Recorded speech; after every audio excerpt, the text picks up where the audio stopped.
They say that the great demon king Fu Jinshen despises women. Until one day, he was forced by his grandfather to have a flash marriage with a little girl. Everyone was waiting for the demon king to explode in anger, wanting to see Wen RuanYu make a fool of herself. Little did they know, at the Fu family home, it was different. Wife, I can't cook. Wife, I'm sorry, I messed up the wardrobe. Wife, I can't do anything. I can't be without you. Wen RuanYu had no choice but to continue taking care of her useless husband. Chapter 1. Getting married on the side. Xiaoyu, now that you're leaving the mountains, you need to take good care of yourself. Xiaoyu, you don't have to save all your scholarship money for the Ho primary school. You should go to university in the capital. The capital is not like our mountain village. I heard the tuition and living expenses are very high. In a remote mountain village, the simple villagers were sending off a beautiful girl. The girl was dressed in the standard attire of a poor girl, a white t-shirt paired with faded jeans. With her long hair tied into a high ponytail, big eyes, a delicate nose, and a slightly chubby little face, she looked soft, pretty, and adorable. Wen RuanYu carried a large bag and held various pieces of luggage as she boarded the bus to the city. She sat by the window and waved to everyone with a bright smile. Everyone, please go back quickly. Remember to tell the old principal to hold on a little longer. The children can't stop going to school. Once I earn some money from working, I will send it back to the school. Having grown up in the mountains, Wen RuanYu got accepted into a university in the capital and stepped out of the mountains. Since it was still early before the university started, Wen RuanYu was eager to go to the capital to meet the grandfather Fu, who had been sponsoring her education all these years. By the way, she would also marry Fu grandfather's useless grandson. To save money, Wen RuanYu took a hard-seat train for 3 days and 2 nights to reach the capital. At the agreed place, she met Fu grandfather, who was wearing a Zhongshan suit and looked as kindly as she had imagined. With a beaming smile, old man Fu asked, Xiaoyu, are you really willing to marry my useless grandson? Wen RuanYu did not hesitate and confidently patted her chest, saying, really. Wen RuanYu had thought this, through seriously, a small favor should be repaid with a great gratitude. Fu grandfather had been sponsoring children from the mountains to go to school for decades, and she was one of them. Such a huge kindness had to be repaid. Fu grandfather always said his grandson was a useless waste, 28 years old and still unmarried, which was quite pitiful. She felt she had to help Fu grandfather. After all, many people in the village also got married just by introductions. In Wen RuanYu's view, it was quite normal for 2 strangers to get married. The more Fu grandfather looked at this child, the more satisfied he became. Having sponsored children in the mountains for so many years, he had watched this child grow up. She was kind-hearted, sincere, good-looking, and performed well in studies. He decisively said, since Xiaoyu has agreed, there's no time like the present, let's get the marriage certificate today. Today? Exactly, today. After finally threatening and forcing his grandson to agree to get married, it was better to do it now than to wait and have more dreams at night. 30 minutes later, at the entrance of the Civil Affairs Bureau, Wen RuanYu saw Fu Jinshen, whom Fu grandfather referred to as a waste. Wen RuanYu was momentarily confused. Shouldn't a waste be like Wang Zi in the village, unable to do anything like farming or raising chickens? How come he looked, quite good-looking? She had never seen such a handsome man in the 10 miles and 8 villages. Even his hair seemed to be glowing, though his complexion looked a bit off. Wen RuanYu politely smiled at Fu Jinshen. Fu Jinshen exuded an aura that warned others to stay away, and his gaze towards Wen RuanYu was filled with disdain. This woman had quite the means to trick the old man into threatening him to get married. Under Fu grandfather's urging, the 2 walked towards the Civil Affairs Bureau. The staff at the Civil Affairs Bureau could feel Fu Jinshen's impatience and couldn't help but ask, are you 2 sure you want to get the certificate? Fu Jinshen's cold gaze turned towards them. The staff was startled by that look. With a thud, the steel seal was stamped. It landed on 2 bright red marriage certificates. Chapter 2. Get out. Fu Jinshen received the marriage certificate and casually tossed it to the old man. It was as if he had completed a task. Turning around to get into the car and shutting the door, the old man reacted, his anger boiling over. You brat, wait a minute. You just got married. You have a wife now. Are you planning to just leave her like this? Fu Jinshen lowered the car window but did not respond to the old man. Instead, he looked at Wen RuanYu with indifference and said, remember, we are in a hidden marriage. Don't talk about our relationship outside. We can't afford to lose face. After saying that, he stepped on the gas, leaving a trail of exhaust fumes and Wen Ryu didn't have time to respond. The old man stumbled in anger. Wen Ryu hurriedly stepped forward to support him. Grandpa Fu, are you okay? The old man felt embarrassed and wanted to ask, Xiaoyu, are you all right? He cleared his throat and seriously said, Xiaoyu, you saw it. My grandson is like this, his personality is annoying, and he can't do anything. You won't dislike him for wanting a divorce, will you? Wen RuanYu immediately promised with a serious face, of course not. No matter how useless he is. I will take care of him. We are from the mountains. Once we are married, we should live well together and not easily talk about divorce. If the people in the circle knew that someone dared to say that the great demon Fu Jinshen was useless, they wouldn't know what to think. The old man looked at Wen Ryu's innocent and naive expression and felt like a bad person who was tricking a little girl into a wolf's den. Feeling guilty, the old man decided to secretly transfer the villa where his grandson lived to his granddaughter-in-law. The old man had the driver take Wen Ryu to the villa area where Fu Jinshen lived, intending for the two young people to live alone and cultivate their feelings. Planning to return to the old house together after some time, he left quickly as he needed to hide the marriage certificate. That kid would have no chance of getting a divorce in the future. Xinjing Villa Area. This was where Fu Jinshen usually lived. This villa area was not luxurious, and it was even somewhat ordinary, as many ancient buildings were preserved inside. However, it was special, not just anyone could enter, and living here was a symbol of status. The old man ran too fast and forgot to explain. The driver who took Wen Ryu clearly did not know he was delivering the young lady of the Fu family. He dropped her off at the entrance of the Xinjing Villa area and did not help with her bags before leaving. Wen Ryu carried her heavy luggage and found District 1. What caught her eye was a small courtyard fenced with a fence, inside which stood a 3-story building. Wen Ryu thought it looked very much like the house of the richest family in her village, and it was not as lavishly decorated as theirs, which made her feel much more at ease. It seemed that Grandpa Fu's family was not particularly wealthy before agreeing to marry. She had worried that they might be too rich and cause a rift. The courtyard was spacious, suitable for planting some vegetables in the future. Wen Ryu thought to herself as she walked in, passing through the small courtyard to the building. She took out the key Grandpa Fu gave her and opened the front door. As soon as she stepped inside, she saw a man sitting on the sofa in the living room. Fu Jinshen was sitting there, tall, with his coat thrown aside. The collar casually opened to reveal his sexy Adam's apple. A small mole at the corner of his eye lifted slightly as he looked up, and his every movement exuded a lazy nobility. Wen Ryu was mesmerized. This man looked as beautiful as a New Year painting. At that moment, she was carrying a large backpack, stuffed full of her belongings. To save money, she had brought all the daily necessities she would need for college. In her left hand, she held a pink bucket, and in her right, an old Nokia phone that you couldn't even buy now. Aside from his good looks, everything else about her was frankly lacking. The two formed a sharp contrast. Wen Ruanyu felt a bit nervous, but she still raised a sincere smile and said, Hello. Fu Jinshen, I'm Wen Ruanyu. Fu Jinshen looked at the woman standing on his territory, like a wolf king whose territory had been invaded, exuding a barely perceptible danger. His mature voice was cold as he said, Get out. Chapter 3 You are very rude, get out without question. Wen Ruanyu was taken aback, her hand gripping the bucket a little tighter. She thought it was normal for Grandpa Fu to say that Fu Jinshen couldn't find a wife. He was very handsome, but too fierce. However, she had promised Grandpa Fu to take good care of Fu Jinshen and couldn't just ignore it. So, after thinking for a moment, Wen Ruanyu said seriously, I cook very well. I'm also efficient with housework. I'm great at taking care of people. Fu Jinshen sat there, his entire demeanor as cold as the icicles formed under the eaves in a winter village, beautiful yet easily harmful. But Wen Ruanyu wasn't afraid. When she was a child and had no snacks, she could break icicles off to chew on them, making a crisp sound. She didn't mind this coldness and looked at him with sincerity. One was sitting, and the other was standing. At that moment, Fu Jinshen's phone suddenly rang. His long fingers casually answered the call.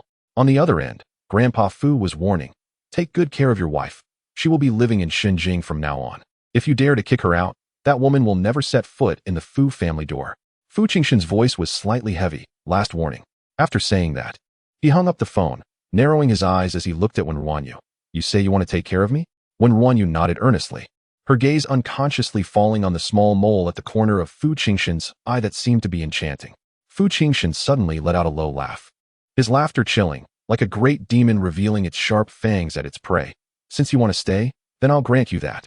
It wasn't that easy to live here. If he dared to let Grandpa threaten him to get a marriage certificate and then further intrude into his space, he had to be prepared to bear the consequences.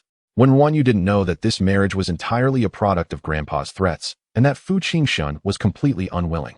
When she heard Fu Jinshen agree to let her stay, her expression brightened, her unusually bright eyes curving into crescents, genuinely happy. Fu Jinshen's cold gaze paused inexplicably. Wen RuanYu had already grabbed her luggage, stepping one leg into the small building. Young Master Fu, where did this special little beauty come from? As soon as Wen RuanYu entered, she almost bumped into a man in a floral shirt, who spoke with a teasing tone. Only then did she realize that there were not only Fu Jinshen, but also several men and women in the small building. The hall was cluttered with drinks, and a group of people was gathered together drinking. Fu Jinshen sat separately on the other side, as if there were a barrier around him. When Fu Jinshen spoke just now, everyone had been silent, and Wen RuanYu was standing outside, so she hadn't seen these people. At this moment, dozens of eyes were all on Wen RuanYu. Seeing her enter, the drunken men and women surrounded her, commenting on her. Haha, very special. Is she an antique unearthed from which year? Looks so rustic. How has young Master Fu's taste changed? With a pearl like Wanru around, how could he take a liking to this little cabbage? She is quite pretty, but is she even of age? Wen RuanYu was surrounded and teased. Fu Jinshen did not stop them, watching indifferently. Seeing that Fu Jinshen did not intervene, the crowd became even more unrestrained.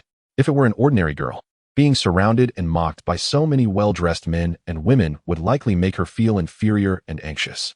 But Wen RuanYu was not like that. The girl who grew up in hardship possessed an extraordinary strength. She frowned at the crowd and said seriously, "What you are doing is very rude." Chapter 4. If you touch me again, I will retaliate. The crowd paused for a moment and then burst into laughter. Discussing manners with people like them is truly amusing.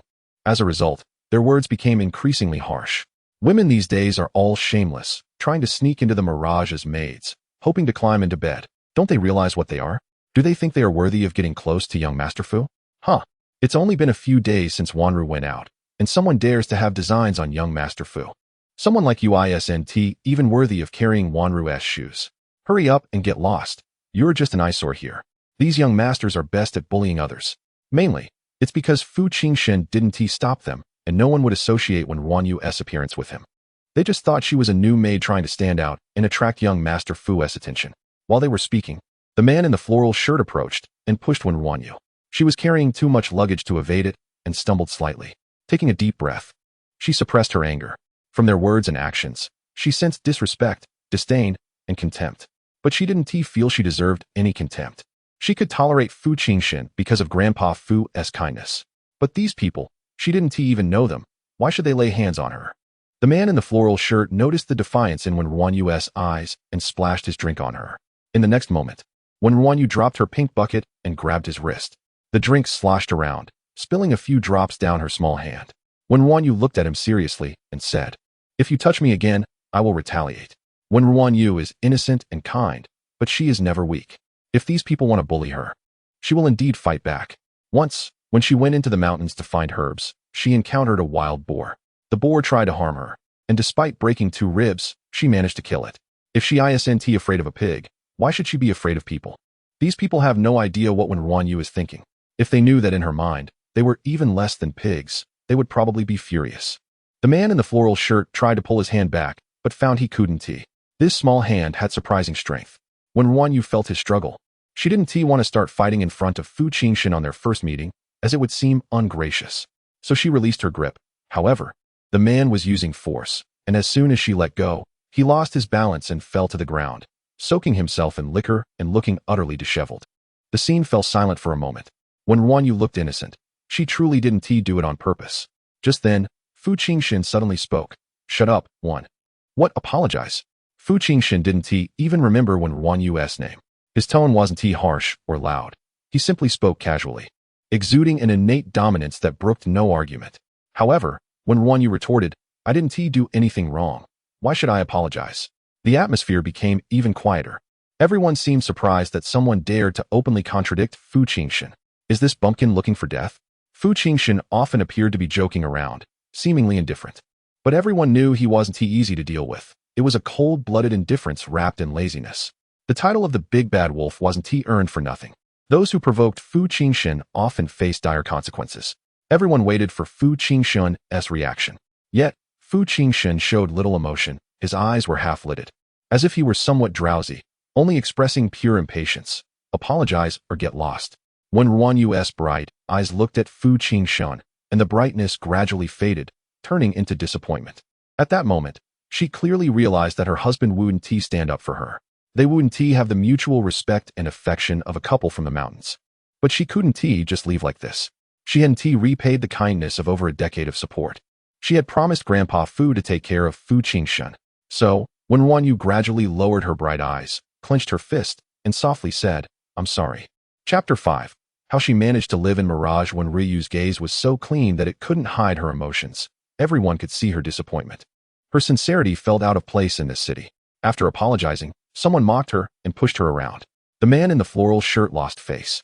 But he didn't continue to attack. In a fit of frustration, he kicked Ryu's pink bucket. RuanYu kept retreating. In fact, calling Grandpa Fu would definitely prevent her from being driven away, but she didn't want to worry him on her first day in Kyoto.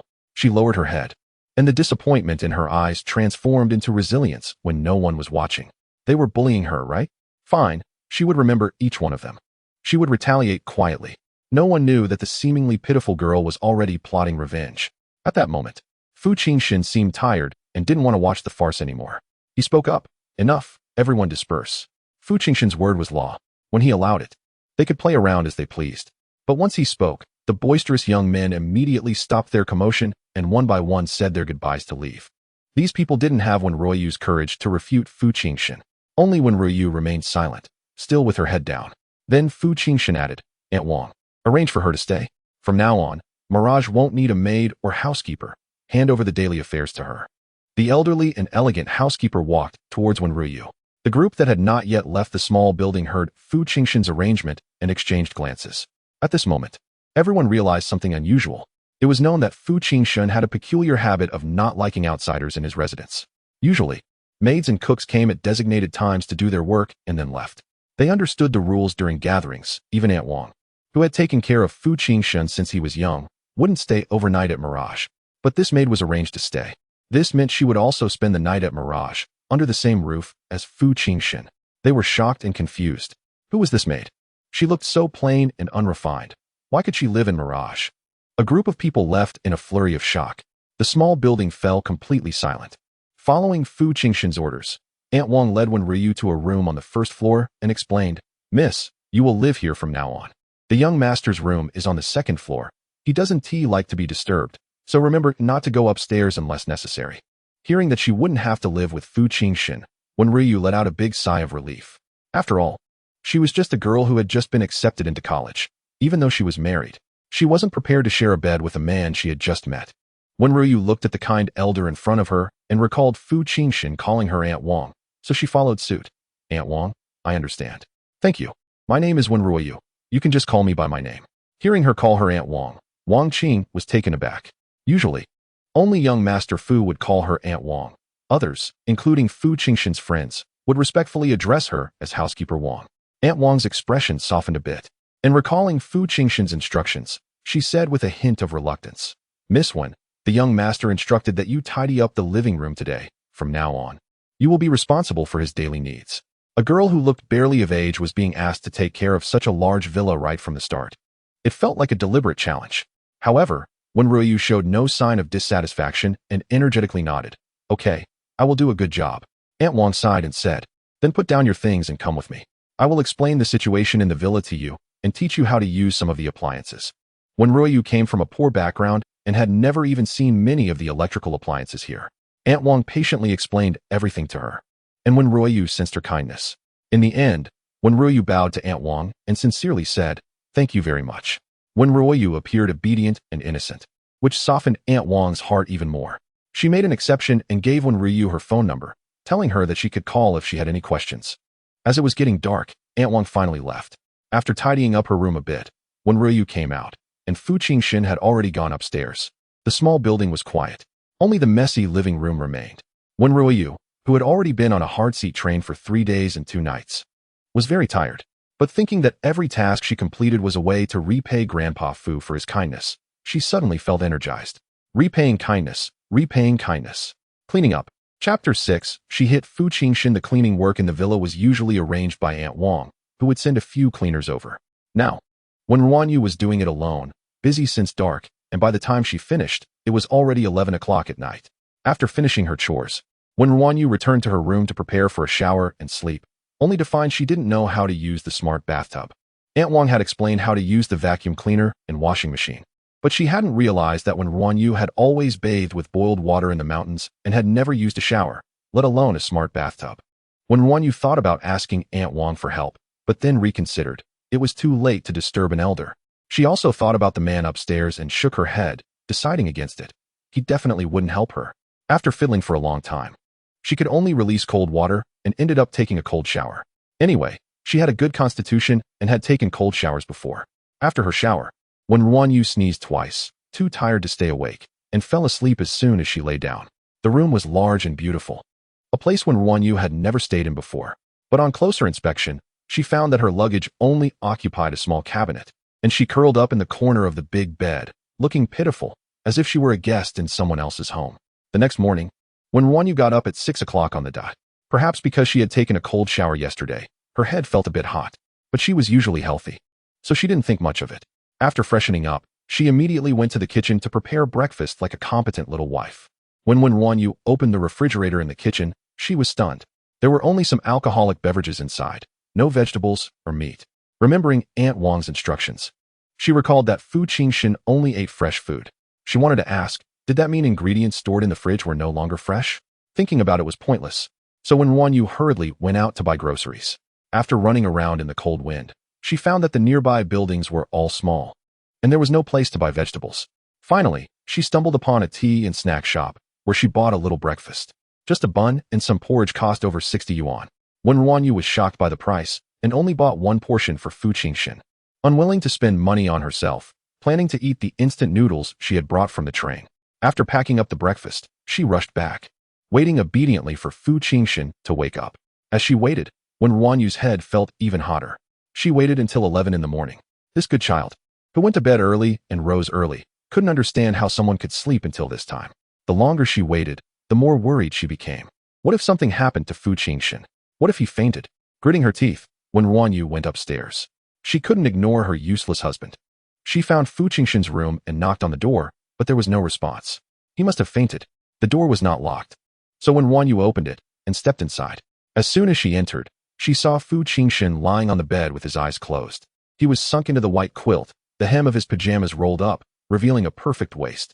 A sliver of sunlight squeezed through the curtains and fell on him, leaving Wen RuanYu mesmerized. As a simple and innocent girl from the mountains, she had never seen such temptation. She instinctively walked closer, unsure whether she wanted to admire the beauty or confirm if Fu Jinshen had indeed fainted. As she leaned in for a better look, she unconsciously swallowed. Suddenly, Fu Jinshen opened his eyes and, with a sharp movement, grabbed her by the neck. Before this, Wen RuanYu had thought of Fu Jinshen as lazy and unruly, speaking and acting without care, even disregarding the old man's face, like a devil incarnate. But in that moment, she felt a sense of danger. It was a chilling danger, as cold as a venomous snake, more dangerous than facing a wild boar. Most people would be scared in such a situation. But when Wen RuanYu was grabbed by the neck, her first reaction was to fight back. She threw a punch at Fu Jinshen's abdomen, but he reacted faster, pulling her hard. Wen RuanYu lost her strength and fell onto Fu Jinshen. The grip on her neck tightened, causing a painful pressure in her chest, and the intense suffocation made Wen RuanYu furious. Sitting on Fu Jinshen, she didn't even care about the hand still clutching her neck and punched him hard in the face. When her life was threatened, Wen RuanYu saw him as no different from a wild boar. She had to strike hard. After taking a punch to the face, Fu Jinshen was completely awake. Chapter 7. He is an annoying guy awake. Fu Jinshen looked at the woman sitting on his waist, one hand gripping his shirt at the chest, the other clenched into a fist. Headache. Fu Jinshen had just woken up, his voice hoarse like a bass speaker. Let go. Wen RuanYu, feeling that Fu Jinshen spoke, loosened her grip on his neck a bit, puffing up her cheeks like an angry little squirrel. You let go of my neck first. Fu Jinshen released his hand and saw the bruises around Wen RuanYu's neck. His gaze flickering, he murmured, "Who allowed you to come in?" Wen RuanYu felt inexplicably guilty. "I saw you hadn't woken up at this time. I thought you had fainted, and was worried something happened, so I came in to check." After saying this, Wen RuanYu felt even guiltier. Before she entered, Fu Jinshen had indeed been sleeping soundly. Nothing was wrong. After she entered, Fu Jinshen's beautiful face had bruises, and the corner of his mouth was bleeding. Wen RuanYu was thinking of saying something to remedy the situation. Fu Jinshen could feel the high temperature from her even through his clothes, sitting on his waist. His face finally darkened. "How much longer are you going to sit on me?" The socialites in Kyoto once discussed a topic, wondering what kind of person or event could stir Fu Jinshen's real emotions. If Wen RuanYu had participated in that discussion at this moment, she would probably say, "Try hitting him." Wen RuanYu realized she was still sitting on Fu Jinshen and quickly rolled off. Why did it feel like she wasn't wrong, but also felt she had no justification? She entered his room, got on his bed, and hit him, but she instinctively fought back when she was in danger. It was Fu Jinshen who had grabbed her neck first. She was just reacting, but no matter how she justified it in her mind, Wen RuanYu still felt like she was in the wrong. So she honestly apologized. "Fu Jinshen, I'm sorry, I shouldn't have entered your room without permission." After saying that, Wen RuanYu quickly ran out of Fu Jinshen's room. When she reached downstairs, Wen RuanYu let out a long sigh. Fu Jinshen didn't like her to begin with, and on the second day of their marriage, she hit him. She didn't know if they could coexist peacefully in the future. In the room, Fu Jinshen wiped the blood from the corner of his mouth. His deep gaze was like a small stone dropped into a lake, creating ripples. When he was resting, he never allowed anyone to be around. The people at the old mansion knew the rules and wouldn't dare to barge into his room, and even less so here since no one would stay overnight. After he took power as an adult, he had never encountered such a situation again. He had injured someone again. He could clearly see the marks on her neck and knew how much force he had used. But that little devil wasn't afraid of him. Instead, she apologized.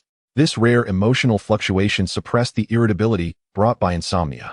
Wen RuanYu, who had run out, had no idea what Fu Jinshen was thinking. She went downstairs and reheated breakfast, waiting for a while until Fu Jinshen slowly came down. Wen RuanYu pretended to be calm, as if nothing had happened, with a sincere smile on her face. "Fu Jinshen, breakfast is ready." Fu Jinshen glanced at Wen RuanYu, thinking she seemed to bear no grudge. Always smiling like a fool whenever he saw her, his gaze falling on the bruises on her neck, feeling somewhat glaring. Wen RuanYu continued to smile and said, "Fu Jinshen, Grandpa Fu called and said he would come over for dinner this weekend." Wen RuanYu thought she should say something they both could relate to in order to ease the atmosphere, hoping Fu Jinshen wouldn't be too angry about getting hit. However, upon hearing this, Fu Jinshen's expression instantly turned cold. Was this a threat using the old man? He glanced at the breakfast on the table and said coldly, "I don't eat food bought from outside. You can turn over the yard and remove the weeds today." After saying that, Fu Jinshen directly turned and left. When RuanYu watched Fu Jinshen leave without looking back, all her previous guilt vanished. It wasn't because of having to remove weeds. It was because she had spent over 60 yuan on breakfast early in the morning. She hadn't even dared to eat it herself. This man said he wouldn't eat and just didn't eat, showing no courtesy whatsoever. She wasn't angry about being choked. After all, she had barged into his room first. But she couldn't stand wasting food. She couldn't waste money. He really was an annoying guy. Chapter 8. Crying already. It was almost noon, and when RuanYu's stomach was growling with hunger, so she puffed up her little face and had what could be considered a breakfast for lunch. After eating and drinking enough, her mood improved. She walked into the yard, rolled up her sleeves, and got to work. It was just turning the soil and weeding, after all. It wouldn't be difficult for her. The yard was nice and spacious, although there were a lot of weeds. As a girl from the mountains, when RuanYu believed that apart from the colorful flowers, only crops were proper plants. Everything else was just weeds. Weeds would affect the growth of crops and should be removed. So, she pulled out the green grass in the yard and carefully tidied up the entire area. She knew that Fu Jinshen was deliberately making things difficult for her. But she wasn't afraid. Grandpa Fu had said that Fu Jinshen had a bad temper, and it was okay for her, as his wife, to be more tolerant of him. After working for several hours, when RuanYu called Aunt Wang to inquire about the nearest vegetable market. The market was located in the 8th district and was said to have been preserved at the request of the elderly residents nearby. When RuanYu carried the vegetables in her hands while looking at the little money left in her wallet, she needed to find a job. Now that she had to buy groceries and cook for Fu Jinshen, and considering the high cost of living in Kyoto, he definitely couldn't endure hardships like she did. So her money would surely not be enough. In Wen RuanYu's view, since she lived in Fu Jinshen's house and used his furniture, it was only natural for her to buy groceries and cook. They were married, so it was expected that they would share the family expenses. She felt she was benefiting quite a lot, and once she earned money from her job, she would make sure Fu Jinshen ate well. Thinking this, she approached a fish vendor and eagerly asked, "Uncle, are you hiring someone to clean fish?" The fish vendor looked up at Wen RuanYu, surprised, and said, "Yes. Do you think I can do it?" Wen RuanYu asked, "Little girl, don't joke around. You seem too scared to even catch fish," he replied. 10 minutes later, the fish vendor watched as Wen RuanYu skillfully sliced a grass carp into neat pieces. "Uncle, if you need, I can cut them even thinner." "Very, very good. But I don't pay much. It's 4,000 a month." Are you willing? Yes, I am very willing. All right, then come to work next Monday. Wen RuanYu happily bid farewell to the fish vendor. This job had short working hours, was close to home, and wouldn't interfere with taking care of Fu Jinshen. She returned to the small building, cheerfully prepared dinner, and waited for Fu Jinshen to come home for a meal. She waited for a long time. It gradually got dark, and the food had long since cooled down, but Fu Jinshen still hadn't returned. Unable to resist, Wen RuanYu ate a steamed bun to tide her over, then walked out of the small building, sitting on a chair in the yard, continuing to wait in the direction of the entrance. She thought she should have Fu Jinshen's mobile number to call and ask when he would be home for dinner. After a busy afternoon, she leaned back and felt her eyelids grow heavy, her mind a bit foggy, and before she knew it, she fell asleep. When Fu Jinshen returned, it was already past midnight. It was unclear where he had been, but he exuded a fierce, bloody aura. Upon returning, he saw the lights on in the small building, the warm orange glow seeming to be the only light in the night. He also saw the person dozing in the yard. Fu Jinshen paused for a moment. Is someone waiting for him to come home? The sound of footsteps woke Wen RuanYu. She opened her eyes and saw Fu Jinshen had returned. Rubbing her eyes, she said, Fu Jinshen, you're back. I've tidied up the yard. Fu Jinshen's momentary surprise vanished, and with an expression filled with lingering anger, he looked at the yard and asked, Did you pull out those orchids? Aren't they weeds? Wen RuanYu was confused. Huh, orchids worth tens of thousands look like worthless weeds? Buy the same ones back and plant them for me. Wen RuanYu's face instantly turned pale. What do you mean tens of thousands? Do those grasses I pulled out cost tens of thousands? Fu Jinshen ignored Wen RuanYu and walked into the small building. She hurriedly followed him, feeling helpless and wanting to say something. Fu Jinshen saw the cold dinner on the table and, without stopping, said, If you don't know how to cook, just ask Aunt Wang. What you made, even a dog wouldn't eat. Fu Jinshen's attitude was harsh. After saying this, he turned and went upstairs. On the dining table lay the now cold 3 dishes and a soup. For Wen RuanYu, this was already quite a feast. Back in the mountains, she usually only had 1 dish. Today, there were both meat and vegetables, along with tomato and egg soup. Wen RuanYu stared blankly at Fu Jinshen's retreating figure. She ignored the dinner on the table and quickly ran out to the yard to look at the orchids she had pulled out, which were still lying there uncleaned. She squatted down and gradually felt her eyes redden. She could endure hardships and take beatings and scoldings, but how could she ruin such expensive orchids? The children in the mountains hadn't even prepared their textbooks this year. Tens of thousands. How could she waste so much money? Wen RuanYu's eyes grew redder. She actually wasn't someone who cried easily. She hadn't cried when she fell from the mountain as a child. But thinking of all this now, she couldn't help but let her tears fall. Fu Jinshen was on the 2nd floor, and through the window, he saw the woman squatting in the yard. His gaze paused momentarily. Is she crying? Yesterday, she had dared to fight back in front of so many people. This morning, when she faced him, she had hit him harder each time. And now she was crying? Chapter 9. Brother, bitter Fu Jinshen coldly drew the curtains and stopped looking. A woman who could deceive the old man into threatening him to marry must be faking her tears. Wen RuanYu was unaware that someone on the 2nd floor was watching her. She cried for a while, wiped her tears, and composed herself. The mistake had already been made. Crying was useless, and she could only do her best to remedy the situation. The orchids had just been pulled out that afternoon, and if she replanted them now, some should survive. Facing the moonlight, Wen RuanYu resembled a resilient and unyielding blade of grass, her small figure busy in the yard. At 3 in the morning, Fu Jinshen suddenly opened his eyes, his gaze filled with irritation, a stark contrast to the laziness of the day. It felt as if he was trapped in a nightmare and had not yet awakened. It was too quiet. The moment he fell asleep, it became eerily quiet, as silent as a dark sewer, and he felt like a monster confined within that gloomy space. Just then, Fu Jinshen heard a faint sound, a slight, scattered noise. This sound broke the darkness that had imprisoned him. He freed himself from that emotion, got up, walked to the window, pulled back the curtain, and saw the source of the noise, a small figure busily working downstairs. The orchids that had been pulled out were being replanted one by one. Wen RuanYu was carefully planting the orchids. She didn't have much money now, so she could only see how many she could save. Any losses could be compensated for later when she earned more. Her head was spinning. She must have caught a fever from taking a cold shower yesterday, but she couldn't afford to stop. The longer the pulled-out orchids were left, the less likely they were to survive. These represented money for the children's books and stationery. Compared to these, her own illness was a minor issue. Taking some medicine would suffice. Fu Jinshen on the 2nd floor was lost in thought, quietly watching, and his inner turmoil slowly calmed down. Wen RuanYu held on until a hint of dawn gradually rose in the sky and finally replanted all the orchids. She watered them and prayed that they would survive. In the next moment, the water bottle in Wen RuanYu's hand fell to the ground, and she fainted by the flower bed. She had been busy since she arrived at the Mirage, never taking a proper rest. She had caught a cold from the cold shower yesterday, spent the afternoon under the sun turning the soil and weeding, and then stayed up all night feeling sad and distressed. Even the best of health could not withstand this. Fu Jinshen, watching from the second floor, frowned. He went downstairs and approached Wen RuanYu. He saw her dirty face, flushed from fever. Fu Jinshen disdainfully picked her up and turned to enter the small building. He didn't consider himself a good person. He just felt that this little girl had become foolish in his care, and it would be hard to explain to the old man later.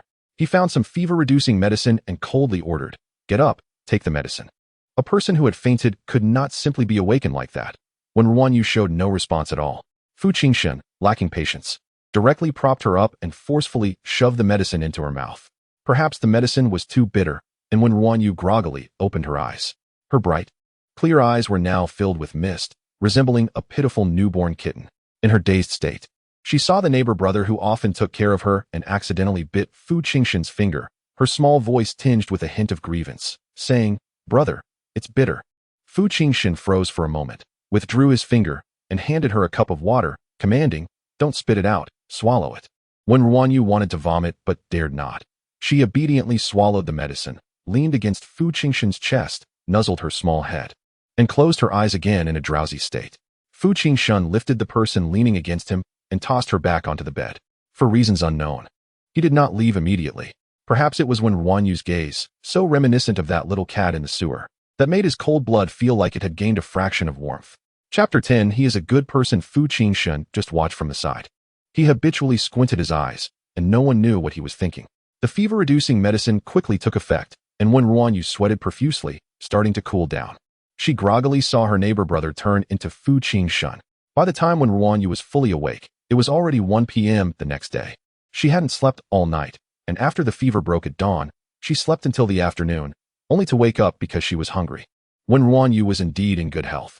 Even after fainting from a high fever, she took some medicine, slept, and woke up as if nothing had happened. She turned over and got out of bed, quickly ran to the yard to check on the orchids.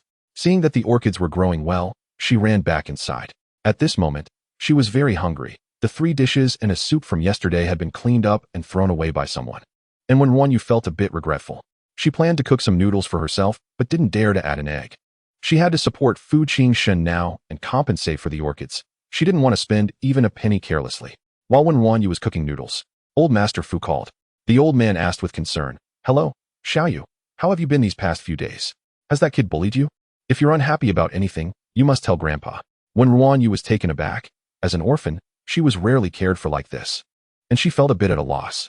Remembering the scene from last night, when Fu Jinshen took care of her while she was sick, Wen RuanYu, being the kind of person who remembers 10 times what others do for her with just a little kindness, replied seriously, "I'm doing well. Fu Jinshen hasn't bullied me. He is a good person." Hearing Wen RuanYu say this, old Master Fu laughed heartily. Good, good, good, good child. Thank you for taking care of that kid." The old man was genuinely happy. He had never heard anyone say his grandson was a good person. Old Master Fu became even more determined to keep his grandson's marriage a secret and not let anyone in the family disturb the young couple. After chatting with the old man for a few minutes, Wen RuanYu hung up the phone and saw Fu Jinshen standing at the stairway, looking at her. She was startled, almost dropping her phone into the noodle soup. "Fu Jinshen, you didn't go to work?" Fu Jinshen had a bruise at the corner of his mouth, and Wen RuanYu felt a bit guilty. She had only been at the Xinjing for 2 days. On the first day, she hit Fu Jinshen, and on the second day, she ruined his yard, yet he still took care of her while she was sick. To Wen RuanYu, she felt that since she had damaged someone else's property, compensation was necessary.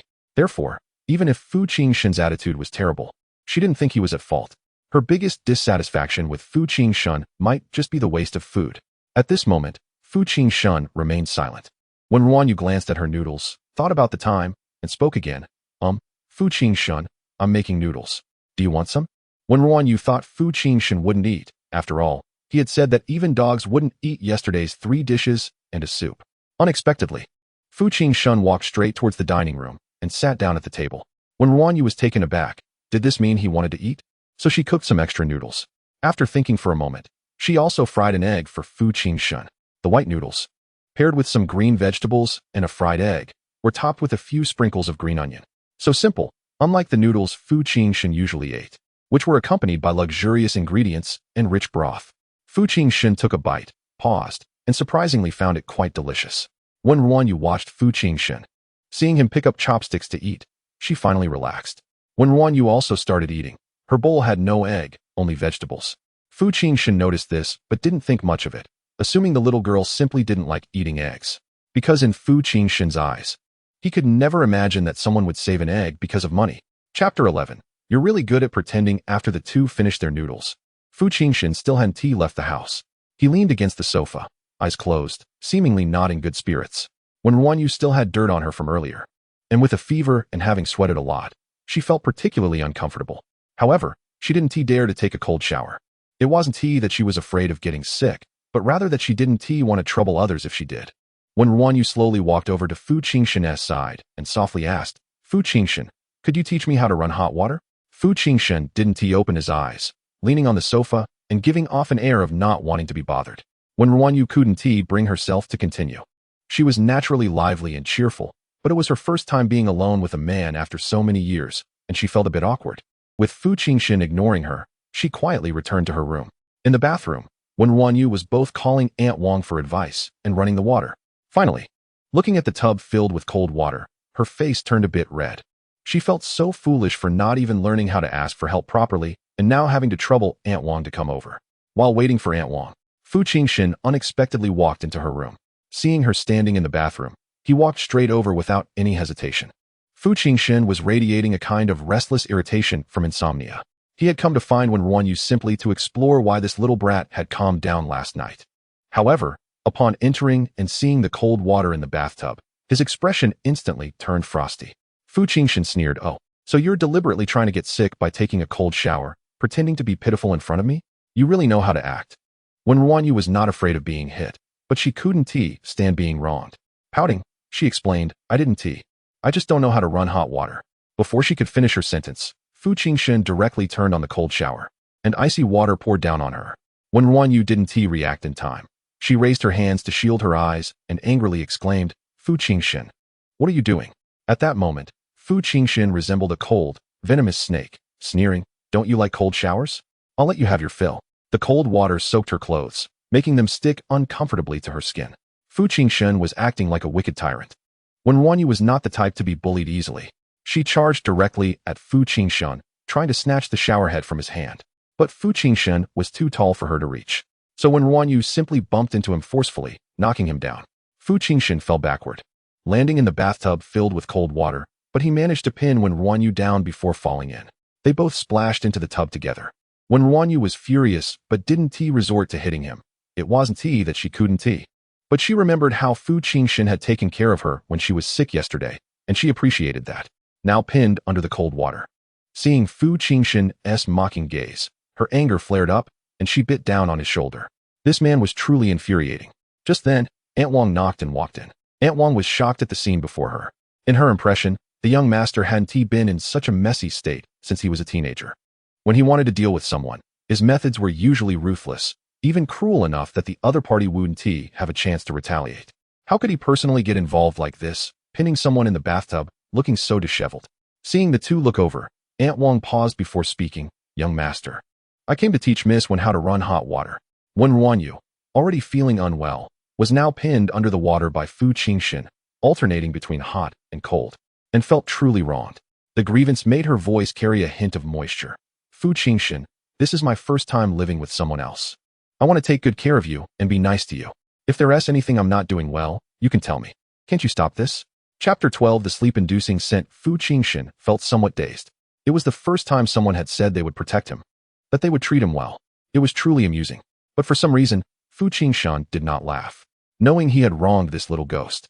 The coldness in his eyes gradually receded. At that moment, Fu Jinshen caught a faint scent, a mix of soap and milk, an indescribable aroma that made one feel at ease and sleepy. He was actually sleepy? Was the reason he calmed down last night because of this scent? Fu Jinshen looked at Aunt Wong and said, "Aunt Wong, you can go back first." Aunt Wong paused, glancing worriedly at Wen RuanYu, placed some cold medicine on the table, and then left. Fu Jinshen stepped out of the bathtub with a stern expression, speaking in a flat tone.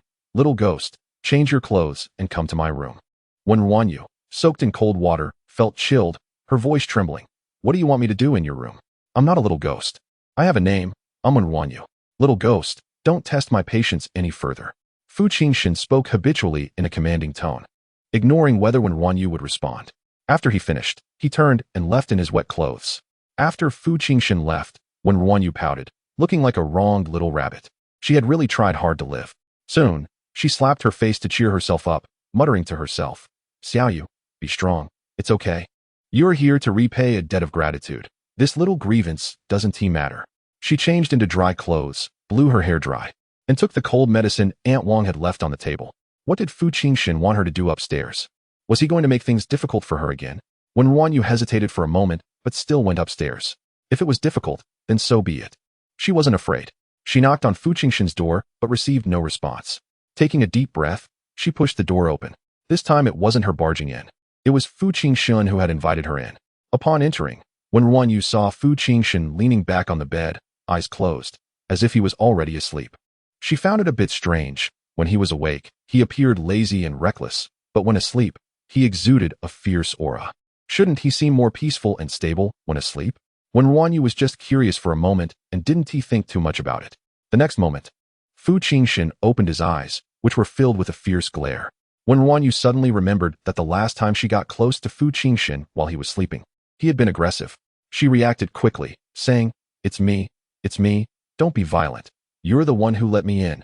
Fu Jinshen suppressed the ferocity between his brows, gazing deeply at Wen RuanYu. What was she talking about? Morning temper? Fu Jinshen seemed to be restraining something. His voice low and hoarse. Come here. Wen RuanYu cautiously took a step back. What do you want to do? Fu Jinshen smelled that sleep-inducing scent again. His voice was slightly deep. Say it again, come here. This person, Wen RuanYu thought, only responded to gentle persuasion, not force. She rolled her eyes playfully and turned to leave. It was the first time Fu Jinshen encountered someone who was always ready to retort him. And with the old man around, he really couldn't do anything to Wen RuanYu. Fu Jinshen's cold tone intensified. Little ghost, we are already married. Couples should live together. Wen RuanYu didn't stop her steps, turned her head to look at Fu Jinshen, and couldn't help but retort. Uncle, don't deceive children. Couples can also sleep in separate rooms. Hearing her call him uncle, the veins on Fu Jinshen's forehead throbbed. He coldly said, you damaged my orchid. This time, Wen RuanYu stopped. She was no longer so assertive, quietly saying, I will compensate. When will you compensate? I can write you an IOU after a while. Wen RuanYu truly felt she could not be assertive, as there was no way to be tough when owing someone money. Fu Jinshen stood up, took out paper and pen, wrote something, and handed it to Wen RuanYu. Thinking Fu Jinshen had written an IOU, she took it and looked, only to find it was a contract. The contract stated that if she spent a day sleeping with him, she wouldn't have to compensate for the orchid. Chapter 13. She was completely unprepared when Ryu suddenly looked at Fu Jinshen with the eyes of someone judging a pervert. Fu Jinshen glanced at her coldly and said, don't worry, I'm not interested in a little brat like you. When Ryu tightened her small face and asked, so, are we just sleeping together? Can I sleep in the middle of the bed, with a pillow in between us? Sure. What about the orchids? Can I plant some vegetables in the yard? Fu Jinshen's face darkened, and he impatiently said, whatever. Seeing that Fu Jinshen was about to lose his temper, Wen RuanYu quickly agreed. She persuaded herself in her heart that she and Fu Jinshen were originally a couple, so it was completely reasonable to sleep together. With over 100,000 worth of orchids, if she had that money, it could support the school in the mountains for a long time. Thus, Wen RuanYu convinced herself and quickly climbed onto Fu Jinshen's bed. The quilt was very soft and had a woody fragrance, similar to Fu Jinshen's scent. She just didn't understand why Fu Jinshen, who obviously disliked her, would lie down with her. Wen RuanYu secretly glanced at Fu Jinshen and saw his handsome profile. The small mole at the corner of his eye adding a hint of allure to his cold gaze, as if looking at him a few more times would enchant her. Wen RuanYu quickly looked away, her face a little flushed. She felt that she might still have a fever. After taking cold medicine, she became drowsy and unknowingly fell asleep. Fu Jinshen looked at her with mocking eyes, thinking that 100,000 could make this little brat climb into bed by herself. She was indeed greedy for money. But halfway through his mockery, he realized that this little brat had already fallen asleep. She fell asleep, right in front of me, he thought. Is she really this defenseless against me? Fu Jinshen couldn't have anyone around when he rested. In fact, no one dared to rest near him. His childhood companions had described sleeping next to Fu Jinshen as like sleeping next to a venomous snake that could bite you at any moment, making it impossible to feel at ease. Fu Jinshen watched for a while, listening to the steady sound of her breathing. His tense emotions gradually relaxed, and he closed his eyes. On the other side, after making a phone call, old Master Fu still felt uneasy. Mainly, his grandson didn't seem like a good person at all. His obedient granddaughter-in-law wouldn't have been deceived by that guy, would she? The more he thought about it, the more anxious he became, so he decided to sneak a look. Old Master Fu quietly arrived at the Xinjing villa and found it eerily quiet, as if no one was there. He went straight upstairs and quietly pushed open his grandson's room, peeking in to see two people sleeping on the bed. Wow! The old man gasped. Did things progress this quickly? He knew his grandson well. Although he seemed to enjoy life, deep down, his blood had long since run cold due to past experiences. He might never trust anyone in this life or marry and have children. That's why he resorted to such extreme threats to get Jinshen to agree to marry. He genuinely thought that a pure and kind child like Rue might be able to get close to Jinshen. He had thought it would take time to get close, but he didn't expect the progress to be so fast. The old man chuckled, his beard trembling. He quickly pulled his head back and closed the door nonchalantly, leaving as quickly as a thief. Just as old Master Fu closed the door, Fu Jinshen opened his eyes. Looking at the little brat who had somehow rolled over to his side, he fell into silence. He had slept soundly for the past 2 hours. Even with the little brat's poor sleeping posture pressing against him, he hadn't woken up. It had been many years since he had slept so soundly. He found the reason for his emotional calmness. It was the scent of this little brat. He didn't know if it was from her shower gel or laundry detergent. Now that he found the reason, the person in front of him became unnecessary, and Fu Jinshen directly pushed Wen RuanYu away. Wen RuanYu, who was still half asleep, nearly fell to the ground from Fu Jinshen's push. Rubbing her eyes, she looked at Fu Jinshen in confusion, not understanding why. Fu Jinshen said in a deep voice, "Get out." Wen RuanYu was baffled. It was clearly this person who had made an agreement for her to sleep here. Now he had this tone, asking her to leave. Why was he being so fierce? She really wanted to punch him again. Wen RuanYu originally thought that since they had shared a bed, it would bring them closer together, and perhaps they could get along peacefully in the future. But unexpectedly, after sleeping together, Fu Jinshen seemed to dislike her even more. He began to make things difficult for her, finding all sorts of tasks for her to do, and whenever he got busy, it would take her half a day. Even after finishing her tasks, Fu Jinshen would find more things for her to do. Yesterday, he made her change all the curtains in the small building, hand-washing them until midnight. Today, he scattered beans on the carpet and made her clean them up one by one. Even if Wen RuanYu were an idiot, she would know that Fu Jinshen was deliberately making things hard for her. Wen RuanYu told herself to endure. Old Master Fu had treated her well, and no matter how bad Fu Jinshen's attitude was, she had to be magnanimous. She couldn't lose her temper. She couldn't hit Fu Jinshen. Wen RuanYu didn't want to have a conflict with Fu Jinshen, so she called Aunt Wang and carefully inquired about the tasks at Xinjing, jotting everything down in her notebook. The notebook clearly stated, cleaning needs to be done daily. Fu Jinshen's bedding needs to be changed every 3 days. The carpet needs to be cleaned by outside help weekly. Fu Jinshen's clothes, suits, shirts, ties, etc. need to be dry cleaned, while silk and cashmere need to be hand washed. Fu Jinshen doesn't eat coriander, bitter melon, pig trotters, or pig liver, really too picky. Wen RuanYu meticulously noted every detail. No matter how Fu Jinshen tried to find fault, she gritted her teeth and worked diligently. If Fu Jinshen wanted to deal with someone, there were countless underhanded methods. But when facing Wen RuanYu, Fu Jinshen didn't use those dirty tricks. He simply made things difficult in the most straightforward way, hoping to make her retreat and leave quickly. But Wen RuanYu would never give up. For the sake of old Master Fu, these small grievances were nothing. However, these few days of experiences made Wen RuanYu understand that Fu Jinshen was indeed a detestable person. Moreover, this detestable person really disliked her. Thus, the two continued to clash until the weekend. As previously arranged, old Master Fu was coming over for lunch today. Wen RuanYu decided to talk to Fu Jinshen. She didn't mind living like this with him, but she didn't want old Master Fu to notice the conflict between her and Fu Jinshen. Wen RuanYu prepared breakfast again, waiting for Fu Jinshen to wake up. She thought that if Fu Jinshen didn't get up by 10, she would go upstairs to wake him, so that he wouldn't still be asleep when old Master Fu arrived. As it turned out, at 9 in the morning, Fu Jinshen came downstairs with a visibly irritated expression. For some reason, his temper had been getting worse these past few days. When Fu Jinshen saw Wen RuanYu downstairs, he instinctively frowned. The usually cheerful Wen RuanYu found her smile stiffening in the face of Fu Jinshen. "Breakfast is ready," she said. At the dining table, Fu Jinshen had sandwiches and milk, while Wen RuanYu had wontons with a bit of red oil. Since Fu Jinshen had previously said that the food she cooked was something even dogs wouldn't eat, Wen RuanYu strictly followed Aunt Wang's advice, preparing only the food Fu Jinshen usually ate.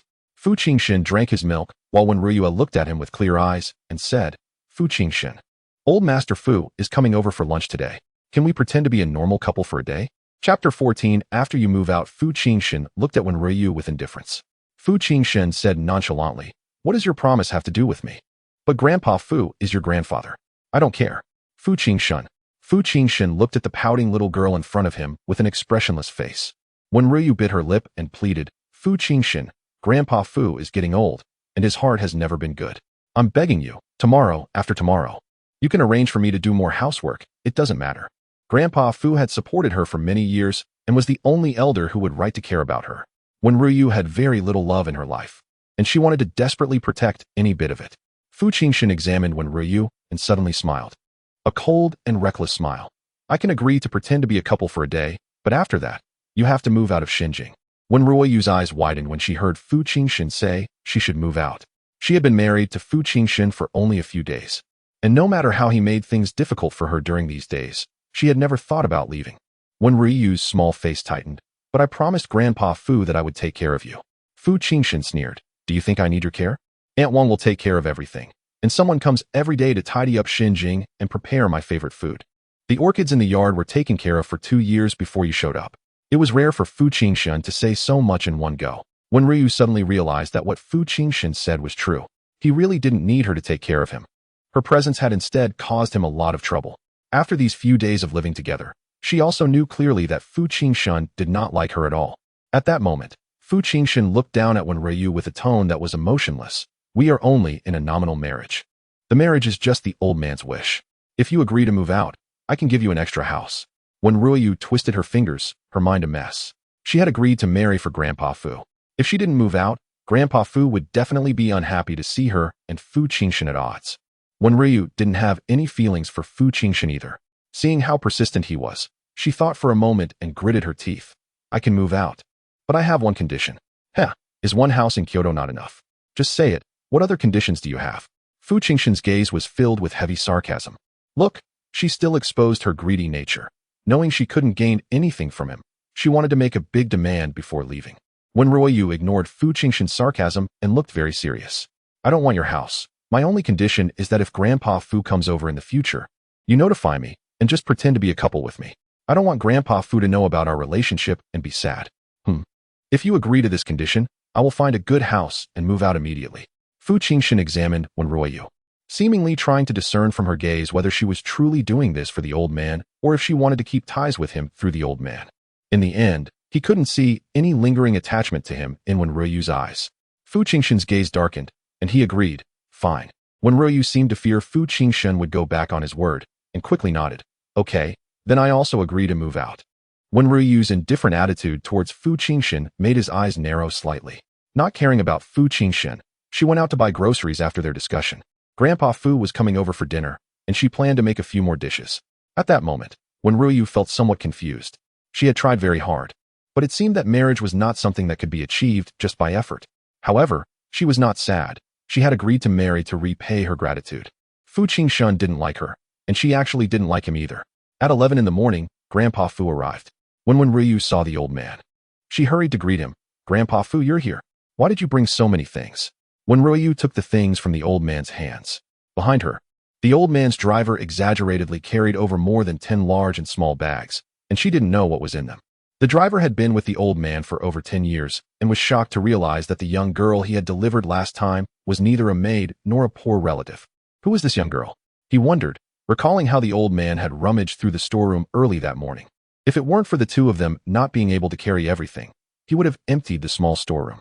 The driver felt a bit panicked, remembering how he had left the young girl at the entrance of the villa district last time. The old man didn't care about his driver's panic. He didn't even have time to pay attention to his grandson, who was standing there like a statue. Excitedly, he pulled his granddaughter-in-law to unpack the gifts. "Xiaoyu, this is bird's nest I brought for you. Young people should nourish themselves more. This is 100-year-old ginseng. I don't know if it will be useful, but I brought it for you. This is a jade bracelet I got at an auction. I think it suits you, so take it and wear it." When RuanYu looked at the pile of things in front of her, somewhat at a loss. Grandpa Fu, I can't use so many things. I'm eating well, living in a big house, and Fu Jinshen treats me well. I'm already doing great. Fu Jinshen listened from the side, his expression dark and inexplicable. This little girl didn't complain, but instead said she was doing well. The old man lovingly patted Wen RuanYu's head and said gently, "Child, I hope you can live better, even better." Hearing this, Wen RuanYu froze for a moment. She lowered her head to hide her reddening eyes. A person used to hardship felt a bit anxious when someone was so good to her. She feared disappointing Grandpa Fu's kindness. What Grandpa Fu hoped for was for her to live well with Fu Jinshen, but she had not been able to do so. Wen RuanYu lowered her head, her voice a bit hoarse. "Thank you, Grandpa Fu." The old man saw that Wen RuanYu was about to cry, knowing that this child had lived a hard life, and felt even more heartbroken. In the absence of love, marrying Xiaoyu to Jinshen made the old man feel guilty. Although this marriage was Xiaoyu's own choice, he knew what kind of temperament his grandson had. He feared that this child would suffer. Wen RuanYu didn't actually feel that she was suffering. Grandpa Fu was good to her, and she already had a lot. If Fu Jinshen didn't drive her away, she could even endure Fu Jinshen's terrible temperament for Grandpa Fu. At this moment, Wen RuanYu's eyes sparkled like stars, and she smiled brightly. "Grandpa Fu, I also have a gift for you." Wen RuanYu ran to her room and brought out a cardboard box. She took out a brown scarf from the box. "Grandpa Fu, this is a scarf I knitted for you. The weather is getting colder, don't wear so little, and take care to keep warm." The old man took it and put it on immediately. He liked it very much. Wen RuanYu continued to take things out of the box. "This is a letter from the children to Grandpa Fu. This is the grass dragonfly that Xiao Shuang sent you, and this is the pickled cabbage made by Aunt Wang." Wen RuanYu's gifts were not valuable, but the old man smiled happily because these were the most precious sentiments. At this moment, Wen RuanYu seemed to have retracted all her sharp edges, obedient and gentle. The two of them were like a grandfather and granddaughter. Fu Jinshen felt like an outsider. After Wen RuanYu exchanged gifts with the old man, she was going to the kitchen to prepare lunch. She stood up and, as she passed by Fu Jinshen, whispered, "Fu Jinshen, you promised me. You agreed to pretend to be a normal couple for a day." Fu Jinshen glanced at Wen RuanYu, reluctantly stood up, and followed her to the kitchen. The old man watched the two go to the kitchen together and couldn't help but smile. Chapter 15. He wants more. After entering the kitchen, Fu Jinshen and Wen RuanYu did not speak, as it was just a pretense. Fu Jinshen leaned against the door, watching Wen RuanYu cook. The dishes she prepared were all home-cooked meals. She first washed the ribs clean, blanched them, then added ginger and a few Sichuan peppercorns to stew, while cutting the yam into pieces for later use. Then, skillfully, she marinated the processed fish with salt, cooking wine, and green onions, and placed it in the steamer after 10 minutes. She washed the vegetables very carefully, rinsing them 3 times. She chopped the vegetables quickly, with the potato shreds cut evenly. She took cooking seriously, having experienced hunger, and had a respect for food that was beyond the ordinary, gradually forgetting that there was a man watching her by the door. Fu Jinshen looked at the busy little figure in front of him and absurdly thought that perhaps some of his previous actions had been excessive. Was this little girl too good at pretending? When Wen RuanYu finished cooking and was about to serve the dishes, she almost bumped into Fu Jinshen. She couldn't help but think how much Fu Jinshen wanted her to move out, to pretend to be a normal couple. He had watched her cook for over an hour. When RuanYu didn't speak to Fu Jinshen and served the dishes herself. The yam and rib soup, steamed fish, garlic green beans, and shredded potatoes with green peppers were all simple home-cooked dishes, looking fresh and warm. When RuanYu's voice was soft, carrying a hint of a pout, "Grandpa Fu, I prepared some home-cooked dishes, please try them and see if they're good." Grandpa Fu took a bite and nodded in satisfaction. Delicious, much better than what the chef at home makes. Jinshen is really lucky to marry you, right, Jinshen?" As soon as Fu Jinshen's name was mentioned, the harmonious atmosphere at the dining table suddenly stiffened. When RuanYu became tense, fearing that Fu Jinshen would slip up. In that instant, the air around the dining table seemed to stagnate. Fu Jinshen looked at Wen RuanYu, his gaze deep as he said, "Yes."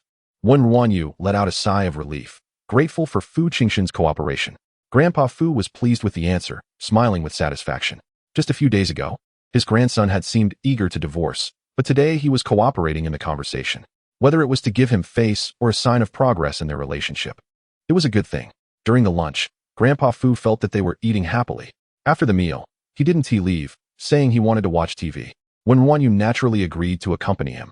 Wen RuanYu initially wanted to sit beside Grandpa Fu, but then noticed that his gaze was intentionally or unintentionally landing on Fu Jinshen.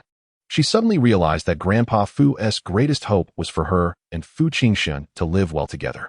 They had to pretend to be a normal couple. Wen RuanYu walked over to Fu Jinshen, mustered her courage to pull him over and sat down beside him, then said to Grandpa Fu, "Grandpa Fu, let us watch TV together." Sure enough, Grandpa Fu smiled even more. Wen RuanYu couldn't help but feel nervous, her hand holding Fu Jinshen's slightly sweaty. She was afraid that Fu Jinshen would dislike her touch and that he wouldn't want to pretend properly. Fortunately, Fu Jinshen was very cooperative and didn't shake her hand off. Wen RuanYu sat in the middle, with Fu Jinshen on her left and Grandpa Fu on her right. Wen RuanYu thought about how she would leave after today, and that Grandpa Fu would surely be disappointed if he found out. She couldn't help but speak up. "Grandpa Fu, if I do anything wrong in the future, please don't be angry. I like you the most." When Fu Jinshen heard the phrase "the most," his gaze paused inexplicably. People from wealthy families like them would have countless people trying to please them, but no one would say something as silly as "the most liked." Fu Jinshen found it fake. Grandpa Fu, however, laughed so hard that his beard trembled. All right. I want to be angry with Xiao Yu in the future." Grandpa Fu chose a variety show and watched it with great interest. Wen RuanYu, however, couldn't concentrate on the TV because she was too close to Fu Jinshen, and she instinctively sat up straight. Fu Jinshen also seemed distracted, once again catching that drowsy scent. This time, it was even closer. Ever since they had agreed to sleep together for a few hours last time, Fu Jinshen had not had the time to replicate that scent these days. Long-term insomnia had made him increasingly irritable, reaching a breaking point, as if he were filled with explosives, ready to explode at any moment. At this moment, sitting so close, with her soft little hand gripping him tightly, the scent that made him drowsy was a deadly temptation for Fu Jinshen. Wen RuanYu wanted to pull her hand back. However, Fu Jinshen suddenly held onto her waist. Wen RuanYu froze, as Fu Jinshen's breath was right by her ear. What was he doing? Was he pretending to be a normal couple now? There was no need to pretend so earnestly. In the next moment, Fu Jinshen pressed closer to Wen RuanYu, like a giant dog pouncing on her, pinning her down on the sofa, burying his face in her neck. "Don't move." Grandpa Fu was peeking outside, feeling that there was no doubt anymore. His grandson had fallen. In the past, if any woman dared to get close, Fu Jinshen would have hated it so much he'd want to beat them up, let alone actively approach a woman like this. Grandpa Fu didn't want to disturb his grandson and granddaughter-in-law. He felt that at this rate, he could soon hold his great-grandson, so he quietly left. When RuanYu finally came to her senses and reached out to push Fu Jinshen, she was about to move out, and Fu Jinshen didn't like her. What was he doing? Telling her not to move. She wasn't a pillow or a doll. When RuanYu began to resist, Fu Jinshen, "What are you doing? Let go of me." But the more when RuanYu resisted, the more Fu Jinshen became domineering and violent, only wanting to confine her. When they truly struggled, when RuanYu realized that her strength was completely suppressed by Fu Jinshen. In the struggle, when RuanYu's clothes were torn, her hands pinned above her head, and her legs held down by Fu Jinshen.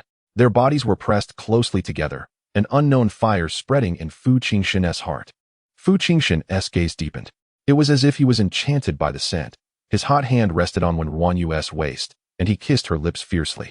So soft, he wanted more. Chapter 16, She is the special only one. When RuanYu stared wide-eyed at Fu Jinshen. In her heart, kissing was something that could only be done by two people who really liked each other. How could Fu Jinshen kiss her?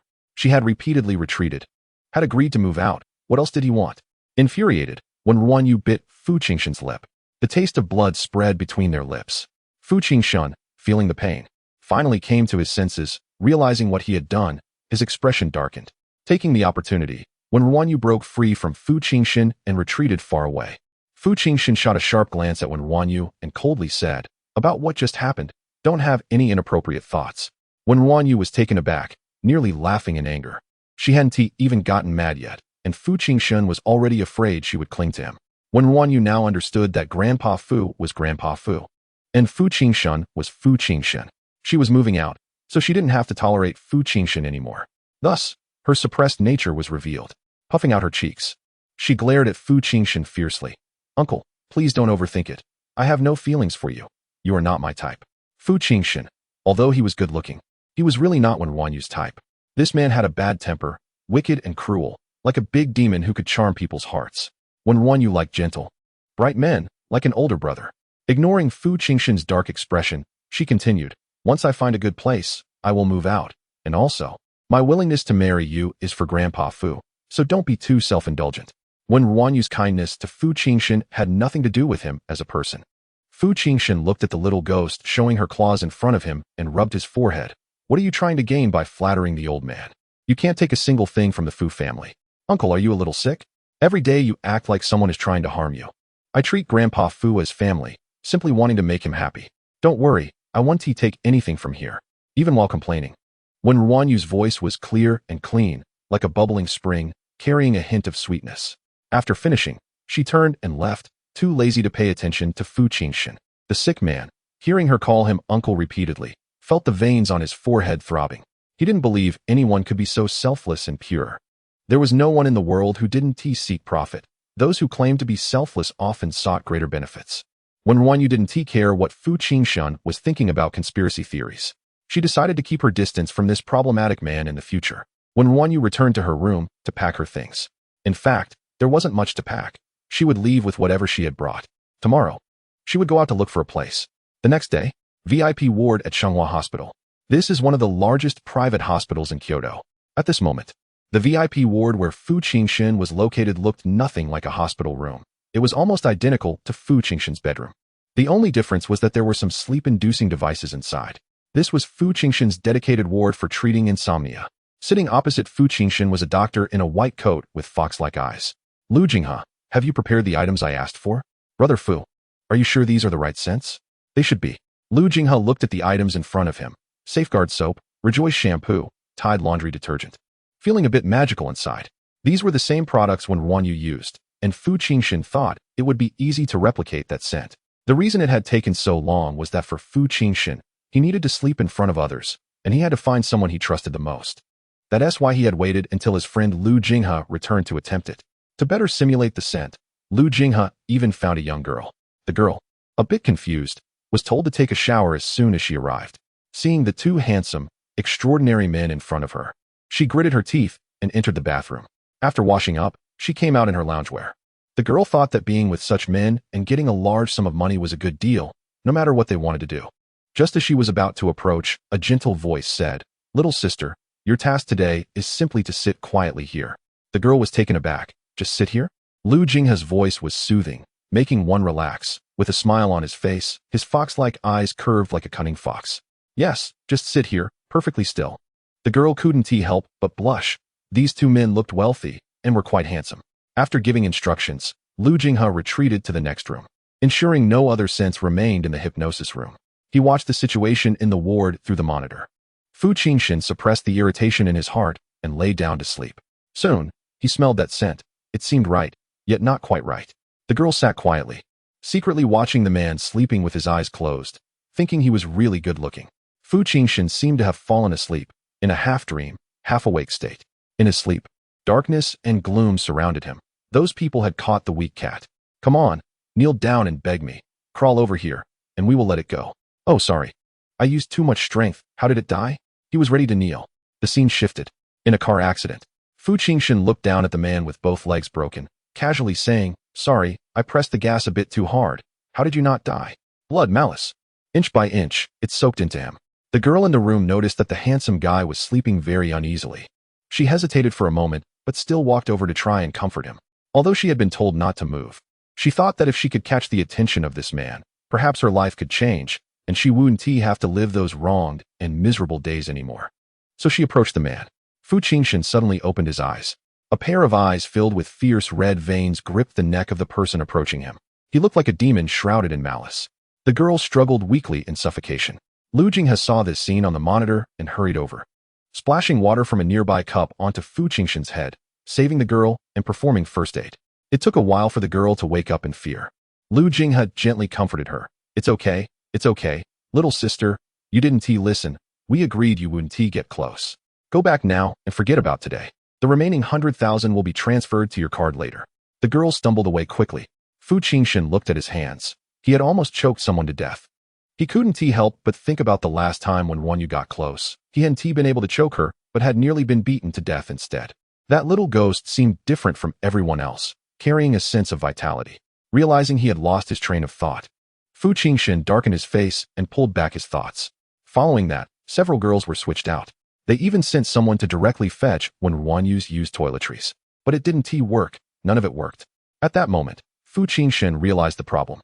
When RuanYu was special, even unique. That scent that made him drowsy could not be replicated. Fu Jinshen didn't like being so passive. He was used to controlling everything. Looking at Fu Jinshen's solemn face, Lu Jinghe helplessly said, "Brother Fu, why bother getting tangled up? It's just a woman. Who cares if she is special or not? Let me handle it and keep her by your side." Fu Jinshen's tone was low. "Lu Jinghe, don't act recklessly." For some reason, Fu Jinshen didn't want to use those dirty tactics on Wen RuanYu. Lu Jinghe waved his hand. All right, I won't act recklessly, but Brother Fu, we need to learn to be flexible. There are many ways to make a woman willingly stay. The simplest way is to use money. The most direct is to threaten, and the most profound is to use feelings. Lu Jinghe, who was enjoying the show, suggested, "Brother Fu, why don't you try the last method? You have money and looks. It's easy to win a woman's affection." Fu Qing's deep eyes were dark. Since it was special, he couldn't let that little ghost slip out of his control. Chapter 17. Why not get married? Is it because you don't like it? Wen RuanYu had no idea what Fu Jinshen was doing. She was looking for an apartment. She thought that from now on, she would draw a clear line with Fu Jinshen. The rent in Kyoto was shockingly expensive. She even considered asking if she could move into the school earlier. In the end, she found an old apartment in the university town to share with others. The 30-square-meter apartment had one bedroom and one living room, with a shared bathroom in the hallway. The total rent was $2,000, and if she slept in the living room, she only needed to pay $700, which could be paid monthly. This was the cheapest place Wen RuanYu could find. Most of her scholarship money was left for the school in the mountains, and she had spent several hundred to buy groceries to support Fu Jinshen, leaving her with only $900 after renting the apartment, with $200 remaining. Wen RuanYu gritted her teeth and paid the rent. Tomorrow was Monday, and she could start working at the fish market. With $200, if she was frugal, she could manage until her next paycheck. Now that she had moved out and didn't have to take care of Fu Jinshen, she had plenty of time. After renting the apartment, Wen RuanYu immediately returned to Xinjing to pack her things. Just as she finished packing, the doorbell rang.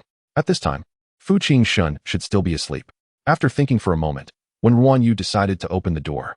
Standing at the door was a woman in a white mermaid dress. The woman had soft, wavy hair cascading down to her waist, with exquisite and beautiful features. Wearing a pair of high-heeled shoes that made her look gentle and elegant. The woman smiled gently at Wen RuanYu and said, "You must be Wen RuanYu. I'm Tang Wanro, a good friend of Fu Jinshen." Wen RuanYu immediately remembered the name. When she first visited, people at the gathering had mentioned Wanro's name more than once. She seemed to be a woman who matched Fu Jinshen well. Wen RuanYu politely greeted her. "Hello." Tang Wanro nodded and walked into the small building, sitting on the sofa and instructing, "Make me a cup of tea." Just as Wen RuanYu was about to look for tea leaves, Tang Wanro added, "Forget it. You're new and don't know. I'll do it myself." Saying this, Tang Wanro skillfully took out a type of tea and began to brew it. Wen RuanYu wanted to leave with her things, but it felt impolite to leave with a guest present. So she stayed quietly on the side, watching. She didn't understand the process of brewing tea. She just thought Tang Wanro's movements were beautiful. After brewing the tea, Tang Wanro, acting like a host, said to Wen RuanYu, "Try this tea. I'm a bit picky about tea, so Jinshen has always prepared some Westlake Longjing for me." Tang Wanro's words implied Fu Jinshen's importance to her. Unfortunately, Wen RuanYu didn't care at all. Wen RuanYu took a sip of the tea and politely said, "It's very good." Tang Wanro looked at Wen RuanYu, completely missing the appreciation for tea. She only saw the crudeness of a country bumpkin. She suddenly felt that there was no need to rush back to the country for such a maid. No matter how she looked at it, this maid posed no threat to her at all. Tang Wanro put down her teacup and sighed. "It's your first time drinking Westlake Longjing, right? That is understandable. Everyone has their own status. Some people are destined to be grassroots in the mountains, unworthy of precious things." Wen RuanYu, being from the mountains, couldn't distinguish between good and bad tea. For her, tea was just something to quench her thirst. Out of politeness, she accompanied Tang Wanro in drinking tea. However, she felt that Miss Tang seemed a bit impolite, as if she was bestowing a cup of tea from a high pedestal, inexplicably talking about grassroots life. It was a bit annoying. Tang Wanro continued in a gentle tone, "I've been with Jinshen for 7 years. I'm practically the half-hostess of Xinjing. Jinshen is destined to be high and above. Not everyone is worthy to stand by his side. Miss Wen, don't you think?" Wen RuanYu was impatient to hear these insinuations. She no longer indulged Fu Jinshen, so why should she care about Miss Tang? Wen RuanYu put down her teacup and looked sharply at her, saying, Yes, I'm not worthy, you are. If you're already the half-hostess, then why not marry Fu Jinshen? Is it because you don't like him?" Tang Wanro's gentle expression froze, her breath quickening in anger. Wen RuanYu was indeed curious. Grandpa Fu had said that Fu Jinshen, despite his age, couldn't he find a wife? This Tang Wen acted like a hostess, so why hadn't she married Fu Jinshen before this? Tang Wen's once gentle demeanor suddenly turned gloomy. How dare you speak to me like that? Do you believe I could have you leave Xinjing right now? And Qingshen wouldn't he say a word? Wen RuanYu had long wanted to leave. She could still make lunch at her rented place. She immediately nodded, saying, all right, then I'll leave. Wen RuanYu returned to her room, dragging her packed luggage, and walked straight out. Tang Wen was dumbfounded. She had never expected that this maid would just leave like that. She had come today only to make this maid recognize reality, to appear in a high position and make any woman wanting to approach Fu Jinshen feel ashamed. She hadn't really intended to drive anyone away. She didn't have that much authority in Xinjing. Just then, a cold voice came from the second floor. Where are you going? Wen RuanYu turned to see Fu Jinshen getting out of bed. She waved at him, saying, Fu Jinshen, you're awake. Your good friend is here. So I'm leaving. Come back. Wen RuanYu paused in confusion. What's wrong? Is there something else? Fu Jinshen genuinely couldn't think of anything that warranted keeping her. He said stiffly, I haven't eaten yet. Wen RuanYu replied, Aunt Wang will come over soon to cook for you. I'm hungry now. Wen RuanYu hesitated, thinking it over before deciding to turn back. Even if she was leaving, it wouldn't hurt to make Fu Jinshen a meal. She put down her luggage and went to cook. Tang Wen had been watching Fu Jinshen all along. She had guarded this man for 7 years and knew him too well. Just now, when this maid agreed to stay, she clearly saw a fleeting pleasure in Fu Jinshen's eyes. Why? What had happened in the 2 weeks she was abroad? Why was Fu Jinshen being so special to this maid? Seeing Wen RuanYu enter the kitchen, Fu Jinshen finally shifted his gaze back to Tang Wen and asked indifferently, what brings you here? Tang Wen's heart was filled with jealousy and anger, but her demeanor remained gentle and weak. Qingshen, what I said earlier was in anger. I didn't mean to drive Miss Wen away. I came to find you because I need to go to the hospital this afternoon and want you to accompany me. After saying this, Tang Wen looked at Fu Jinshen with tender eyes. In the past, whenever there was something important, as long as she said she wanted to go to the hospital, he would always postpone things to accompany her. However, Fu Jinshen glanced toward the kitchen and said, you should go back today. I have something to do. I'll go with you tomorrow. But Tang Wen hadn't finished her sentence when Fu Jinshen frowned in displeasure. Tang Wen immediately lowered her head, understanding, and said, all right, Qingshen, I'll go back today. Turning around, the jealousy in her eyes was almost palpable. Wen RuanYu. Chapter 18. Uncle, if you're crazy, go get treated. Wen RuanYu finished cooking and came out, only to find that Tang Wen had already left. Even if she hadn't left, she had only prepared one meal. Wen RuanYu set the food on the dining table, in a good mood, and said to Fu Jinshen, you can eat now. I'm leaving. Goodbye. Fu Jinshen's gaze was deep, and he spoke again. Wait.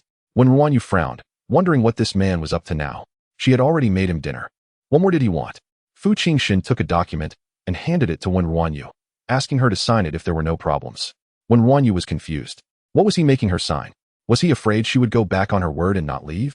She took the document from Fu Jinshen and looked at it. It was another agreement, not to send her away but a 3-year marriage contract. There was also a blank check. Fu Jinshen said lazily, you like money, right? You were willing to sleep with me for 100,000. This agreement is for 3 years, and you can fill in the amount on the check yourself.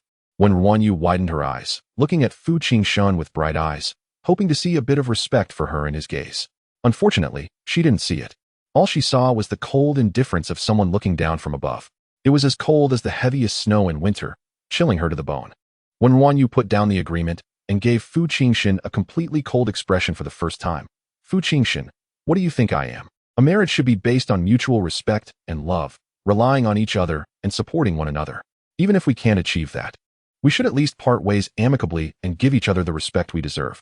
Not make me sign a contract like this to humiliate me. Fu Jinshen frowned, questioning why there were so many issues.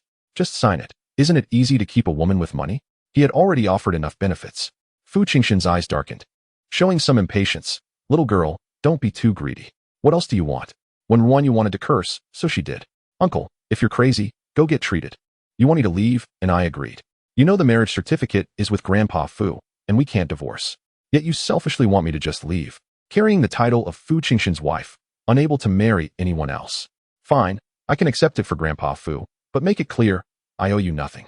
I haven't spent a penny of yours or taken anything from you. You have no right to humiliate me like this. What do I want? Someone like you can never give me what I truly desire. Fu Jinshen's face turned extremely ugly. The last person who cursed at him like that had gone bankrupt. Wen RuanYu wasn't afraid of him and angrily said, From now on, aside from matters regarding Grandpa Fu, we better not see each other again. Just like that. Let's go our separate ways. After saying that, Wen RuanYu threw down the agreement, picked up her luggage, and turned to leave. She didn't even say goodbye. She hoped never to see him again. She was genuinely angry. Every young girl has her own dreams about marriage, and Wen RuanYu was no exception. She agreed to marry Fu Jinshen to repay a debt of gratitude, but she had always tried to live well, attempting to get close to Fu Jinshen. Seeing Fu Jinshen's handsome face made her happy, and sleeping beside him made her blush. She was just an ordinary girl who hoped for mutual understanding and respect with her husband, exchanging sincerity for sincerity. But she encountered Fu Jinshen. All her dreams of marriage were shattered. When RuanYu left, the small building fell silent. The faint, drowsy atmosphere left behind made Fu Jinshen even more irritable. Their essay saying, "What hurts more than losing something is having it, and then losing it again." For years, Fu Jinshen had been troubled by insomnia, and he had gotten used to it. But after when RuanYu appeared, he had slept soundly twice. Now returning to his state of insomnia made his emotions teetering on the edge of an explosion. He couldn't allow someone special in his life. It made him too passive. Using money didn't work. With the old man around, ordinary threats wouldn't work either. So what about using feelings? For some reason, even at this point, Fu Jinshen had never thought of using those dirty, bloody means against Wen RuanYu.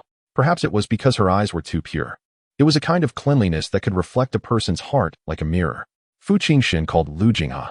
Lu Jinghe, this fox, began to offer Fu Jinshen advice. The more Fu Jinshen listened, the more he frowned. On the phone, Lu Jinghe said with a smile, "Brother Fu, as long as you follow my advice, it's easy to make a woman fall in love with you." When RuanYu returned to her rented apartment, she tidied up her things and cleaned the place. Her roommate was a woman in her 30s who worked nearby. The old apartment was very shabby. She would have to sleep in the living room and the bathroom was inconvenient. But when RuanYu was very happy. This was her own rented place, and she felt secure living there. Conditions were tough, but how could they compare to the hardships in the mountains? On the first day after leaving Fu Jinshen, when RuanYu ate an extra bowl of rice, just as she was considering whether to have a second bowl, there was a knock at the door. She was new to Kyoto, without friends or family. Grandpa Fu didn't know she lived here. She thought it was her roommate returning. When RuanYu put down her bowl and went to open the door, the moment she opened it, she instinctively wanted to close it again. Fu Jinshen was standing at the door, his face completely darkened, one hand pushing against the door. Did this little girl really dislike him this much? In the past, it was always Fu Jinshen who drove people away. This was the first time he had been met with a closed door. When RuanYu saw Fu Jinshen blocking the door, she gave up on closing it. If she pushed too hard, she would be pressing against Fu Jinshen's hand. And she didn't want to hurt him. When RuanYu, clearly displeased, said, "What are you doing here? Didn't we say it's best not to see each other again? Don't come looking for me about things unrelated to Grandpa Fu." Fu Jinshen's gaze swept over the room, and he sneered. "What kind of place is this? Can people live here? What's it to you? I think it's great here. Come back to Xinjiang with me." When RuanYu didn't hesitate to refuse, "No way. Uncle, have you forgotten? Yesterday, you insisted I move out, and now you want me to go back. Is it fun to tease others like this?" Fu Jinshen was rarely confronted so rudely, and a cold look gradually filled his eyes. The next moment, he remembered Lu Jinghe's instructions and the purpose of his visit today. He suppressed the gloom in his heart and tried to sound friendly. "About what happened before, I apologize." When RuanYu was shocked. Someone as temperamental and reckless as Fu Jinshen would actually apologize? She looked up slightly at Fu Jinshen, her large, watery eyes like a little deer in the forest, lively and clear. Fu Jinshen's breath caught as he looked at her. Chapter 19. Don't you have a temper? When RuanYu's eyes brightened, and she suddenly smiled. With a sweet smile, she said, "Uncle, I accept your apology." When RuanYu was the type who preferred a soft approach rather than a hard one. When Fu Jinshen confronted her, she wouldn't back down. But now that Fu Jinshen had apologized, she wouldn't hold a grudge. The main reason was that Fu Jinshen was the grandson of Grandpa Fu, so she had a much higher tolerance for him than for others. Fu Jinshen inexplicably breathed a sigh of relief, a slight smile curling at the corners of his mouth. "Then come back to Xinjiang with me." He had only one purpose for coming here, to take her back. He had no feelings for this little girl and didn't like her silly antics. The apology was merely a means to an end. Things were easier than Lu Jing had said. However, the next moment, when RuanYu shook her head, "Uncle, I'm not going back with you. I've already rented a place. I didn't know you were forced into marriage, and I'm sorry for the trouble I've caused you during this time. I know you dislike me, and when I find the opportunity, I'll discuss the divorce with Grandpa Fu." When RuanYu was particularly calm, there was no need to cultivate a couple's relationship with Fu Jinshen. She now viewed him very calmly. It was like looking at a movie star on a poster, good-looking but irrelevant to her. The smile on Fu Jinshen's lips turned cold. Wen RuanYu sensed that the man opposite her seemed a bit angry, but he was inherently temperamental.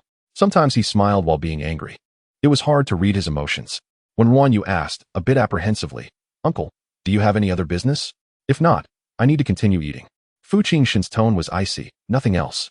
Wen RuanYu smiled and waved her hand at him, then decisively closed the door. Fu Jinshen stood at the door with a gloomy expression, staring at the tightly closed door. He suddenly felt impatient with this emotional game. He wanted to knock her out and take her away directly.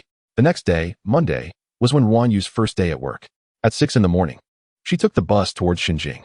She wasn't looking for Fu Jinshen. Instead, she was going to the fish market in Area 8 of Xinjing to work as a fish cleaner. Fu Jinshen's residential area was somewhat remote. She had to transfer buses twice and walk for over 10 minutes to reach her destination. The market had just opened, and Uncle Wu was moving the fish barrels, pouring the fish into the oxygen pool. Wen RuanYu was about to step forward to help when a middle-aged woman in gloves yelled at her. "You must be Wen RuanYu. Why are you so late for market work? You need to be here by 6. Now go dump all the fish from these barrels into the oxygen pool, and be careful not to spill water everywhere." Wen RuanYu was taken aback by the yelling. Uncle Wu quickly intervened. "These barrels are too heavy. How can a little girl lift them? I can do it." The woman, whose gloves were still wet, directly pinched Uncle Wu and complained, "Why are you doing this? I pay her wages. This is her job to do. If she can't lift it, she shouldn't be here." Uncle Wu wanted to argue back, but when RuanYu quickly stepped in, "I'll do it. I can manage." The woman huffed and went to sweep the water on the floor. Uncle Wu apologetically said to Wen RuanYu, "Don't mind her. She's my wife. Just call her Aunt Wu. She's tough on the outside but soft-hearted." Wen RuanYu nodded earnestly. "It's okay. I don't mind." She truly didn't mind. Even someone as temperamental as Fu Jinshen she could tolerate, so this was nothing. Moreover, she was willing to endure for the sake of earning money. Uncle Wu sighed, not wanting to bully the young girl. The next moment, Wen RuanYu effortlessly lifted the heavy barrel and poured the fish into the oxygen pool. Goodness, her movements were even more fluid than his as a big man. Aunt Wu, seeing this, said nothing further. The morning business was good. Wen RuanYu, wearing a small apron, chopped fish bones with a crackling sound. Uncle Wu was honest and kind, while Aunt Wu had a bad temper, often picking on Wen RuanYu. But Wen RuanYu felt no dissatisfaction. It was her first job in the city, and if someone pointed out her mistakes, it meant she still had room for improvement. At that moment, Aunt Wu was grumbling. "Wen RuanYu, don't let the floor get all wet when you're killing the fish. Do you want to make me slip and fall? Wen RuanYu, I've told you before, when selling fish, pick the ones that are about to die first. If the fish dies and doesn't get sold, I'll deduct it from your wages." Finally, at 6 in the evening, Wen RuanYu finished work. Aunt Wu bluntly said, "Wen RuanYu, go clean up those entrails on the floor before you leave." Wen RuanYu obediently replied, "Oh, okay." The sister selling roasted duck next door couldn't stand it anymore. "Old Wu, can't you manage your wife? Even if the girl is honest, you can't bully her like this." Uncle Wu looked embarrassed. Upon hearing this, Aunt Wu immediately scolded, "You busybody. Do you think our family matters are any of your business? If you can't stand it, you can clean up the trash yourself." The woman across the way retorted, "You old hag, you have kids too. How can you bully a young girl like this? Aren't you ashamed?" Seeing the two about to quarrel, Wen RuanYu quickly ran over to intervene. It's okay. I'm quick with my hands. I'll clean it up soon." The roasted duck sister complained, "Don't you have a temper? Didn't you see I was helping you?" Wen RuanYu smiled good-naturedly. She wasn't without a temper. She simply knew that many times she didn't have the right to be angry. Since she was 5, she had lived alone. Other children could be angry at their parents, but she couldn't because her mother had passed away and her father was missing. Other children could be mischievous, but she couldn't. She had to work hard to survive. She had just gotten used to facing others with a smile. Wen RuanYu quickly cleaned up the unwanted entrails from the fish and wiped the oil from the roasted duck shop before leaving. A week passed in the blink of an eye. Fu Jinshen did not appear again. Wen RuanYu was very happy at work. Most of the customers at the market were elderly residents from the neighborhood who liked to come early to buy groceries. After 10 o'clock in the morning, there were hardly any people. When it was quiet, Wen RuanYu would tidy up and clean. The fish stall was polished to a shine inside and out. Even Aunt Wu, who was so picky, had nothing to complain about. That day, just as Wen RuanYu was about to go home, Aunt Wu threw her a fish, coldly saying, "This fish is about to die. It's not worth much. If you want it, take it. If not, throw it away." Wen RuanYu widened her eyes. The fish was not dead at all. Its tail was still moving. She looked at Aunt Wu in surprise. Aunt Wu felt uncomfortable, snapping, "Just hurry up and leave after work.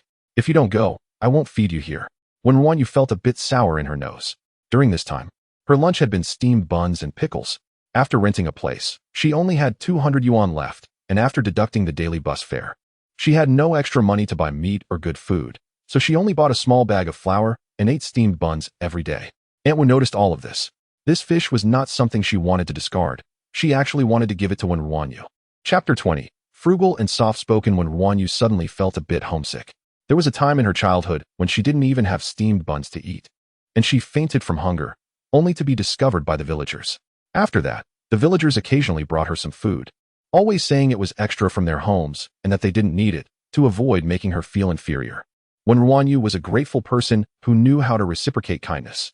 She bowed to Aunt Wu and said, "Thank you."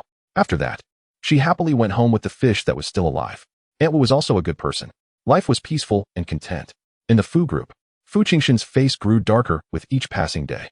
He had ignored Wen RuanYu for several days. He never believed that Wen RuanYu was truly indifferent to desires. He originally thought she would come to Xinjing to find an opportunity to see him.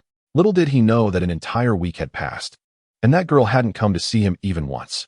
Could it be that she really was working as a fishmonger? At that moment, Fu Jinshen was sitting in his office.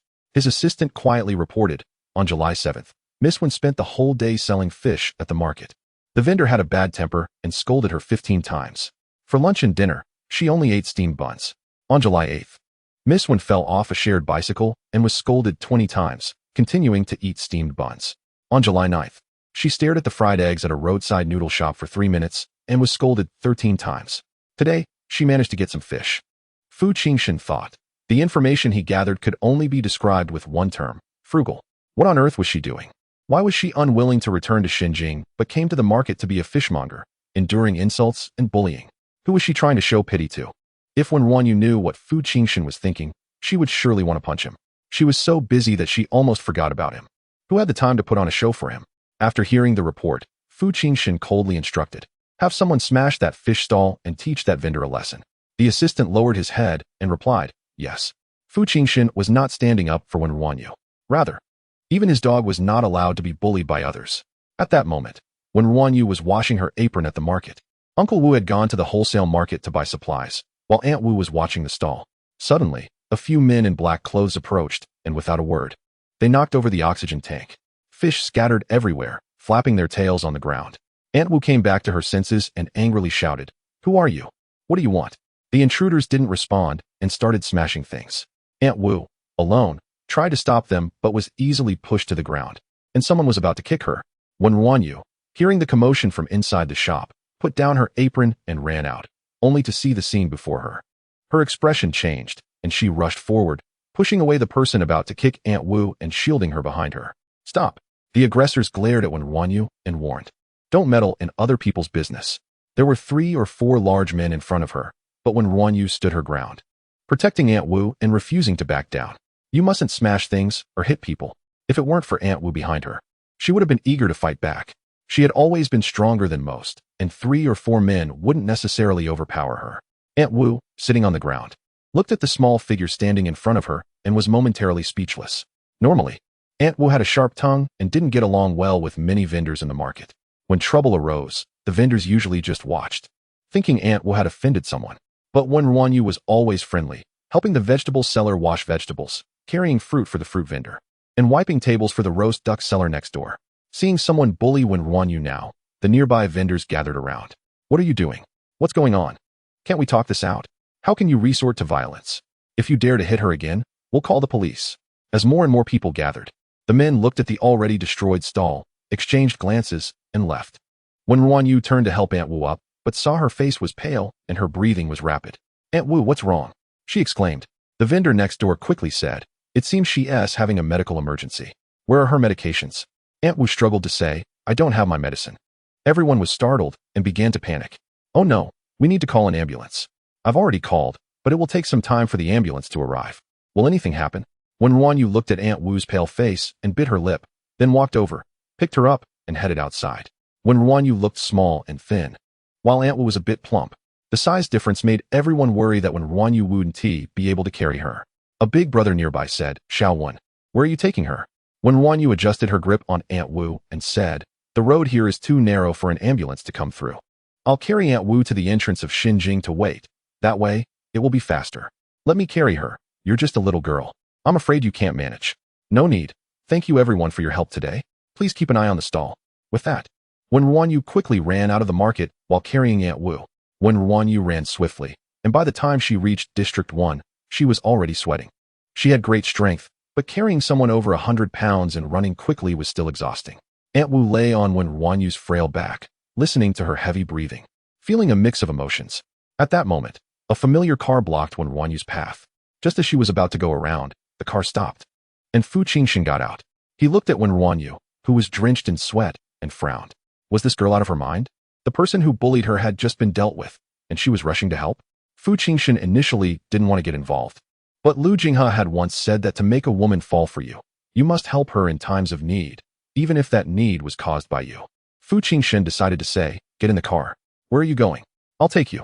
Wen RuanYu's eyes lit up. "Thank you, uncle." Without hesitation, she quickly got into the car while still carrying Aunt Wu. Aunt Wu is unwell. We'll head in the direction of the ambulance to get her there as quickly as possible.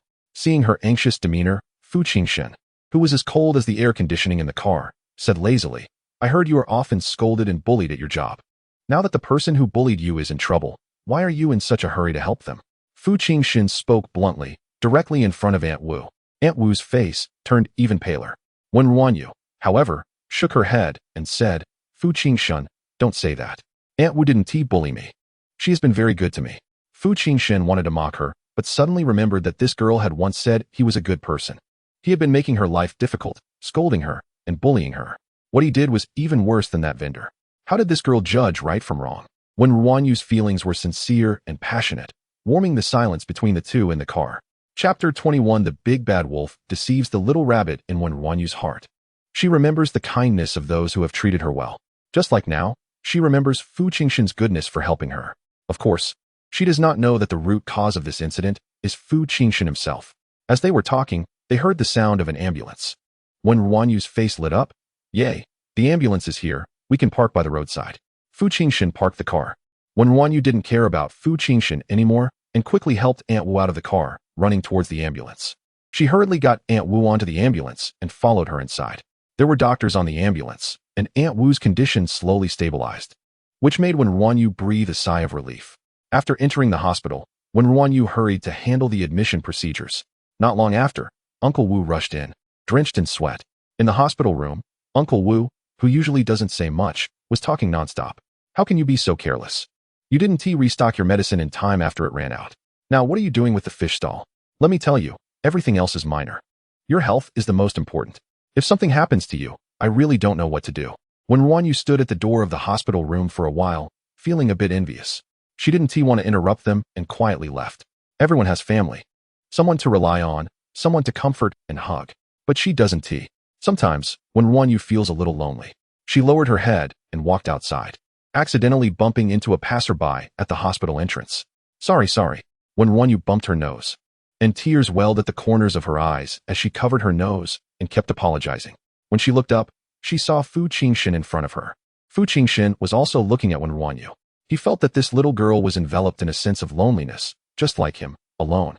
However, upon seeing Fu Jinshen, Wen RuanYu raised a bright smile, her eyes glistening with tears like a sunflower blooming in solitude.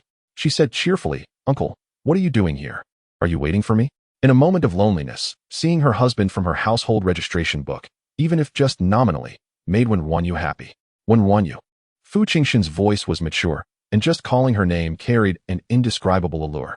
For some reason, Wen RuanYu's face turned red instantly. This was the first time Fu Jinshen called her by her name. Fu Jinshen didn't forget his purpose for coming. Pretending to be kind was too easy. He suddenly reached out and pinched Wen RuanYu's face, saying, "You really are foolish. You care so much for others. Yet you don't even take care of yourself when you've hurt your arm." Wen RuanYu was stunned when he pinched her face. How could Fu Jinshen act so intimately towards her? Was he concerned about her? Her face turned even redder, and her ears and neck slightly flushed. She felt that today's Fu Jinshen was like a different person. She didn't resist and obediently explained, "I was too anxious when I ran out, and I accidentally scraped my arm. It's just a small injury, it's nothing." Fu Jinshen released her and said, "Get in the car." Wen RuanYu obediently got in the car. She didn't see Fu Jinshen's cold eyes behind her, devoid of any warmth, like a big bad wolf deceiving a naive little rabbit. Fu Jinshen took out a first aid kit from the car and helped Wen RuanYu clean her wound. The disinfectant hurt when it touched the wound. But Wen RuanYu's expression didn't change. A little pain was nothing to her. She had endured worse injuries growing up. There's no need to hold back. I'm not. Wen RuanYu wanted to say she wasn't in pain, but as soon as the words came out, she stopped. How could it not hurt? It was just that growing up alone, no one cared when she cried out in pain, so she gradually stopped doing so. At this moment, Fu Jinshen told her not to endure. Wen RuanYu lowered her head and mumbled softly, "It does hurt a bit." Fu Jinshen was very close to Wen RuanYu at this time. Her scent mixed with the smell of disinfectant entered his nose, making him feel drowsy. What was the reason? Was it really just the smell? Perhaps he would know if he found a way to bring her back. After this incident, Wen RuanYu's attitude towards him had clearly undergone a subtle change. However, Fu Jinshen felt that the progress was too slow. He didn't have much patience to coax a little girl. After taking care of Wen RuanYu's wound, Fu Jinshen spoke. "Old man is coming over for dinner tonight. You come to Xinjing." Upon hearing Grandpa Fu, Wen RuanYu's eyes softened even more. She nodded directly, saying, "Okay, I'll go buy some ingredients later." The two didn't speak again. Soon, they arrived at Xinjing. After Wen RuanYu got out of the car, Fu Jinshen took out his phone and made a call. "Old man, come over to Xinjing for dinner tonight." On the other end of the line, Grandpa Fu was a bit confused. What was wrong with his grandson? Why was he inviting him to dinner? Didn't he usually wish he would stay far away? Fu Jinshen didn't hear a response and impatiently frowned, saying, "Are you coming or not?" "Coming." Wen RuanYu went to the market. Uncle Wu was taking care of Aunt Wu, and she wanted to return to tidy up the fish stall that had been smashed. The scattered fish had already been helped by those around to be collected into the oxygen pool. Wen RuanYu cleaned up a bit. A table, a set of oxygen equipment was damaged, and a few fish died. The loss wasn't too big, but she didn't know who it called to smash things. Doing such bad things was really immoral. After tidying up, she honestly stayed by the stall selling fish. At 3 in the afternoon, Uncle Wu returned for a while. Seeing Wen RuanYu there, and that she had tidied up the fish stall, Uncle Wu gratefully said, "Xiaowen, thank you so much. When Aunt Wu is discharged, we'll properly thank you. You can't handle the stall alone. Take everything back to the shop. We'll close for 2 days." Wen RuanYu hesitated a bit, "But I haven't sold all these fish yet." Uncle Wu generously said, "It's okay. Give all these fish to everyone. Thanks to everyone today for their help. You should take a couple of fish back to eat." The two gave the fish to the surrounding vendors, then closed the rolling door. Uncle Wu hurried back to the hospital to look after Aunt Wu. Wen RuanYu felt a bit embarrassed and said, Uncle Wu, can I get an advance of 500 from my salary?" She could manage without spending money. Even eating steamed buns would be fine. But Grandpa Fu was coming over today, and she promised to buy ingredients. Wen RuanYu's voice got softer and softer. She felt very embarrassed to ask for an advance so soon after starting her job. Uncle Wu directly took out a stack of cash, counting none of it, and handed it to Wen RuanYu. "Of course, take this first. If it's not enough, tell me. I don't need that much." Wen RuanYu hadn't finished her sentence when Uncle Wu hurriedly rushed off to the hospital. Wen RuanYu counted the money in her hand 3 times. It was exactly 2,003. She needed to remember it clearly. Just after she finished counting, she saw Fu Jinshen walking over not far away. Wen RuanYu quickly hid the money. She felt a bit nervous, not knowing how long Fu Jinshen had been watching or if he had seen her awkwardness in asking for an advance. "Uncle, why are you here?" "Wait for me a moment. I'm going to buy ingredients now," Wen RuanYu said quickly due to her anxiety and was about to run. Fu Jinshen directly grabbed Wen RuanYu's hand. "We're buying ingredients at the shopping mall today." The prices of ingredients at the shopping mall were much higher than the market. But after thinking for a moment, Wen RuanYu nodded in agreement. Grandpa Fu was coming. It was time to buy something good to eat, even if it was expensive. She had over 2,000. At this moment, Fu Jinshen's gaze was intensely scrutinizing Wen RuanYu. This little brat is actually advancing her salary. She's eating his food, living off him, and trying to please the old man. How can she be so poor? Chapter 22, he probably doesn't like her. Fu Jinshen had no idea that Wen RuanYu had never spent a penny of his money since arriving at Xinjing. The two went to a shopping mall. Fu Jinshen, looking striking and exuding the aura of a wealthy, domineering CEO, stood next to Wen RuanYu, who was dressed in her old high school uniform, embodying the image of a sweet and cute poor student. Together, they sparked various imaginations of stories involving older men and young girls. People were watching them all along the way, but neither of them felt anything special about it. Fu Jinshen was indifferent, while Wen RuanYu thought there was no harm in being looked at. She was secretly observing Fu Jinshen, finding him quite strange lately. It was surprising that someone like him would go grocery shopping with her. He had clearly disliked her before, often treating her harshly and deliberately making things difficult for her. Now, However, he seemed much gentler, to the point where she felt he could be easy to get along with. While grocery shopping, Fu Jinshen pushed the shopping cart while Wen RuanYu picked items. They really looked like a married couple. Wen RuanYu bought a lot of food, including some fresh vegetables and meats, as well as some pricier items. As she selected the items, she couldn't help but think how expensive the prices were in Kyoto. After calculating, she realized it would cost around 800 or 900. However, thinking of Grandpa Fu, she gritted her teeth and added an expensive deep-sea fish to her cart. Fu Jinshen observed from behind, a hint of mockery in his eyes. Just a few days ago, she was too stingy to buy eggs. But now she was picking only the expensive items. He wondered if she was genuinely foolish or just pretending to be. Why settle for small benefits when there were greater advantages to gain? Soon, they finished shopping and stood in line to pay. The total came to 980. Fu Jinshen was about to pay when Wen RuanYu quickly pulled out her wallet and handed over 1,000 in cash without hesitation. She felt a pang in her heart, having never spent so much at once, but her actions showed no signs of doubt. Fu Jinshen was taken aback. It was the first time a woman had paid when she was with him. After she completed the payment and carefully collected the change, she looked at Fu Jinshen, puzzled, and asked, "Uncle, what's wrong? Let us go." Fu Jinshen followed, his gaze cold, beneath the facade of gentleness. He couldn't help but reveal a hint of hostility. "Wen RuanYu, you don't need to pretend to be generous in front of me. Even if you insist on paying for these groceries, I won't think any differently of you." Wen RuanYu was confused. He had been fine just a moment ago. So why was he suddenly in a bad mood? Did he feel his pride was hurt because a woman was paying? She patiently explained, "I've always been the one buying groceries and cooking, and I forgot that now that I've moved out, I don't have to take care of you anymore." It won't happen again. She was poor. If it were just for herself, she would never buy such expensive ingredients. She wanted to treat Grandpa Fu well since it was a rare visit and knew Fu Jinshen was picky. Fu Jinshen's hostility faded a bit. "Take care of me?"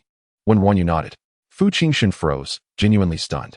He had thought Wen RuanYu came to Xinjing to enjoy good food and a good place to stay, believing Aunt Wang would take care of everything. Unfortunately, Aunt Wang thought the same, assuming Fu Jinshen would handle it all. After all, no woman had ever lived in Xinjing before. This was the first time. Fu Jinshen never imagined that during the time he had been making things difficult for Wen RuanYu. She had been scrimping and saving to support him. He suddenly recalled that bowl of egg noodles, remembering how she didn't even have an egg to eat. Did the old man not give her any money? Upon reflection, perhaps he truly hadn't. None of them were so poor that they couldn't afford food. The old man would give her many things, but probably not money. And she hadn't taken any valuable items. He had heard she was from the mountains. A student who had just been accepted into university, perhaps truly poor. No wonder she worked as a fishmonger at the market. Fu Jinshen felt an unusual unrest within himself. A chaotic mix of emotions that made it hard for him to maintain his facade. With a serious expression, he took the shopping bag from Wen RuanYu's hands. Wen RuanYu instinctively said, "Uncle, I'm strong enough to carry it." "Shut up." Wen RuanYu fell silent, quietly watching Fu Jinshen. He was carrying such a large shopping bag, and at that moment, he seemed less imposing and more real. When they returned to Xinjing, Grandpa Fu had already arrived. Seeing him was like reuniting with family. Wen RuanYu ran over with a bright smile. "Grandpa Fu, how did you get here so quickly? We bought a lot of groceries today. I'll make you something delicious soon." "Xiaoyu, you went grocery shopping with Jinshen?" "Yes." Grandpa Fu looked at his grandson carrying the groceries, smiling wider as more wrinkles formed at the corners of his eyes. Since Wen RuanYu arrived, he had witnessed many firsts with his grandson. Wen RuanYu went to the kitchen, busy with the ingredients. Dinner was lavish that night, and both she and Grandpa Fu enjoyed it immensely. No one cared whether Fu Jinshen was happy or not. After dinner, Grandpa Fu didn't mention going home, but suggested playing Do Di Zhu, a card game. However, Do Di Zhu requires 3 players, 2 wouldn't suffice. Grandpa Fu called out to Fu Jinshen, and to everyone's surprise, he agreed. Wen RuanYu thought Fu Jinshen was acting strangely. They hadn't signed any agreements today, nor did they need to pretend to be a normal couple. Why was he cooperating so much? In the first round of Do Di Zhu, Fu Jinshen was the landlord. Wen RuanYu and Grandpa Fu teamed up against him.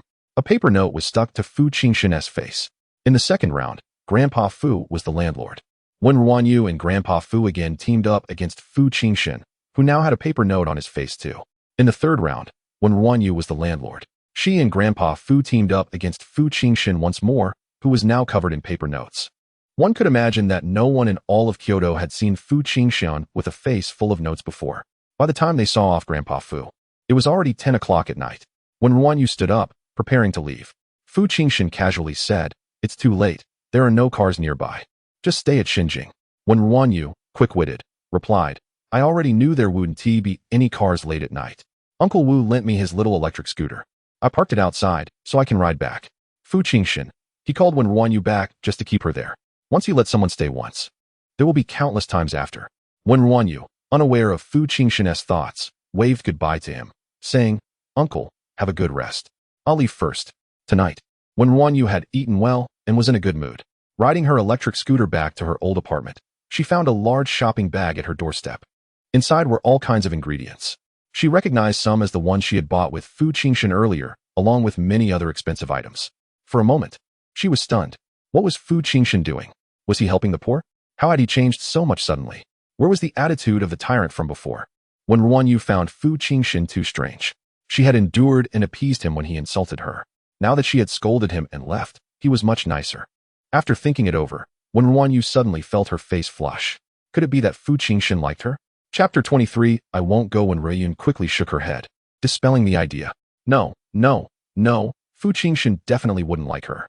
Fu Jinshen had said that the marriage was forced and that he had no feelings for her. She couldn't understand why Fu Jinshen had changed, but thanks to him, she didn't have to eat steamed buns every day anymore. Aunt Wu was discharged from the hospital 2 days later. The fish stall at the market opened, and Wen RuanYu continued to work. After returning, Aunt Wu no longer picked on Wen RuanYu or scolded people harshly. She had become somewhat awkward. In the morning, after finishing her work, Wen RuanYu found herself daydreaming. Aunt Wu suddenly said, Xiaowen, there aren't many people in the afternoon, and it's pointless to have so many people here. How about this, from now on? You can help deliver the fish ordered by the customers in Shunjing district at 11 in the morning, and then just go home. Most of the people buying groceries at the market were elderly residents from the nearby area. They liked to come early in the morning and after 10 o'clock. There weren't many people left. Initially, Wen RuanYu had applied for the fish cutting job because Uncle Wu said she could go home when there were no customers, which would give her more flexibility to care for Fu Jinshen. But before she even started working, she was kicked out by Fu Jinshen and stopped worrying about her work hours. Now Aunt Wu's suggestion meant that she could leave at noon. If she had the afternoons free, could she take on another temporary job? She could earn a little more money to send back to the school in the mountains. Wen RuanYu asked in surprise, Really? Aunt Wu nodded. When have I ever lied to anyone? Wen RuanYu thought to herself that the last time Aunt Wu sold fish to Grandpa Lu, she shortchanged him by 2 taels. But despite her thoughts, Wen RuanYu still smiled and said, Thank you, Aunt Wu. Aunt Wu became awkward again. What are you thanking me for? Just be polite when delivering the fish. Don't offend the customers. All right. Wen RuanYu rode Uncle Wu's little electric bike to deliver the fish. The distance from Shunjing District 1 to 12 wasn't too big, but it wasn't small either. Wen RuanYu quickly got familiar with the nearby area in just 2 days. On her first day, she helped a family in District 4 deliver kittens, and they had 6 little ones. On the second day, she noticed that the grapevines in a yard in District 6 were malnourished and reminded the young lady there. There was also an old man in District 12 who had a bad temper and always scolded them for delivering fish that were short in weight. After that, Wen RuanYu would bring him a fish bladder each time, and he stopped scolding her. At this moment, Wen RuanYu saw an order. District 1, Fu Jinshen. Wasn't Fu Jinshen someone who didn't eat fish? Did he need her for something? Wen RuanYu quickly rode her bike to District 1. Aunt Wang came to open the door. Miss Wen is here. The young master is waiting for you. Waiting for me for what? Aunt Wang smiled and didn't say anything. Wen RuanYu felt her guess was correct. Fu Jinshen didn't eat fish, so he must have called her over for something. As she walked into the small building, she saw Fu Jinshen sitting at the dining table with a large spread of dishes in front of him, looking nothing like someone who had business to discuss. Wen RuanYu instinctively swallowed. Could Fu Jinshen finish all this food by himself? It seemed Fu Jinshen sensed Wen RuanYu's thoughts and said, Sit down and have a meal with me. Wen RuanYu shook her head, refusing the temptation. No, the fish has been delivered. Do you have anything else? If not, I need to go back. Fu Jinshen didn't even raise his eyelids, elegantly eating his food. Finish the meal with me before you leave, otherwise, I will complain that the fish you delivered has issues. You can't do that. Who complains about not eating with someone? She initially thought Fu Jinshen called her over for something serious, but it turned out there was nothing, just to mess with her for fun.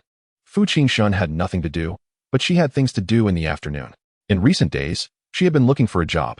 Wen RuanYu sat down with a puffed-up face, burying her head in her food and eating without stopping. After a while, she forgot what she had been thinking. This meat is really delicious. Fu Jinshen curved his lips.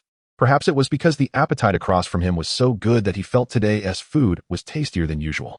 When Wen RuanYu walked out of the small building, she felt a bit stuffed. She looked back at the small building with mixed feelings. Was Fu Jinshen deliberately calling her over for a meal? His sudden change made her a little anxious. After returning, Wen RuanYu stopped thinking about the strange Fu Jinshen and continued to look for jobs.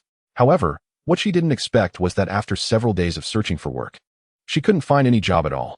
She had low salary requirements and was willing to do any job, yet no one wanted her. Wen RuanYu felt a bit dejected. Could it be that finding work in a big city had such high standards? At this time, in the Tang family, Tang Wanru was sickly and taking medicine. Across from her sat a man in a floral shirt. If Wen RuanYu were there, she would recognize him as the man who tried to splash her with drink at the last gathering. Sister Wanru, with me around. That maid will definitely not find work in Kyoto. Li Xiao, won't this be a bit inappropriate? If Jinshen finds out, he will definitely blame me. What's inappropriate? This is my own idea. It has nothing to do with you, Sister Wanru. I heard that the maid is cutting fish at the market, which is smelly and disgusting. She has already moved out of Shenzhen and is living in that nearly collapsing old apartment. She's poor and shabby. Sister Wanru really doesn't need to keep her in mind. But Jinshen has some special feelings for her. Tang Wanru's tone was mournful, appearing weak and sickly. Li Xiao looked worried and comforted her. Sister Wanru, don't overthink it. No man would give up a pearl to pick up grass on the ground. Everyone knows that Brother Fu is especially different toward you. Tang Wanru showed a gentle smile. Li Xiao felt that he must protect that gentle smile. That maid could just be dealt with and sent away. Wen RuanYu had never thought that her inability to find a job was due to someone else's sabotage. Mainly, her poverty limited her imagination. She couldn't fathom the extent of the wealthy's capabilities. One day, after Wen RuanYu had just delivered the fish and was heading home, she was stopped by a few people. Wen RuanYu had a good memory. She hardly forgot faces after seeing them once and immediately recognized the people in front of her. They were the few people from the gathering at Fu Jinshen's house the first time she went there, led by the man in the floral shirt who had tried to splash her with drink and had kicked her pink bucket. This man was wearing a different floral shirt today, along with floral pants, looking like a butterfly. Wen RuanYu looked around to see if anyone was nearby, assessing whether it was suitable for a fight. However, Li Xiao had restrained his previous arrogant demeanor and smiled broadly. You must be Wen RuanYu. There was a bit of misunderstanding at the last gathering. We came specifically to find you to have some fun. Huh. Wen RuanYu blinked. They wanted to take her out to have fun? Wen RuanYu clearly remembered this person's attitude last time and didn't believe they would want to take her out.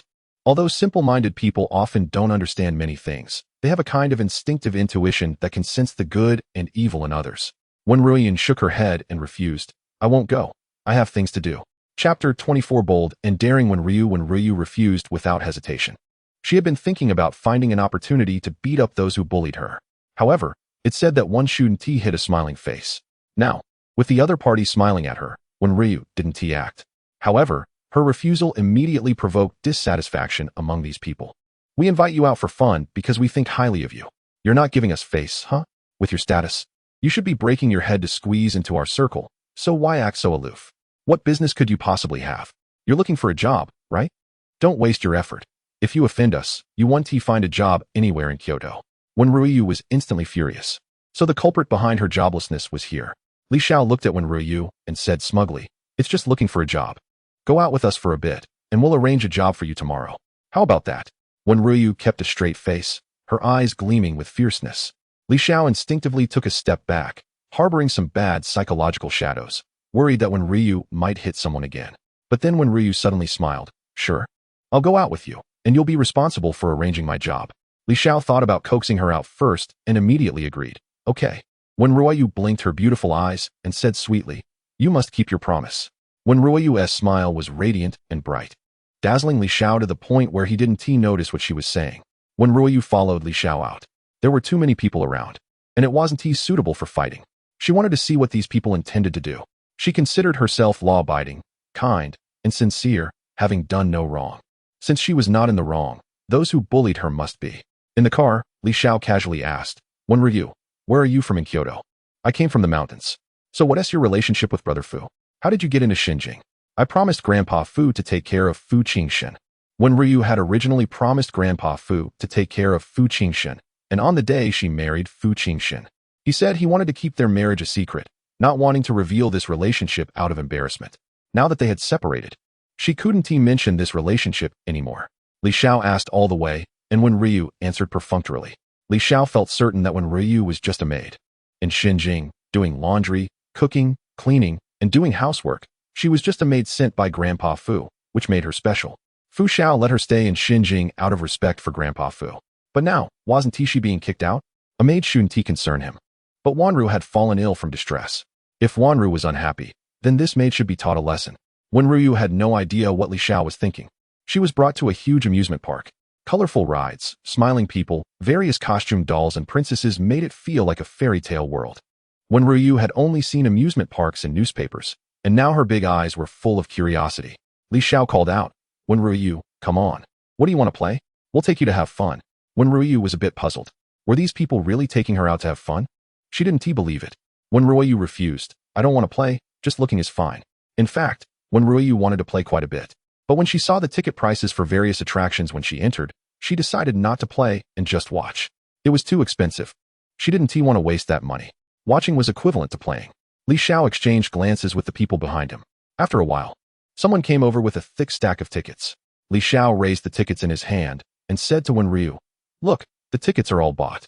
Each of us has one. If you don't play, it'll be a waste." Wen RuanYu hated wasting the most and hesitated a bit. Seeing this, Li Xiao directly stuffed a stack of tickets into Wen RuanYu's hand. "If you're not going to play, then just throw them away." Wen RuanYu thought for a moment and decided to take the tickets and play. No matter what Li Xiao intended to do, she would deal with it as it came. Once Wen RuanYu walked a bit far, a woman with smoky makeup behind Li Xiao impatiently asked, "Li Xiao, it's just a maid. Just deal with her. Why go through so much trouble?" Li Xiao shook his head. "What do you know? Even if she's a maid, she's still a maid arranged by Grandpa Fu. Brother Fu can't be too harsh when kicking people out. Who would dare act recklessly? This amusement park had the most thrilling extreme rides in the country. We're just bringing her to have fun. She's doing this voluntarily. If she gets scared and pees her pants or develops some psychological trauma, it has nothing to do with us." Li Xiao thinks ahead. This wench dares to seduce Fu Xiao. She's dead meat.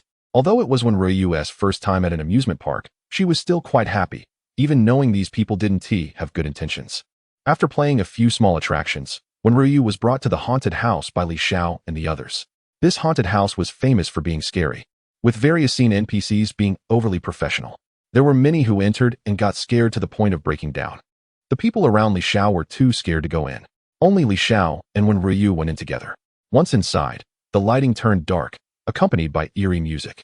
They hadn't walked far when a visitor screamed. Wen RuanYu looked around, completely unafraid. What is there to be afraid of? When she was young, after her mother passed away and her father disappeared, she heard people say that you could see ghosts at the cemetery at night.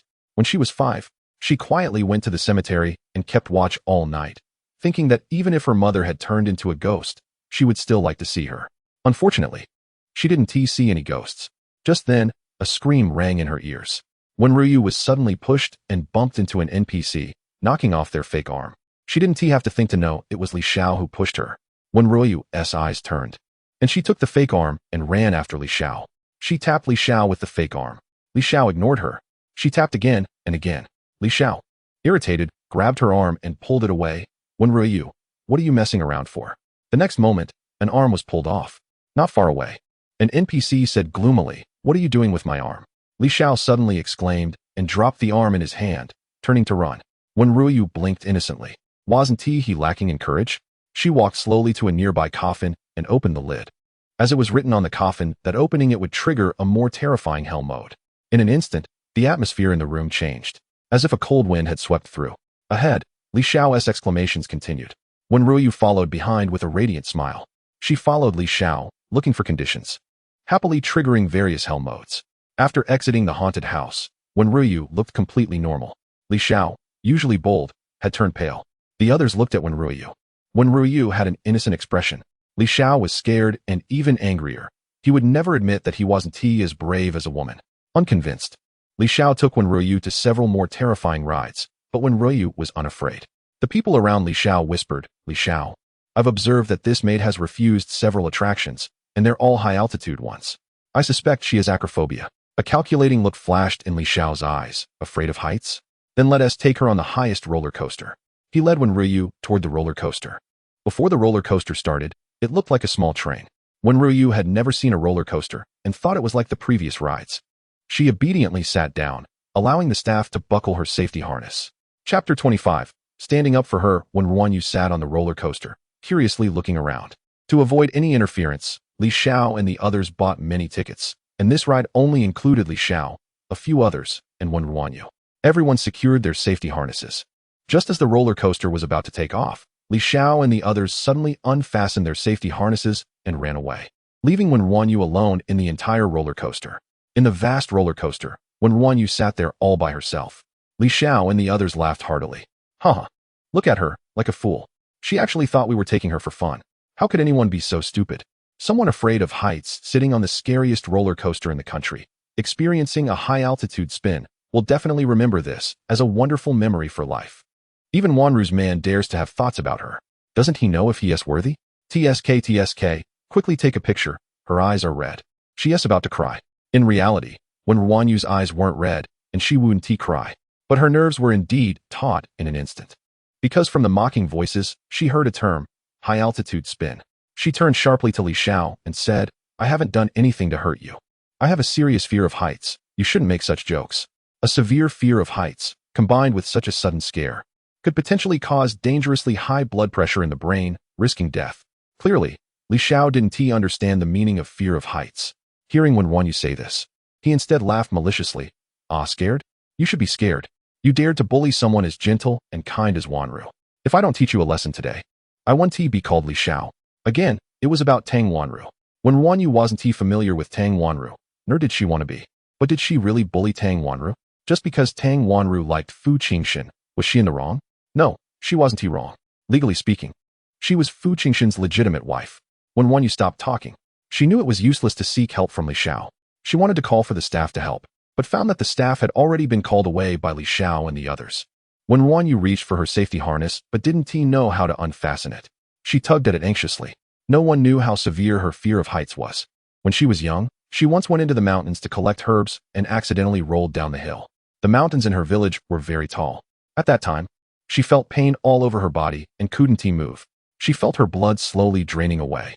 The young her knew that if this continued, she would die. But she was an orphan. No relatives would come looking for her if she disappeared. She would lie in this unvisited deep mountain, quietly until her blood ran out. Until death. That was the first time young when RuanYu felt fear. The mountains were really high, and her heart was filled with despair. In the last moment of her consciousness, she saw Teacher Lu. The teacher, who had a limp and had taught in the mountains for 20 years, came to find her, calling her name. Wen RuanYu. When RuanYu came back to her senses, really hearing someone calling her name. The next moment, a shadow fell beside her, seemingly blocking the fear and malice. The mocking voices quieted. When RuanYu saw the man sitting next to her, Fu Jinshen. How could Fu Jinshen be here? Just as when RuanYu wanted to ask, the roller coaster shot out like an arrow. Her breath seemed to stop, as if she was about to fall from the mountain again. It was too high. She saw her younger self unable to move, watching her blood slowly drain away.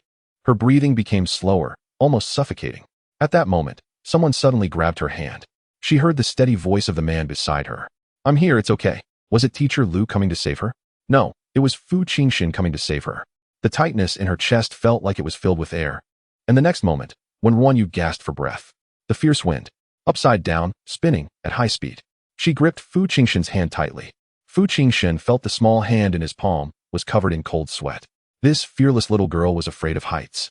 Fu Jinshen had actually received news long ago that when RuanYu had been taken by Li Xiao, he also knew that Li Xiao meant no good in taking her away. But he didn't stop them. Only under pressure can there be rescue. He only appeared when he saw when RuanYu panicking. He could have directly stopped the roller coaster. But he didn't. In psychology, it said that if she experiences fear with him, she would become more reliant on him. This was never about coming to the rescue on a rainbow. It was all premeditated. The only unexpected thing was that when RuanYu's fear of heights was more severe than he imagined. When RuanYu knew nothing. Amidst the whistling wind, she heard her own heartbeat pounding. She didn't know whether it was fear or something else. She looked at the man beside her, dizzy, only seeing the mole at the corner of his eye swaying. She didn't know how long it had been, as if she had experienced thousands of years. The roller coaster stopped. Fu Jinshen unfastened when RuanYu's safety harness and pulled her up. When RuanYu's face was pale, as if her spirit had been drained, unable to stand. Fu Jinshen's heart tightened, and he directly picked her up. When RuanYu leaned in Fu Jinshen's arms like a broken doll, trembling uncontrollably. Since Fu Jinshen met when RuanYu, he had seen her lively, seen her crying yet resilient, seen her bright smile, but he had never seen her so fragile, as if her life was about to be severed. He wrapped his coat around when RuanYu and held her in his arms. Fu Jinshen's gaze gradually turned fierce, like a cold snake staring at Li Xiao and the others, making them feel a chill down their spines. In a daze, Wen RuanYu heard Fu Jinshen's low voice ask, "Do you like roller coasters?" Li Xiao and the others lowered their heads like quails, not daring to speak. No one said anything. Fu Jinshen instructed the bodyguards behind him. Since they love roller coasters so much, take them up for a few rounds. A few bodyguards in black came over, leading these people to the roller coaster and carefully securing their safety harnesses. Even Li Xiao was pulled over and pressed into the seat, with no one allowed to get off. These pampered young masters and ladies panicked. No one expected Fu Jinshen would stand up for Wen RuanYu, except for Wanru. They had never seen Fu Xiao stand up for any woman. She was just a maid. Li Xiao couldn't believe it, and couldn't help but say, "Brother Fu." "She's just a maid. Sister Wanru is sick, waiting for you to see her." Fu Jinshen acted as if he hadn't heard anything. His gaze filled only with chilling coldness. "Let us begin." The next moment, the roller coaster started. "Ah, help. Fu Xiao, I can't ride this. Please let me down." "Fu Xiao, we were just joking. Really, it was just a joke. No malice." "Woo, let me down." Chapter 26. The accident of design. Such extreme challenges are not for everyone to dare. Those with little courage might be so frightened that they could develop psychological shadows.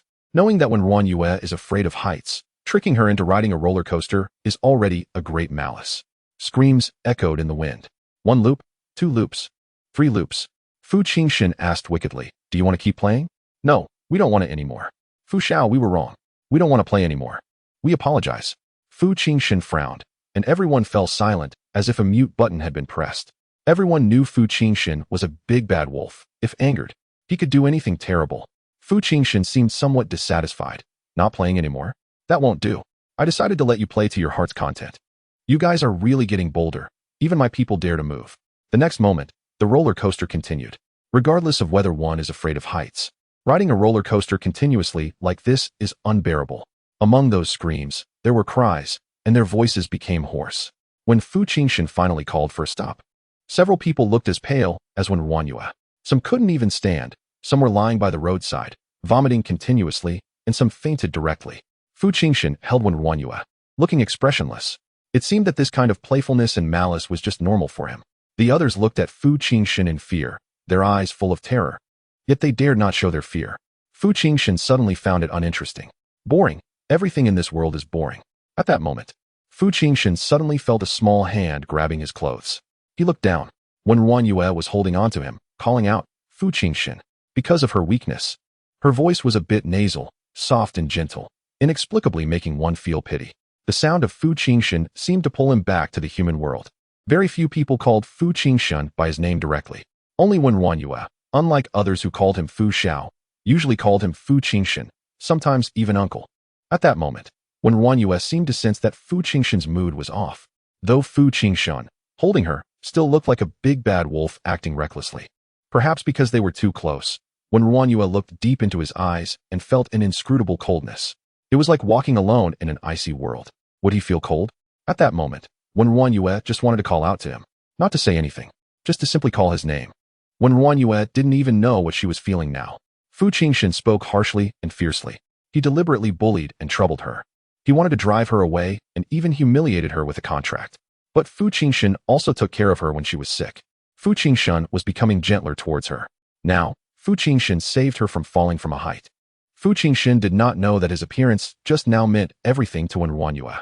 Just like Teacher Lu, who saved her when she was in her most desperate moment. At that moment, it was enough for Wen RuanYu to forgive Fu Jinshen for all his malice. Fu Jinshen carried Wen RuanYu into the car. He still held her in his arms, not knowing whether he forgot to put her down or for some other reason. Wen RuanYu did not push Fu Jinshen away. Suddenly, Fu Jinshen pinched Wen RuanYu's chin and said seriously, "Wen RuanYu, you are after all the woman on my household registration book. If anyone bullies you in the future, you must fight back." Fu Jinshen did not regret anything he did. He just didn't like seeing this little ghost so lifeless. Wen RuanYu couldn't help but think back to when she first visited, when she said she would fight back, and Fu Jinshen told her to apologize. Now Fu Jinshen was telling her to fight back. Wen RuanYu lowered her head and after a long time, quietly replied, "Okay." Perhaps not wanting to reveal the emotions in her eyes, she closed them, her eyelashes still gently trembling. At this moment, Fu Jinshen did not know that if he proposed for Wen RuanYu to return home, to try to get along well, she would agree. However, Fu Jinshen felt that Wen RuanYu's dependence on him was not enough. He decided to seize the opportunity. After so many days, He really didn't have the patience to accompany a woman to pretend any longer. The faint fragrance lingering at the tip of his nose made him instinctively relax. Yet it also made him more determined to seize and control. Fu Jinshen glanced at Wen RuanYu in his arms, seeing that she had not opened her eyes. He messaged Lu Jinghe, "Act now." On the other side, Lu Jinghe seemed to have been waiting by the phone, and as soon as the message was sent, he replied, "Brother Fu, do we really have to do this? Actually, there's no need to rush. It's better to win a woman over gradually. Doing it this way is too risky and dangerous. Less nonsense. Get it arranged immediately." "Okay then, Brother Fu, you must pay attention to safety." "Got it." Fu Jinshen locked his phone screen and looked at Wen RuanYu again, waiting. Wen RuanYu was curled up in Fu Jinshen's embrace, covered by his coat, feeling drowsy. In the quiet car, as the vehicle was in motion, suddenly, there was a sharp screech of brakes. Bang! Under normal circumstances, Wen RuanYu would be a person with quick reactions. But at this moment, in her drowsiness, she couldn't even react to what had happened. The next moment, Fu Jinshen embraced her waist, quickly turning. She was hidden between the back of the seat and Fu Jinshen. Her whole body was enveloped in Fu Jinshen's arms.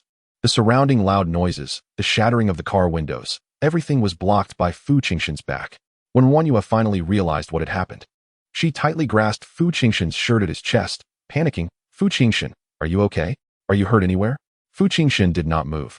In her panic, Wen RuanYu touched Fu Jinshen's back, which was soaked. She looked at her hand and saw it covered in blood. Wen RuanYu's voice trembled in fear, "Fu Jinshen, don't scare me. Please don't scare me. Don't you hate me? Why did you jump over to save me? Is anyone there? Help!" At that moment, Fu Jinshen moved slightly, his low voice whispering in Wen RuanYu's ear, "I don't hate you, and I don't want you to get hurt." Wen RuanYu's eyes widened. It was as if she had tinnitus. She could only hear her heart beating loudly in her chest. Fu Jinshen didn't want her to get hurt. He risked his life to protect her. Why was he so good to her? Rescue personnel arrived quickly outside. They soon pried open the deformed car door and rescued the two from the vehicle. As soon as Fu Jinshen got out, many people immediately surrounded him, pushing Wen RuanYu aside. Wen RuanYu stumbled and was pushed to the side. She saw that Fu Jinshen's back was embedded with many shards of glass, and blood had already stained his shirt red. Surrounded by the crowd, Fu Jinshen was about to leave, and Wen RuanYu stumbled, wanting to get closer but was unable to do so because of the crowd. At that moment, Fu Jinshen suddenly turned back and said, "Wen RuanYu, come with me." The crowd parted. Then Fu Jinshen saw Wen RuanYu, her steps unsteady, but carrying a pure heat, running toward him. Fu Jinshen subtly curled his lips. This little ghost was ultimately willing to run to his side. Chapter 27, the only sleeping pill. Wen RuanYu didn't notice the determined control in Fu Jinshen's eyes. She was too flustered, her heart was in chaos. She ran to Fu Jinshen's side and instinctively grabbed his sleeve in her confusion. Fu Jinshen didn't push her away. At that moment, even reporters were arriving outside. The heir of the Fu family in Kyoto had a car accident, which was no small news. Many people saw Wen RuanYu holding onto Fu Jinshen's clothing corner, and for a moment, everyone was speculating. Over the years, aside from some rumors with the eldest daughter of the Tang family, no other woman had been able to get close to him. Where did this girl come from? A bold reporter quickly took a photo. Of course, he was still afraid, and the photo only captured Wen RuanYu's back, not daring to shoot her face. Fu Xiao himself didn't care about appearing in the newspaper, but he wasn't sure if Fu Xiao would allow the girl beside him to appear on camera. This man was a genuine tyrant, and a small reporter like him didn't dare to gamble on such uncertainties. Other reporters seemed to have similar thoughts. It wasn't until the two were taken away by the ambulance that the surrounding reporters dispersed. Once in the car, Wen RuanYu saw that there was only one doctor in a white coat inside. The doctor quickly examined Fu Jinshen's injuries and sighed in relief, saying, "Brother Fu, it's not a big problem, just some glass shards embedded quite deeply in your back. You'll need to go to the hospital to have them removed." Wen RuanYu felt a tightness in her heart upon hearing this. Fu Jinshen simply responded with a casual hum. The doctor suddenly leaned towards Wen RuanYu and said, "Hello, little sister-in-law. I'm Lu Jinghe, a friend of Brother Fu." The sudden head that popped up startled Wen RuanYu. Her mind was focused on Fu Jinshen, and she didn't want to pay attention to him. After all, she didn't like the people she had seen at the last gathering with Fu Jinshen. But since he called her little sister-in-law, and Fu Jinshen didn't refute it, she looked at Fu Jinshen with obvious confusion in her big eyes. Fu Jinshen casually explained, "He knows about our marriage." Only then did Wen RuanYu greet Lu Jinghe. "Dr. Lu, hello?" Lu Jinghe smiled gently, his fox-like eyes curiously sizing up Wen RuanYu. This was the special woman. He had seen her photo during recent investigations.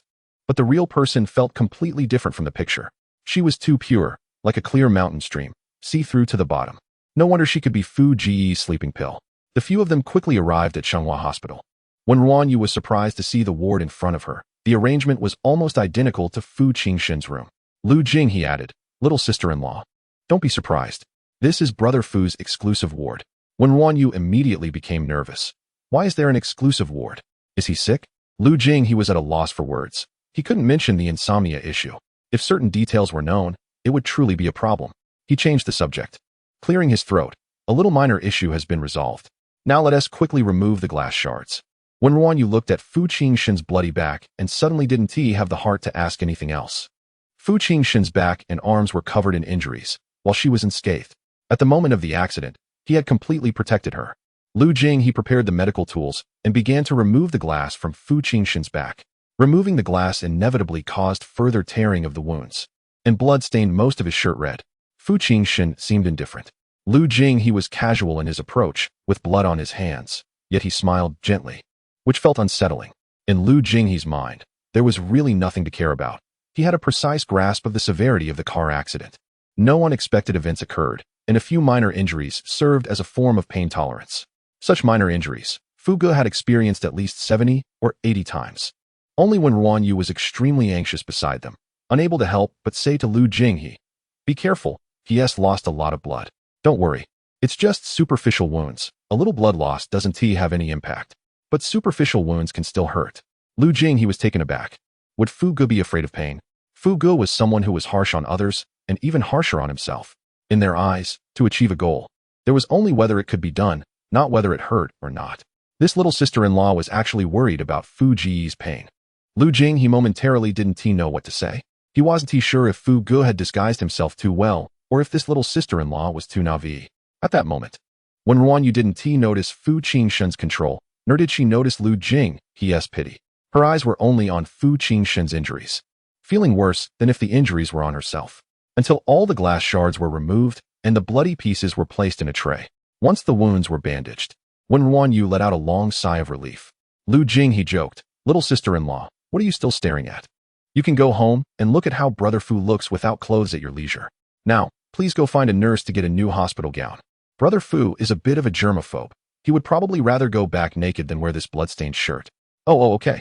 When RuanYu blushed and hurriedly ran out of the ward, Lu Jinghe smiled like a sly fox. Fu Jinshen suddenly spoke up, "Don't tease her." Hearing this, Lu Jinghe raised an eyebrow but said nothing. When RuanYu quickly returned with the hospital gown, clearly embarrassed, and even stood on tiptoes to help Fu Jinshen put it on. She was afraid he would accidentally touch the wound while dressing himself. Her cautious attitude made Lu Jinghe click his tongue.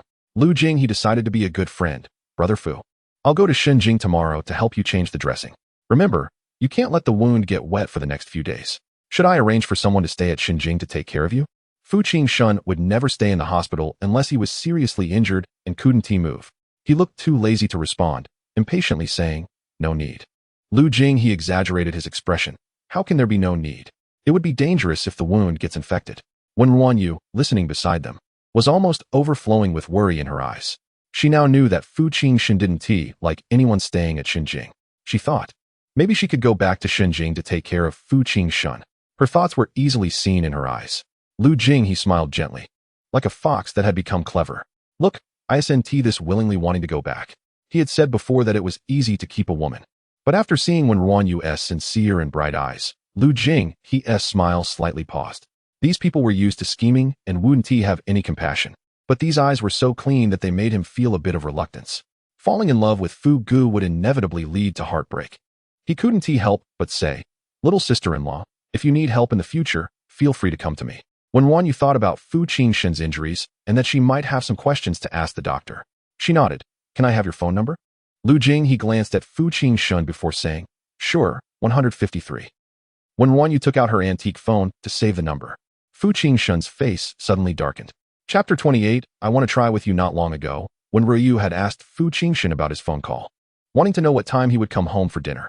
Fu Jinshen not only didn't provide the information, but also mocked her. At this moment, Fu Jinshen looked at Wen RuanYu's phone call with Lu Jinghe and felt inexplicably displeased. He darkened his face and walked out, speaking harshly, "I'm leaving." Wen RuanYu quickly put away her phone and jogged to catch up. Lu Jinghe watched their backs, withdrawing his gentle fake smile. Brother Fu, is she really just a sleeping pill? Wen RuanYu followed Fu Jinshen out of the hospital. A new car was already waiting at the hospital entrance. After they got in the car, Wen RuanYu noticed they were heading toward Xinjing. She tried to make conversation. Fu Jinshen, I think Dr. Lu is right. You need someone to take care of you. No need. I don't like having anyone staying over at Xinjing. Well, I stayed at Xinjing for a few days before. You're not the same. Wen RuanYu hesitated to speak. That wasn't her point. Fu Jinshen had previously asked her to move back, and she had refused. But now, she felt she should return. If Fu Jinshen casually mentioned it, she would immediately agree to go back. But Fu Jinshen didn't say a word. She had made it so obvious, yet he remained silent. She didn't know that Fu Jinshen wouldn't bring it up. At that moment, Fu Jinshen was like a skilled hunter watching his prey, not rushing or chasing, but waiting for the prey to fall into the trap. After Wen RuanYu hinted for a long time without any response from Fu Jinshen, she finally took the initiative to ask, Fu Jinshen, can I move back to Xinjing to take care of you? Originally, with Wen RuanYu's character, if she had been driven out, she would never return. Even if Fu Jinshen came to invite her back, she would refuse outright. But now that Fu Jinshen was injured, if she didn't go back, who would take care of him? What if his wound got infected? Dr. Lu said an infected wound could be very dangerous.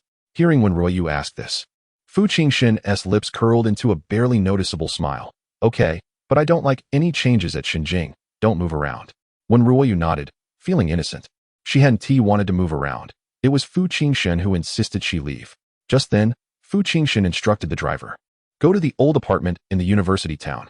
The driver turned around and headed towards the old apartment. At this moment, neither of them noticed a car following behind them. In the black sedan behind, old Master Fu frowned. Isn't that Jinshen's car? He was injured in a car accident and didn't go back. Where is he going? Lao Wang, follow them and see. Old Master Fu rushed over as soon as he learned about Fu Jinshen's accident. Coincidentally, he ran into Fu Jinshen coming out of the hospital. His car followed behind. Watching as the car went to an old apartment, a rundown place they wouldn't normally visit. Then, old Master Fu saw Wen RuanYu get out and go upstairs. The old man's brows furrowed tightly. After a while, he saw Wen RuanYu coming down the stairs with a lot of luggage, just like when she first arrived. Old Master Fu understood everything and was shocked. All her luggage was here. Xiaoyu had lived in this old apartment. The old man was breathing rapidly with anger. He knew how obedient Xiaoyu was. The only reason she would live here was if she had been driven away. Now she was moving back. That bastard. Not appreciating such a good girl, it was really infuriating. Seeing old Master Fu so angry, driver Lao Wang quickly handed him the medicine, fearing he might have a problem with his health. Old Master Fu stood silently for a long time. Since letting the two develop feelings for each other wasn't working, then they should all go back to the old residence. Lao Wang, back to the old residence. Sir, the young master had an accident. Aren't we going to see him? What is there to see? Go back. At Xinjing, Wen RuanYu sighed. She had gone in circles and returned again. Everything seemed to have returned to its original place. Just as she had promised old Master Fu, she still had to take care of Fu Jinshen. Wen RuanYu was a bit lost in thought as she prepared to move her luggage back to the room she had lived in before. Fu Jinshen directly said, that guest room has already been cleaned. Move your things upstairs. From now on, you'll live with me.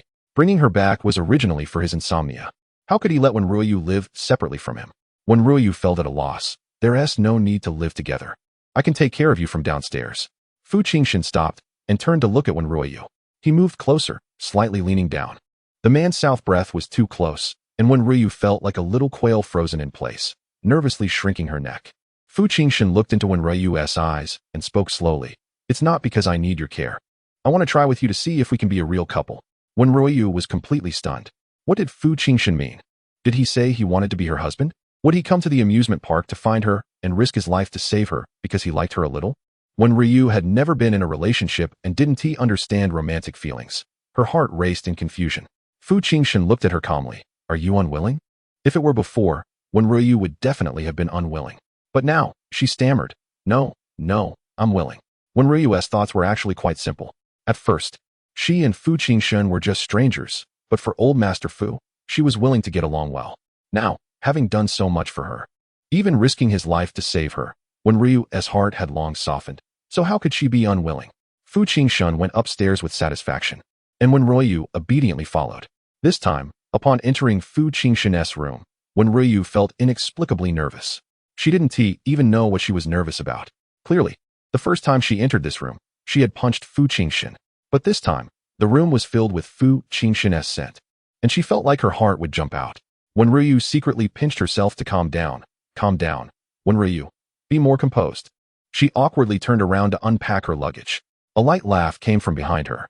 The sound made Wen RuanYu stiffen even more, and she quickly ran to the cloakroom like she was escaping. In front of her was Fu Jinshen's large cloakroom. Wen RuanYu didn't put her clothes in Fu Jinshen's wardrobe.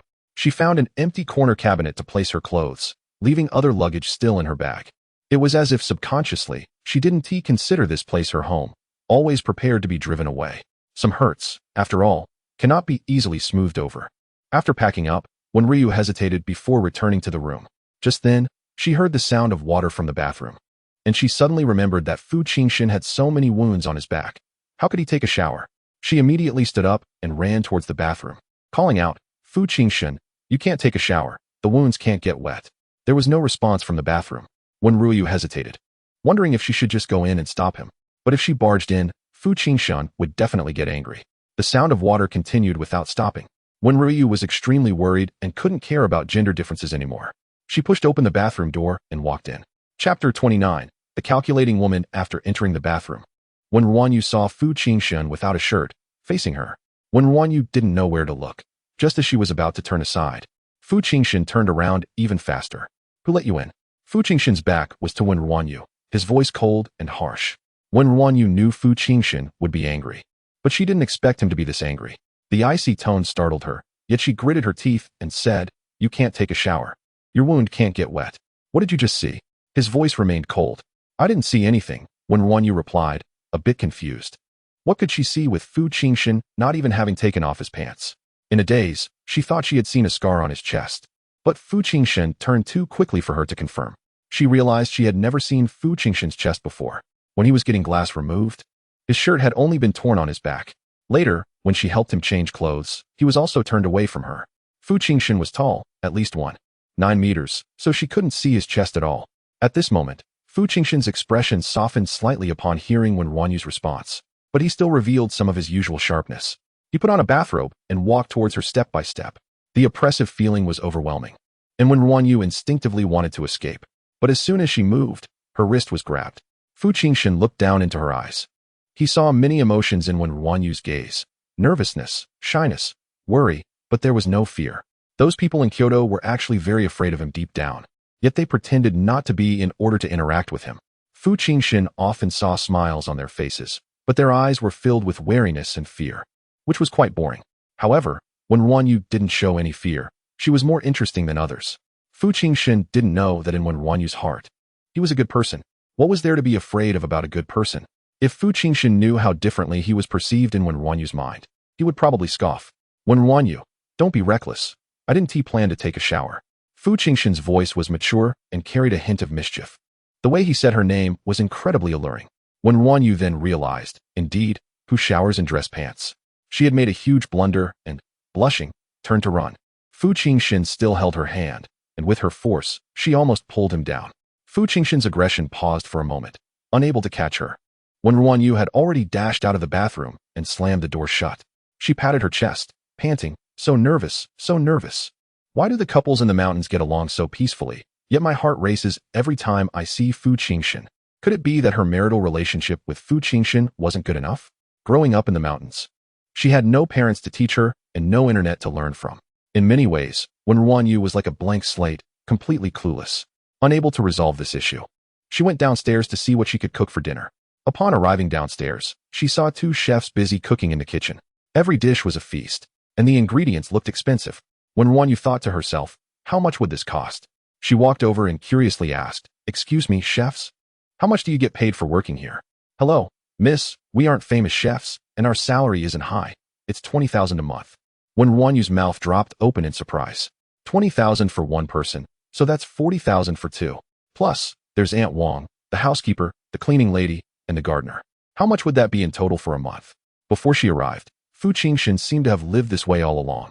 Wen RuanYu had long realized that the Fu family was much wealthier than she had imagined. When she first arrived, she only saw a small building and thought it was ordinary. But how could an ordinary family spend tens of thousands a month? The orchids casually planted in the yard were worth thousands each. Wen RuanYu felt that she should take on all the household chores herself. If she did everything, She wouldn't have to spend any money. Of course, even if she did all the work, Wen RuanYu never thought of asking Fu Jinshen for money. She believed that as Fu Jinshen's wife, it was her duty to do these things. Upstairs, Fu Jinshen came out of the bathroom when he received a phone call. It was from old Master Fu. Fu Jinshen thought he was going to ask about the car accident. As soon as he picked up, he heard the other party's unpleasant tone. For the private banquet in 3 days, you need to bring Xiaoyu along. That's not appropriate. What's inappropriate? Do you want to take Tang Wanru with you even after getting married? Fu Jinshen, if you dare to betray Xiaoyu, I will break your legs. After saying that, old Master Fu hung up the phone without waiting for Fu Jinshen's reply. Fu Jinshen raised an eyebrow. What had triggered the old man? He didn't even ask about the car accident. Over the years, that old man had always come to check on him after any injury, trying to show his concern. In the family, he clearly favored Fu Jinshen. What had provoked him today? Could it be that Wen RuanYu had secretly told the old man about moving out? Fu Jinshen made another call, his tone cold. Find out if the old man knows about Wen RuanYu moving out of Xinjiang. 10 minutes later, Fu Jinshen received a reply. He squinted slightly, a dangerous glint in his eyes. Old Master Fu indeed knew. Wen RuanYu is truly a calculating woman. She orchestrated so much just to make him return willingly. After returning, she immediately started plotting behind his back, aiming to make the old man publicly acknowledge this ridiculous marriage. He underestimated her. When Fu Jinshen went downstairs to eat, his expression was not good. Wen RuanYu thought he was still angry about her barging into the bathroom. He finished his meal in silence, not saying a word to Wen RuanYu, before turning and going back upstairs. Wen RuanYu pouted. He really had a bad temper. She lingered downstairs for a few hours, lacking the courage to go back upstairs. The thought of living under the same roof as Fu Jinshen made her incredibly anxious. At 10 o'clock in the evening, after preparing herself mentally, she finally mustered the courage to run upstairs. Pushing the door open, she saw Fu Jinshen already lying down asleep. Wen RuanYu quickly tiptoed in. With Fu Jinshen asleep, Wen RuanYu felt less tense. She looked at him but didn't get into bed. Even when they had previously lain together, it was nothing. But now, Wen RuanYu felt that unless their marriage was confirmed to continue, they couldn't sleep together. Wen RuanYu took a blanket and lay down on the sofa. The sofa was soft and large, more than enough for her to sleep on. She nestled quietly on the sofa, feeling quite tired. The experiences on the roller coaster and her fear of heights had drained her mentally. But after Fu Jinshen got injured in the car accident while protecting her, she had forced herself to stay upbeat and busy. Now lying down, she felt exhausted in both body and mind, yet she couldn't fall asleep as she kept glancing towards Fu Jinshen. So much had happened today, as if a myriad of emotions had been forcibly stuffed into her mind. Her thoughts were chaotic. The relationship between her and Fu Jinshen had suddenly and yet naturally changed. Chapter 30. Our feelings. Are they not worth more than a maid's? Fu Jinshen felt pain in his back, sleeping sideways with his back facing Wen RuanYu. Before Wen RuanYu entered, Fu Jinshen was just lying there with his eyes closed, not really asleep. After Wen RuanYu came in, his breathing gradually steadied. In the night, the antique clock in the room ticked away, as if it would keep going until the end of time. After an unknown period, Wen RuanYu, feeling exhausted, was about to close her eyes. Suddenly, Fu Jinshen moved slightly, as if he wanted to turn over. Wen RuanYu jolted awake, fearing that turning over would press on his wound. She quickly got off the sofa and rushed over, pushing Fu Jinshen's shoulder. She held her breath, afraid of waking him. Wen RuanYu knew that Fu Jinshen was very alert and could easily wake up. At that moment, she pushed Fu Jinshen, her face full of tension. Fu Jinshen couldn't turn over and didn't continue moving. He just stayed on his side and fell back asleep. Wen RuanYu let out a sigh of relief. Wen RuanYu didn't know that Fu Jinshen's vigilance was much more serious than she understood. Usually, when he slept, any slight sound or any presence nearby would make him alert. Now that someone was moving in front of him, pushing his shoulder, and he could still continue sleeping, no one would believe it if told. Seeing that Fu Jinshen had stopped moving, Wen RuanYu withdrew her hand, afraid that Fu Jinshen would move and hurt his wound. She decided not to sleep and sat by the bed to keep watch. She didn't put on shoes because walking barefoot on the carpet wouldn't make any noise. Wen RuanYu quietly sat by the bed, watching Fu Jinshen, her gaze gradually softening. The love Wen RuanYu possessed was truly limited, so she regarded every bit of it as extremely important. Years ago, teacher Lu saved her, telling her to study hard and one day leave the mountains. So she studied desperately and got into the best university, Kyoto University. She didn't want to let teacher Lu down. Later, old Master Fu sponsored children in the mountains for decades, caring for her like a family member. Therefore, she was willing to marry Fu Jinshen, whom she had never met, just to make old Master Fu happy. Now that Fu Jinshen was good to her, even risking his life to save her. Wen RuanYu wanted to give all the good things to Fu Jinshen. Wen RuanYu was too naive. The tricks that Lu Jinghe used on Fu Jinshen easily stirred Wen RuanYu's heart. She kept watch by the bed all night, ensuring Fu Jinshen wouldn't touch his wound and that he could sleep peacefully. It was not until dawn that Wen RuanYu quietly went downstairs to cook porridge and prepare a few dishes. When Fu Jinshen woke up, he could immediately have breakfast. In fact, as soon as Wen RuanYu left, Fu Jinshen woke up. He hadn't slept soundly for a long time. And seeing the wrinkles where someone had sat beside the bed, his gaze flickered, keeping a vigil, quite well disguised. Fu Jinshen's expression slowly returned to indifference. It didn't matter after all. Everyone was pretending. He just needed to bring the person back and didn't care what Wen RuanYu was thinking. Downstairs, Lu Jinghe came over to change Fu Jinshen's dressing. As soon as Lu Jinghe entered, he greeted with a smile. "Hello, little sister-in-law. You have dark circles. Did you not sleep last night?" "No, I did sleep. Just a little," she replied, having slept for a while but not soundly. Lu Jinghe noticed the red blood vessels in her eyes but didn't expose her. Wen RuanYu quickly said, "Dr. Lu, you go upstairs first. I'm cooking in the pot and still have the fire on. I'll be up shortly." Lu Jinghe nodded and went upstairs. Wen RuanYu quickly finished preparing breakfast and turned off the fire. As soon as she went upstairs and entered the room, she saw Lu Jinghe just taking off the bandage from Fu Jinshen's back. The bandages were stained with blood, and seeing the crisscrossed wounds on Fu Jinshen's back, Wen RuanYu bit her lip tightly. Lu Jinghe glanced at Fu Jinshen, silently cursing. Was it really necessary? Was it necessary to wait for her to return to change the dressing in front of her, deliberately letting her see these wounds? Brother Fu really didn't treat people like people. Lu Jinghe quickly rebandaged Fu Jinshen. Wen RuanYu's eyes turned red with heartache. The three of them went downstairs together to eat breakfast. The atmosphere at the dining table was too silent. Lu Jinghe tried to lighten the mood, saying, "Little sister-in-law, your dishes are really delicious. Can I come often for meals in the future?" "Sure. Next time you come over, just give me a call, and I'll prepare more dishes for you." Since Fu Jinshen was injured this time, and Dr. Lu helped so much, she should be a bit more courteous. Lu Jinghe smiled, his fox-like eyes narrowing. This cucumber salad would taste better with cilantro. Fu Jinshen didn't eat cilantro. There were few people as picky as Brother Fu in this world. Wen RuanYu nodded in agreement. She had never seen anyone more picky than Fu Jinshen. Fu Jinshen remained silent. Thanks to Lu Jinghe's meddling, the atmosphere was somewhat lively. Tang Wanru entered and saw this scene. The three of them sitting together, warmly eating breakfast. Wasn't he that maid kicked out? How dare she sit across from Jinshen for a meal? Tang Wanru had seen on the trending news that morning that Fu Jinshen had been in a car accident. She also saw a picture of a woman pulling Fu Jinshen's clothes. Although it was just a back view, Tang Wanru recognized it at a glance. It was that maid. Didn't Li Xiao say he would teach that maid a lesson yesterday? How could she be in a car accident with Fu Jinshen? Tang Wanru didn't even think to verify with Li Xiao. She rushed to Xinjing immediately. Then she saw the scene before her. Tang Wanru felt completely collapsed inside. She wanted to scream, to cry, to make a scene. But the little rationality she had left calmed her down. She hurriedly ran to Fu Jinshen's side, sitting next to him with a concerned expression. "Jinshen, I heard you were in a car accident. Where are you hurt?" Fu Jinshen replied calmly. "It's nothing, just a minor injury on my back." Tang Wanru leaned very close to Fu Jinshen, at a clever angle, her body almost pressed against his, but without touching him. Her expression was somewhat hesitant. But the next moment, as if she had made a decision, she gritted her teeth and said, "Jinshen, I'm very worried about you. I want to stay in Xinjing to take care of you." Wen RuanYu's eating action stiffened. She knew that Fu Jinshen had some special feelings for Tang Wanru. She had previously not minded this specialness, but now she suddenly felt afraid that Fu Jinshen would keep Tang Wanru there. Afraid that Fu Jinshen would once again make her leave. Fu Jinshen put down his chopsticks and looked at Tang Wanru. "Your health is not good. Take good care of yourself." "It's okay, Jinshen. I've been taking my medicine properly recently. Really, I'm much better now." Tang Wanru's gentle voice carried a plaintive and lingering plea, which easily softened a man's heart. But Fu Jinshen still wore that expression. "Wanru, you know my rules.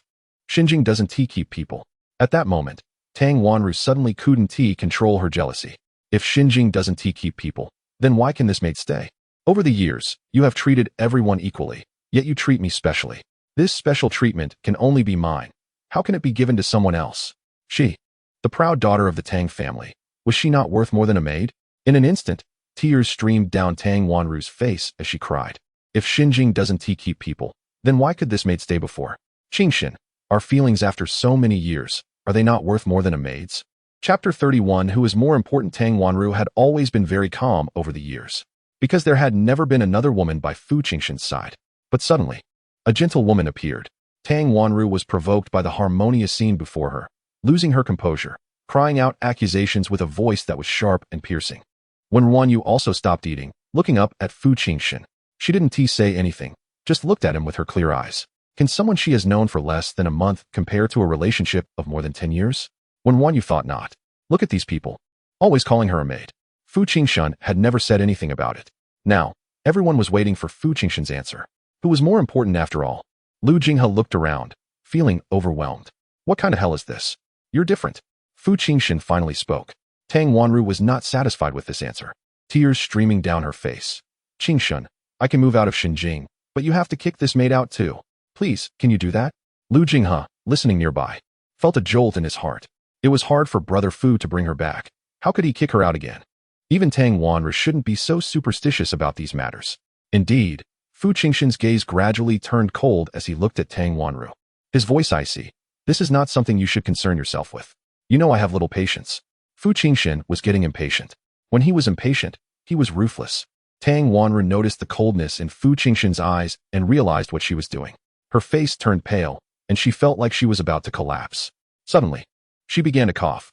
Cough, cough. Jinshen, I'm sorry, cough, cough. I was just too worried about you and wanted to stay, cough, cough. Tang Wanru coughed, as if she were about to choke. The harshness in Fu Jinshen's eyes softened as he frowned and asked, Li Xiao said you were sick? Have you been to the hospital? Why are you coughing like this? Tang Wanru weakly replied, No, I didn't want to go to the hospital alone. Fu Jinshen stood up directly. Come, let's go to the hospital. At that moment, Tang Wanru suddenly reached out and grabbed Fu Jinshen's sleeve. She glanced at Wen RuanYu with a hint of possessiveness. When she looked back at Fu Jinshen, her expression was gentle and cautious. Just as the two were about to leave, Wen RuanYu finally spoke. Fu Jinshen, let us eat breakfast before you go. She had cooked congee since dawn, and Fu Jinshen had only had a few sips. He was already injured. How could he recover without a good meal? Upon hearing this, Tang Wanru tightened her grip on Fu Jinshen's sleeve. Jinshen, I had someone order breakfast. We can eat at the hospital. Fu Jinshen left with Tang Wanru without looking back, leaving behind a quiet Wen RuanYu and a slightly awkward Lu Jinghe. Wen RuanYu stared at the remaining food, lost in thought. Lu Jinghe felt speechless inside. What was going on with brother Fu? He brought the girl back and stopped pretending? Even if he was worried about Wanru's health, he shouldn't be so obvious about it. He should at least give the girl some face. Little sister-in-law, well, brother Fu and Wanru have been friends for many years. Wanru's health is not good, so please don't mind. Are you still eating? No, I won't. Then I'll clean up. Wen RuanYu silently started to clear the dishes. It was normal for Fu Jinshen to choose Tang Wanru. After all, how could a few days compare to more than 10 years? Tang Wanru had also said that she was the half-mistress of Xinjing. Li Xiao and his friends had also mentioned that Fu Jinshen and Tang Wanru were a couple, and she was just a bumpkin from the mountains, knowing nothing. If Fu Jinshen liked Tang Wanru, she could actually go to Grandpa Fu and discuss divorce to set them free. But Fu Jinshen had just said yesterday that he wanted to try being a couple with her. Why did he have a special relationship with Tang Wanru and treat her, Wen RuanYu, so well? At this moment, Wen RuanYu felt a blockage in her heart. She tidied the dining table and even left the bowls unwashed in the kitchen, wandering off to her room in a daze. Lu Jinghe couldn't help but call out to her, Little sister-in-law, what are you going to do? Wen RuanYu then realized that Lu Jinghe was still there. It was rude to leave the guest. She apologized. Sorry, I didn't sleep well last night and wanted to catch up on sleep. I feel a bit dazed. Lu Jinghe thought to himself, You didn't sleep well? You look like you didn't sleep at all. He wanted to comfort her, but didn't know what to say. He stood up and said, Then little sister-in-law, you rest. I'll leave first. Goodbye, Dr. Lu. Lu Jinghe simply left. Forget it. Let brother Fu handle these matters himself. Indeed, if one wants to live happily, it's better to stay away from women. The small building fell quiet. Wen RuanYu walked towards her room, pushed the door open, and was stunned to see the empty room. Finally remembering that she had moved to Fu Jinshen's room on the second floor, she climbed upstairs in a daze and lay back on the sofa. Her mind was like a movie playing scenes. One moment, it was Fu Jinshen accompanying her on a roller coaster. The next, he was rescuing her from a car accident. And then it was Fu Jinshen leaving with Tang Wanru. She couldn't control her chaotic thoughts, pulled the quilt over her head, and unknowingly fell asleep in a daze. When Fu Jinshen returned, the room was filled with a calming aura. He saw Wen RuanYu curled up on the sofa, a small bundle. Fu Jinshen stepped inside. Wen RuanYu had actually woken up the moment someone entered the room. This was Fu Jinshen's room, so of course she knew who had come in. But at that moment, she didn't know what to say to him and didn't want to hear what he had to say, so she simply closed her eyes and pretended to sleep. Even though her eyes were closed, she could feel Fu Jinshen's gaze on her. She could feel the heat of his stare on her face. 1 second, 2 seconds, 3 seconds. She couldn't pretend anymore. How long did he want to look? Wen RuanYu suddenly opened her eyes and saw Fu Jinshen looking at her with an expressionless face. His gaze had no warmth. Fu Jinshen withdrew his gaze. There's a private banquet the day after tomorrow. The old man wants me to take you. Wen RuanYu instinctively replied, Huh? But you said we were in a secret marriage and shouldn't let anyone know. Fu Jinshen's eyes held a cold sarcasm. This woman, while telling the old man news, was eager for him to announce their relationship to the world, yet pretended to be obedient in front of him. Fu Jinshen suddenly wanted to see a good show. He said firmly, It's just a private banquet. Not many people. It's the old man's arrangement. All right then. Wen RuanYu paused and asked, Do we need to wear formal attire for the banquet? I don't have a dress. I will arrange the dress. Wait for me at SY in the afternoon the day after tomorrow. Wen RuanYu nodded. Fu Jinshen didn't mention Tang Wanru. Wen RuanYu didn't ask either. Chapter 32. Ignorance and Recklessness. In the afternoon, Fu Jinshen went to the company. Wen RuanYu had taken a few days off to take care of him. Now that the person she was supposed to care for had left, she found herself with some free time. She felt a bit down, but when facing Fu Jinshen, she hid away her unhappiness. The injury on Fu Jinshen's back was enough for her to make many compromises. Unable to sit still, Wen RuanYu wanted to find something to do to distract herself. She suddenly remembered there was indeed something she hadn't done. She took out her old Nokia phone and dialed Li Xiao's number. Yesterday, when Li Xiao took her out, he mentioned that he would arrange a job for her. To lure her out, he even gave her his phone number. When the call connected, Li Xiao's voice was full of anger. Who is this? Wen RuanYu. I'm calling to ask about the job you promised me yesterday. There was a moment of silence on the other end. Li Xiao didn't expect this woman would dare to contact him. He couldn't help but say, Are you out of your mind? You still want me to introduce you to a job? Yesterday's incident had shown him to be the boldest among them, and he had only just recovered from the shock. He never expected this woman would dare to find him again. Wen RuanYu's tone was calm. Why shouldn't I? A debt must be repaid. You bullied me, and I can retaliate, but you have to keep your promise. Li Xiao found it absurd, yet somehow reasonable. He was so angry he almost laughed. Fine, if you dare. Come to Jinhuang Villa now. Wen RuanYu wasn't afraid at all. She grabbed her canvas bag and went out. After inquiring a bit, she headed to this so-called Jinhuang Villa. As she arrived, she immediately understood why it was called Jinhuang. It was simply resplendent. The European-style building looked like a castle, with the grand entrance wide open and a crystal blue swimming pool. At that moment, Li Xiao was lounging on a chair by the pool, wearing floral swim trunks and a floral towel, feeding a large wolf dog. Wen RuanYu found the scene quite eye-catching. Upon seeing her, Li Xiao suddenly smiled mischievously and let go of the wolf dog's leash. He said playfully, Hey Z, don't you see our guest has arrived? Go greet her. The wolf dog, as if it understood, bared its teeth, with meat still hanging from its fangs, and ran toward Wen RuanYu. Such a scene would scare any woman, and even men would be afraid. The dog's size seemed larger than Wen RuanYu, but she wasn't scared. She had seen everything in the mountains and wasn't afraid of real wolves, let alone a wolf dog. Wen RuanYu's gaze suddenly sharpened as she looked at the wolf dog. The snarling wolf dog halted its steps. Animals often have a sharper instinct for danger than humans. It sensed a form of pressure from this human. The wolf dog stopped. Wen RuanYu instead walked toward the wolf dog. She reached out and patted its head. The wolf dog's fur on its neck bristled, thinking this human intended to break its neck. So, it wagged its tail in a friendly manner toward Wen RuanYu. Li Xiao, this is a sign of submission from a beast to a more ferocious creature. After all, it was a domesticated dog and lacked the wildness of a beast. Wen RuanYu bypassed the wolf dog and walked toward Li Xiao by the pool. Li Xiao was dumbfounded. Hazy had become so arrogant from being spoiled that it would scare off even a fierce man, let alone a girl. He had planned to go all out today, thinking about Wan Ro's grievances, not caring if Fu Gu would be angry, wanting to frighten Wen RuanYu. Little did he know, it was Hazy that was frightened. Wen RuanYu had reached Li Xiao's side, and, before he could speak, she kicked him straight into the pool. She had long wanted to hit this floral butterfly. Today, she would settle both old and new scores. The bodyguards around were taken aback. Li Xiao choked on some water and barely surfaced when a small hand pressed down on his shoulder, pushing him back under the water. The bodyguards rushed over. Stop. What are you doing? Let Li Xiao go. Wen RuanYu was acting too fiercely, and Li Xiao was in her grasp, so the bodyguards hesitated to rush in.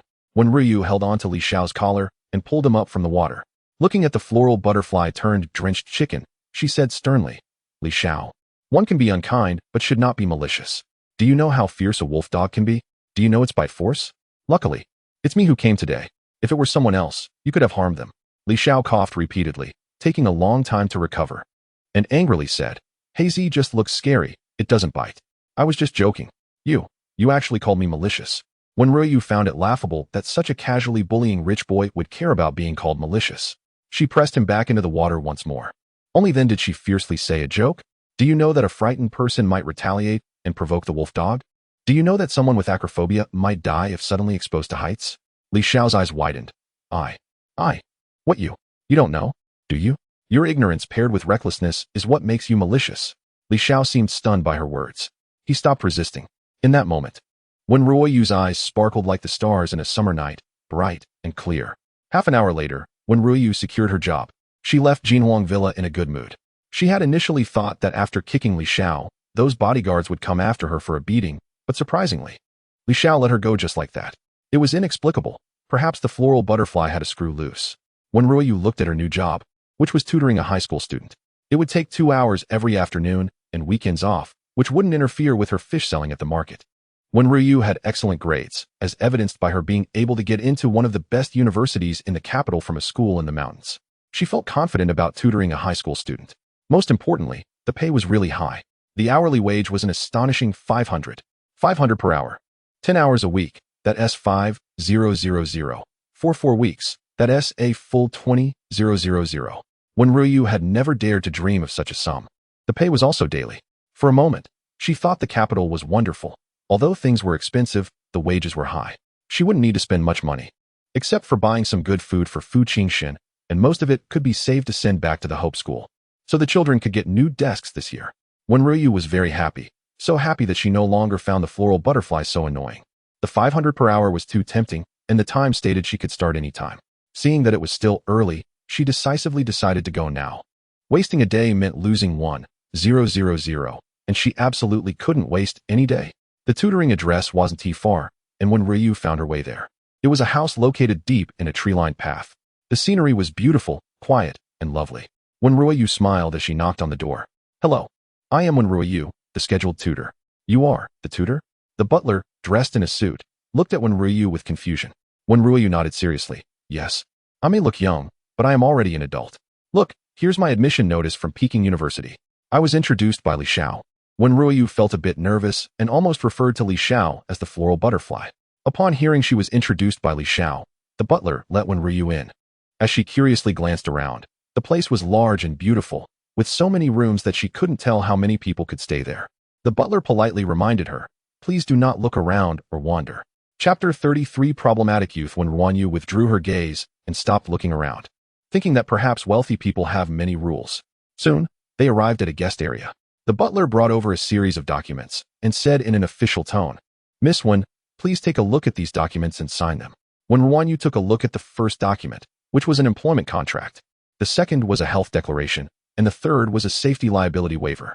There was even an accidental injury insurance compensation document at the back. Wen RuanYu was puzzled.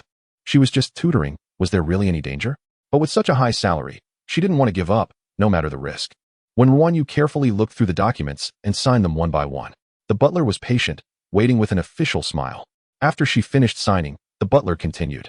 Miss Wen, today you will have a teaching trial. If everything goes well, we will sign a long-term contract. Of course, even if the teaching doesn't go well, we will settle today's salary. Wen RuanYu nodded, understanding that this was what city folks referred to as a trial lesson. After agreeing, she was quickly taken to the door of a room. The butler stood at the door and said, the young master is in the room, please go in. Wen RuanYu nodded again and pushed the door open.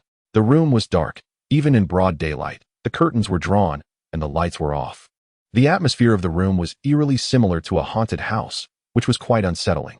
But Wen RuanYu was not afraid of haunted houses. She walked straight in and swiftly pulled open the curtains. Then she saw an angel. With white hair, white eyelashes, and white skin, it was a beautiful boy with albinism. Looking like an angel, due to the sudden light, the boy raised his hand to shield his eyes. Wen RuanYu quickly pulled the curtains halfway shut.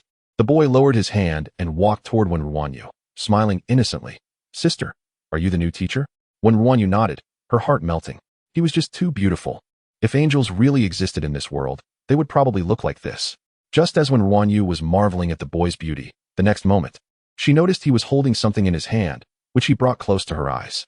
Wen RuanYu was startled and quickly stepped back. Once she was out of danger, she saw that he was holding a small, intricately designed knife.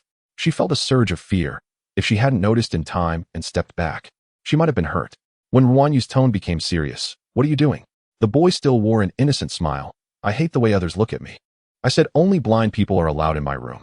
Do you want to leave, or do you want to become blind? Wen RuanYu instantly realized that this was a problematic youth. No wonder the butterfly had been so kind as to introduce her to such a high-paying job. Now she understood why she had to sign those safety waivers and injury insurance documents before entering. But that butler was quite despicable for not informing her of the real situation in advance. Entering so recklessly could have led to an accident. At this moment, the boy was still looking at Wen RuanYu with a smile, playing with the knife in his hand. It seemed he accidentally cut his finger with the blade.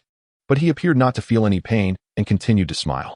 The bright red blood against his pale skin, combined with his harmless smile, looked bizarre and twisted. At that moment, Wen RuanYu thought that such a dangerous boy must have scared away many teachers. But she wouldn't run away, earning 20,000 a month. She was determined to teach him to grow up. Even if he was a sickly boy, there was nothing to be afraid of. Wen RuanYu charged forward, grabbed the boy's wrist, and used some skill to make him feel a tingling in his fingers, forcing him to drop the knife. After the blade fell, Wen RuanYu used her other hand to pull down the curtain rope and quickly tied the boy's hands together. Now it was the boy's turn to be shocked. What are you doing? Wen RuanYu found a first aid kit in the room, pulled up a stool, and sat in front of the boy to treat his hand injury. The boy was furious and wanted to resist. Wen RuanYu said seriously, if you dare to move, I'll tie your legs too. You dare. Before long, the boy's legs were also tied. Bastard, don't touch me. How can I treat your wound if I don't touch you? Don't stare at me. Wen RuanYu looked around, took a large towel, and directly covered the boy's head, blocking his eyes. There, now you can't see me looking at you. The boy, unable to see, he struggled even more. Wen RuanYu got annoyed and tied him up completely, then said fiercely, if you keep making noise, I'll block your mouth too. The boy quieted down, probably realizing that he couldn't defeat this woman physically. Wen RuanYu treated the cut on the boy's finger, then placed the book on the desk and pushed the boy down onto the chair before removing the towel from his head. The boy glared angrily at Wen RuanYu. She asked, what's your name? The boy didn't answer. Wen RuanYu directly opened the book on the desk and saw the name. Wu Yun, right? Wu Yun continued to glare. What do you want? Wen RuanYu said seriously, I'm your tutor. Of course, I'm here to teach you. Be quiet. It's tutoring time now, and I need to charge you. Wu Yun tried hard to see something different in the eyes of this tutor, just like everyone else, as if looking at a monster. But he didn't see that disgusting gaze. He only saw the tutor's dissatisfaction with a problematic student. Wen RuanYu had already opened the book and started explaining the problems. She was being paid, so she had to maintain her professional ethics. Besides, if today's trial lesson didn't go well, she would lose this job. No matter how seriously Wen RuanYu spoke, Wu Yun's hands and feet were tied, and he wasn't listening at all. Wen RuanYu seemed not to care.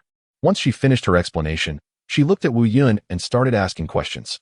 Multiple choice. A bond market issues 3 types of bonds.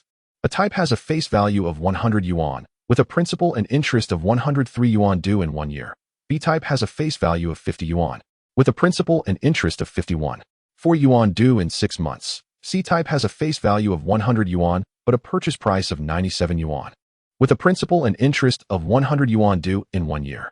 As a purchaser, analyze the returns of these 3 bonds and arrange them from smallest to largest. Option A, BAC. Option B, ACB. Option C, ABC. Option D, CAB. Which one do you choose? Wu Yun didn't listen at all and didn't think about it, simply not answering. Wen RuanYu picked up a pin from the side and drew a little turtle on Wu Yun's face. Wu Yun, Wen RuanYu asked again, what do you choose? If you don't answer, it will be considered wrong. If you get it wrong, I'll draw a turtle on your face. And when tutoring time is over, I'll take you around your house. Wu Yun's eyes widened. You dare? Don't say it. I really do dare. Anyone who prevents me from working smoothly is my enemy. Besides, she had even dared to hit Fu Jinshen. What was there to be afraid of? Chapter 34. Delivering food with such a high salary. If this young master dares to make her fail at work, what is that if not an enemy? Wu Yun had never seen such a bold tutor. He angrily said, what do you think this is? If you have the ability, go ahead and hit me. Previous tutors had been so angered by him that they wanted to retaliate, but they all ended up being dismissed. Wen RuanYu said seriously, as your teacher, I don't use corporal punishment, don't you understand? Wu Yun. Wen RuanYu didn't give him more time and continued to ask. I'll ask you again, what do you choose? Choose. Choose C, Wu Yun instinctively replied. Wrong. The answer is B, because the yield of type A bonds is 3 yuan for every 100 yuan. Type B bonds have an interest rate of 51, 4 to 5,050, so the principal and interest for 100 yuan due in 1 year is 100, 151, 4 to 5,050, 105. 68 yuan, yielding 5. 68 yuan. Type C bonds have an interest rate of 100 to 97,100. The principal and interest for 100 yuan due in 1 year is 100, 1,100 to 9797, 103. 09 yuan, yielding 3. 09 yuan. Wen RuanYu drew a little turtle on Wu Yun's face again. Next question. In a race between A and B, the relationship between distance S and time t is shown in the figure. Which of the following statements is correct? A. A starts earlier than B. B. B runs a longer distance than A. C. A and B have the same speed. D. A reaches the finish line first. Which one to choose? As soon as Wen RuanYu finished reading the question, Wu Yun immediately said, D. This question must be D. Wen RuanYu smiled, satisfied, and said, very good, correct, let's continue. After that, Wu Yun dared not ignore her. He hardly went out because he didn't like anyone looking at him. He hadn't even attended school. He had self-taught through elementary and middle school and started hiring tutors in high school, but he didn't like them either. Anyway, with his current state, what did it matter whether he studied or not? But right now, not listening seriously seemed really not an option. Next, under Wen RuanYu's calm narration, Wu Yun finally stopped staring at her, and his light gray eyes fell on the book on the table. 2 hours passed quickly, under absolute force suppression. No matter how sickly one might be, there was no way to exert oneself. Until the tutoring time was over, Wen RuanYu stood up and said with satisfaction, not bad. You listened very attentively today. Let's meet again next time. By the way, I confiscated your knife. Minors shouldn't play with knives. Wu Yun remained silent, his beautiful light-colored eyes just gazing at Wen RuanYu. Wen RuanYu ignored him. She was going to settle today's salary. This trial lesson was so successful that she should be able to sign a long-term contract, right? Wen RuanYu happily turned to leave, casually closing the door behind her. As soon as she stepped outside, she saw the butler standing not far away, looking in this direction. She immediately retracted her smile and straightened her face. The butler, seeing that nothing was wrong with Wen RuanYu, asked with some confusion, Miss Wen, was the tutoring process smooth? Wen RuanYu still maintained her stern expression, very smooth. But next time, if you hire a teacher, please inform the student of the true situation in advance. This is the most basic moral quality. Can I sign a long-term contract now? The butler's polite expression stiffened. Miss Wen, please wait a moment. The butler quickly ran to the young master's room door. He knocked and asked, Young master, is there anything you need? A calm voice came from inside the room. No. The butler was shocked. The young master neither got angry nor said to dismiss the person, and his voice even sounded in a good mood. The butler didn't dare to go in. Otherwise, he would have seen the young master holding a mirror, looking at the little turtle on his face. On his overly pale skin, the black little turtle was especially noticeable. It was like a drop of ink on his desolate heart. Wen RuanYu was waiting over there. Soon, the butler brought a long-term contract. Thinking about the salary, Wen RuanYu's straight face couldn't help but smile a little. The butler was much more polite than before. Teacher Wen, today is already Thursday. You can come directly next Monday. Being called Teacher Wen made Wen RuanYu a bit shy. She didn't have to work on weekends. There was still one more day, Friday. Wen RuanYu wanted to say she would have time tomorrow. But since they said to come next Monday, she didn't want to say anything else. In a good mood, Wen RuanYu signed a contract. Then she settled today's salary. She didn't have WeChat and received 1,000 yuan in cash. Wen RuanYu smiled so widely that her eyes turned into crescent moons. She saved 800 and planned to send it back to school. Taking out 200, she intended to buy some good food for Fu Jinshen to boost his health. Wen RuanYu went to the shopping center where Fu Jinshen had taken her last time. The shopping center was large, and she walked through various food and entertainment areas, heading straight for the fresh market. She bought some beef, half a chicken, some vegetables, and finally a fish. Recently, she discovered that Fu Jinshen didn't dislike fish. He just didn't like fish bones. If she removed all the bones, he would still eat it. That was all. The quantity wasn't much, and it added up to about 200 yuan. As she passed by the eggs, Wen RuanYu paused, but still didn't buy any. She thought she should save if she could. Children in the mountains sometimes couldn't even afford rice, let alone eggs. After buying her things and returning to the building, Fu Jinshen still hadn't come back. Wen RuanYu first made chicken soup before starting to handle the fish. Her knife skills were excellent. After killing fish many times, she became more skilled, neatly opening the fish and using tweezers to pull out the bones one by one. After a whole hour of work, she had cleaned out all the small bones and was finally satisfied with cooking the fish meat in front of her. By the time Wen RuanYu finished dinner, it was already 6 in the afternoon. Fu Jinshen still hadn't returned. She worried he would come back late like before. She wanted to call to ask, but didn't have Fu Jinshen's phone number.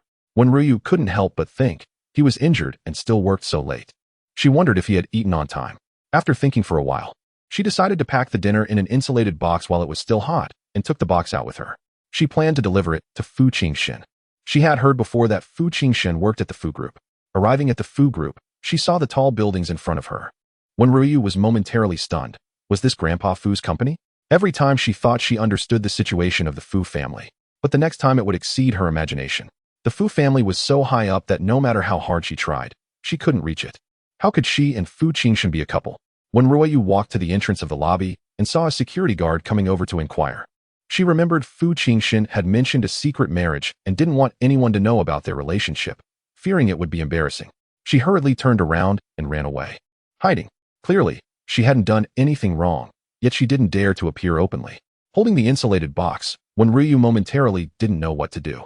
Chapter 35. A heart betrayed. Wen RuanYu pondered for a while. Suddenly, her eyes lit up, and she called Lu Jinghe. Dr. Lu, are you busy?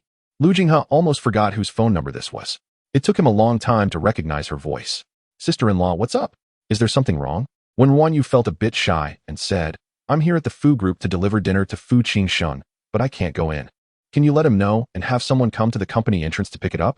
Lu Jinghe understood immediately and didn't ask any more questions, answering directly, okay, no problem. Thank you, Dr. Lu, Wen RuanYu replied. After hanging up, Lu Jinghe clicked his tongue, not sure what he was lamenting about. Outside the office, someone was calling him to prepare for surgery. He was quite busy. However, thinking of those exceptionally clear eyes, he decided to help notify Fu Jinshen. Lu Jinghe quickly called Fu Jinshen. Brother Fu, someone is delivering food to you. Hurry down to the company entrance to pick it up. All right, I've notified you. I need to get back to work. After hanging up, Lu Jinghe went to prepare for an emergency surgery. Fu Jinshen received the call but didn't take it to heart and soon got busy with other matters. Wen RuanYu waited downstairs. She waited until it was dark, but no one came down to pick up the food. Wen RuanYu wondered if Lu Jinghe hadn't notified him. She thought about calling Lu Jinghe again, but felt embarrassed to trouble him repeatedly. Was Fu Jinshen really too busy? Or had he already eaten? Or perhaps he was not even at the company. Wen RuanYu thought of many reasons for Fu Jinshen, sighed in her heart, and decided to leave. She turned to leave. Having waited outside for too long, the security guard had looked at her several times, and if she didn't leave, others might start to chase her away. Wen RuanYu hadn't walked far when she habitually turned to glance back. Suddenly, she saw someone walking out of the Fu Group building. Her steps stopped. She saw Tang Wanru carrying a food box, walking out of the building. At that moment, Wen RuanYu's mind was clear. Tang Wanru's appearance here could only be because of Fu Jinshen. It turned out Fu Jinshen wasn't out of the company. He simply didn't need the food she brought. Tang Wanru could openly walk to Fu Jinshen's side without hiding, unlike her, who didn't dare go inside. Wen RuanYu felt a bit dejected. She really didn't understand. If Fu Jinshen truly liked Tang Wanru, then why did he say those things to her? What was Fu Jinshen's heart really like? Wen RuanYu didn't leave. She sat in the shadow of the streetlight, holding the food box. She watched the crowd coming in and out of the building. She watched for a long time, not knowing how much time had passed, when Fu Jinshen finally came out. From a distance, Wen RuanYu looked at Fu Jinshen and suddenly felt very sad. It seemed Fu Jinshen sensed someone was watching him, and he looked around. But it was already dark, and Wen RuanYu sat in the shadows. Unless he walked closer, he couldn't see her. Until Fu Jinshen's car left, Wen RuanYu remained still. She always felt it shouldn't be like this. On the other side, Lu Jinghe finished the surgery and, regardless of the time, called Fu Jinshen directly. How's it going, Brother Fu? Did you receive sister-in-law's love lunch? You didn't go pick it up, did you? No. Brother Fu, even if you don't eat it, you could at least take it up to throw it away. You made it sound like I didn't pass the message. You're being nosy. Fu Jinshen hung up. Lu Jinghe was speechless. You didn't say I was being nosy when I treated your insomnia. Lu Jinghe thought about it and decided to explain, so he called Wen RuanYu. Sister-in-law, I'm sorry. I had an emergency surgery today, and Brother Fu was really too busy to come pick up the lunch. It's not that he doesn't value you. I saw? Saw what? I saw Tang Wanru delivering dinner to Fu Jinshen. Lu Jinghe was stunned. Tang Wanru also came to deliver lunch? When he notified Fu Jinshen, would he think he was talking about Wanru?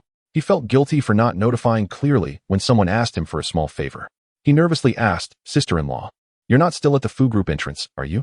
When RuanYu looked around at the dark surroundings, her ethereal voice a bit hoarse. There are no buses left. So I'm waiting a bit longer before leaving." "Oh no, you're still there." Lu Jinghe thought of calling Fu Jinshen, but he was worried that if Fu Jinshen was with Wanru, calling him might stir up trouble again. After thinking for a moment, he changed out of his white coat and quickly drove out. When Lu Jinghe arrived at the Fu group, he immediately saw someone sitting on the corner steps, holding her food box. Since it was late, some streetlights had already turned off.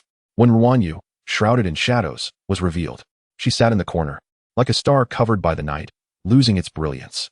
When RuanYu was originally a lively and cheerful person, free and pure, full of brightness. But Fu Jinshen had trapped her with a fade, as if she were caught in an unknown whirlpool, anxious yet trying hard to illuminate the other person.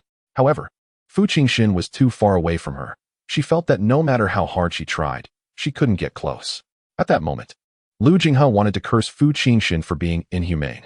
But then he remembered that it was he who suggested Fu Jinshen pretend to be in love to keep someone around, so he was an accomplice. Forget it. He wouldn't curse him. Lu Jinghe walked over to Wen RuanYu.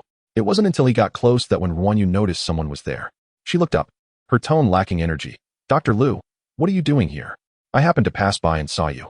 It's late. I'll give you a ride home." "It's really not necessary. I'm bothering you too much, Dr. Lu. The bus is gone. I can walk back." She hadn't moved, just wanting to sit quietly for a while. Lu Jinghe simply sat on the steps beside Wen RuanYu. He sensed her daze and felt the weight of the food box pressing down on her. Lu Jinghe suddenly spoke. "Sister RuanYu, I haven't eaten after doing 2 surgeries today. Can I have your lunch?" This lunch was Wen RuanYu's heartfelt gesture, a heart betrayed. Hearing Lu Jinghe's question, Wen RuanYu didn't hesitate to hand over the lunchbox. "If Dr. Lu doesn't mind, of course you can have it, though I don't know if it has cooled down." "It's fine." Lu Jinghe opened the lunchbox, and the food still had a little warmth. He first took a sip of the chicken soup. The soup was clearly simmered for a long time, without any random seasonings, very pure and rich. Then he took a piece of fish and paused. This fish was clearly an ordinary silver carp. Silver carp had many bones. How could it be bone-free? He took another piece, and, indeed, it was bone-free. This could only mean that someone had patiently removed every single fish bone before cooking. At this moment, Lu Jinghe was shocked. "Brother Fu, this isn't some scheming woman. What kind of scheming woman would do this? Do you really understand her? We're truly inhumane." Chapter 36. Wanting to believe in her deep down, Lu Jinghe felt that Wen RuanYu was too pitiful. The bento she painstakingly made was left waiting for several hours without being delivered. After finishing the heartfelt bento, Lu Jinghe contentedly said, "Thank you, Xiao RuanYu. Your cooking is really delicious." Wen RuanYu seemed a bit happier. At least someone ate the food she worked hard to prepare. She didn't mention going back, so Lu Jinghe just sat with her. They chatted intermittently, and this time Lu Jinghe didn't call her little sister-in-law. Given the situation today, it really felt inappropriate to say it. Meanwhile, Fu Jinshen returned to Xinjing. The lights were off, and he frowned. Wen RuanYu usually left a light on when she was around, and he had grown accustomed to having someone wait for him. Upon entering the small building and finding no one there, his expression darkened. It was already so late, and Wen RuanYu was not home. However, he didn't dwell on it, and went about his usual routine, finishing his work and resting. During the few days that Wen RuanYu had returned to Xinjing, Fu Jinshen had almost forgotten about his insomnia. Not long after lying down, he fell asleep, comforted by the lingering scent of Wen RuanYu in the room. The night was as dark as an abyss. Nightmare struck. "I'm so hungry. You were just fed yesterday. Why are you hungry? I don't have time for you. If you're hungry, catch a rat to eat." Lowly creatures should eat rats. In a place that resembled a sewer, a gaunt little boy was trapped. The boy looked as if he was about to starve to death. Occasionally, people would pass by above, but they only glanced at him with indifference. The boy curled up on the ground, looking up at the sun above, and the outside seemed just as dark as the basement. Hunger and coldness, relentless. He wished for all those people to die. In his sleep, Fu Jinshen's hostility intensified, until he suddenly opened his eyes, his expression resembling a malevolent spirit from the abyss. And it took him a while to realize he was not trapped in a sewer. He was resting, only without Wen RuanYu, his sleeping aide, by his side. Fu Jinshen got up and grabbed his phone, only then remembering he didn't have Wen RuanYu's number. The surge of hostility almost made him throw his phone. He recalled what Lu Jinghe said today, that Wen RuanYu had gone to deliver food to the Fu family. Fu Jinshen directly called Lu Jinghe. At that moment, Lu Jinghe, who was accompanying Wen RuanYu in a daze, saw the incoming call and felt like rolling his eyes. It was definitely about Wen RuanYu. This couple was truly amusing. They didn't contact each other, but always found him when they had matters to discuss. Was he a transit station? Lu Jinghe glanced at Wen RuanYu beside him, took a few steps away, and quietly answered the call.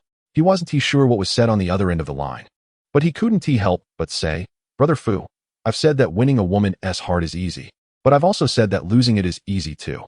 The call ended. Lu Jinghe felt helpless. Brother Fu's attitude would surely lead to regrets sooner or later. After hanging up, Lu Jinghe quietly asked, "Xiao Ruyu, it's already so late. Let me take you back." "Oh, okay. Thank you for your trouble today." Wen RuanYu obediently agreed. Lu Jinghe thought that this little girl was too obedient and honest.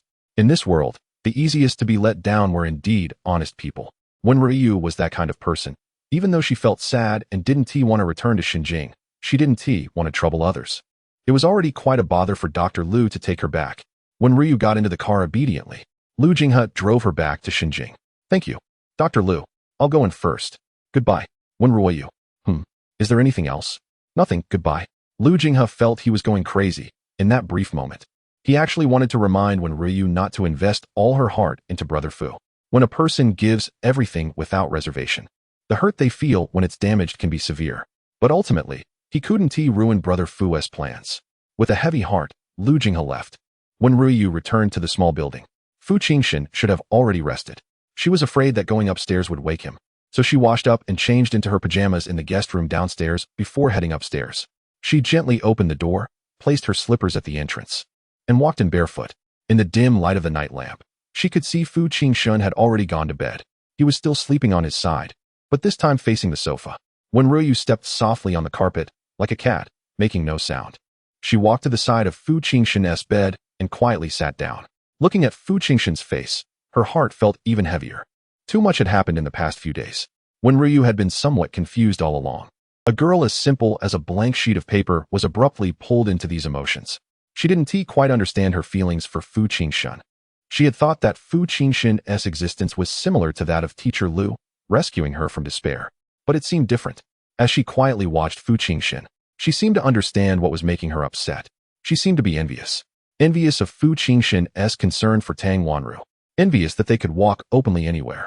Fu Jinshen said he didn't dislike her, said he didn't want her to be hurt, said he wanted to try being a couple with her. But how could a couple include 3 people? When Ryu lowered her gaze, even though she felt hurt, she still quietly watched over Fu Jinshen. However, after staying up for 2 consecutive days and not being able to catch up on sleep during the day, when Ryu was too tired and soon fell asleep beside the bed. In the darkness, Fu Jinshen opened his eyes. His gaze was as dangerous as a fierce ghost, staring at the person leaning against the bed. He was even somewhat uncertain whether when Ryu was sincere or if she was pretending to be deep and scheming. When Ruanyu's emotions were too direct and vivid, it was something he had never seen before in his life. The fierceness in Fu Jinshen's eyes gradually receded. He would wait until the banquet. Let us see if she would take the opportunity to publicly reveal her identity with the old man. When RuanYu, don't let me down too much. Fu Jinshen didn't realize that his heart was slowly tilting. If Tang Wanru knew Fu Jinshen's thoughts at this moment, she would probably want to kill Wen RuanYu. Fu Jinshen fundamentally did not believe in anyone. Even someone as seemingly special as Tang Wanru understood that Fu Jinshen would not give her too much trust. Not to mention her. Even Old Master Fu was not someone Fu Jinshen completely trusted. Yet at this moment, he surprisingly had expectations for Wen RuanYu, not wanting her to disappoint him. He didn't even realize that deep down, he wanted to believe in Wen RuanYu. At 5 in the morning, when RuanYu woke up with her arm feeling numb, the first thing she did upon waking was look at Fu Jinshen, confirming that he hadn't turned over and pressed against his injury, before gently rubbing her numb arm. She felt a bit guilty. She had promised to keep watch but had fallen asleep. In the next moment, when RuanYu met Fu Jinshen's deep gaze, her action of rubbing her arm froze. Chapter 37. She decided to ask Fu Jinshen. When RuanYu froze for a few seconds, suddenly, she stood up. With a somewhat stiff tone, she said, "You're awake, I'll go make breakfast." After saying that, when RuanYu quickly left the room, Fu Jinshen frowned slightly. This little girl holds no grudges. No matter how he made things difficult for her before, she would still greet him with a bright smile. Fu Jinshen originally didn't care about Wen RuanYu's feelings. All he needed was the kind of atmosphere that made him feel drowsy. But now, when RuanYu was avoiding him, and there was no smile on her face, Fu Jinshen felt inexplicably annoyed. Thinking about the banquet, he chuckled. He hadn't even made a move yet. And this little girl was already throwing a tantrum. In reality, when RuanYu wasn't throwing a tantrum, She had no anger towards her benefactor. She just didn't know how to face Fu Jinshen. There were many things she couldn't understand. For the next 2 days, the atmosphere between them was very silent. In the past, it was always Wen RuanYu chattering away, but now she had quieted down, as if the whole little building had also fallen silent. Fu Jinshen was very busy, going out early and returning late every day. However, the reason he was busy was that old Master Fu had cancelled his obvious favoritism towards him. With the entire Fu family being so large, there were many who had their own ideas, and in the past, it was old Master Fu who fully supported Fu Jinshen, allowing him to firmly control the Fu family. Now that the old man had withdrawn, those who had ideas started to act up, and things suddenly became more complicated. Fu Jinshen understood why the old man was doing this. It could only be for Wen RuanYu. He really didn't know what kind of charm she had cast on old Master Fu, but he was not threatened. He had already told the old man during the marriage discussion that it was the last time. If the old man insisted on forcing him, he wouldn't hold back. Wen RuanYu knew nothing. She just diligently took care of Fu Jinshen. When he was busy at the company, she cleaned the house, did chores, and took care of various things. More than half of the orchids in the yard survived, and with some space cleared, Wen RuanYu turned the soil and planted small cabbages and tomatoes. She also stopped bringing him meals. While doing housework, her mind was occupied with thoughts about her relationship with Fu Jinshen. Wen RuanYu didn't like the current situation. She preferred clear love, direct dislike, genuine affection, and openness under the sun, rather than this hidden and ambiguous state, especially with the addition of Tang Wanru. No one taught her, and no one told her what to do. She could only think for herself. 2 days later, Lu Jinghe came over to change the dressing. When he saw how haggard Wen RuanYu looked, he was taken aback. He couldn't help but ask, "Sister-in-law, are you still watching over Brother Fu every night?" Brother Fu's small wound on his back is already scabbing over. It's not serious, and one get infected. He can turn over while sleeping at night. You don't need to keep watching him. The main concern for Lu Jinghe was that if Wen RuanYu continued like this, something bad might really happen. Who takes care of an injured person so diligently? It was just a superficial wound on the back, not a serious injury. Brother Fu is a person without feelings. If he waits for him to feel sorry, he might be exhausted before that happens. When Wen RuanYu heard this, her eyes brightened as she smiled. That's great. Thank you, Dr. Lu. That's wonderful. He won't get infected, so Fu Jinshen won't be in danger. Wen RuanYu instinctively touched her lower back, where there was a scar. When she was young, while working, she fell on the exposed rebar of a utility pole in the mountains, leaving a long cut on her lower back. Because the injury was on her back, she couldn't see it and didn't pay much attention, even working in the hot sun doing farm work. 2 days later, the wound became inflamed, red and swollen, and she had a fever. It was only when Teacher Lu noticed she hadn't gone to school that she took her to the hospital when she had a high fever of 40 degrees. When RuanYu felt that if Teacher Lu hadn't come in time, she would surely have burned herself silly. So when Fu Jinshen was injured and Lu Jinghe said to prevent infection, she had been very anxious. At this moment, hearing Lu Jinghe say it was fine, her tense heart relaxed. Fu Jinshen's expression darkened slightly. This was the only time he had seen when RuanYu smiled brightly in the past 2 days. It wasn't directed at him, but at Lu Jinghe. Fu Jinshen narrowed his eyes at Lu Jinghe. Lu Jinghe was still talking to Wen RuanYu, smiling like a fox. He suddenly touched the back of his neck, feeling a chill. Sister-in-law, I have something to do, so I'll leave first. When RuanYu stood up to see him off, Dr. Lu, take care.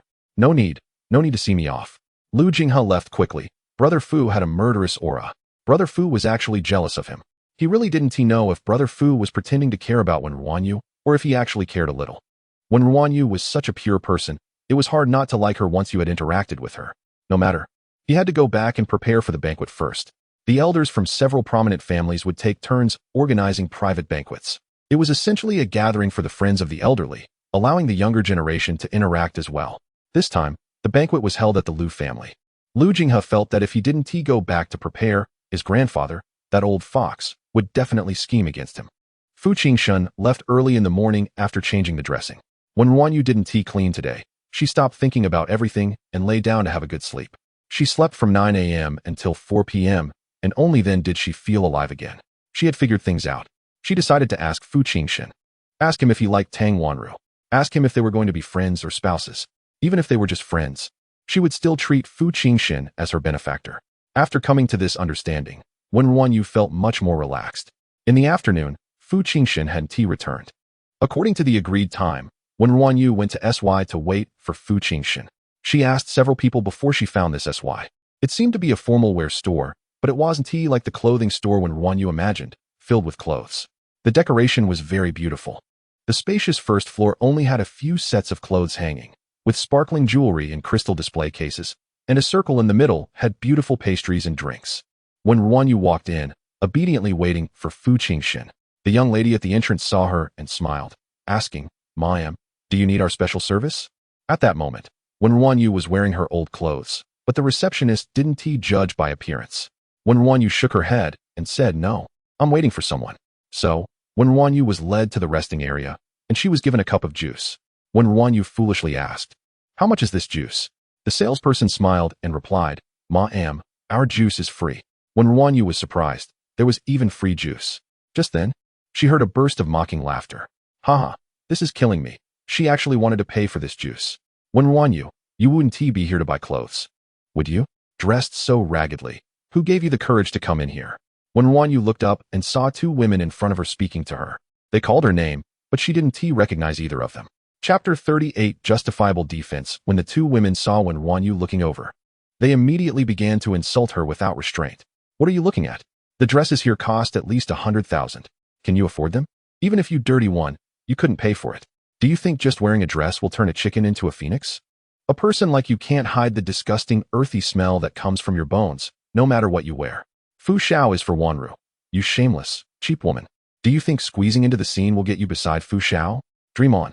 When RuanYu understood, they were people around Tang Wanru. Here they come again. Every one of them insults and mocks her when they see her. If someone didn't know better, they would think she had committed some heinous crime. Just because these people believe that Fu Jinshen should belong to Tang Wanru.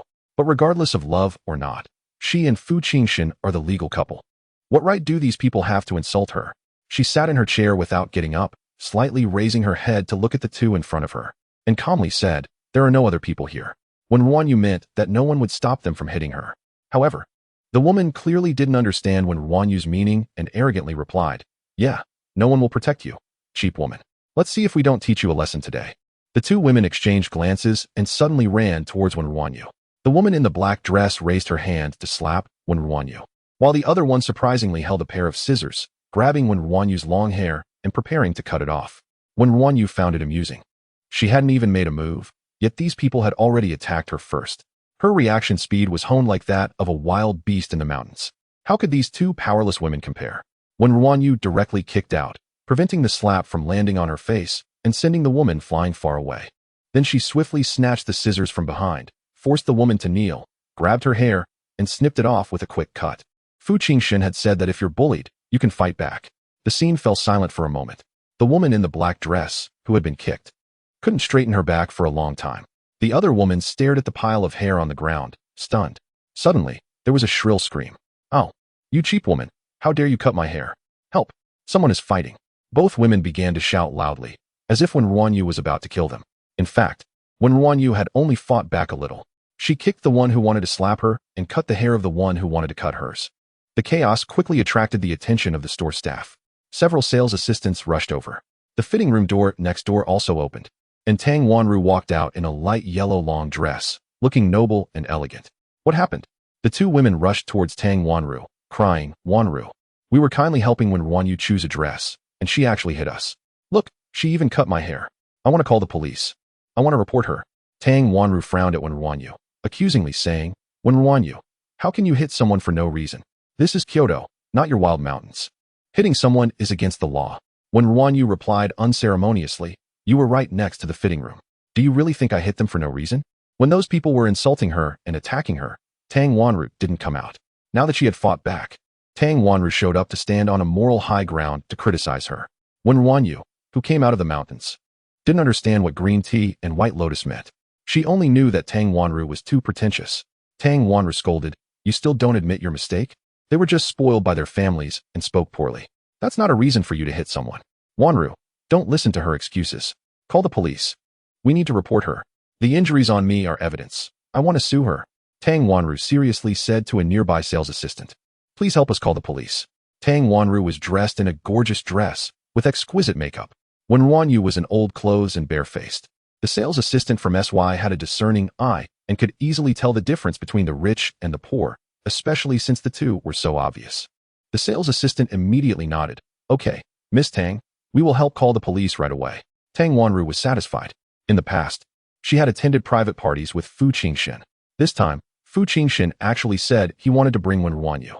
2 female companions? She would become a joke. She couldn't tolerate such a thing happening.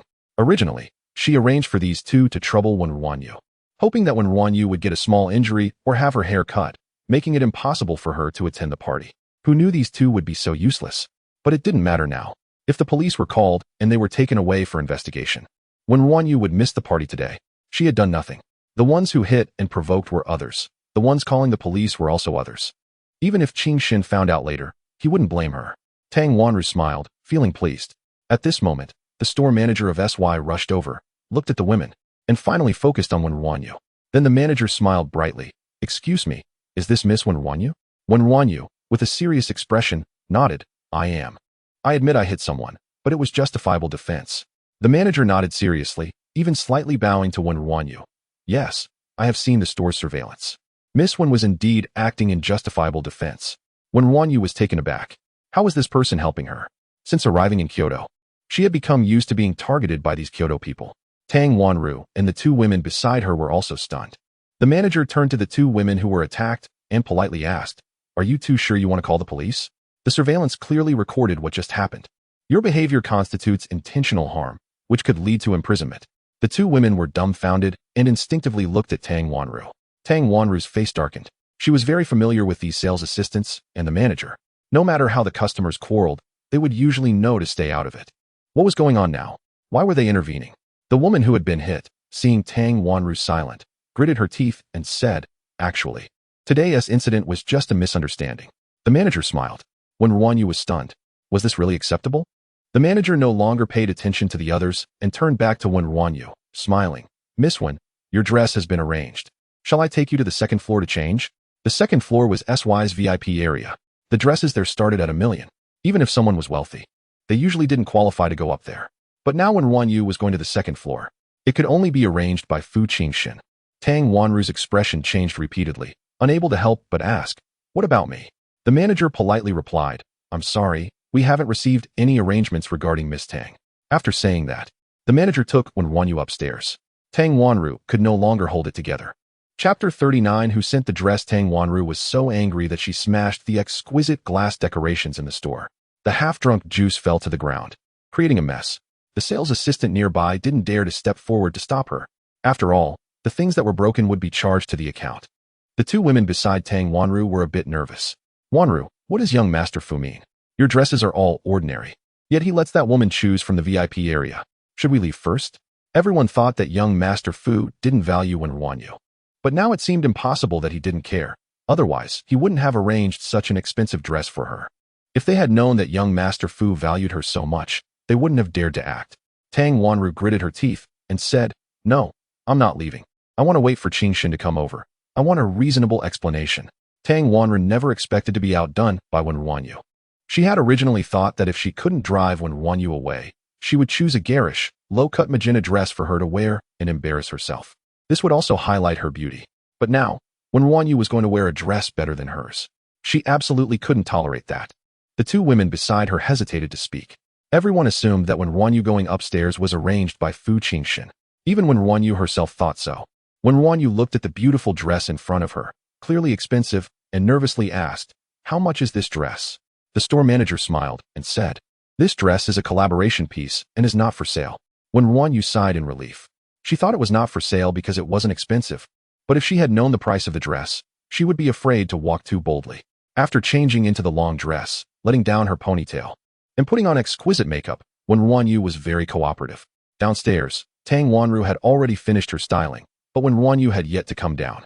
At that moment, the atmosphere downstairs suddenly quieted down. Tang Wanru quickly turned her head and saw Fu Jinshen walking in against the light at the door. His tall figure seemed to block the sunlight at the entrance, and as he approached, the sunlight gradually poured in, making Tang Wanru feel like she could finally breathe. Everyone said Fu Jinshen was a big devil, but Tang Wanru felt that he was her deity.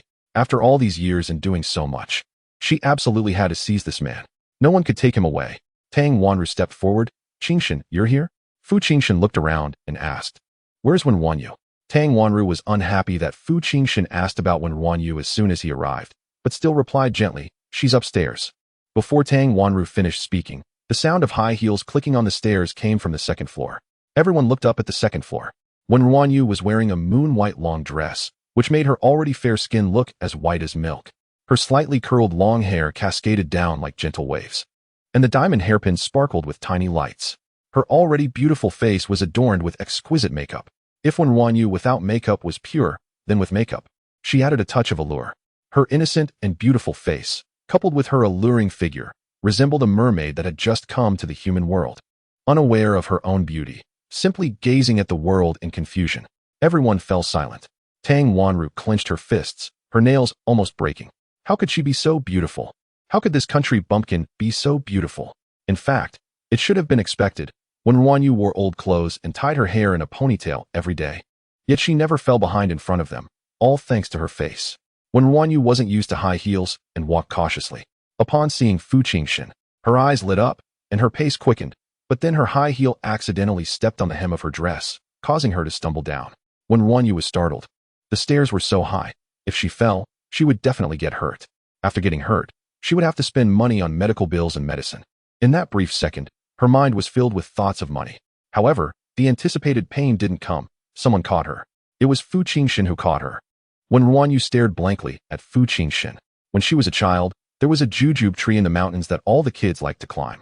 Parents were always worried about their children falling and would stand below with their hands raised in a protective gesture, ready to catch the falling kids. But only she had no parents to catch her, no matter how many times she fell. So, when she fell, she just got up by herself, never expecting to be caught. At that moment, Wen RuanYu felt like she had returned to her childhood, just like all the other kids.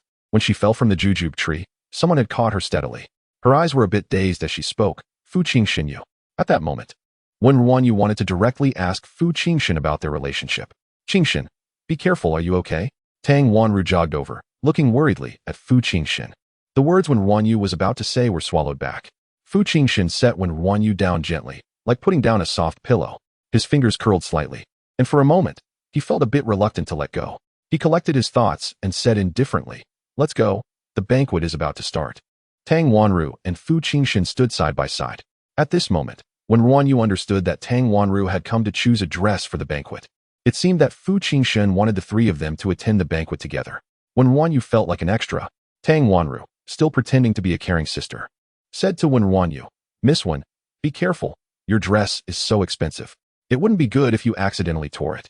Fu Jinshen's gaze fell on the dress Wen RuanYu was wearing.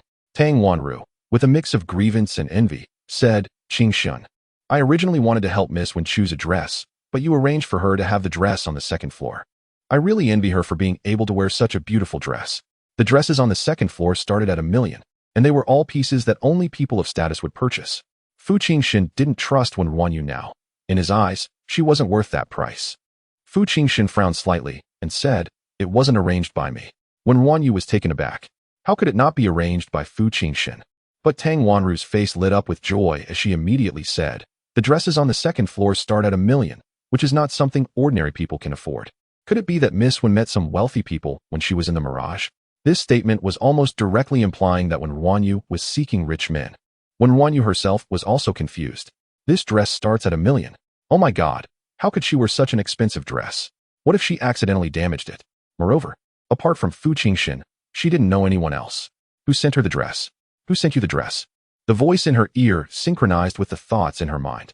Fu Jinshen's voice was mature and magnetic, carrying an indescribable allure. But Wen RuanYu felt a cold and fierce danger from it. It was as if she was being targeted by a beast, and danger would strike at any moment. Wen RuanYu instinctively took a step back. It wasn't out of fear, but in this situation, if she didn't step back, there was a possibility of a confrontation between her and Fu Jinshen. Because when she encountered danger, she couldn't control her urge to fight back. But she didn't want to go against Fu Jinshen. So, Wen RuanYu stepped back. Wen RuanYu bit her lip and shook her head, saying, "I don't know who sent the dress." Chapter 40. The breakdown of mentality. As the conflict was about to erupt, Tang Wanru wished it would escalate, hoping that Fu Jinshen would teach Wen RuanYu a lesson. However, the usually cold and ruthless Fu Jinshen controlled his temper and coldly said, "Call your manager." A sales assistant immediately ran upstairs to summon the manager. Fu Jinshen directly asked, "Who gifted her the gown?" The manager, not daring to offend Fu Jinshen, hurriedly replied, "Young Master Fu, Miss Wen's gown was gifted by old Master Fu. Fu Jinshen's surrounding hostility paused, and he raised an eyebrow slightly. Upon hearing this answer, Wen RuanYu's expression softened even more. It turned out to be from Grandpa Fu. Grandpa Fu must have been worried that she wouldn't have a gown for the banquet. So he arranged everything. Suddenly, Wen RuanYu felt joyful, like a child receiving a gift from an elder. But this gift was too expensive. She felt undeserving. Meanwhile, Tang Wanru was so angry she was nearly losing her mind. With a gloomy face, she forcefully broke her long fingernail. She had thought Wen RuanYu was shamelessly relying on a rich man. How could it be a gift from old Master Fu? How could old Master Fu give such an expensive gown to a maid? Tang Wanru's mentality completely collapsed. She suddenly pulled over a woman behind her. Qing Shun. Today, Yin Yin had a conflict with Miss Wen. Miss Wen kicked Yin Yin, and Yin Yin has been saying her stomach hurts. Will it be a problem if the old master sees this at the banquet? The woman in the black dress, with a footprint on it, lowered her head and called out to Fu Jinshen, Brother Fu. When RuanYu looked over, the girl was no longer arrogant. She didn't dare lift her head in front of Fu Jinshen. Tang Wanru continued. It was indeed Yin Yin and the others who started it. They have a childish temper and speak unpleasantly, but Miss Wen shouldn't have been so harsh. Sigh, I think we should send Yin Yin home first. Fu Jinshen was beginning to lose his patience. There shouldn't be so many troubles.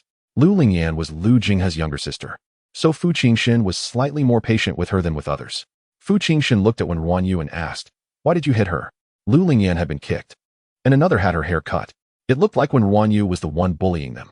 After Fu Jinshen's question, Tang Wanru looked at Wen RuanYu smugly, as if they were on one side, and Wen RuanYu was on the opposing side. Wen RuanYu felt a twinge of bitterness. Did Fu Jinshen not believe her either? She had controlled her strength. At most, she just made them feel pain without injuring any internal organs. Fu Jinshen didn't inquire about the details and only listened to Tang Wanru's one-sided account before asking her why she hit someone.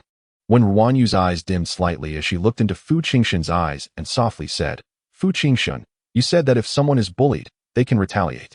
Fu Jinshen paused, his gaze falling on Lu Lingyan. "I will only ask once, did Wen RuanYu bully you?" Lu Lingyan was so nervous she was about to cry. Tang Wanru kept giving Lu Lingyan signals. As the pampered little daughter of the Lu family, she wasn't afraid of her father or brother. But she was afraid of Fu Jinshen, who was a friend of her brother. Even if she understood Tang Wanru's signals, she didn't dare to lie. She stammered, "No, we started it first." She just retaliated. Tang Wanru cursed inwardly for being more trouble than help. Upon hearing this, Fu Jinshen roughly understood what had happened and scolded. "Don't cause trouble outside every day. Go home." Okay, I'll leave right now." Lu Lingyan seemed to have received a pardon and ran off, looking nothing like someone who had a stomachache. Tang Wanru didn't expect the matter to be raised high and then gently put down, even if Wen RuanYu was just retaliating. She had hit Lu Jinghe's sister. She had tried every means to prevent Wen RuanYu from attending the banquet, yet it had all failed. In the next moment, Tang Wanru's face turned pale, her breath seeming to falter as if she was suddenly having difficulty breathing. Fu Jinshen's expression changed. "Relax, I'll take you to the hospital." After saying this, he didn't forget to look at Wen RuanYu and said, "I'll have a bodyguard take you to the banquet first." Qing Shun. Tang Wanru's voice was filled with grievance and sorrow. She hadn't expected that even at this moment, Fu Jinshen would still want Wen RuanYu to attend the banquet. Fu Jinshen helped Tang Wanru leave, and after getting into the car, he coldly said, devoid of any emotion, "Tang Wanru, don't scheme in front of me. And don't try to influence my decisions. Even if you don't attend the banquet, Wen RuanYu must attend. Do you understand?" At that moment, Tang Wanru's already difficult breathing seemed to stop entirely. Fu Jinshen then acted as if he hadn't said anything, gently saying, "Keep breathing." Fu Jinshen left with Tang Wanru, leaving Wen RuanYu with a dark-skinned bodyguard. The bodyguard glanced at the departing young Master Fu, and then at the stunningly beautiful Wen RuanYu. He didn't dare to speak or move. Wen RuanYu stood in place for a moment. She didn't want to attend the banquet alone, but thinking of Grandpa Fu. She turned to the bodyguard and said, "Let's go." "Oh, okay." The dark-skinned bodyguard escorted Wen RuanYu to the banquet venue. It was a private banquet. The bodyguard stopped at the entrance. "Miss, we've arrived. You can go in." "I can't go in with you." "Thank you. You've worked hard." Wen RuanYu got out of the car alone. Before her stood an ancient-style house, with pavilions and towers, rockeries, and lotus ponds, a picturesque view. There was no one inside. She stepped in. Since it was a private banquet, the attendees were all familiar faces and didn't need anyone to greet them. However, it was Wen RuanYu's first time here. And she wasn't with Fu Jinshen. After walking around for a bit, she got lost. It was too large. Wearing uncomfortable high heels, though beautiful, her feet ached after just a few steps. When RuanYu rested for a while, just as she was about to change direction, she heard a weak voice from behind. Miss One. When RuanYu frowned, it was Tang Wanru again, feeling like a lingering ghost. She turned around and saw Fu Jinshen and Tang Wanru approaching side by side. Weren't you going to the hospital? Tang Wanru stood beside Fu Jinshen, weakly saying, Miss One, I took some medicine and I'm fine now. So I didn't go to the hospital. Let's go in together. I haven't seen Grandpa Fu in a long time. Tang Wanru now seemed calm. But her mentality had completely collapsed. Fu Jinshen had warned her for Wen RuanYu's sake. Old Master Fu had given a gown worth millions to Wen RuanYu. Tang Wanru suddenly felt anxious. Her position seemed to be slowly replaced. No, it absolutely couldn't happen. She had sacrificed so much to get Fu Jinshen's special treatment. She couldn't let anyone take her place. When RuanYu didn't care what Tang Wanru was thinking, she had no desire to acknowledge her. She spotted someone not far away. It seemed that Grandpa Fu and the others were coming this way. Just as when RuanYu was about to head over, Tang Wanru suddenly grabbed her arm. Miss One, let's go in together. When RuanYu frowned, why should we go in together?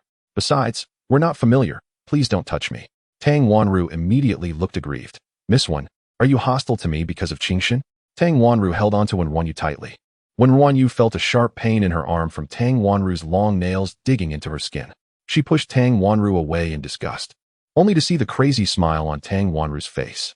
Tang Wanru leaned back, and behind her was a pond. Chapter 41. Who will he save first? When RuanYu didn't actually harbor any hostility towards Tang Wanru. She simply found her annoying. Growing up in the mountains, she had never encountered such fake and insincere people. She had never watched large-scale ancient costume palace dramas, and now, seeing Tang Wanru about to fall into the water, she wanted to reach out to save her. In the next moment, she felt a force pulling her forward as Tang Wanru yanked her, causing her to stumble. At that moment, when RuanYu thought to herself that she really shouldn't have worn high heels, she couldn't even stand properly, and such a small force had knocked her over. She heard Tang Wanru's faint voice beside her. Wen RuanYu, no one can replace my position in Jinshen's heart.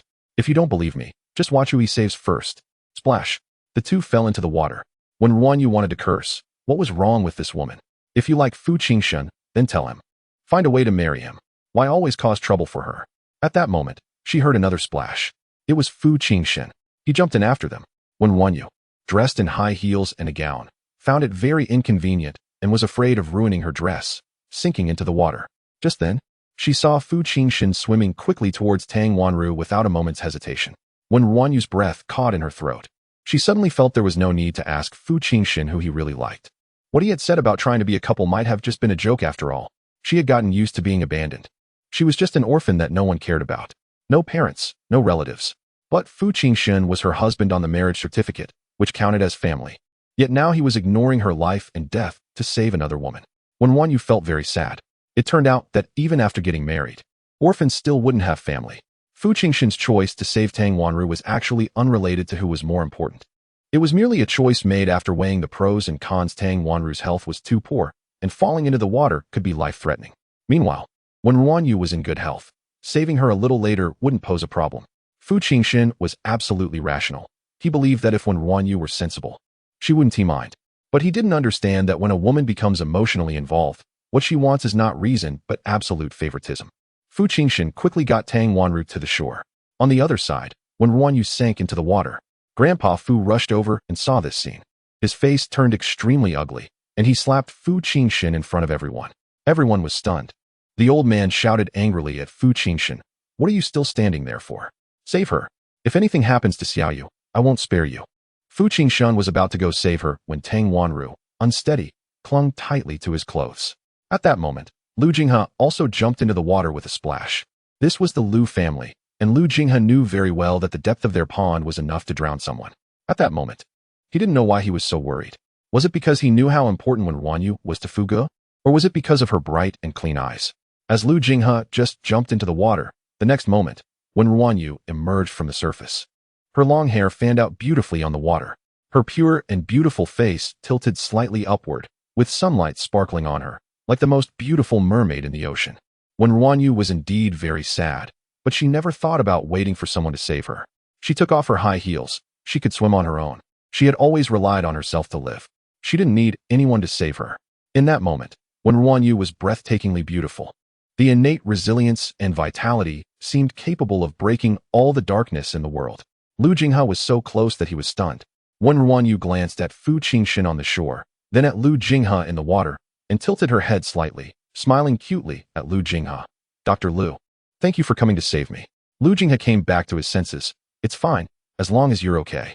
The bank of the pond wasn't very high, but it was inconvenient for Wen RuanYu to get ashore in her gown. Seeing this, Lu Jinghe instinctively lifted her up. Holding her waist, he gently raised her. Feeling the softness in his palm, Lu Jinghe suddenly realized what he was doing, and his expression changed slightly. What was he doing right now? Under Fu Ji's watchful eye. At that moment, a clear and lively voice rang out. Thank you, Dr. Lu. Lu Jinghe suddenly felt grateful that he had jumped in. Otherwise, this little girl would be so pitiful. Fu Jinshen was watching from the shore, his expression cold, and no one knew what he was thinking. When RuanYu got to the shore, and Grandpa Fu rushed over. Tang Wanru, weak, was about to speak, but Grandpa Fu directly bypassed her and ran towards Wen RuanYu. Tang Wanru's expression was about to crack. She knew Grandpa Fu didn't particularly like her, but for Fu Jinshen's sake, he had always treated her decently. She had never been ignored like this. Grandpa Fu had already taken off his Zhongshan suit jacket and draped it over Wen RuanYu. Xiaoyu, how are you? Are you cold? Did you get hurt? Don't be afraid, Grandpa is here. The originally strong and fearless Wen RuanYu suddenly felt a bit wronged. She lowered her head and said softly, Grandpa Fu, I can't get used to high heels. All right, we won't wear them. Grandpa will take you to change clothes. Grandpa Fu comforted Wen RuanYu. She thought to herself that it seemed she still had family. Teacher Lu treated her like family, and Grandpa Fu treated her like family too. As for Fu Jinshen, she had originally wanted to ask him something. Now it seemed there was no need to ask. She wasn't too heartbroken, just a bit sad. Fu Jinshen seemed to sense something and looked at Wen RuanYu. But Wen RuanYu didn't give him a single glance, not even noticing the slap mark on his face. Instead, Grandpa Fu turned back to look at Fu Jinshen, his eyes full of disappointment. Grandpa Fu led Wen RuanYu inside and said softly, Xiaoyu, don't worry. I will announce today that you are my Fu family's granddaughter-in-law, the only one I recognize, and no one can take your place. Wen RuanYu shook her head. No need. Grandpa Fu, I don't want to make it public. I just feel sorry for you. I didn't do well in getting along with Fu Jinshen. Grandpa Fu was genuinely heartbroken. Since he started supporting Wen RuanYu, the two had exchanged letters, and he had watched her grow up, treating her as a favored junior. One must understand that the Fu family was wealthy and powerful. If they said Fu Jinshen needed a wife, there wouldn't be any shortage of women to choose from. Yet, Grandpa Fu insisted that Wen RuanYu marry Fu Jinshen. Now, seeing Wen RuanYu being bullied like this, Grandpa Fu suddenly didn't want to force the issue anymore. He felt guilty for harming this child in order to save Jinshen. Grandpa Fu patted Wen RuanYu on the shoulder and said, It's all right, Xiaoyu has done very well. Grandpa doesn't blame you. Wen RuanYu responded with a soft her voice slightly nasal, making one feel heartache. On the other side, Grandpa Lu kicked Lu Jinghe, and only then did Lu Jinghe react, shouting to Grandpa Fu, Grandpa Fu, let me take them to change clothes. I'll have Yin Yin bring her clothes for Sharu to wear. Grandpa Fu was in a bad mood and directly refused. No need, you take care of others. The old man seemed uneasy about leaving Wen RuanYu with anyone else. Grandpa Fu took Wen RuanYu down. Lu Jinghe could only take Fu Jinshen and Tang Wanru to change clothes. Tang Wanru was soaking wet, shivering slightly, and explaining pitifully, Jinshen, it's all my fault. If it weren't for my poor health, you wouldn't have had to protect me. You could have saved Miss Wen together just now. Fu Jinshen didn't say anything. No one paid attention to Tang Wanru. She looked ahead at Wen RuanYu, who was being protected by Grandpa Fu as she left. Her spirit a bit dazed. This test was clearly won, and Fu Jinshen saved himself first, but for some reason, there was an indescribable discomfort. Chapter 42. Investigating Wen Ryu was taken away by the old man. Lu Jinghe handed Tang Wanru over to his sister Lu Lingyan. Then Lu Jinghe was grabbed by Fu Jinshen by the collar and pulled away. Brother Fu, let's talk nicely. Bang. The door to the room slammed shut. Fu Jinshen looked at Lu Jinghe with a cold and fierce gaze. What do you want to do? Lu Jinghe felt helpless. Brother Fu, I really didn't want to do anything. Lu Jinghe, are you going to betray me too? Others may not know, but I know you very well. You are used to smiling gently at women, but never get close to any of them. What's going on with Wen RuanYu? Lu Jinghe paused before saying, Brother Fu, don't you think Wen RuanYu is pitiful? Perhaps there is some misunderstanding. You always say she used schemes to marry you, but in my opinion, she might not really want to marry you. Fu Jinshen suddenly thought of the days when Wen RuanYu agreed to move out of Xinjing. She referred to him as uncle repeatedly, disdainfully saying she was not interested in him, and bluntly stating that he was gravely ill. At that moment, Wen RuanYu seemed very genuine. Fu Jinshen shook his head, dismissing the thoughts in his mind. Frowning, he spoke even more harshly. It seems her methods are indeed good. Even you have been bewitched by her. Lu Jinghe rarely got angry with Fu Jinshen. Brother Fu, you have the ability and the means. If you really want to know about Wen RuanYu, you can investigate. It should be easy to find out the truth. Why must you hurt others just because of your assumptions? Your distrust is really unfair to her. After saying this, Lu Jinghe turned and left. Continuing the conversation was pointless. Once Brother Fu had made up his mind, no one else's words would be heard. Fu Jinshen fell silent for a while, shaking his head. No, it's not credible. People in this world are not trustworthy. Fu Jinshen, you have died many times and still have the audacity to trust. It was truly laughable. But perhaps he could investigate a little. Meanwhile, Tang Wanru entered Lu Lingyan's room in a daze. Under Tang Wanru's instigation, Lu Lingyan had tried to deal with Wen RuanYu today, but ended up getting beaten. After returning home, she was too scared of Fu Jinshen to even go out for the party. Hearing the sequence of events from Tang Wanru, she suddenly felt a sense of unity against a common enemy. She happily said, "It's only right that Brother Fu didn't save her. My brother too. Why did he jump in to save her? Wanru, I'll find you the most beautiful dress to outshine her." Tang Wanru seemed a bit distracted at this moment, and after a while, she returned to her senses and asked, "Yin Yin, do you know what Wen RuanYu's true identity is?" Lu Lingyan was comparing several dresses, and, hearing the question, replied with confusion, "I'm not sure. Didn't Wanru say she was a maid?" Tang Wanru shook her head, starting to have doubts. If she were just a mere maid, how could the old man treat her so well? Seeing how much Tang Wanru valued this, Lu Lingyan continued, "My brother has a good relationship with Brother Fu. He knows all about Brother Fu's matters. He should know. I'll ask him when I get the chance." Tang Wanru held Lu Lingyan's hand, expressing her gratitude. "Thank you, Yin Yan." After a few of them changed into their outfits, they looked very extravagant. This banquet was essentially a reunion for a few old men as friends. The younger generation that could attend represented those who were valued. They would also take this opportunity to discuss the affairs of their companies. The girls would gather to share their feelings. Lu Lingyan mustered her courage and ran out, looking around and quietly asking, "Wanru, where is Wen RuanYu?" They've all been ready for a while, and she still hasn't come out. Tang Wanru shook her head. She wished Wen RuanYu would just disappear. Fu Jinshen was truly angered. Really angered. He sat in a high chair, leisurely sipping his drink, surrounded by a dangerous aura that made everyone hesitant to approach, including Tang Wanru herself. As they spoke, several girls gathered around Tang Wanru and Lu Lingyan. The Tang family actually didn't qualify to attend this private banquet, but because of Fu Jinshen's influence, Tang Wanru was considered a central figure. "Wanru, Yin Yin, what are you talking about? We're discussing going to Xinjing to have some fun tomorrow. Wanru, you should talk to young Master Fu. He always agrees when you ask." Tang Wanru stopped her wild thoughts and smiled appropriately. "Sure, I'll mention it to Jinshen. But you all need to bring your own drinks. Don't ruin his collection." "Oh, Wanru, you're already protecting your husband before marrying him. We'll remember that. Don't joke around. Fu Jinshen won't be happy if he hears." "Wanru, don't be shy. This is already a given. Since you agreed, let us make it a plan for tomorrow to go to Xinjing together." It was as if what Tang Wanru said could represent Fu Jinshen, as if she truly was half the hostess of Xinjing. Tang Wanru was very pleased with this feeling. It was just a gathering, and she agreed. Jinshen wouldn't say anything. After the younger crowd chatted for a while, they finally headed over to the old men. Then they saw Wen RuanYu. She wasn't wearing a dress, but a loose practice outfit. At that moment, Wen RuanYu was playing chess with a few old men. "Hey, Grandpa Zhang. You can't go back on your word once you make a move. Grandpa Li, I told you I was in the right group.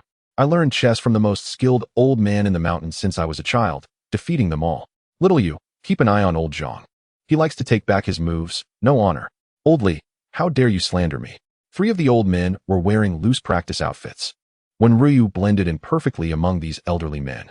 The young people exchanged glances, astonished. These elders represented some of the largest forces in Kyoto. Just being able to attend the event was already impressive. They couldn't just join in on the old men's activities. But here was Wen RuanYu, not only joining in, but almost fully integrating. Almost everyone present knew Wen RuanYu, because on the day she moved in, the news spread quickly among the guests at Xinjing, and Tang Wanru rushed back to the country because of her importance. She was the first woman to live in Xinjing, regardless of her being a maid or anything else. Anyone who could reside there was worth knowing by name. At that moment, a thoughtless woman couldn't help but speak up. "Isn't that the maid from young Master Fu's house?" When this was said, the venue was relatively quiet, and many people heard it. The elders also caught wind of it. The woman quickly covered her mouth, seeing her elder glaring at her with a tense expression. Old Master Fu's face darkened. Did that rascal Fu Jinshen really introduce Wen RuanYu's identity like this? Chapter 43, Who Dares to Bully Her Behind My Back? Old Master Fu stood up. His stern gaze swept across the room, causing a few young people to feel weak in the knees. Among the elders, he was known for having the worst temper.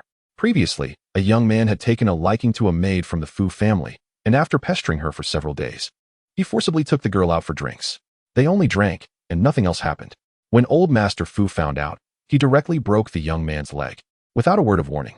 Seeing that Old Master Fu was about to get angry, everyone felt afraid.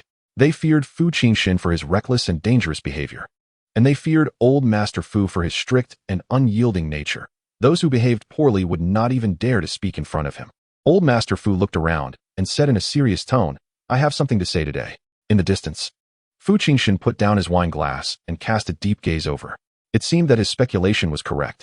He was going to take this opportunity to publicly announce his relationship with Wen RuanYu. Originally, he brought Tang Wanro today to counter Old Master Fu. But after the incident of falling into the water, he felt inexplicably irritable and didn't want to do anything. At this moment, everyone was listening. Old Master Fu pulled Wen RuanYu over and said, "This is my most beloved junior, Wen RuanYu. She is kind-hearted and easy to get along with. Just because she is bullied does not mean you can belittle or insult her.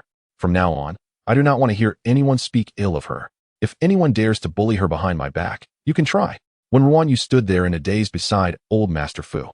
No one had ever defended her like this in front of everyone. To be so straightforward in supporting her, and to openly tell everyone not to bully her. At this moment, she felt a bit flustered and even fearful. Why was she deserving of such kindness from Old Master Fu? After Old Master Fu finished speaking, his authoritative gaze swept across the crowd. Lu Ling Yin was so frightened that she hid at the back. She had just bullied Wen RuanYu today. Although she failed, she was still afraid of having her leg broken. The people of the Fu family were indeed terrifying, from the old to the young. Not only Lu Ling Yin, but others were also internally shocked. Previously, when Wen RuanYu fell into the water, Fu Jinshen did not save her first and was slapped by Old Master Fu for it, but not many people witnessed it. Now everyone heard it. Old Master Fu's public defense of his beloved junior was something even Fu Jinshen had not received. It turned out she was not a maid. So why hadn't Fu Xiao mentioned it before? The young girl who was not a maid living in Xinjing was for what purpose? It was obvious. Old Master Fu wanted to matchmake Wen RuanYu and Fu Jinshen. Was she the designated granddaughter-in-law of the Fu family? Everyone couldn't help but glance secretly at Fu Jinshen in the distance, and then at Tang Wanro. Fu Jinshen's expression was very strange. It was as if a firm belief had been challenged, and he looked somewhat surprised. Fu Jinshen was indeed surprised. He thought Old Master Fu was going to announce his relationship with Wen RuanYu. Wen RuanYu had intentionally let Old Master Fu know that she had been kicked out before, secretly doing these little things just to publicize their relationship, right? With Old Master Fu's support for Wen RuanYu, as long as she brought it up, Old Master Fu would definitely make it public. Today was a great opportunity. Why hadn't Old Master Fu mentioned it? Meanwhile, Tang Wanro's face turned pale, as if she might faint at any moment. Everyone couldn't help but sigh. In recent years, Fu Xiao had no other women around him, and only Tang Wanro was somewhat special. But Fu Xiao's attitude didn't seem like love after all these years. There had been no confirmation of their relationship, nor any talk of marriage. Now with Wen RuanYu popping up, backed by Old Master Fu, Tang Wanro's position was directly threatened. It was no wonder she felt faint. Old Master Fu ignored the young people and turned to the elders behind him. "You old fellows should take more care of Xiaoyu in the future." The elders, unlike the young people who didn't dare to speak, immediately agreed. Of course, Xiaoyu's character is pleasant. Even if old Fu doesn't mention it, we will take care of her. Xiaoyu, you got into Jing University, and your freshman year is starting soon, right? Write down my grandson's phone number. He is also at Jing University in his senior year. If you have any problems at school, you can go to him. Old Master Fu's head was filled with black lines. This is unnecessary. This old fellow actually wanted to steal his grandson's corner. If it weren't for Xiaoyu's unwillingness to go public, he would stand up right now and declare that she was his granddaughter-in-law. The way Old Master Fu defended Wen RuanYu made the young people envious. They had all squeezed to attend this banquet. Which family S Jr. could enjoy such treatment? Tang Wanro also stared at Wen RuanYu. She could feel the various gazes around her, pricking like needles. In a three-person banquet, Wen RuanYu was initially extraneous. If they both fell into the water, Fu Jinshen would have saved her first. She wanted everyone to see Fu Jinshen's importance to her. She also wanted to make Wen RuanYu a joke, but unexpectedly, Old Master Fu's attitude turned her into the joke. Tang Wanro stood there, feeling so awkward in that moment that she wanted to disappear. But she gritted her teeth and didn't move. Why should she leave? Why should she give that cheap Wen RuanYu her spot? Don't even think about it. Tang Wanro not only didn't leave, but also deliberately walked over to Fu Jinshen's side. Her eyes were red, as if she had suffered a great grievance. And she stood silently next to Fu Jinshen. Fu Jinshen remained silent, not knowing what he was thinking. Old Master Fu felt angry seeing the two of them standing together and directly pulled Wen RuanYu up. Xiaoyu, let's go. We've played enough for today. It's time to go back. Wen RuanYu instinctively looked at Fu Jinshen. Seeing him standing next to Tang Wanro, she calmly withdrew her gaze. Looking at old Master Fu beside her, she suddenly felt there was nothing to be sad about. Wen RuanYu's mood improved significantly as she waved to the elders present. Grandpas, I'm leaving now. See you next time. After saying that, Wen RuanYu followed old Master Fu out. She suddenly felt that this was very much like a scene she had envied since childhood. After school, children would go home with their parents. She couldn't help but smile softly. Her steps gradually became lighter. Fu Jinshen suddenly stood up and followed. Tang Wanro gritted her teeth and followed as well. Wen RuanYu reached the entrance and found that the black-faced bodyguard who had come to pick her up was still waiting. Upon seeing her, the bodyguard smiled amiably and said, Miss RuanYu, you're out. I'll take you back. Wen RuanYu looked at the bodyguard and then at Fu Jinshen behind her. She asked with some confusion, Aren't you going to take Fu Jinshen? The black-faced bodyguard didn't even glance at Fu Jinshen and said seriously, Fu Xiao can drive himself. I brought Miss RuanYu here, so of course, I will take Miss RuanYu back. This attitude seemed as if he wanted to distance himself from Fu Jinshen and follow Wen RuanYu. Old Master Fu looked at the stout black bodyguard in front of him and thought of the scene when Wen RuanYu fell into the water. Thus, he instructed, Wang San, from now on, you will follow Xiaoyu and protect her safety. Old Master Fu, I don't need a bodyguard. I think you need one. You are just a naive little girl. How can you compete with a cold-blooded snake and a black-hearted lotus? The cold-blooded snake referred to Fu Jinshen, and the black-hearted lotus referred to Tang Wanro. Tang Wanro's expression truly twisted. Chapter 44. Crying out loud, the black-faced bodyguard laughed, revealing a big white tooth. His entire black face filled with excitement. He patted his chest and promised, All right, I guarantee to protect Miss RuanYu. No one can touch her. The old man nodded in satisfaction.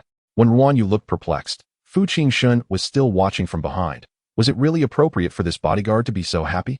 Unable to help herself, she asked, Did you know me before? Wang San honestly nodded. I know you.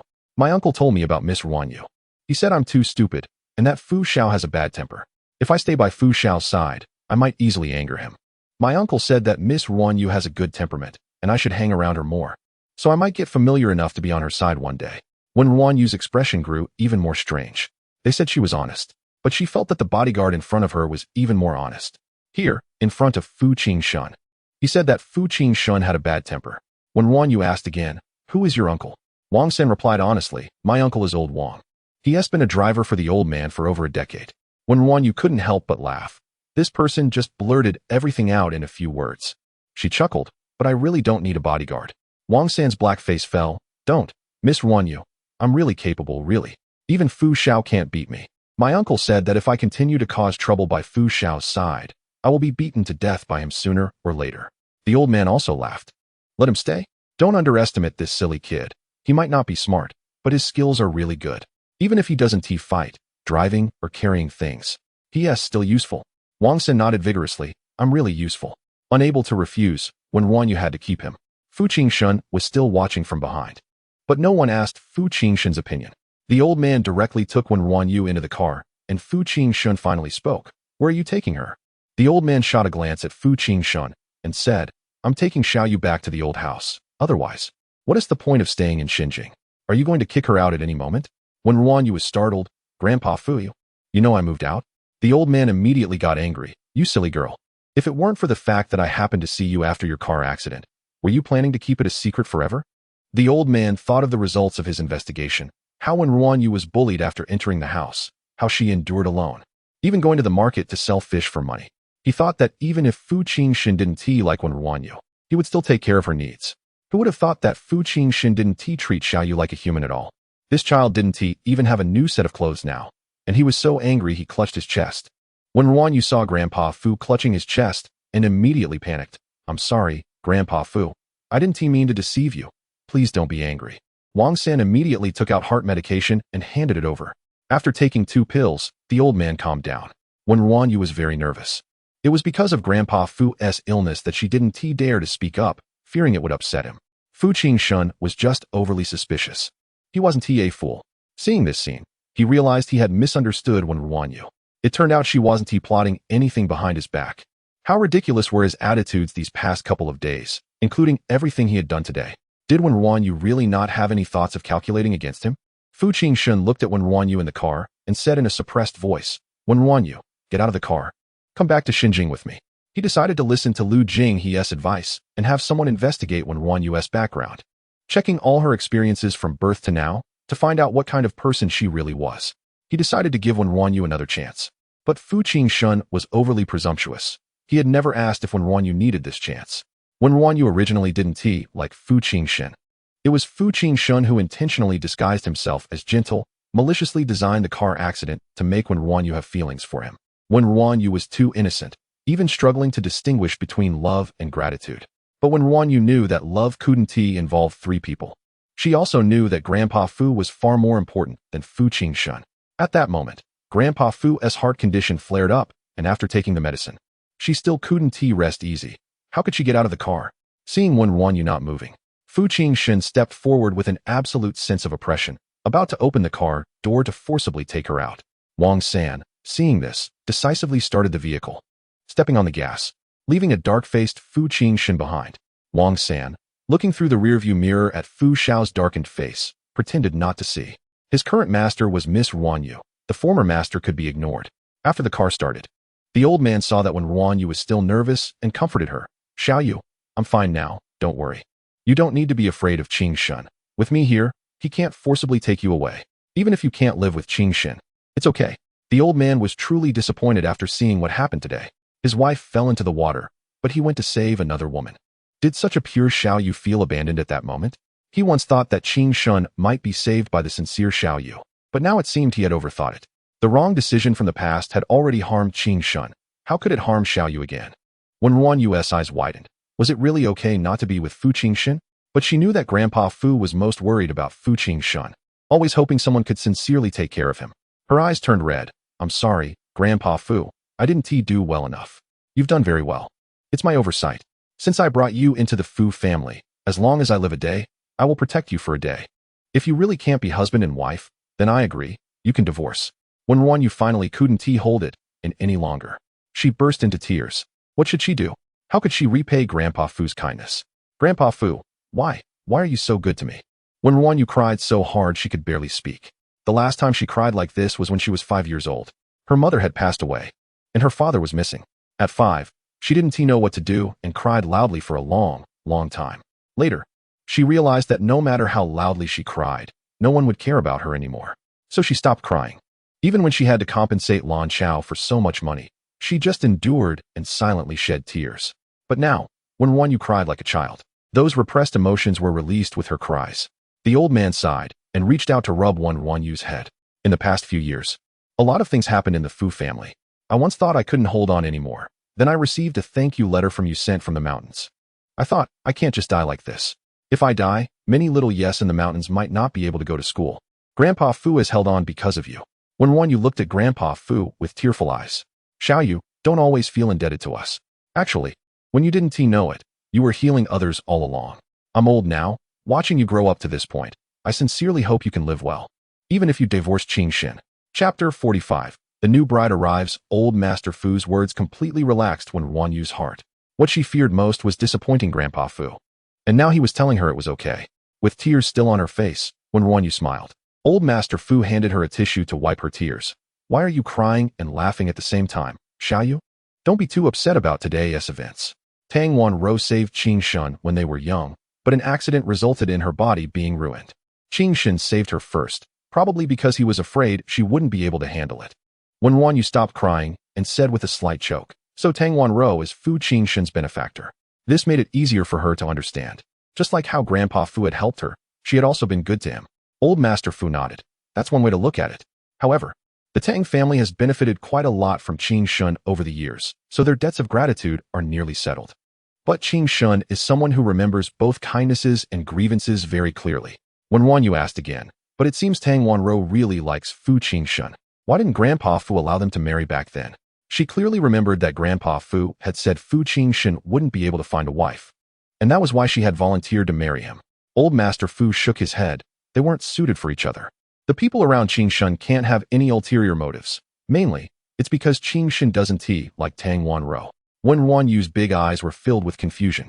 Fu Jinshen treated Tang Wanro much better than others. Wasn't that a sign of liking? The old man laughed. Don't think I'm speaking for Qingshan. He really doesn't like Tang Wanro, and he doesn't like anyone at all. Wen RuanYu nodded thoughtfully. Someone like Fu Jinshen was too cold. It must be difficult for him to like someone. Old Master Fu kept watching Wen RuanYu and saw that she was merely curious and didn't react much, which made him sigh inwardly. Wen RuanYu truly felt no emotional turbulence. Upon hearing that Fu Jinshen didn't like Tang Wanro, she didn't have any particular thoughts.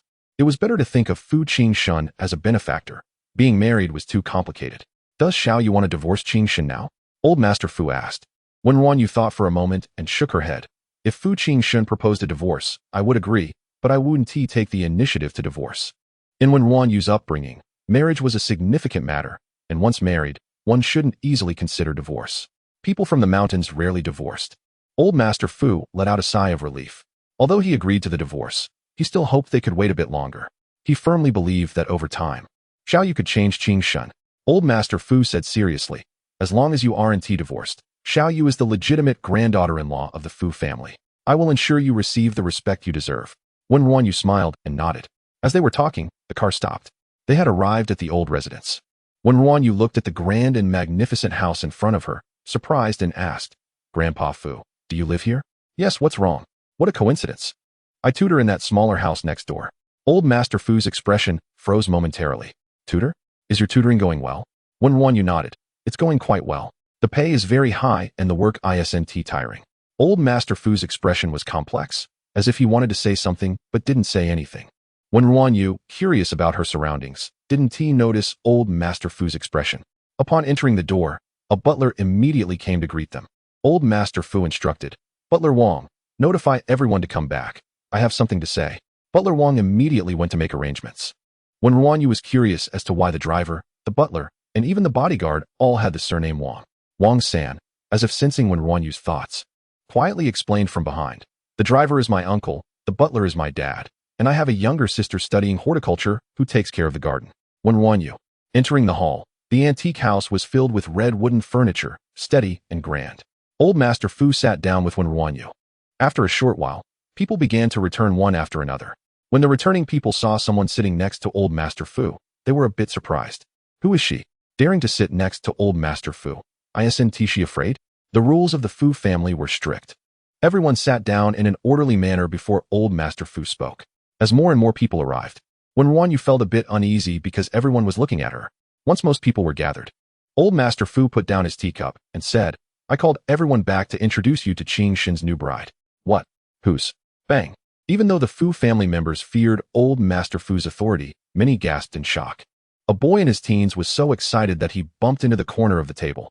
Everyone's eyes widened, staring at Wen RuanYu. Even if Old Master Fu were to take a concubine, they probably wouldn't be this surprised. But Fu Jinshen, who everyone thought would die alone, had quietly gotten married. How could they not be shocked? Wen RuanYu stood up, feeling a bit anxious under the gaze of everyone, and said, Hello everyone. My name is Wen RuanYu. The crowd fell silent. Old Master Fu, regardless of how shocked everyone was, began introducing her. Xiaoyu, this is Qingshan's second uncle and aunt. Wen RuanYu quickly called out, Second uncle, second aunt. The woman in a cheap house snapped to attention and discreetly tugged at the man beside her, then quickly took off a bracelet from her wrist and placed it on Wen RuanYu's hand. Xiaoyu, nice to meet you. I didn't prepare anything nice as a gift. I hope you won't dislike it. Wen RuanYu wouldn't dislike it. She just thought it was inappropriate to accept someone else's gift casually. Just as she was about to decline, she heard Grandpa Fu say, You cannot refuse a gift from elders. Upon hearing this, Wen RuanYu had no choice but to accept it, quickly thanking, Thank you. Second aunt. Old Master Fu's attitude clearly signaled something. This is the legitimate granddaughter-in-law of the Fu family. The elders are to give gifts. Since Old Master Fu had said so, who would dare not to give? The second uncle beside the second aunt, having received the hint, had already sent someone to fetch a collectible watch. The meeting was too sudden, and they hadn't prepared in advance. With Old Master Fu here, they couldn't send anything trivial. The gifts must be valuable collectibles. Old Master Fu continued introducing. This is your little aunt and uncle. These are your second uncle's two sons. Jinshen's cousins. And these four are your little aunt's daughters. Old Master Fu introduced each one to Wen RuanYu. She received a pile of gifts and also got a general understanding of the Fu family. Grandpa Fu had 3 children. Fu Jinshen's father was the eldest son and had already passed away. The second uncle had 2 sons. After marrying, the little aunt had 4 daughters. And she was pregnant with another one now. Wen RuanYu couldn't help but glance at her little aunt's noticeably big belly. It looked like she was about to give birth. Although the country was encouraging a 3rd child, this was a bit too much. Chapter 46. The devil within him. Wen RuanYu seriously remembered each person. After the old man finished introducing everyone, he waved his hand. All right, go do your own things. By the way, Jinshen doesn't want anyone outside to know he is married, so it's enough for the family to know. If you're not afraid of Jinshen causing trouble, you can go ahead and spread the word. Everyone quickly shook their heads, saying they dared not. That madman Fu Jinshen. Aside from the old man, they truly didn't dare provoke him. Old Master Fu ignored the crowd, seeming to dislike everyone. He called Wen RuanYu to go upstairs. Xiaoyu. Let us go? I'll take you to see your room. It's been prepared for a few days now. Take a look and let us know if there is anything you don't like, so we can change it. Wen RuanYu bowed to the elders and trotted after Grandpa Fu. After the old and young went upstairs, one of the 4 daughters of the little aunt complained. Grandpa made such a big fuss preparing the room. I thought it was for us. Mom. Grandpa used to dote on me the most. Why is he so good to this one whatever? The little aunt, who was heavily pregnant, nodded in agreement, also expressing her dissatisfaction.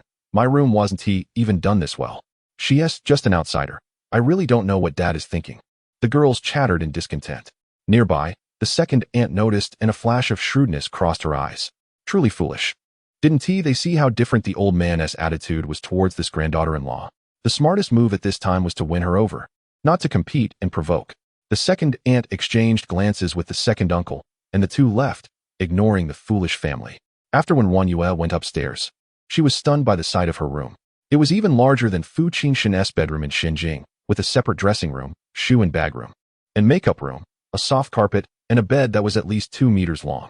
The overall decor was in a peach pink, radiating a youthful, girlish vibe. Grandpa Fu, am I staying here? Old Master Fu nodded. Yes, this is the new room I arranged for you.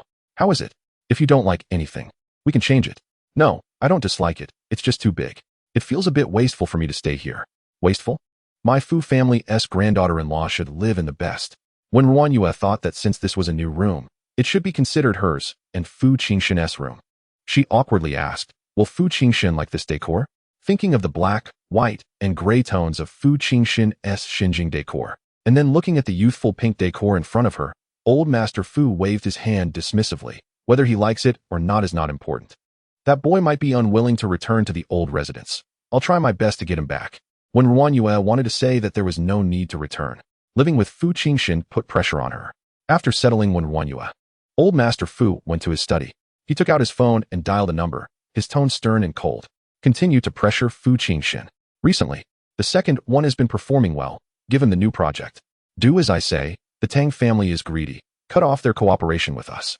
If Wen RuanYu were here, she would find it hard to imagine this was the kind-hearted Grandpa Fu in her mind. As long as Fu Jinshen didn't return to the old residence, Old Master Fu would keep pressuring him. It wasn't that he overly valued Wen RuanYu, but he understood that there was a devil residing in Jinshen's heart, and sooner or later, this devil would be unleashed, destroying the Fu family and everything. There must be someone who can contain the devil within Jinshen. In his lifetime, he had seen countless people and believed firmly that Wen RuanYu would be that person. Meanwhile, Fu Jinshen was not attending to the company. He was checking on Wen RuanYu all night. To verify the authenticity of the information, he directly sent people to investigate the place where Wen RuanYu grew up. He wanted to know everything about her life, leaving no detail overlooked. Since he couldn't sleep, he simply decided not to. In the deep night of Xinjing, Fu Jinshen's violent aura grew stronger. He truly realized how much influence Wen RuanYu had on him. In just a few days, he had developed a dependency on that sense of peace she brought. If one day Wen RuanYu discovered his situation, she could even use it to threaten him. This unpredictable factor, this potentially fatal weakness, made Fu Jinshen momentarily entertain thoughts of destroying Wen RuanYu. The next moment, he turned on all the lights in Xinjing. It was better to keep the darkness at bay, as it easily released devils. The entire Xinjing lit up, and standing by the window on the second floor, Fu Jinshen suddenly noticed a small patch of land in the yard where a few plants seemed to have sprouted. He remembered Wen RuanYu mentioning that they were planting either cabbage or tomatoes. Fu Jinshen went downstairs and walked into the yard. Looking at the green sprouts emerging from the soil, they resembled Wen RuanYu, seemingly fragile, yet exuding a stubborn vitality. Fu Jinshen suppressed the ferocity within him. On the other side, Tang Wanru returned home in a daze. She felt a sense of anxiety. It wasn't because of old Master Fu's attitude, but because of Fu Jinshen. Old Master Fu had never treated her well, but she didn't care. She just needed to hold on to Fu Jinshen. But now she could sense that Fu Jinshen was undergoing some uncontrollable change. She had guarded Fu Jinshen for years, and her life revolved around him, constantly observing him. She understood him better than he understood himself. Hence, her uncontrollable anxiety. Tang Wanru took out her key and opened the door. As soon as she stepped in, she heard her mother complaining. Wanru's back. What happened? The Fu family cut off cooperation with ours. Did you do something to anger young Master Fu? You need to be sensible. If you did something wrong, go apologize quickly. Also, your brother's grades are terrible, but he wants to go to Jing University. We have no connections. You need to ask young Master Fu for help. By the way, young Master Fu gave you jewelry last time. Your brother's girlfriend really liked it, so I let her take it. You need to ask young Master Fu for something better next time. At this moment, Tang Wanru's mind was a mess. It felt like she couldn't hear anything clearly, only the incessant chatter around her. Ah, she screamed, smashing the cup in her hand in a breakdown. Are you annoying? Are you all annoying? Why should I keep going to find Fu Jinshen? Why should I? Tang's mother was startled, then angrily said, why? Just because you saved Fu Jinshen back then, he should do favors for our Tang family. It's just a little help. What's the big deal? I see it's not that Fu Jinshen doesn't want to, but that you ungrateful thing, don't want to help your brother, do you? Tang Wanru seemed to go mad. How much have I helped him over the years? How much have I helped the family? How long are you going to keep squeezing me? Now Jinshen looks down on me. He has other women around him. Are you satisfied now? When Tang's mother heard this, she stopped arguing. She nervously asked, what did you say? Fu Jinshen has other women around him? How is that possible? Who in the entire capital doesn't know that Fu Jinshen is not interested in women, and you're the only one by his side? Chapter 47. Each has their own thoughts. Yes, the entire Kyoto knows. Tang Wanru swayed as if she could not stand still. Everyone says so. They say Fu Jinshen is indifferent to women, that Fu Jinshen only has her as a woman by his side, that they envy Fu Jinshen's feelings for her, and that she will eventually marry into the Fu family. But only she knows best that Fu Jinshen has no feelings for her at all. What Fu Jinshen cares about is only her illness. What Fu Jinshen needs is just for her to be alive. Before Wen RuanYu appeared, Tang Wanru thought that as long as she stayed with Fu Jinshen, she would eventually get everything she wanted, and that position would one day be hers. Countless beautiful women from good families never caught Fu Jinshen's attention. But Wen RuanYu is different. It has nothing to do with status or anything else. Fu Jinshen is looking at her. Fu Jinshen's eyes never held anyone else, but he often looked at Wen RuanYu. Tang Wanru realized that if she continued to wait like this, she might end up with nothing. She stood there in a daze as if she had lost her soul. Tang's mother was anxious and pushed Tang Wanru. What are you sulking about? Speak up. I warn you. You cannot be abandoned by Fu Jinshen. What will we do if you are abandoned? Tang Wanru was pushed to the ground, and her palm accidentally pressed against the shards of the glass cup she had broken earlier. Tang's mother completely failed to notice that Tang Wanru was hurt and kept questioning her. Suddenly, a sense of determination surged within Tang Wanru. No, she could not be so despondent. Fu Jinshen saved her today, which shows that in Fu Jinshen's heart, her illness is more important than the current Wen RuanYu. She must make good use of this point. No matter whether Fu Jinshen likes her or not, she must find a way to marry Fu Jinshen. She could not retreat. If she took a step back, she would lose everything. Tang Wanru sat on the ground, lowered her head, and said softly, I will go find Fu Jinshen tomorrow. Tang's mother breathed a sigh of relief. That's more like it. What about your brother's situation? I will find a way to get him into Beijing. The scolding finally stopped. Tang's mother helped Tang Wanru up from the ground and spoke gently. Wanru, it's not that mom wants to pressure you. I want to tell you. You need to distinguish who your real family is. Even if you marry Fu Jinshen in the future, you need to support your family more. We are your backing. Okay, I know what to do. That day, everyone had their own thoughts. Wen RuanYu also had her thoughts. She thought about Fu Jinshen's injury. Today he jumped into the water to save someone, and she wondered if it would affect the healing of his wound. At the banquet, she still felt a bit sad, as she had not even thought of this matter. Now alone in a quiet room, having spent the last few nights watching over Fu Jinshen while he slept, she suddenly remembered the wound on Fu Jinshen's back. Wen RuanYu felt a bit conflicted. It should be healed, right? He was able to jump into the water to save someone. But what if it wasn't healed? What if the wound got wet and infected? The more Wen RuanYu thought about it, the more uneasy she became. So she took out her phone and dialed Lu Jinghe's number. The phone rang once before being picked up. Wen RuanYu apologized. Dr. Lu, I'm sorry to bother you so late. There's something I would like to ask for your help with. Lu Jinghe, having answered the call, recalled the scene of Wen RuanYu jumping out of the water today and asked, What's wrong, Xiaoru? Just tell me. It's about Fu Jinshen's wound. It got wet today, and I'm worried he might get infected. I would like to trouble Dr. Lu to take a look. Is that all? Sure, I'll head over right away. Thank you, Dr. Lu. I'm really sorry for the trouble, and please don't tell Fu Jinshen that I asked you to go. Okay, I won't say anything. Hearing Wen RuanYu's pleading tone, Lu Jinghe felt a pang in his heart. Being treated like this by Fu Jinshen and still worrying about his injury. Lu Jinghe couldn't help but explain for Fu Jinshen, Xiaoru, don't be too upset about today. Wanru saved Fu Jinshen when they were young, but then an accident happened, causing her to become quite ill. Fu Jinshen saved her first because he was afraid something might happen to her. Wen RuanYu replied gently, I know. I'm not upset. Though she said she wasn't upset, Lu Jinghe still detected a hint of sadness in her voice, not wanting to see the young girl sad. Lu Jinghe tried to make small talk. By the way, Xiaoru, how old are you? I heard you just graduated from high school. Are you an adult now? You should just marry Fu Jinshen. He was now afraid to call her little sister-in-law, fearing it would make Wen RuanYu feel sad. Wen RuanYu answered honestly, I just turned 20 last month. I was late to school for 2 years because of financial issues. Lu Jinghe felt a jolt in his heart. Every time he spent time with Wen RuanYu, he wanted to scold himself and also wanted to scold Fu Jinshen. Here was a girl who once couldn't even afford her tuition. Fu Jinshen must have a problem with his head to think she is a scheming woman. He would go and wake Fu Jinshen up. After finishing the call, Wen RuanYu finally felt relieved enough to sleep. She got up at 6 o'clock the next morning, full of energy. Just after she finished washing up, her phone rang. Wen RuanYu had few contacts in her phone, so she was puzzled about who would call her so early. When she picked up her phone, it was actually the old principal. Wen RuanYu's heart sank. The old principal had mentioned more than once before school started about wanting to give up the school, and now he was calling her, making her feel uneasy. She quickly answered, calling out, Old principal. On the other end, a weary and aged voice suppressed emotions. Xiaoyu, the school might really not be able to continue. What happened? What's wrong? Wen RuanYu asked urgently. It has been raining in the mountains recently, and the teaching building is leaking. The classrooms and even the walls have started to crack. After this summer vacation, the old teaching building that has stood for decades has become too dangerous. We cannot let the children attend school in a dilapidated building. How could this happen? Wen RuanYu thought it was just a matter of needing new textbooks and stationery, and she planned to send money for those before school started. But now the teaching building might collapse. The old principal continued speaking on the phone. I have calculated carefully. Rebuilding Hope Primary School will cost at least 200,000. I have been trying to raise funds, including selling grain from my home, but I only have 80,000, which is too far off. Xiaoyu, let it go. If the school is gone, then it's gone. Let the children go to school in the neighboring town. Wen RuanYu panicked. No, we can't do that. It's too far to go to the neighboring town, and the mountain road is too dangerous. Many families will surely not allow their children to continue studying. I will find a way to raise the money.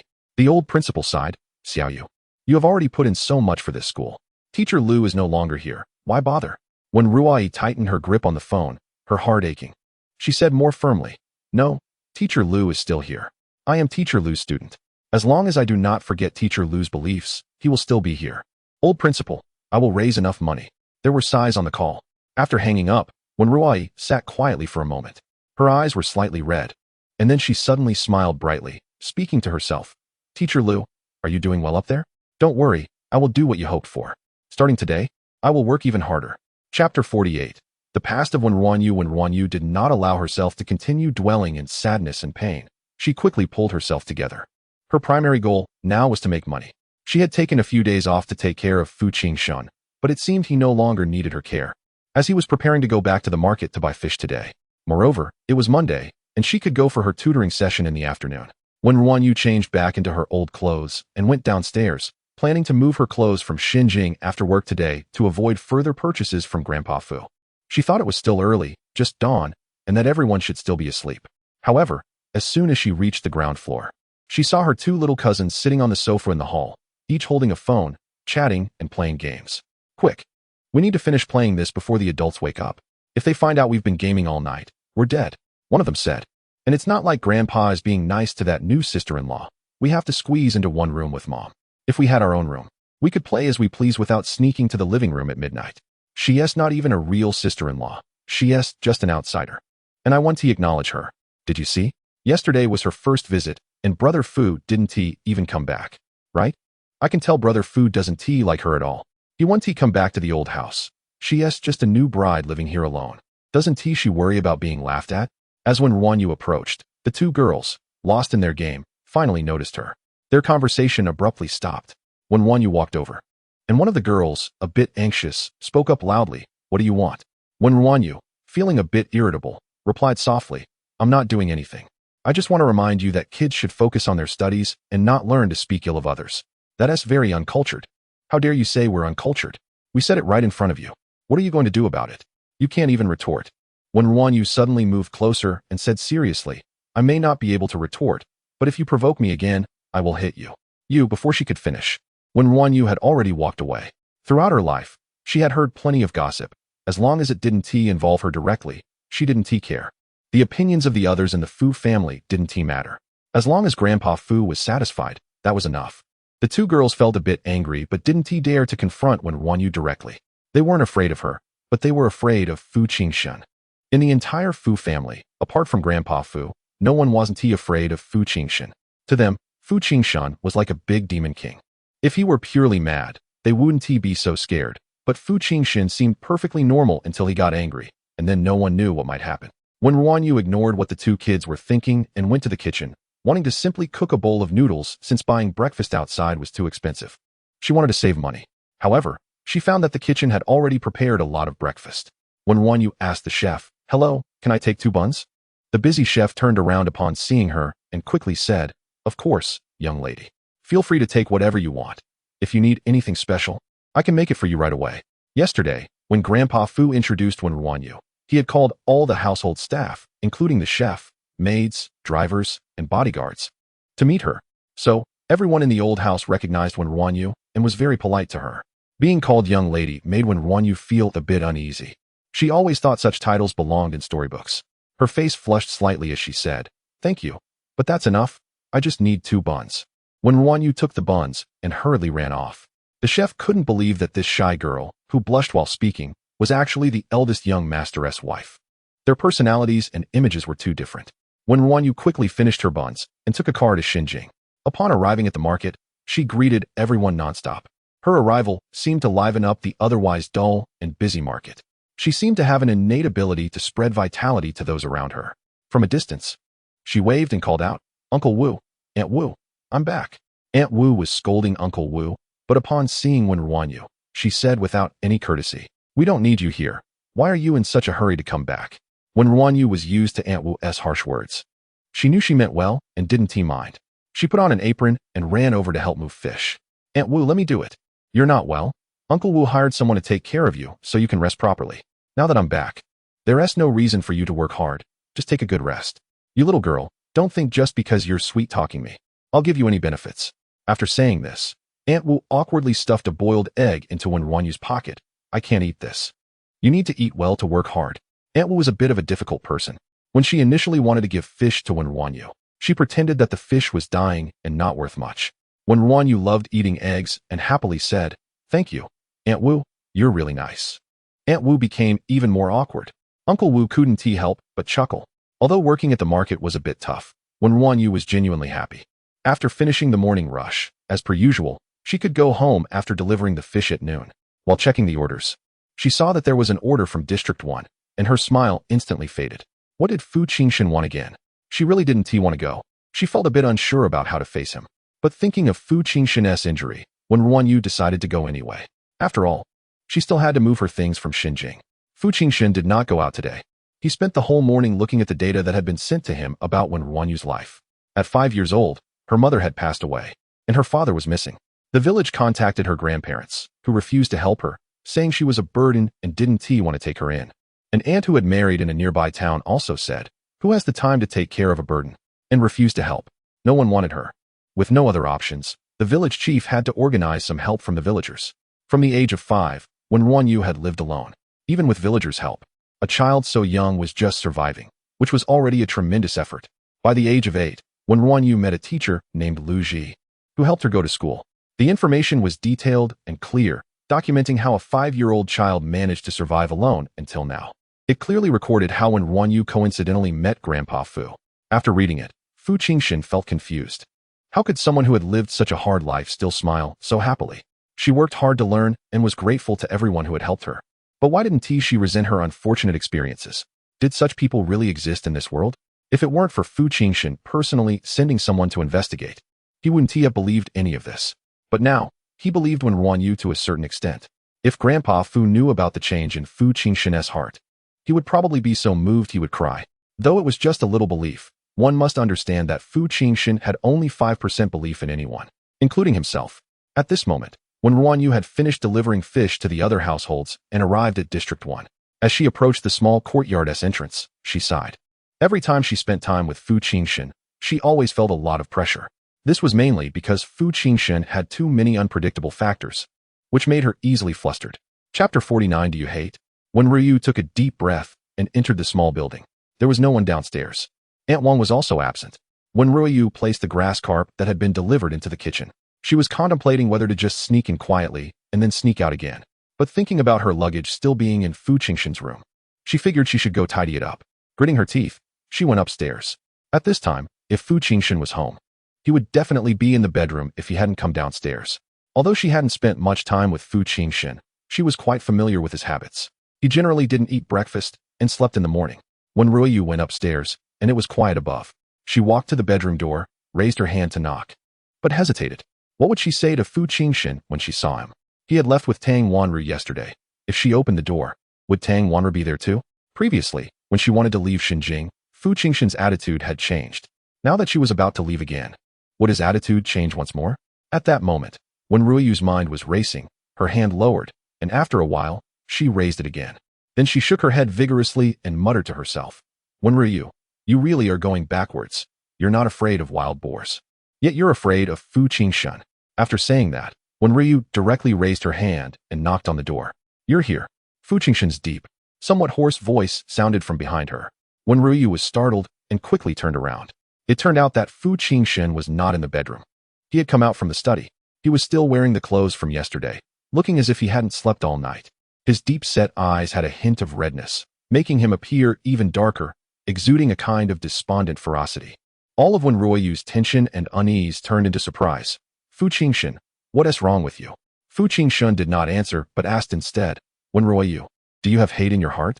Wen RuanYu was puzzled by the question, thinking he was referring to the incident yesterday when he hadn't saved her from falling into the water. She did feel sad, but it couldn't be described as hate. Just as she was about to respond, Fu Jinshen continued, do you hate your parents? Hate those relatives who are unwilling to help you? Hate the villagers who ganged up on you? Wen RuanYu frowned. Fu Jinshen, are you investigating me? What exactly do you want to say? Do you hate those who did nothing when Lu Zhijian was in trouble? Wen RuanYu's pupils constricted, and she snapped. Fu Jinshen. Wen RuanYu was angry. The abandonment by her father, the disdain from her grandmother and aunt, all the ganging up against her, the warmth and coldness of human relationships. She could overlook all that. But Fu Jinshen should not have mentioned Teacher Lu. Fu Jinshen noticed Wen RuanYu's anger and continued to stare into her eyes, asking, so do you hate? It was as if he was someone filled with inner demons trying to dig deep into the demons of others' hearts, not believing that someone who had gone through so much could still have a heart full of light. Wen RuanYu maintained a stern face. Fu Jinshen, do you not learn a bit of respect for others? Since you've investigated my matters, you should know how important Teacher Lu is to me. Yet you still deliberately bring this up to ask if I hate. You really are despicable. Fu Jinshen simply looked into Wen RuanYu's eyes, wanting to see hatred reflected there. And then, to his satisfaction, he did. Fu Jinshen felt fulfilled. He believed that human nature is inherently evil. And how could someone grow up so tragically without harboring any hate? A 5-year-old child living alone must endure so much pain and despair. No one understood better than him. It seemed that this little girl in front of him was just better at pretending. Pretending to be kind and magnanimous, pretending to be lively and cheerful. Just then, he heard Wen RuanYu say, I do not hate my nominal father. He abandoned me at birth, and I have nothing to do with him anymore. I do not hate others' disdain or unwillingness to help. They are not obliged to assist me. But about Teacher Lu, I truly hate it. I do not blame others. I only hate myself for not being strong enough back then to save Teacher Lu. But it's okay. I will help complete what Teacher Lu did not finish. I will work hard to become someone like Teacher Lu. Wen RuanYu's voice was firm and clear. Fu Jinshen was slightly taken aback. The bit of self-hate in her eyes calmed down. Her bright eyes looked at Fu Jinshen. Fu Jinshen, you saved me. You are my benefactor. I do not seek anything from you, and you do not need to doubt or guard against me. Wen RuanYu did not say anything further to Fu Jinshen. She opened the door and entered the room. Fu Jinshen stood silently in place. After a while, Wen RuanYu came out with her luggage. When she moved in, she had placed her things in the corner, not treating this place as her home, ready to leave at any time. Now, there was no need to tidy up much. She quickly took her things out. Fu Jinshen was lost in thought. And it wasn't until he saw Wen RuanYu walking out of the room with her luggage that he came to his senses. Are you moving out? Yes. Grandpa Fu said I should move to the old house. You promised to move back. I said I didn't like moving around casually. At that time, Fu Jinshen had been injured in a car accident, and Wen RuanYu, worried sick, had taken the initiative to propose moving back to take care of Fu Jinshen. It was also then that Fu Jinshen suggested they try to act as a couple. Wen RuanYu shook her head apologetically. Sorry. I am the one who went back on my word, but Grandpa Fu is not well, and I want to move to the old house. Fu Jinshen, thank you for accompanying me on the roller coaster back then, and thank you for saving me in the car accident. In the future, if you need help with anything, I will be willing to assist. And that is all. As long as Tang Wanru was still around, as long as Fu Jinshen still had special feelings for Tang Wanru, they would not be able to try to act as a couple. What if I insist on having you stay? Fu Jinshen's tone was cold. No. Because Grandpa Fu will be angry. Even in terms of gratitude, Fu Jinshen ranked behind Grandpa Fu. Fu Jinshen's face darkened. He had thought that after calculating those things, Wen RuanYu would feel secure enough to stay by his side, and it would only be up to him to consider whether to trust her. Regarding the question of whether there was hate in her heart, Wen RuanYu's answer had also satisfied him. Now he was willing to trust her 5 out of 10. Yet Wen RuanYu was choosing to move out. It was the old man who took her away yesterday. He thought Wen RuanYu would come back today. Now she had indeed returned, but only to pack her things. Fu Jinshen narrowed his eyes slightly, a fierce look in them. Back then, that Luji only helped you with some minor matters, and you could consider going to Kyoto University for him, wanting to do what he wanted. I saved your life. Yet you can't even stay in Xinjiang for me? At that moment, Fu Jinshen was completely unaware that he was talking more and more when it came to Wen RuanYu. Even though much of what he said wasn't pleasant. Wen RuanYu heard this and looked at Fu Jinshen with disappointment, shaking her head. Fu Jinshen, you don't understand. In my heart, no one can compare to Teacher Lu. Chapter 50. Returning to the old house, someone like Fu Jinshen would never understand. Wen RuanYu had actually begun to see things more clearly. Fu Jinshen's previous gentleness towards her was merely superficial. Deep down, he was cold. Although she didn't understand why Fu Jinshen had risked his life to save her back then, she knew he wouldn't comprehend it either. Seeing that Fu Jinshen was silent, Wen RuanYu took a step away. Fu Jinshen, I'm leaving now, goodbye. Wen RuanYu felt quite helpless. It had been less than a month since she came to Kyoto from the mountains, and she had already moved several times. Luckily, she didn't have much to carry. She walked past Fu Jinshen, took her luggage downstairs, and left. After walking a distance, she stopped and took out her phone to call Lu Jinghe. Fu Jinshen's expression was too poor. She wondered if his wound had worsened. The reason she didn't ask him directly was that if she did, Fu Jinshen might think she was trying to get something from him. The call didn't go through, and Wen RuanYu thought that Dr. Lu might be busy, planning to ask again later. At that moment, in the study, another person walked out. It was Lu Jinghe. He glanced at the incoming call on his phone, then at Fu Jinshen, who was enveloped in a dark aura, and turned his phone to silent without answering. Fu Ge, get lost. No, listen to me. I said get lost. Lu Jinghe was a bit irritated and bluntly retorted. Wen RuanYu is right. You really don't understand. You don't understand human emotions. You don't understand desires. Your heart is filled with hatred. You can't hold anything else. After Lu Jinghe said this, Fu Jinshen's fierce eyes suddenly turned towards him. Lu Jinghe was startled but still met his gaze. Am I wrong? You've seen the information. You already have your own judgment. Yet you insist on using that pain to provoke Wen RuanYu, to test whether she is worthy of your trust. But on what basis? She is innocent and owes you nothing. Why should she be subjected to your reckless cruelty? Lu Jinghe had been friends with Fu Jinshen for many years and was one of the few people Fu Jinshen could trust to some extent. In the past, no matter the issue, even knowing it was wrong and that Fu Jinshen was being unreasonable, Lu Jinghe still stood by his side without principles. But this time, Lu Jinghe confronted Fu Jinshen directly. Fu Jinshen suddenly looked at Lu Jinghe. Have you really fallen for Wen RuanYu? Lu Jinghe smiled bitterly. I just think she's too innocent and pitiful. Fu Ge, you don't have to guard against me. I know you two are already married and understand her importance to you. I won't have any inappropriate thoughts. Fu Jinshen averted his gaze. Lu Jinghe sighed and continued. When RuanYu just called, she probably wanted to ask about your injury. Given what happened yesterday, she also called me to check on you.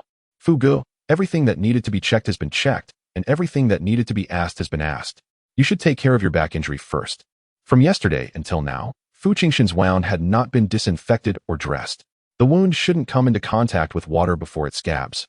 But he not only got it wet, but also jumped into murky water, which certainly contaminated the wound. Fu Jinshen suddenly turned and walked away. Lu Jinghe hurriedly asked, Fu Gu, where are you going? Fu Jinshen seemed to have suddenly realized something, and the gloomy aura around him dissipated significantly. You're right. She doesn't owe me anything. I've decided to treat her better. I'm going back to the old house. For now, I'll stay there. Lu Jinghe was stunned. Was this really Fu Gu? Would Fu Gu say such things? He asked, somewhat dumbfounded. You're just going back so suddenly? Fu Jinshen replied as if it were obvious. What? Is that a problem? What's wrong with a member of the Fu family returning to the old house? No, there's no problem, but shouldn't you take care of your injury first? No need. In such a big Fu family, is there no family doctor? Fu Jinshen ignored Lu Jinghe and walked straight out. Lu Jinghe suddenly understood. Fu Gu, who was heartless, wanted to use his injuries to make Wen RuanYu feel sorry for him. He watched as Fu Gu walked quickly outside, suddenly feeling that Fu Gu seemed to be in a pretty good mood. He wasn't sure if it was just his imagination. Lu Jinghe quickly caught up, and the two of them walked out of the Xinjing one after the other. When RuanYu got off the bus and walked towards the Fu family's old house, she felt that the houses in Kyoto were big and beautiful, but the locations were somewhat remote. The bus didn't go directly there, and she had to walk a bit to reach it. Little did Wen RuanYu know, the people who could live in these large houses never took the bus. With her luggage on her back, she approached and knocked on the door. She didn't have a key for the old house. It was Butler Wang who came to open the door.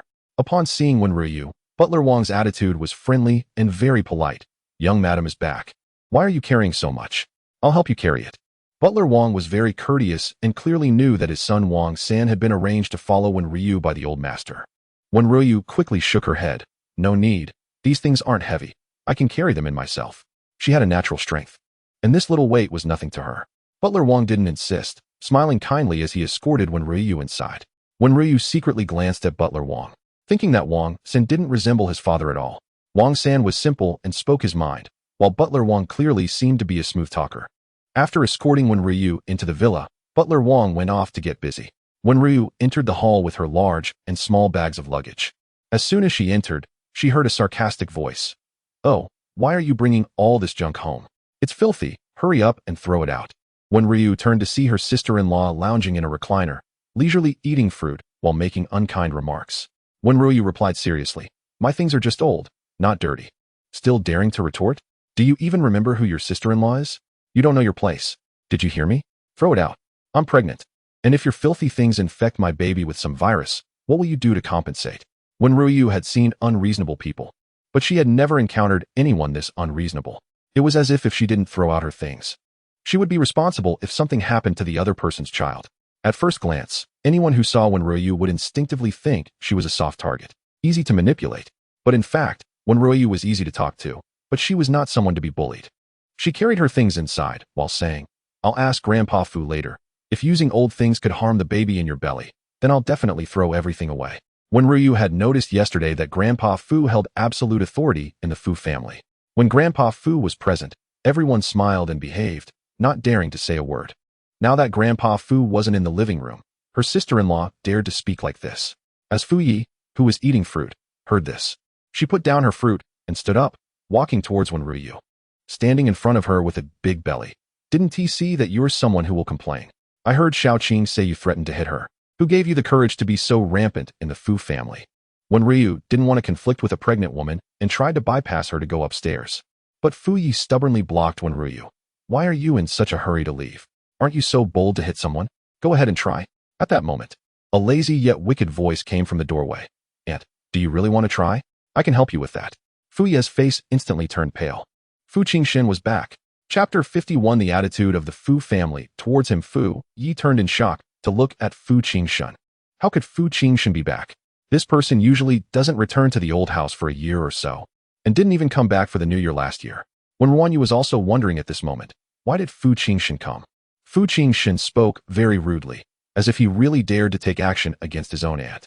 He stepped forward casually, looking down at Fu Yi's belly and said, I heard that this time the baby is a boy, so you should take good care of yourself. His tone was completely devoid of concern, more like a threat. Faced with the incredibly arrogant Fu Yi, who was covering her belly and stepping back a few paces, she turned pale and said, Fu Jinshen, I am your aunt. Is that so? Fu Ye's face turned even paler, and fear flickered in her eyes. Wen RuanYu watched from the side, feeling puzzled. An aunt should be considered a senior in the family, and even if Fu Jinshen was reckless, Fu Yi shouldn't show fear. What was she afraid of? Just then, a serious voice came from outside the door. Fu Jinshen, there is a hierarchy of elders and juniors. Don't go too far.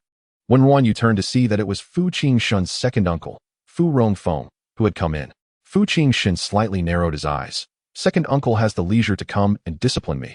Why not spend more time managing my two younger cousins? Or should I manage them for you? Fu Rongfeng looked at Fu Jinshen with a sharp gaze. Fu Jinshen returned the look with a mischievous grin. Wen RuanYu felt the atmosphere was very oppressive. Fu Jinshen was clearly a member of the Fu family. These were his relatives, but the moment he appeared, it was as if a bomb had been ignited in the Fu family. Wen RuanYu seemed to sense the disdain the Fu family had for Fu Jinshen, mixed with an underlying fear. Just then, the old master of the Fu family came down from the second floor, glanced at the tense scene, and said, What is going on now? The old master's appearance broke the deadlock. Fu Yi immediately ran to the old master to complain. Dad, Fu Jinshen wants to hit me. I'm a pregnant woman, carrying a son, and when I said a few words to him, he was very rude to me, not treating us as elders at all. The old master was a just and upright person. In the Fu family, no one was allowed to act out of line in front of him. However, the old master did not punish Fu Jinshen, only looking at him and saying, You should tone it down a bit. Don't make a scene every time you come back. Fu Jinshen still gave face to the old master and didn't say anything more, turning to go upstairs. After taking a couple of steps, he stopped and looked back at Wen RuanYu. What are you standing there for? Come on. Wen RuanYu frowned but followed him. She just wanted to say, Doesn't everyone in the Fu family have to work? It's the middle of the day, and everyone is here. Fu Yi wanted to say something else, but the old master stopped her with a gesture as he watched Wen RuanYu follow Fu Jinshen upstairs. After Fu Jinshen and Wen RuanYu went upstairs, Fu Yi quietly complained, Dad, why are you so biased? The old master turned to Fu Yi. If you want to be pregnant in the Fu family, don't stir up trouble. Dad, no need to explain. I know what kind of people you are. Fu Yi awkwardly shut her mouth. After the old master finished speaking, he ignored the two present and walked toward Wen RuanYu's room. Fu Rongfeng looked at the old master's back, a flash of resentment in his eyes. Fu Jinshen and Wen RuanYu went upstairs, walked to his room, and pushed the door open. As soon as Fu Jinshen opened the door, his expression froze. Is this his room? After gaining some control and authority, Fu Jinshen had been living in Xinjing and had hardly stayed at the old house. The old house had kept his room, but it was similar to a guest room, with nothing of his personal importance. However, looking at the pink room in front of him, Fu Jinshen was momentarily taken aback. He turned to Wen RuanYu, who was following him, and raised an eyebrow. Did you have the old man arrange this? Before Wen RuanYu could speak, the old master walked over and said, I took the liberty to arrange this. It's your new room. If you don't like it, you can change to another one. The old master was dissatisfied with Fu Jinshen, even though Wen RuanYu was forced upon him. Such a good girl shouldn't be bullied just because he didn't like her. If the old master had spoken to Fu Jinshen like this in the past, Fu Jinshen would have definitely turned around and left. He didn't want to return to the old house at all. But this time, Fu Jinshen replied, I like it. Saying this, he pulled Wen RuanYu into the room. The old master wanted to follow. Fu Jinshen had already shut the door behind him and locked it. The old master stood at the door, his eyebrows almost shooting up. What did he just hear? That brat said he liked it. He also saw that kid holding RuanYu's hand. Is Fu Jinshen in a good mood today? The old master was very curious, pressing his ear against the door, trying to hear what they were saying inside. However, the soundproofing of the door was too good. He couldn't hear a thing. The old master glared and muttered, I'll change this door tomorrow. After speaking, he couldn't help but chuckle softly. Although he told Wen RuanYu that if it really didn't work out, a divorce was fine, deep down he still hoped that the two could live well together. And now it seemed there was still some hope. Inside the room, Fu Jinshen sat on the light yellow sofa. A tall and powerful man on a pink sofa looked rather strange. Wen RuanYu frowned and said, Fu Jinshen, what do you want me to say? If you bring up my past again on purpose, I really won't be polite to you. Wen RuanYu thought that if Fu Jinshen was too much, she wouldn't mind giving him another beating. Wen RuanYu. Fu Jinshen spoke. Wen RuanYu's angry expression paused. Every time Fu Jinshen called her name like this, she felt a bit nervous. She took 2 steps back, with a hint of vigilance. What do you want to say? In the past, Sister Zhao from the village had told her that men's words cannot be trusted. If you believe a man, even a sow can climb a tree. Now when RuanYu thought Sister Zhao was right, men's words are indeed unreliable. She was afraid Fu Jinshen would say those seemingly intimate words to her again. She felt it was fake, so she didn't want to listen. However, Fu Jinshen just looked into Wen RuanYu's eyes and said, "It seems that the wound on my back has become inflamed. Can you help me take care of it?" When RuanYu's expression changed, "How could that be? Didn't Lu Jinghe help you treat the wound last night?" She clearly asked Lu Jinghe to check on Fu Jinshen yesterday. If it really got infected, Lu Jinghe should have told her. Fu Jinshen turned around, facing away from Wen RuanYu, and took off his shirt.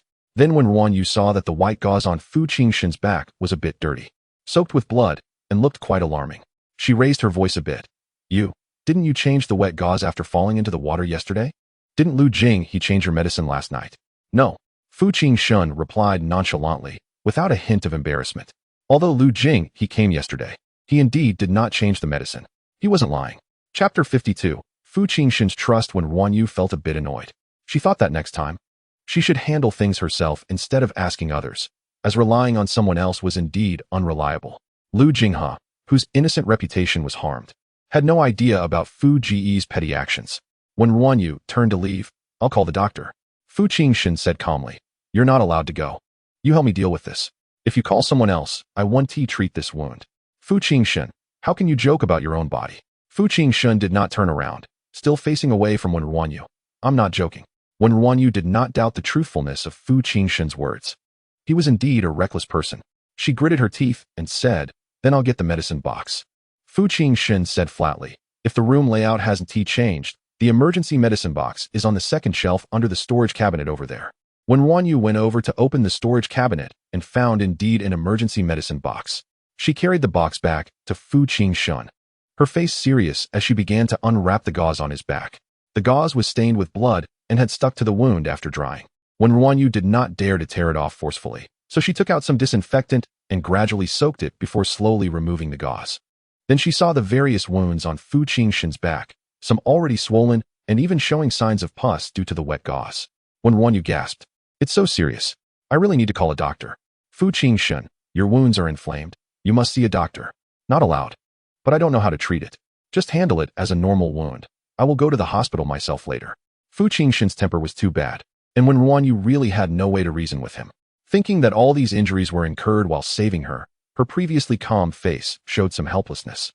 She couldn't just leave it like this, so she took a deep breath, recalled how Lu Jinghe had treated Fu Jinshen's wounds last time, and began to disinfect and carefully replace the dirty gauze with clean ones. Her small, slightly cool hands, trembling with nervousness, gently touched Fu Jinshen's back. He felt as if tiny snowflakes were falling on him during a scorching summer day, calming the restlessness in his heart. This was indeed Fu Jinshen's trust. His back was covered with scars, and he let her treat them without guard.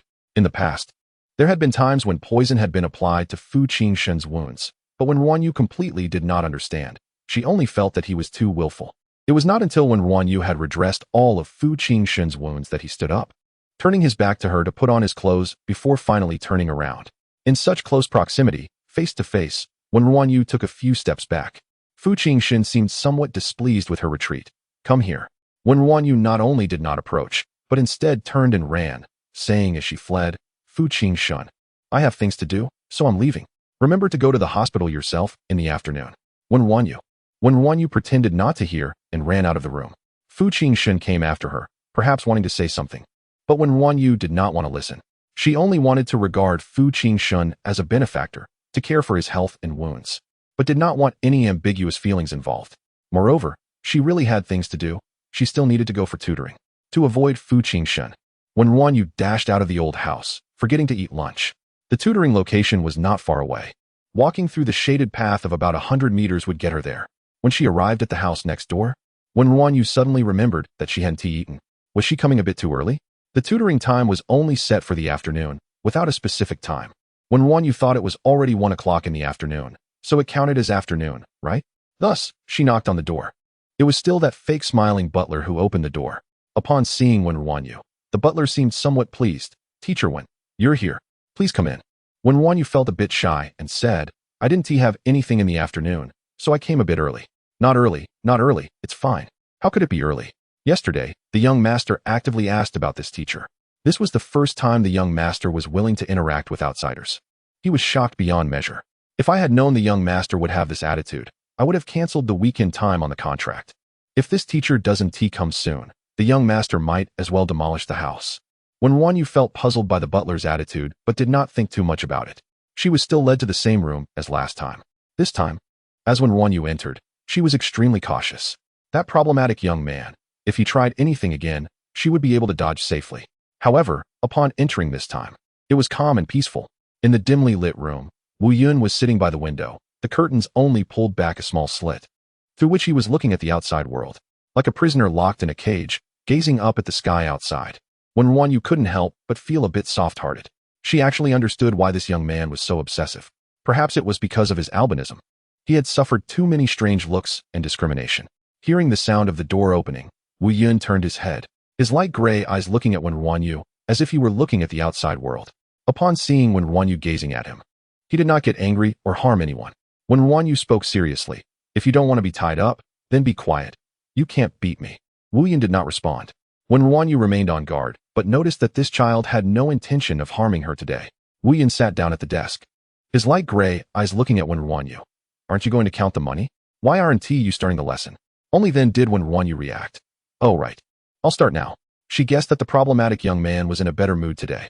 Since he wasn't causing trouble, Wen RuanYu naturally felt happy. And her tone, while teaching, was lighter. Not long into the lesson, someone knocked on the door and brought in some fruits and snacks.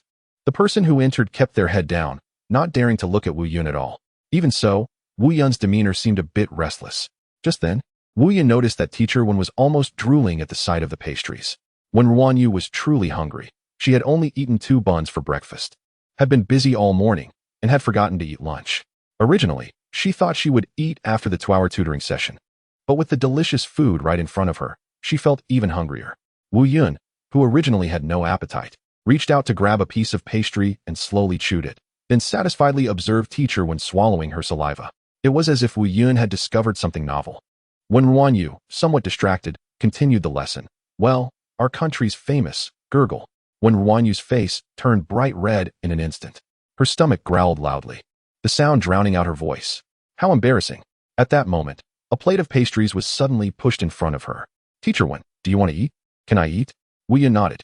They treated him like a monster, as if he were the source of filth. No one would come close to him, let alone eat his food. Wen RuanYu couldn't resist the temptation and reached out her small hand toward the plate of pastries. Chapter 53 The Meaning of Learning. Wen RuanYu took a piece of pastry. It's really delicious. Wu Yun, seeing this, asked, do you want to eat another piece? Wen RuanYu shyly nodded. Wu Yun had a strange expression and placed the entire plate of pastries in front of her. Wen RuanYu ate a few more pieces. Feeling her stomach settle, she didn't dare to continue eating and, in a pleasant mood, said, thank you for the pastries. They are especially delicious. Let's continue with the lesson. I will make up for the time I just delayed. After all, I'm being paid, and I have a strong sense of professional ethics. Wu Yun suddenly interrupted Wen RuanYu's words. Teacher Wen, what do you think is the meaning of my learning these things? Wen RuanYu paused, her gaze shifting from the book to Wu Yun. Wu Yun met her gaze. Teacher Wen, I'm not just dealing with skin depigmentation, my vision is also poor. My immune system is compromised, and I have various complications. My lungs are gradually and irreversibly fibrosing. I have repeated myocarditis infections, and I often experience arrhythmias. Any day now, I could suffer a cardiac arrest and die. Teacher Wen, I want to live for many more years. What is the meaning of my learning these things? Wen RuanYu stared wide-eyed at the boy in front of her. She didn't understand albinism and thought it was just skin depigmentation. She never imagined it could be so serious. Could this angelic-looking child really not live for many more years? Wen RuanYu felt he was seriously asking her the meaning of learning. She didn't dare to answer carelessly and remained silent for a long time before saying seriously, learning can enlighten the mind, broaden horizons, and enrich oneself. But I'm sick. No matter how much I learn, I'll die soon. I don't know how to answer your question, but when my teacher was seriously ill, he used his money for treatment to help a few orphans live and go to school. Later, I asked him why. And he said, how can I build a mansion for all? I can only do my best and give all I have. Wu Yun continued to ask, does teacher Wen want me to use my limited life to help others? Wen RuanYu shook her head. No, I mean to say, don't worry about the length of life. As long as you are alive, do things that you feel are meaningful. But I can't find anything meaningful. Then read books. There's everything in books. Maybe after reading more, you'll find something meaningful. Really? Really? Wen RuanYu nodded vigorously and continued, when I come tomorrow, I'll bring you a few books that I like. Wu Yan looked at Wen RuanYu with his light gray eyes, as if he could see through her heart. He stared for a long time and then smiled gently. Okay. Wu Yan smiled, as if hiding the obsession in his heart, and smiled sincerely. Wen RuanYu looked at this angelic boy and felt a bit regretful. Why do beautiful things never last long? Wen RuanYu continued the lesson. But the following classes were no longer so rigid, feeling more like a casual chat while learning. Wen RuanYu discovered that this seemingly reclusive boy actually had a lot to say. Wu Yan wasn't talkative. He just had too few people to talk to. The current teacher seemed to have suddenly entered his cage, treating him like a normal person. After 2 hours of tutoring, Wen RuanYu stayed for 2.5 hours. Feeling hungry again, she finally stood up to leave. Wu Yan also stood up. Teacher Wen, are you coming tomorrow? Wen RuanYu nodded. Of course. The contract is signed. As long as you need tutoring, I will come. With such a high salary, even if Wu Yan suddenly improved, she would still teach him well, even if he remained rebellious and obsessive like on the first day. Wu Yan watched Wen RuanYu leave. He suddenly felt that learning was still meaningful. At least it could bring teacher Wen to him. He looked at the half plate of pastries left on the table, which he usually didn't want to eat, and took a piece, biting into it. It was a bit sweet. It seemed quite delicious. He held the pastry in one hand and took out his phone with the other, dialing a number. Buy me some books. What type? I don't know. Just buy some of all types. Wen RuanYu exited with the 1,000 yuan she earned for the day. 1,000 yuan was a lot for her, but it wasn't enough. The reconstruction of the elementary school still needed 120,000 yuan. Wen RuanYu didn't return to the old house. She thought she would look around to see if she could find a job for the evening. However, after wandering around, she felt somewhat disappointed. Summer jobs were hard to find, and many places didn't want such short-term employees. Moreover, she only had time in the evenings. At that moment, Wen RuanYu stood hesitantly at the entrance of a bar. She had heard that working as a waitress in a bar paid well, but having grown up under traditional education, Wen RuanYu felt that working in a bar wasn't quite right. She wondered if Teacher Lu in heaven would be angry if he saw her. After hesitating for a long time, she still didn't walk into the bar. Wen RuanYu thought about these things and returned to the old house, feeling heavy-hearted. At the door, she found everyone was there. Tang Wanru was there too. Why was she everywhere? Every time she encountered her, it was never a good thing. Wen RuanYu genuinely disliked Tang Wanru, not because of Fu Jinshen, but simply because she didn't like Tang Wanru as a person. Tang Wanru linked her arm with Fu Yi's and said affectionately, Aunt, I came this time to tell Jinshen that we are going to hold a gathering at Xinjing. Fu Yi looked at the new bracelet Tang Wanru had given her and said with satisfaction, you can decide these matters yourself. With Jinshen's relationship with you, would he refuse? Tang Wanru smiled with a hint of shyness. Still, I need to tell Jinshen. At that moment, Fu Yi noticed Wen RuanYu standing outside and suddenly moved her gaze, saying, Jinshen is resting upstairs. Why don't you go up and talk to him alone? Old Master Fu shot Fu Yi a warning glance. Fu Yi awkwardly shut her mouth. Wen RuanYu took a deep breath and walked in. Tang Wanru held Fu Yi's hand and watched Wen RuanYu, as if provoking her. The Fu family members all noticed that Tang Wanru was unaware that Fu Jinshen and Wen RuanYu had already married. If Fu Jinshen didn't want to say it, they didn't dare to tell Tang Wanru directly. After all, no one wanted to see Fu Jinshen go mad. Of course, the other members of the Fu family were happy to watch the drama. The sudden appearance of Wen RuanYu made the Fu family members feel discontent. They knew how much interest was involved in the marriage of the Fu family's eldest grandson. They had even privately calculated that Fu Jinshen marrying certain people could bring greater benefits. Fu Jinshen might never get married, but if he did, it better be within the range they had discussed. But to suddenly bring a woman home without any prior news was a source of discontent. They didn't dare to express it to Old Master Fu or Fu Jinshen, so they could only direct it at Wen RuanYu. Not just anyone could stand in the Fu family. At this moment, with Tang Wanru arriving, everyone was watching the show. Only Old Master Fu looked at Wen RuanYu with concern and said, Xiao Yu is back. Come here and sit by me. Chapter 54 He is mine. Old Master Fu, just as he said, would protect Wen RuanYu as long as he lived. The Fu family, despite its wealth and size, had become estranged among its members. He had brought Wen RuanYu into this den of tigers and dragons, so naturally, he would guard her. Wen RuanYu sat next to Old Master Fu. Tang Wanru's expression was somewhat unsightly. The old master then instructed, Wang San, go call Jinshen down for dinner. Everyone was present, except for Fu Jinshen. Wang San looked to Wen RuanYu for help, his honest expression filled with refusal. Who would dare to call him when Fu Xiao was resting? He wanted to live a few more years.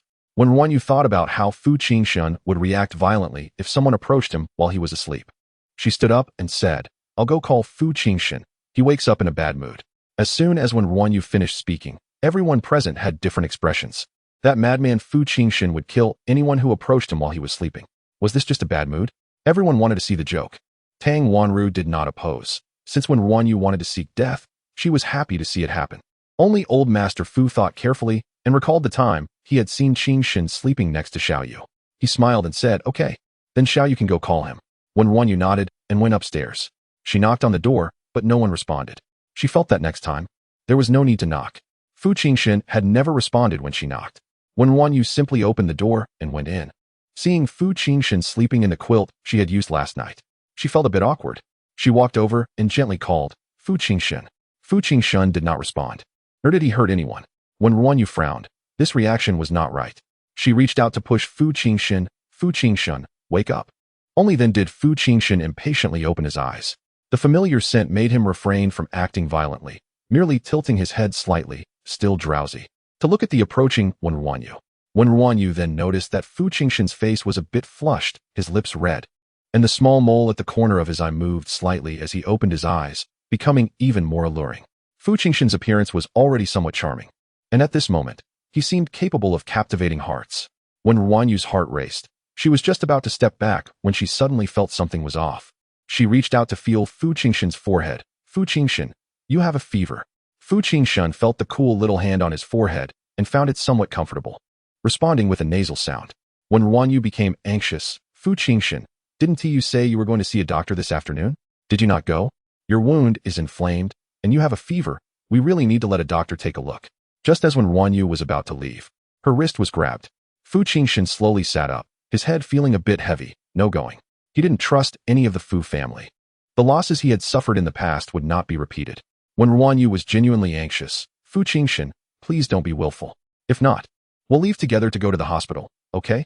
Fu Jinshen looked at the worried Wen RuanYu in front of him, momentarily lost in thought. "Okay, we can go to the hospital, but don't tell anyone from the Fu family." Wen RuanYu quickly nodded. She was really scared. When she was injured and had a high fever in the past, the medical conditions in the mountains were poor, and she had suffered through several days of repeated fevers before escaping danger. Fu Jinshen got out of bed, washed his face with cold water in the bathroom to make himself look more normal, and went downstairs with Wen RuanYu. When they reached the stairs, Wen RuanYu suddenly remembered that she had forgotten to tell Fu Jinshen that Tang Wanru was there. But that was no longer important. What mattered now was that Fu Jinshen still had a fever. Tang Wanru watched as Fu Jinshen and Wen RuanYu came down together. Fu Jinshen looked lazy, as if he had just woken up, and it was obvious he had been called awake.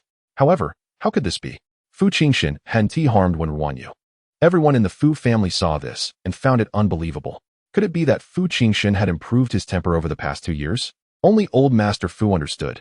Jinshen had indeed changed in some ways. Wen RuanYu disregarded these thoughts, suppressing her anxiety and trying to remain calm as she said to old Master Fu, "Grandpa Fu, I have something important to do outside." Old Master Fu was puzzled. "What is it? Can't you eat first?" Wen RuanYu shook her head. "It's very important. I want to eat. Fu Jinshen will accompany me." Upon hearing this, old Master Fu, seeing that Fu Jinshen did not refuse, immediately smiled. His grandson had never accompanied anyone to take care of business before.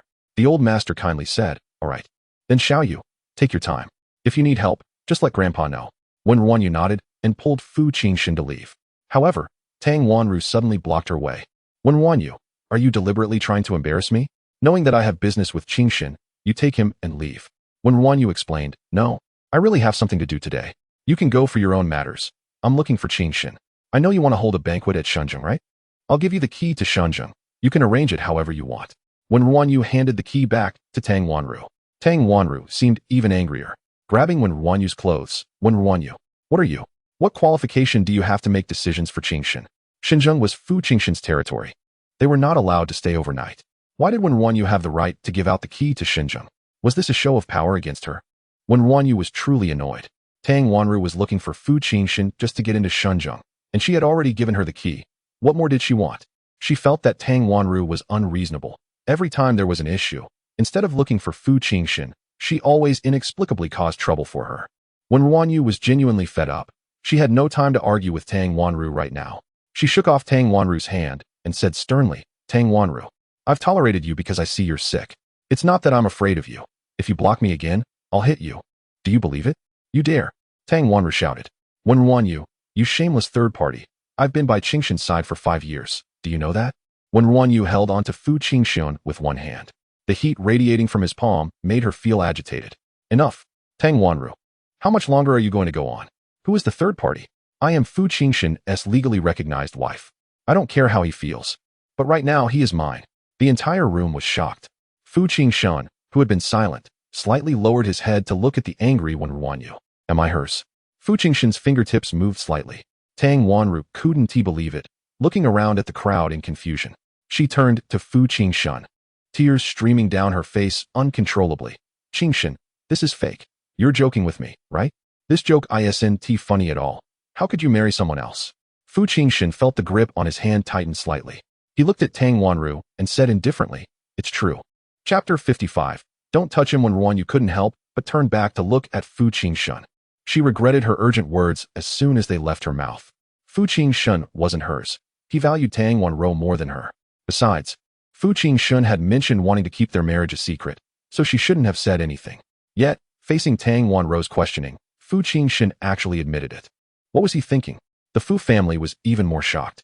Fu Rongfeng exchanged glances with his wife, a calculating look in their eyes. Fu Yi almost tore the new bracelet off in frustration. They had expected to see a dramatic confrontation between the two women. After all, Tang Wanru was the only woman who had appeared by Fu Jinshen's side in recent years. Who would have thought the outcome would be so simple and straightforward? Even the old man raised an eyebrow. Tang Wanru was truly devastated in that moment. The fighting spirit she had just gathered was crushed in an instant. She thought there would still be a chance. She thought Wen RuanYu was just a maid, but she never expected Wen RuanYu to be Fu Jinshen's wife. Fu Jinshen was already married, and the bride wasn't her. This was truly the funniest joke in the world. What was she supposed to do now? Her 5 years of youth, her wholehearted dedication, all her expectations. What was she supposed to do? The entire Fu family was watching her. She had become a complete joke. Tang Wanru cried out in despair. Why? Jinshen, tell me why. I've waited for you for so many years. I love you so much. I don't believe you don't like me at all. Fu Jinshen coldly retorted. Why shouldn't I believe it? I've said from the beginning that I wouldn't love anyone. Fu Jinshen had never given Tang Wanru any hope. He had clearly stated that he wouldn't love anyone, including her. He only cared about Tang Wanru's health and provided some benefits to the Tang family. That's all. Tang Wanru understood this deep down, which made her feel even more hopeless. In her despair, Tang Wanru felt a surge of anger and shouted recklessly. It doesn't matter if you don't love me. Fu Jinshen, marry me. Since you don't mind marrying Wen RuanYu, then divorce her and marry me now. In that moment, Wen RuanYu didn't interrupt. If Fu Jinshen agreed to divorce and marry Tang Wanru, she would have accepted it. She always felt that Fu Jinshen was an enticing abyss, and having been with him for so long, she would eventually fall in. It was better to cut ties entirely before that happened. However, Fu Jinshen coldly said, Tang Wanru, who gave you the guts to command me? Tomorrow I will arrange for you to go abroad for recuperation. This was a rejection, a merciless rejection. Tang Wanru felt like she was about to collapse. She gasped for breath, as if she were having an attack. Fu Jinshen coldly ordered, call the family doctor. The family doctor of the Fu family had seen Tang Wanru many times and understood her condition well enough that there was no need to go to the hospital at this point. Everyone who witnessed this scene felt that Fu Jinshen was heartless. The woman who had been by his side for 5 years seemed to mean nothing to him. Wen RuanYu now understood that Fu Jinshen truly loved no one. She didn't want to think about that anymore. She just wanted to leave with Fu Jinshen. What feelings? What marriage? Nothing was more important than health. Fu Jinshen was still running a fever. Just as Wen RuanYu was about to pull Fu Jinshen away, Tang Wanru suddenly rushed over and hugged Fu Jinshen from behind. With a nearly humble plea, she said, Jinshen, please don't abandon me. I can't live without you. I really can't live without you. Fu Jinshen, already weak from the high fever, nearly stumbled from the impact. He disliked being touched by others. All his patience finally wore thin, and anger flickered in his eyes. He was not a kind person. Tang Wanru had been able to stay by his side for years because she understood boundaries and never overstepped. But today, Tang Wanru had crossed the line. Tang Wanru couldn't see Fu Jinshen's expression from behind him, but the Fu family could. No one knew what an angry Fu Jinshen might do. Just like that day on the roller coaster. If he hadn't found it boring afterward, he could have taken half the lives of those people before letting them down. At that moment, Fu Yi moved back slightly, fearing being caught in the crossfire. Fu Rongfeng's eyes sparkled with excitement, wishing for a bigger scene. The old man of the Fu family stood up directly, wanting to stop Fu Jinshen. Just then, Wen RuanYu stepped forward and pulled Tang Wanro away. With Tang Wanro's fragile appearance, even 5 of her combined wouldn't be a challenge for Wen RuanYu. After pulling her away, Wen RuanYu shielded Fu Jinshen behind her like a mother hen protecting her chicks. Tang Wanro, don't touch him. Fu Jinshen's back was covered in injuries, which were now inflamed. If Tang Wanro rushed over like that, it would surely tear his wounds. Wen RuanYu was worried about Tang Wanro touching Fu Jinshen's injuries. But to everyone else, it sounded like Wen RuanYu was asserting her claim. The key point was that Fu Jinshen was about to lose his temper, and whoever touched him would be in trouble. However, everyone was surprised to find that Fu Jinshen's fierce aura dissipated. It vanished without a trace, as if it had never existed. How could this be possible? How did this happen? Was it because he couldn't bear to hurt Tang Wanro? Or was it because the one holding Fu Jinshen was Wen RuanYu? Wen RuanYu didn't know what everyone was thinking. Even if she did, she wouldn't care. She had witnessed the fierce side of Fu Jinshen when he was asleep. She had even punched him then, unafraid. After pulling Tang Wanro away, she vigilantly kept her distance and said to Wang San, who was standing nearby, Wang San, go get the car, I need to leave. Wang San replied loudly, okay, I'll take the young master and young mistress out. Wang San moved quickly. Wen RuanYu moved even faster. She pulled Fu Jinshen forcefully toward the exit. With such strength, even if Fu Jinshen wanted to resist, it would be useless. Of course, it seemed Fu Jinshen had no intention of resisting. The anger in his eyes had somehow turned into curiosity. He found Wen RuanYu somewhat interesting. At that moment, Fu Jinshen didn't know what this slight interest meant. In his dull life, there weren't many things that he found interesting. Wang San's car was already parked at the entrance. Wen RuanYu pulled Fu Jinshen into the car, leaving behind the entire Fu family, along with a dazed and tearless Tang Wanro. Once in the car, Wen RuanYu said, Wang San, take us to the nearest hospital. Fu Jinshen finally shifted his curious gaze away from Wen RuanYu and said, go to Shanghua Hospital. Wang San didn't move. He looked at Wen RuanYu, as if waiting for her command. Fu Jinshen shot Wang San a glance, wondering if this kid really regarded Wen RuanYu as the master. Wen RuanYu didn't notice this. She knew Fu Jinshen's stubbornness and decisively nodded. Okay, then let's go to Shanghua Hospital. The car felt a bit stuffy. Wen RuanYu didn't roll down the windows, fearing that the cold wind would worsen Fu Jinshen's fever. She kept observing Fu Jinshen and noticed that his lips were getting redder, and the high fever was even causing the corners of his eyes to have a slight flush. Without thinking, Wen RuanYu reached out to touch Fu Jinshen's forehead. Fu Jinshen raised an eyebrow, but didn't push away the small hand on his forehead. She had some guts to touch him so casually. Chapter 56 Accident. At this moment, Wen RuanYu didn't care about Fu Jinshen's thoughts. She reached out and touched him. He was practically burning up. If this continued, she was afraid Fu Jinshen would burn himself silly. Wen RuanYu anxiously said, Wang San, drive faster. Wang San glanced at the back seat through the rearview mirror and asked in confusion, is the young master sick? The others knew Fu Jinshen's temperament, and even if they noticed he was unwell, they probably wouldn't say anything. But Wang San was a bit of a simpleton. Wen RuanYu thought no wonder Wang San didn't want to follow Fu Jinshen. Being around him could really get him killed. Seeing that Fu Jinshen didn't seem angry, she casually replied, yes, he has a fever. Hurry up. Wang San obediently pressed the accelerator, and the car sped up. Wen RuanYu occasionally reached out to check Fu Jinshen's forehead. Although she knew that touching it wouldn't change anything, she just couldn't help herself. She felt that Fu Jinshen's fever was really high, and he had no strength to resist her touching his forehead. Fu Jinshen, on the other hand, was thinking, is she caring for him? This little girl wouldn't pretend. That means she genuinely cares. But why? Most of the time, they parted on bad terms. Why would she sincerely care for him? No one knew that the seemingly inscrutable Fu Jinshen was pondering such trivial matters. Who would have thought this cold-hearted demon king would be thrilled by a little concern from someone else? Mainly, Fu Jinshen could be sure that this concern had no ulterior motives. At this moment, he even thought that marrying Wen RuanYu didn't seem so bad. He used to find marriage troublesome. Being alone felt safer. Like a lone wolf, he would bite anyone who entered his territory. He never thought he would allow a harmless little deer to appear. She was noisy, but, well, she wasn't that bothersome. Fu Jinshen looked at Wen RuanYu beside him. The high fever made him a bit dazed, and he unconsciously leaned closer. Very sleepy, very at ease. Wen RuanYu was completely unaware. She was anxious as there was some traffic ahead, and she looked up at Fu Jinshen. They were very close, one looking down and the other looking up. Suddenly, they kissed. The cool and hot touch made Wen RuanYu freeze. She blinked. Her long, curled eyelashes fluttering in shock.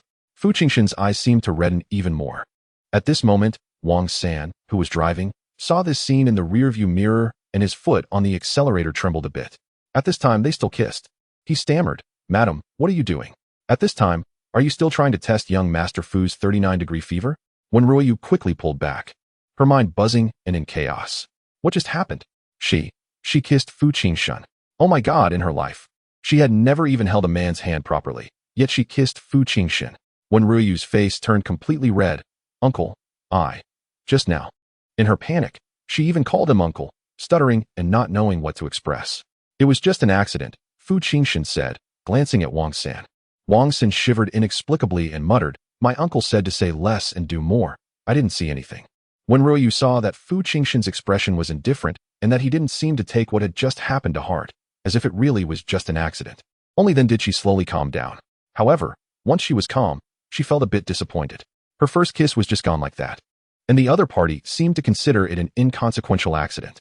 Wen RuanYu didn't know that if this accident had happened with someone else, Fu Jinshen could have directly thrown that person out of the car window. Tang Wanru had been by Fu Jinshen's side for 5 years and could not touch him casually. The atmosphere in the car seemed to become even more oppressive. Wen RuanYu stopped checking Fu Jinshen's forehead. Fu Jinshen's face darkened slightly. Wen RuanYu thought Fu Jinshen looked upset because of the earlier accident, so she moved to the window side, distancing herself from him. Fu Jinshen's expression darkened even more. Soon, they arrived at Shenghua Hospital. Lu Jinghe was already waiting in Fu Jinshen's private ward from the last time. Upon meeting, Lu Jinghe greeted, "Brother Fu, how are you?" Wen RuanYu kept a straight face and did not respond. Lu Jinghe was somewhat puzzled. Wen RuanYu had always had a good attitude towards him before. What was wrong today? Wen RuanYu, with a straight face, said, "Fu Jinshen's wound is inflamed, and he has a high fever now because the wet gauze from yesterday's fall into the water was left on.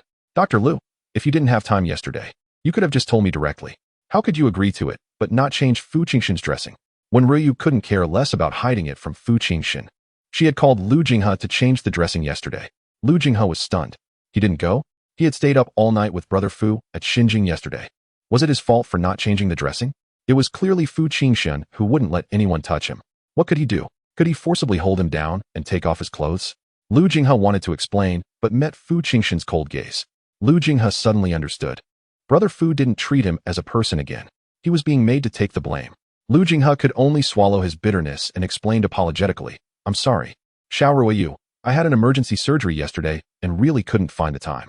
Wen RuanYu was initially a bit angry, but since Lu Jinghe apologized, and he didn't know her anything and had an urgent matter, her tense expression relaxed. "It's fine. Dr. Lu probably didn't mean it.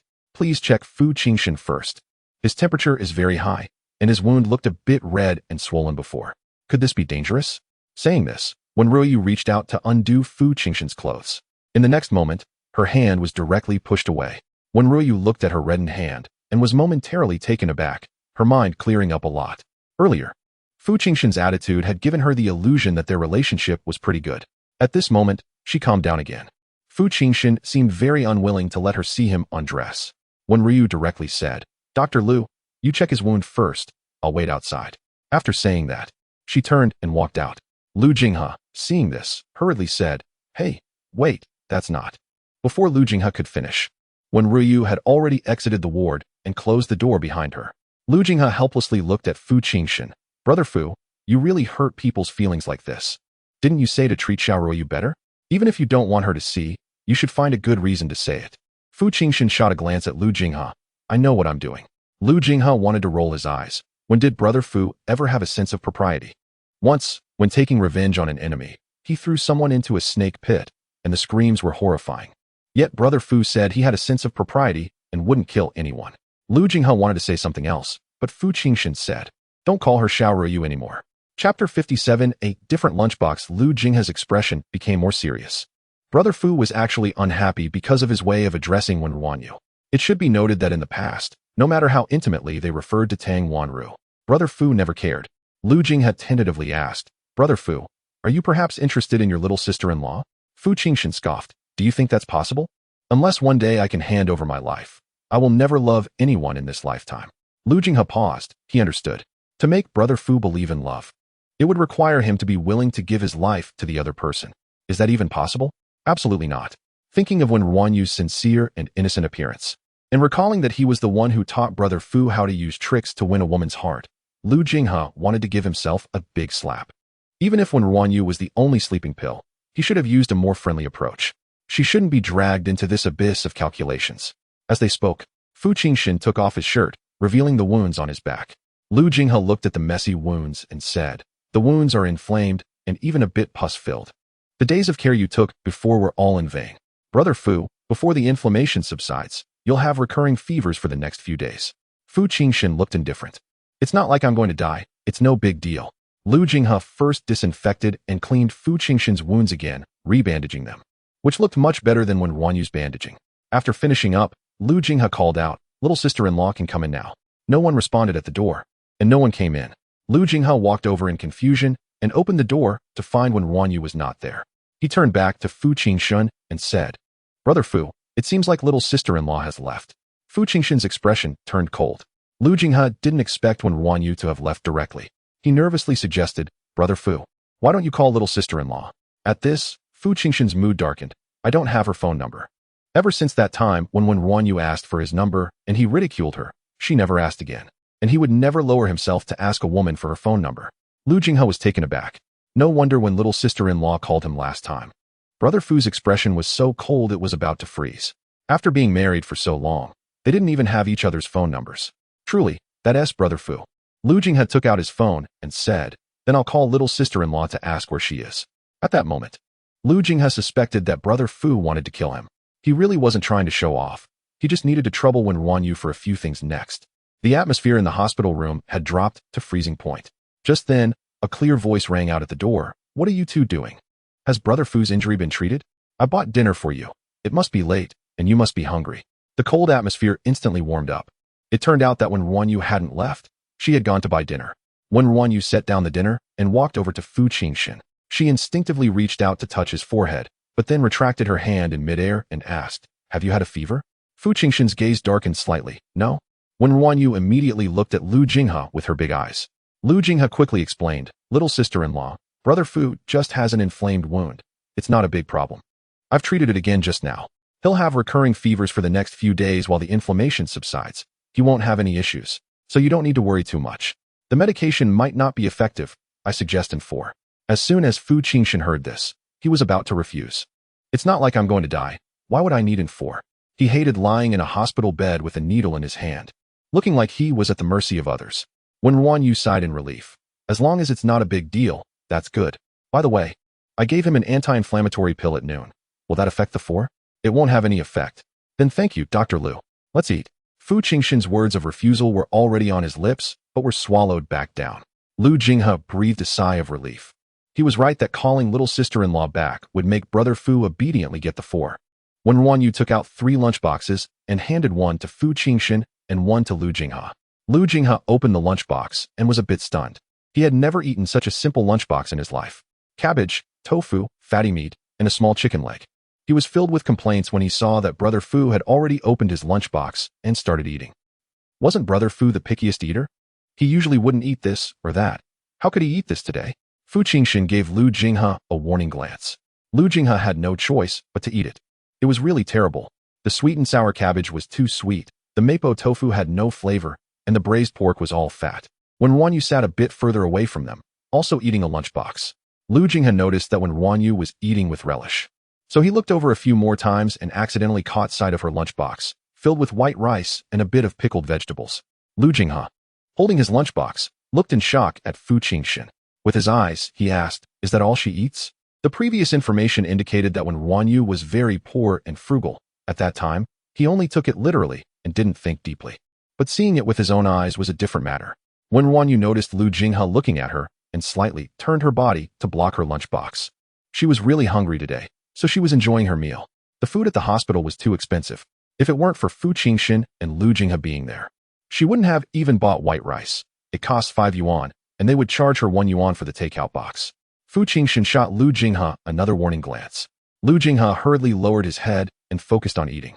He felt a pang of discomfort in his heart. They were really despicable for playing with a girl's feelings like this. Wen RuanYu was an orphan. She had just graduated from high school. And she worked so hard and was so poor. These people, who usually spent tens of thousands on a whim, had never seen someone who couldn't afford a meal, eating white rice while they had dishes and meat. Damn it, he really wanted to give Wen RuanYu some money. Fu Jinshen, however, remained calm, because he had seen Wen RuanYu in an even more miserable state, eating 3 meals of steamed buns a day. Suddenly, while eating, Fu Jinshen spoke up. I don't eat chicken legs. Wen RuanYu, you can take it. Wen RuanYu tried to pick food for Fu Jinshen that he would eat, thinking it must be because it didn't taste good that Fu Jinshen wouldn't eat it. Fu Jinshen was always picky, so Wen RuanYu didn't think much of it, and obediently took the chicken leg. If Fu Jinshen wouldn't eat it, she would. She took a bite, and found it very delicious. Lu Jinghe's fox-like eyes darted around, taking everything in. Brother Fu was definitely moved, absolutely. Chapter 58. Did she do something wrong? After finishing this simple lunch, Wen RuanYu cleaned up the empty fast food boxes. Everyone had finished eating except for the chicken leg, and there was no waste. She felt quite satisfied. The 4 drip had been prepared, and Lu Jinghe checked it over. Instead of calling a nurse to administer the injection, he washed his hands, put on gloves, and personally injected Fu Jinshen. Wen RuanYu had actually noticed long ago that Fu Jinshen was very wary of everyone. Just like this time when he was injured, he refused to let anyone from the Fu family know he had a fever and was weak. It was as if, even while pretending, he had to remain strong in front of those he didn't trust. He was slightly better with old Master Fu, but he was truly special to Lu Jinghe. Every time they came to the hospital, it was always Lu Jinghe who treated him, with no other doctors or nurses around. Fu Jinshen seemed to trust Lu Jinghe particularly.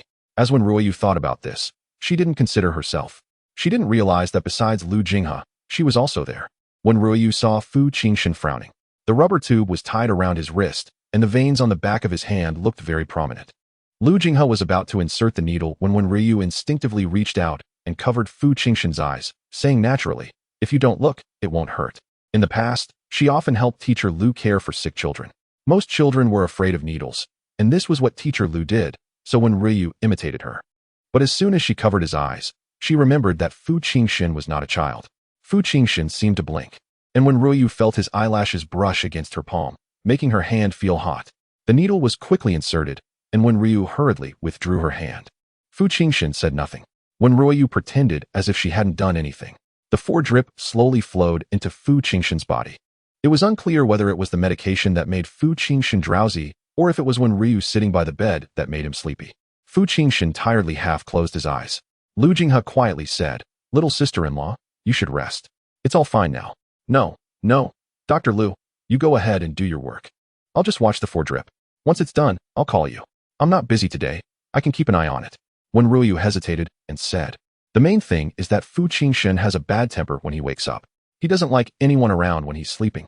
As soon as Lu Jinghe heard this, he immediately understood. Yes, his presence here was useless. Fu Jinshen wouldn't sleep well at all. Lu Jinghe nodded helplessly. All right then, thank you for your hard work, little sister-in-law.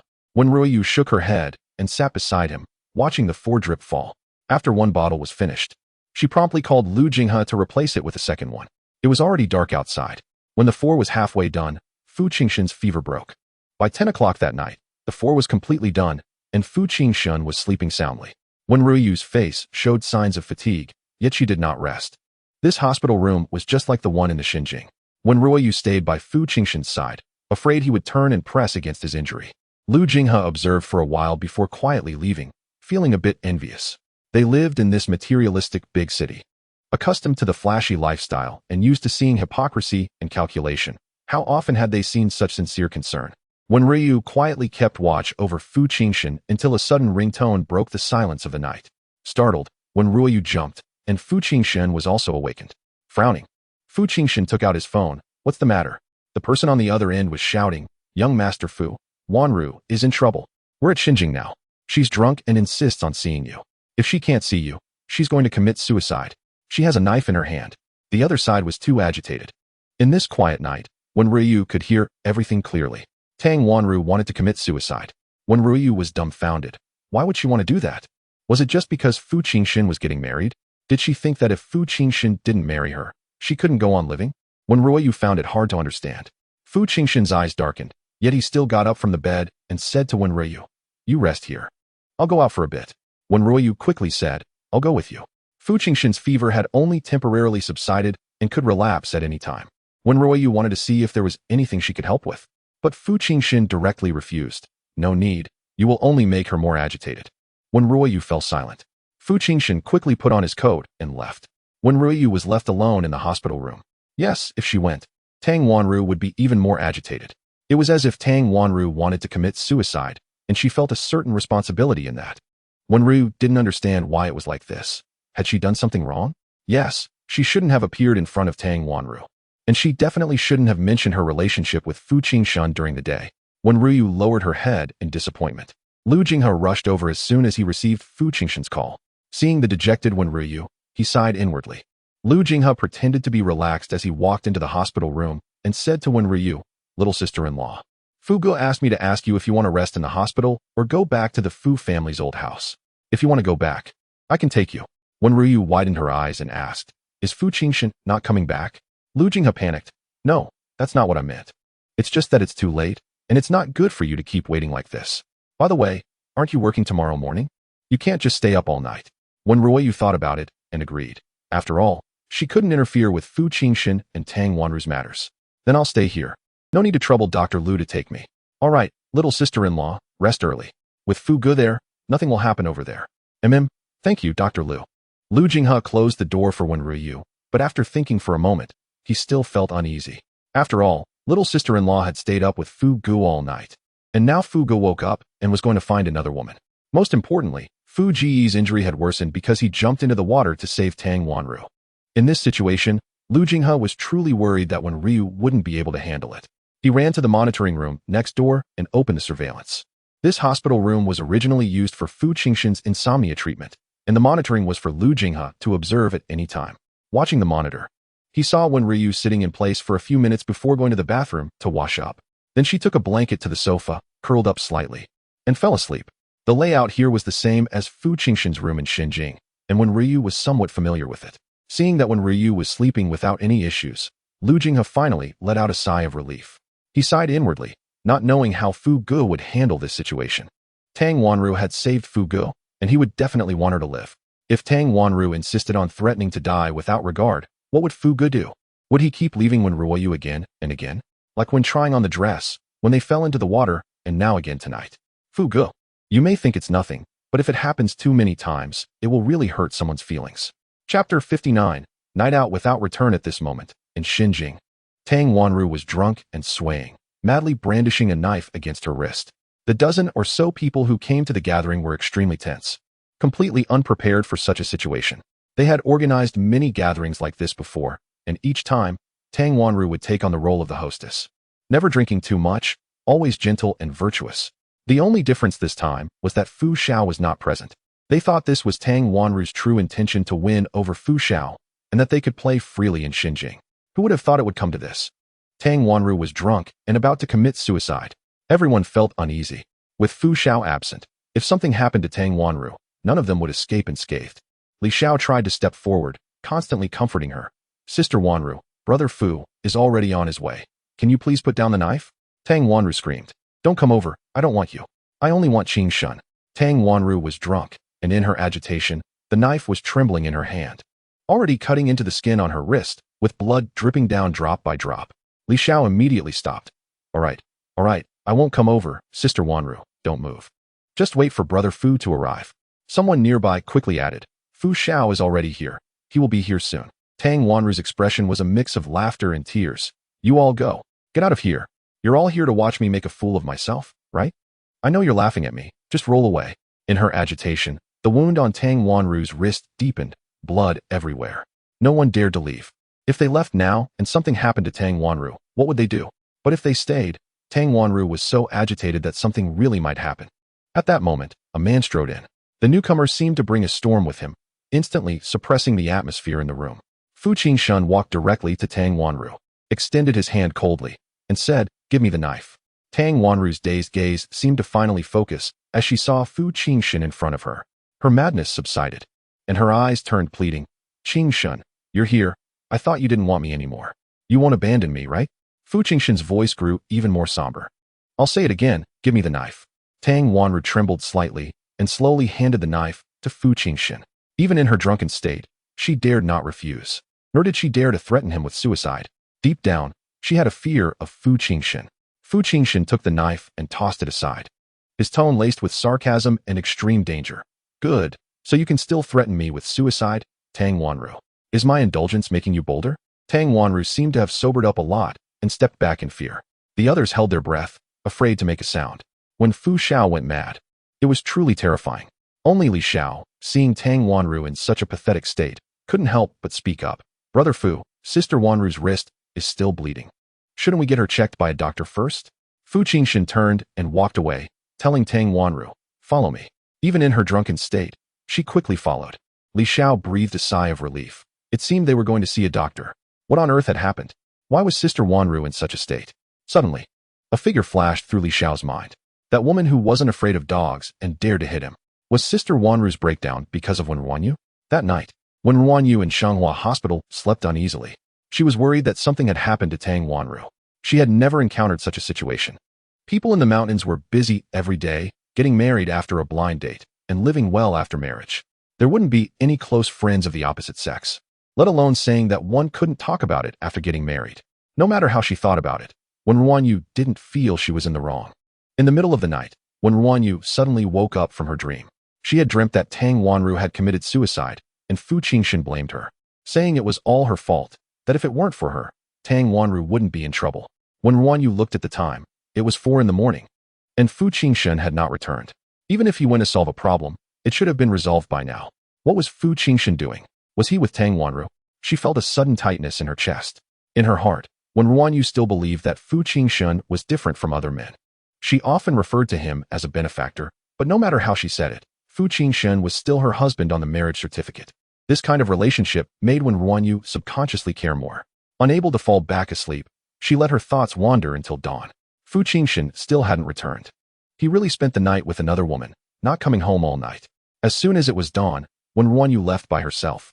When Lu Jinghe arrived at the hospital room with a delicate breakfast, Wen RuanYu was already at the Xinjiang vegetable market. Lu Jinghe looked at the empty hospital room, somewhat irritated. Why did you leave so early at 7? I should have come earlier. Wen RuanYu didn't dwell on her unpleasant emotions for long. She still needed to earn money. Last night at Shanghua Hospital, while going out to buy food, she found another job. Someone needed a caregiver to watch over patients from 10 at night to 5 in the morning. Since it required staying up all night, the pay was relatively high, and Wen RuanYu needed the money, so she accepted it immediately. Now her days were packed full. After delivering the fish in the morning, Wen RuanYu went to the bookstore to buy books. The hardcover books in the bookstore were not cheap, but with the high tutoring salary from Wu Yun, she still bought 3. They weren't books of great wisdom or psychology, but one was a collection of Andersen's fairy tales, another was a martial arts novel, and the last was a 3-dimensional introduction to planets. Wen RuanYu carried the books and went to her tutoring job.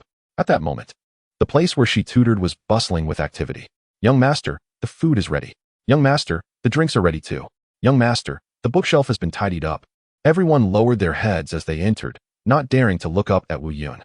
Even though Wu Yun's temper had improved in recent days, and he no longer hurt people at will, they still carried fear and avoidance. Wu Yun had long been accustomed to their attitude, and today he had no anger. Instead, he felt a bit of anticipation. He was looking forward to Teacher Wen's arrival. Even if he was a person who could never see the light, with an identity that could never be in the light, so what? In Teacher Wen's eyes, he was just a student. Wen RuanYu had a canvas bag slung over her left shoulder and a plastic bag in her right hand. The bookstore didn't provide bags for environmental reasons, so she brought her own red plastic bag. She was still wearing her old high school uniform. The uniform had never worn out, and she was reluctant to throw it away, so she kept wearing it. Now that the old man Fu had bought her some new clothes, Wen RuanYu couldn't bear to wear those pretty clothes to work, so she still wore her few old outfits. When she arrived, the butler was taken aback when he opened the door. This old and shabby outfit was something he hadn't seen in many years. Mainly, the people living in this area were either rich or powerful. It was indeed rare to see someone dressed so poorly, still carrying a plastic bag. Chapter 60. Busy up when RuanYu walked with her head held high and chest out, not caring about others' gazes. She felt justified in being poor. Saving was a virtue, and there was nothing wrong with it. When she saw the butler, she greeted him with a smile. Hello. The butler came to his senses and said, Teacher Wen, you're here. Please come in. This time, Wen RuanYu didn't need a guide and went straight to Wu Yun's room. As soon as she entered, she noticed a change. In the still somewhat dim room, there was a huge bookshelf filled with books, resembling a small library. Looking at the 3 books in her hand, she suddenly felt a bit embarrassed. Wu Yun saw Wen RuanYu and greeted her warmly. Teacher Wen, Are these the books you brought for me? Wen RuanYu handed them over, feeling a bit shy. They're just a few ordinary books. You probably have them on your bookshelf. Wu Yin glanced at the titles and shook his head. No, I don't have these. I really like the books you give me. Wen RuanYu let out a sigh of relief. It was good that he didn't have them. Otherwise, it would be a waste. Wu Yin indeed liked them. This was the first time he received a gift from someone, and he regarded it as a gift. When RuanYu started the lesson, Wu Yin no longer questioned the meaning of studying and listened earnestly. He thought, if studying was always taught by Wen RuanYu, that would be great. After a while, Wen RuanYu felt a bit thirsty and wanted some water. Just then, someone knocked and came in, bringing colorful drinks and exquisite snacks. There were 2 drinks and 5 types of snacks. Wen RuanYu was taken aback. She had eaten steamed buns for lunch. Although she had money now, she had started to be extremely frugal again to raise funds for the school repairs. Even though she was full, seeing so much food made her a bit greedy. The next moment, Wu Yin pointed to the 2 drinks and asked, Teacher Wen, which one do you want? Wen RuanYu hurriedly declined. No, I've already had lunch. Wu Yin pushed the pink drink in front of her and said, Then, Teacher Wen, please have this one. Wen RuanYu wanted to say something else, but Wu Yin continued. I just wanted a snack, but I don't have an appetite when eating alone.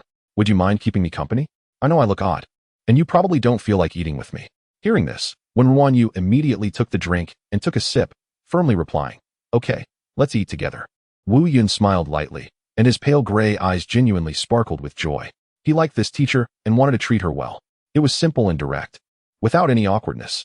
During the 2-hour tutoring session, Wen RuanYu ate her fill.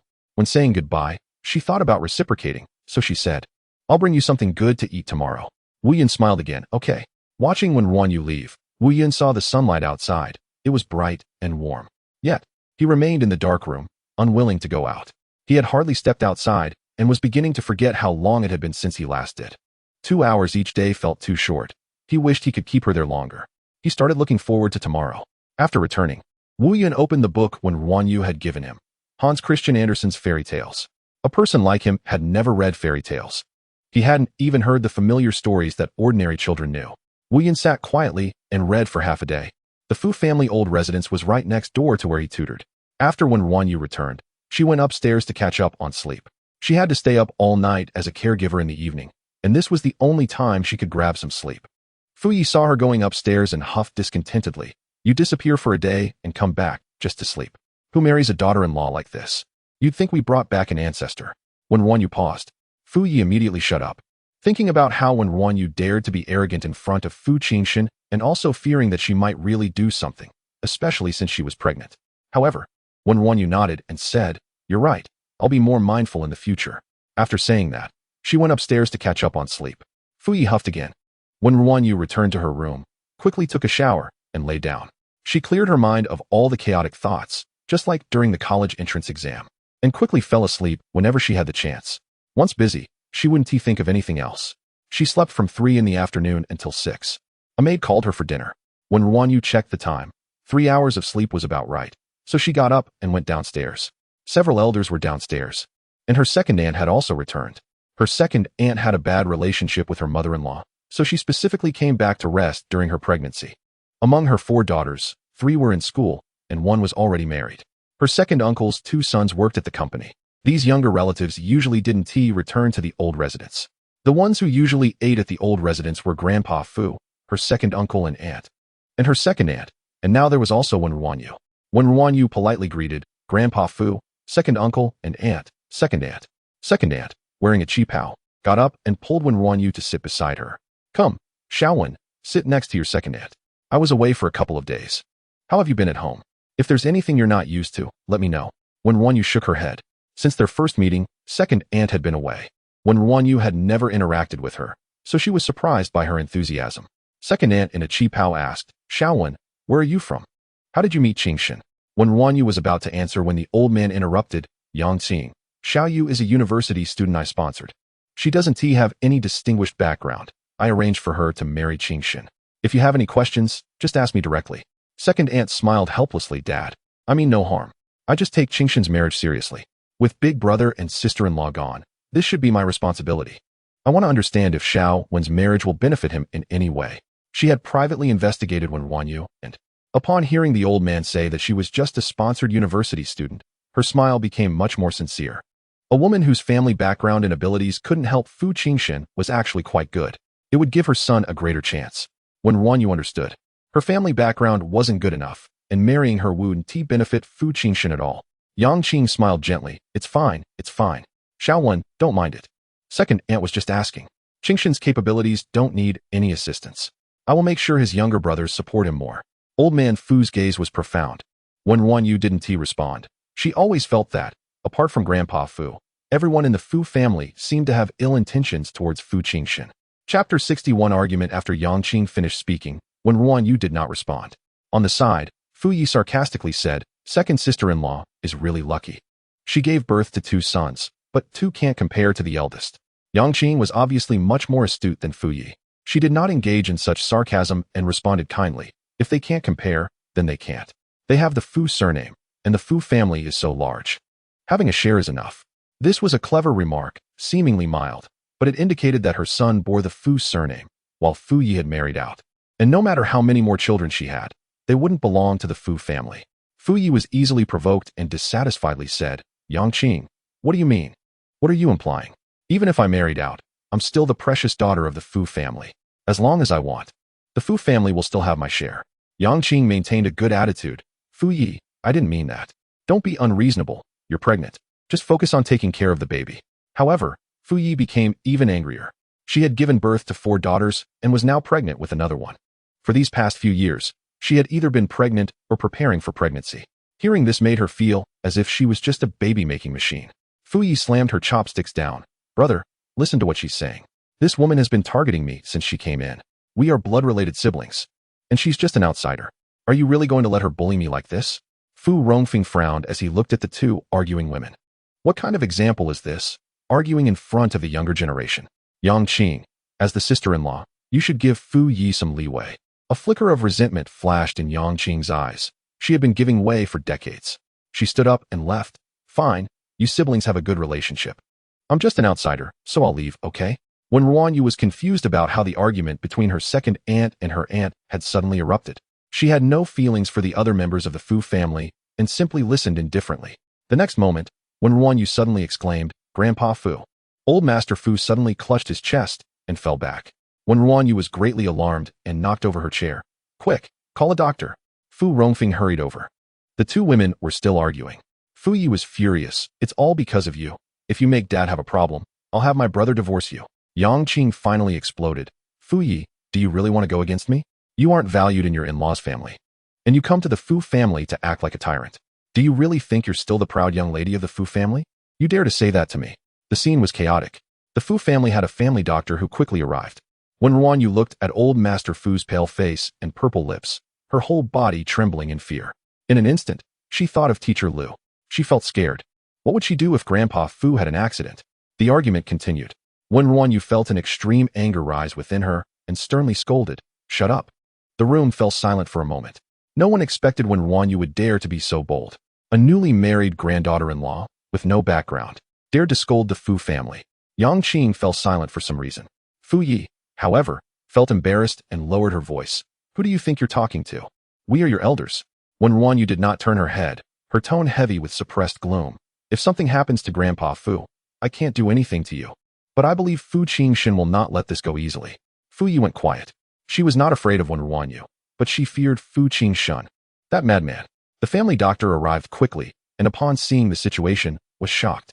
He hurriedly treated old Master Fu, and then said, Old Master has had a heart attack. It's slightly relieved now, but he's not out of danger yet. We need to take him to the hospital immediately. Wen RuanYu wanted to carry old Master Fu to the car, but she was too anxious, her hands and feet trembling, and she didn't dare to touch him. I'll do it. Wang Sen squeezed over, picked up old Master Fu, and ran out while shouting, Young madam, hurry up, my uncle is driving. Only then did Wen RuanYu, weaken her limbs, follow. Fu Rongfeng and the others also followed closely. Old Master Fu was pushed into the emergency room. Wen RuanYu felt like an abandoned child, helplessly waiting at the door of the operating room. What should she do? Who could help her? Wen RuanYu unconsciously thought of one person, Fu Jinshen. Yes, Fu Jinshen didn't know that Grandpa Fu was in trouble yet. Wen RuanYu had no contact information for Fu Jinshen, so she called Lu Jinghe. When the call connected, Wen RuanYu only said one sentence, Dr. Lu, please notify Fu Jinshen to come over immediately. Grandpa Fu is sick and is in emergency treatment. After saying that, Wen RuanYu hung up the phone and stood blankly at the door of the operating room. Wang Xin stood behind Wen RuanYu like a qualified bodyguard. The other members of the Fu family sat on the benches over there. 30 minutes. 1 hour. 2 hours. 2 hours passed, and the doctors came in and out. The situation was more serious than expected. Fu Jinshen still hadn't returned. Was Tang Wanro really more important than Grandpa Fu? 3 more people from the Fu family arrived. The second uncle's 2 sons and the eldest daughter of the little aunt. So many people, the family was full of descendants. But Wen RuanYu did not feel their sorrow. In fact, she even felt that they were quite relaxed. As if they did not care about Old Master's life or death at all. Wen RuanYu's eyes turned slightly red, not knowing whether to feel sad or angry. Until the door of the operating room opened, and Old Master Fu was pushed out. Everyone rushed up. Doctor, how is my dad? Is he better? They all seemed very concerned. Wen RuanYu only looked at Old Master Fu, who was lying on the stretcher with his eyes closed. The doctor smiled and said, "Family members, don't be nervous. The patient is out of danger now. After a while, when the anesthesia wears off, he will wake up. The condition of the patient's heart is not very good, mainly due to his age being too old, which is very dangerous. He really can't drink alcohol anymore in the future." Wen RuanYu breathed a sigh of relief, her legs going weak as she leaned back. Wang Xin supported her from behind, allowing her to stand steady. It's fine, it's fine. If something had happened to Grandpa Fu, she really wouldn't know what to do. Old Master Fu was sent back to the ward, and everyone followed. Half an hour later, Old Master Fu woke up. The members of the Fu family pushed Wen RuanYu aside. "Dad, how are you? Are you feeling better?" "Dad, the doctor said you really can't drink anymore." "Grandpa, you really worried us to death. You finally woke up." Before Old Master Fu woke up, these people had completely different attitudes. Fu Yi said that pregnant women shouldn't sit for too long and found a room to lie down. Yang Qing urged her sons to come quickly, seemingly wanting to show off in front of Old Master Fu. Fu Rongfeng kept making phone calls, focused only on work. At that time, only Wen RuanYu quietly stayed by.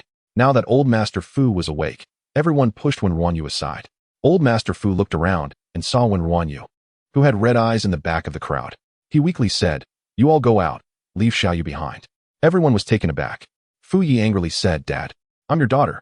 How can you not distinguish between inside and outside, treating an outsider like a treasure?" Wen RuanYu stepped forward and grabbed Fu Yi, forcefully dragging her out of the ward. Chapter 62, Do You Not Want a Divorce? Fu Yi was already a bit plump, and she became even heavier during her pregnancy. However, Wen RuanYu dragged her away with one hand while covering Fu Ye's mouth with the other. Wen RuanYu's movements were too quick for the old man to see what she had done. She dragged Fu Yi to the door and warned, "Aunt, if you provoke Grandpa Fu again, I'll take action against you." Fu Yi couldn't believe it. "You dare?" Wen RuanYu's gaze turned fierce. "If something happens to Grandpa Fu, I have nothing to fear." The last person in the world who truly cared for her was Grandpa Fu. He was her only family. When Teacher Lu passed away back then, she was too young to change anything. But now, if anyone dared to hurt Grandpa Fu, she would risk everything. Fu Yi was startled by the determination in Wen RuanYu's eyes. Wen RuanYu ignored her and turned back into the hospital room, saying to Fu Rongfeng and Yang Qing, "Uncle and Aunt, you should go back and rest. I can take care of Grandpa Fu here." Everyone saw Fu Yi being dragged out by Wen RuanYu. Fu Yi's daughter was still caught off guard. At this moment, they did not conflict with Wen RuanYu, as it was Grandpa Fu who requested her to stay. The few of them silently exited. Uncle's eldest son glanced at Wen RuanYu a few more times. Wen RuanYu directly closed the hospital room door. Inside the room, only Grandpa Fu and Wen RuanYu remained. Wen RuanYu's expression softened. "Grandpa Fu, are you still uncomfortable?" "Not uncomfortable. Don't worry, Xiaoyu. Where's Jinshen?" Wen RuanYu didn't answer, fearing that Grandpa Fu would feel disappointed if he knew Fu Jinshen hadn't come, as no matter how reckless Fu Jinshen was, Grandpa Fu always protected him the most in the Fu family. She sat down by the bed and slowly said, "Grandpa Fu, the doctor said you can't be so emotionally agitated anymore. You should leave work matters to others. You can't overexert yourself anymore, and you must avoid certain foods, especially alcohol." "Yes, one gets old. I will delegate company matters to others. But how can I quit drinking? Life can't be without alcohol." "Grandpa Fu, the doctor said your body can't handle alcohol anymore. Then I'll just drink a little less, just a bit." Wen RuanYu helplessly knew that after drinking for so many years, quitting might be a bit difficult. Yet she firmly said, "No." The doctor said absolutely no. "From now on, I will accompany Grandpa Fu in quitting alcohol." Grandpa Fu chuckled. No one had ever enforced such a demand on him in his life. After thinking for a moment, he nodded. "Then I will try my best." "What about Jinshen?" Grandpa Fu asked about Fu Jinshen again. Wen RuanYu's expression stiffened slightly. How should she explain? Should she say that Fu Jinshen didn't come after receiving the news? Or that he might be with Tang Wanru? Grandpa Fu didn't like Tang Wanru, and if he found out at this moment, he would probably be so angry that it would affect his health. Just as Wen RuanYu was unsure how to respond, the door to the hospital room was pushed open. Fu Jinshen strode in. He looked like he had rushed back from afar, his tone carrying exhaustion. Old man, how's it going? Not dead yet, right? Grandpa Fu replied irritably. Rest assured, I'm not dead yet. I can still hold up the Fu family for another 2 years. If that's the case, I'll take my leave. Stop. Although I'm not dead yet, I'm not far from it. You will stay in the hospital tonight. I have something to discuss with you. Fu Jinshen frowned. I'm very busy. If there's something, we can talk about it after you are discharged. Grandpa Fu sneered. What's wrong? You, this busy person, can't even spend one night in the hospital with your grandfather who's about to die? Wen RuanYu clenched her fist slightly. Last night, after Tang Wanru's incident, Fu Jinshen had gone out and only just returned. Now that Grandpa Fu had just regained his life, could Fu Jinshen not even spend one night accompanying him? She looked at Fu Jinshen as if she would be completely disappointed in him if he refused. In the end, Fu Jinshen was not entirely heartless, and said indifferently, fine. Grandpa Fu softened his tone and said to Wen RuanYu, Xiaoyu, you should go back and rest. Jinshen will stay tonight. Wen RuanYu nodded. I'll stay for a while and leave later. Grandpa Fu did not refuse. With Fu Jinshen here, the rest of the Fu family quieted down, and no one dared to come in and disturb them. Fu Jinshen sat in the hospital room like a statue. Wen RuanYu did not speak to Fu Jinshen and was busy in the room. She would take water to help Grandpa Fu wash his hands, and then bring water to feed him medicine. It wasn't until 9 o'clock in the evening that Wen RuanYu left. As soon as she left, the hospital room fell silent. Grandpa Fu noticed that something was wrong between Fu Jinshen and Wen RuanYu. Just yesterday, they had gone out together and had not even given Tang Wanru face. Today, they were not speaking to each other and barely looked at one another. After Wen RuanYu left, Grandpa Fu asked Fu Jinshen, what happened between you and Xiaoyu? Nothing. Do you think I'm blind? This is called nothing? Yesterday, Tang Wanru attempted suicide, and I went to deal with it. You went, and didn't T come back all night? Now you just got back? I sent her abroad and had someone keep an eye on her. She can't come back for 3 years. Grandpa Fu couldn't help but be taken aback, so she was sent abroad, which was quite decisive. Actually, it was easy to imagine that Fu Jinshen was not one to be threatened, and he often handled things straightforwardly. The only unexpected thing was that he was forced into a relationship with Wen RuanYu at the beginning. Grandpa Fu was silent for a moment before asking, what do you really think about Xiaoyu? I admit that I rushed you into marriage too hastily before. I've already agreed with Xiaoyu that if you truly cannot live well together, I will agree to your divorce. Fu Jinshen lowered his gaze towards Grandpa Fu and replied casually, you agree? Whether you agree or not doesn't matter. These matters are none of your business. I will handle it myself. Do you not want a divorce? I will move back to the old house. Grandpa Fu raised an eyebrow. His grandson truly did not want a divorce. In such a short time, had feelings developed between the two? Grandpa Fu wanted to say something else. But Fu Jinshen interrupted directly. You asked me to stay because you had something to say, right? If that's all, then there's no need to say it. What I want to talk about is company matters. On the other side, after Wen RuanYu left, she did not go back to rest, but went to Shanghua Hospital. She went to work as a night shift nurse, from 10 o'clock to 5 in the morning. This did not conflict with her working hours. The patient was a young girl who had fractured her left leg in a car accident. When Wen RuanYu arrived, the daytime nurse briefed her on the precautions and left without considering whether Wen RuanYu could manage. This left Wen RuanYu feeling a bit anxious and unsure of what to do. She looked at the girl in the hospital bed, who was about the same age as her. The girl stared at her a bit awkwardly and said gently, I want to drink water. Although she was the one who had hired the nurse, the girl seemed very embarrassed. Wen RuanYu poured a cup of warm water and handed it over. Introducing herself, my name is Wen RuanYu. You can call me Xiaoyu. I'm Kashuyu. Chapter 63. Do you know how much balance is on this card? Kashuyu looked very nervous. After Wen Ruan spoke softly, she hurriedly introduced herself. Wen Ruan was a bit confused. Shouldn't she be the one feeling nervous? This was her first time as a caregiver, and she didn't really know what to do. The caregiver who handed over to her earlier said that she should help the patient with whatever they needed. But after Kashuyu introduced herself, she fell silent. Wen Ruan didn't know what help was needed. The ward was filled with a quiet silence. Until 11 o'clock at night, Kashuyu still hadn't slept. She looked very thirsty but had only taken 2 sips of water. Wen Ruan finally couldn't hold it in anymore and said, Are you unable to sleep with me here? Or do you want to drink some water? Kashuyu was startled by Wen Ruan's sudden voice. Nervously grabbing the blanket as if she wanted to say something but didn't dare to. hesitant and afraid of bothering someone. Kashuyu's face turned red. Wen Ruan was momentarily taken aback. Did she look that scary? Why was she so afraid of her? She lowered her voice a bit and said, "Don't be nervous. I'm not a scary person." Wen Ruan didn't have an aggressive appearance. She looked soft and cute.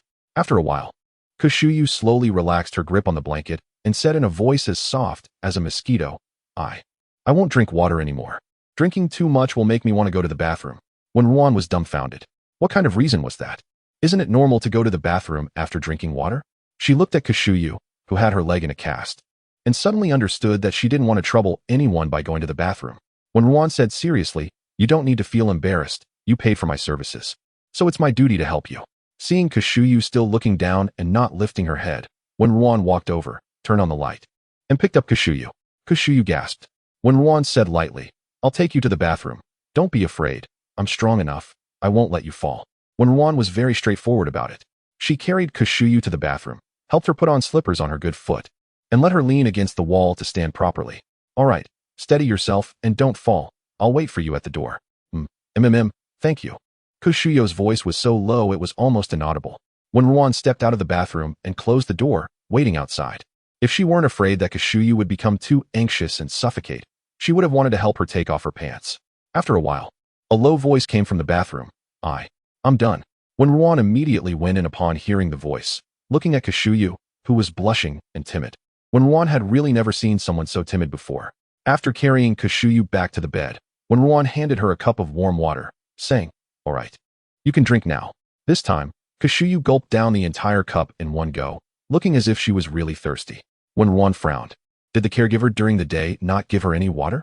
Once Kashuyu finished drinking, Wen Ruan turned off the light and softly said, "Sleep peacefully. Call me if you need anything.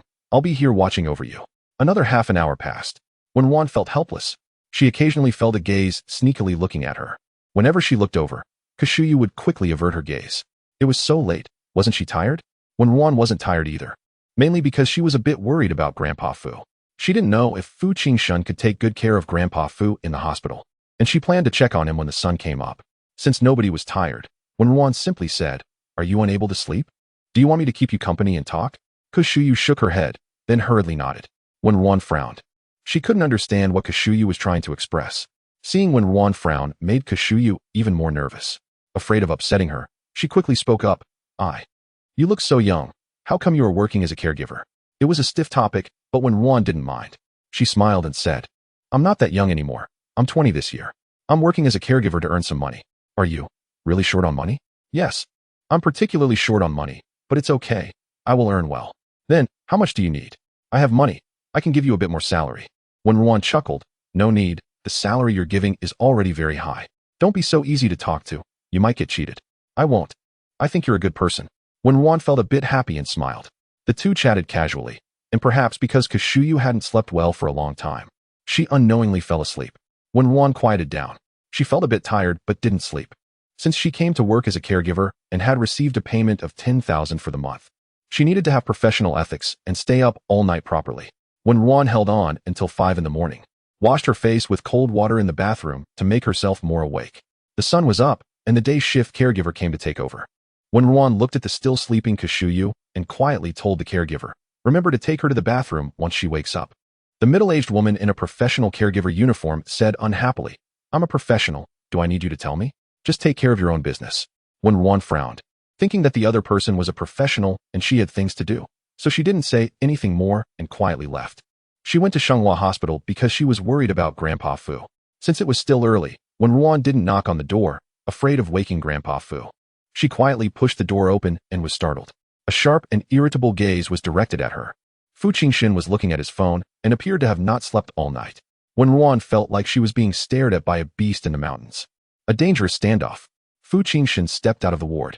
His tall figure loomed over her, and Wen Ruan instinctively took a step back. A mature and cold voice rang in her ear, "Give me your WeChat."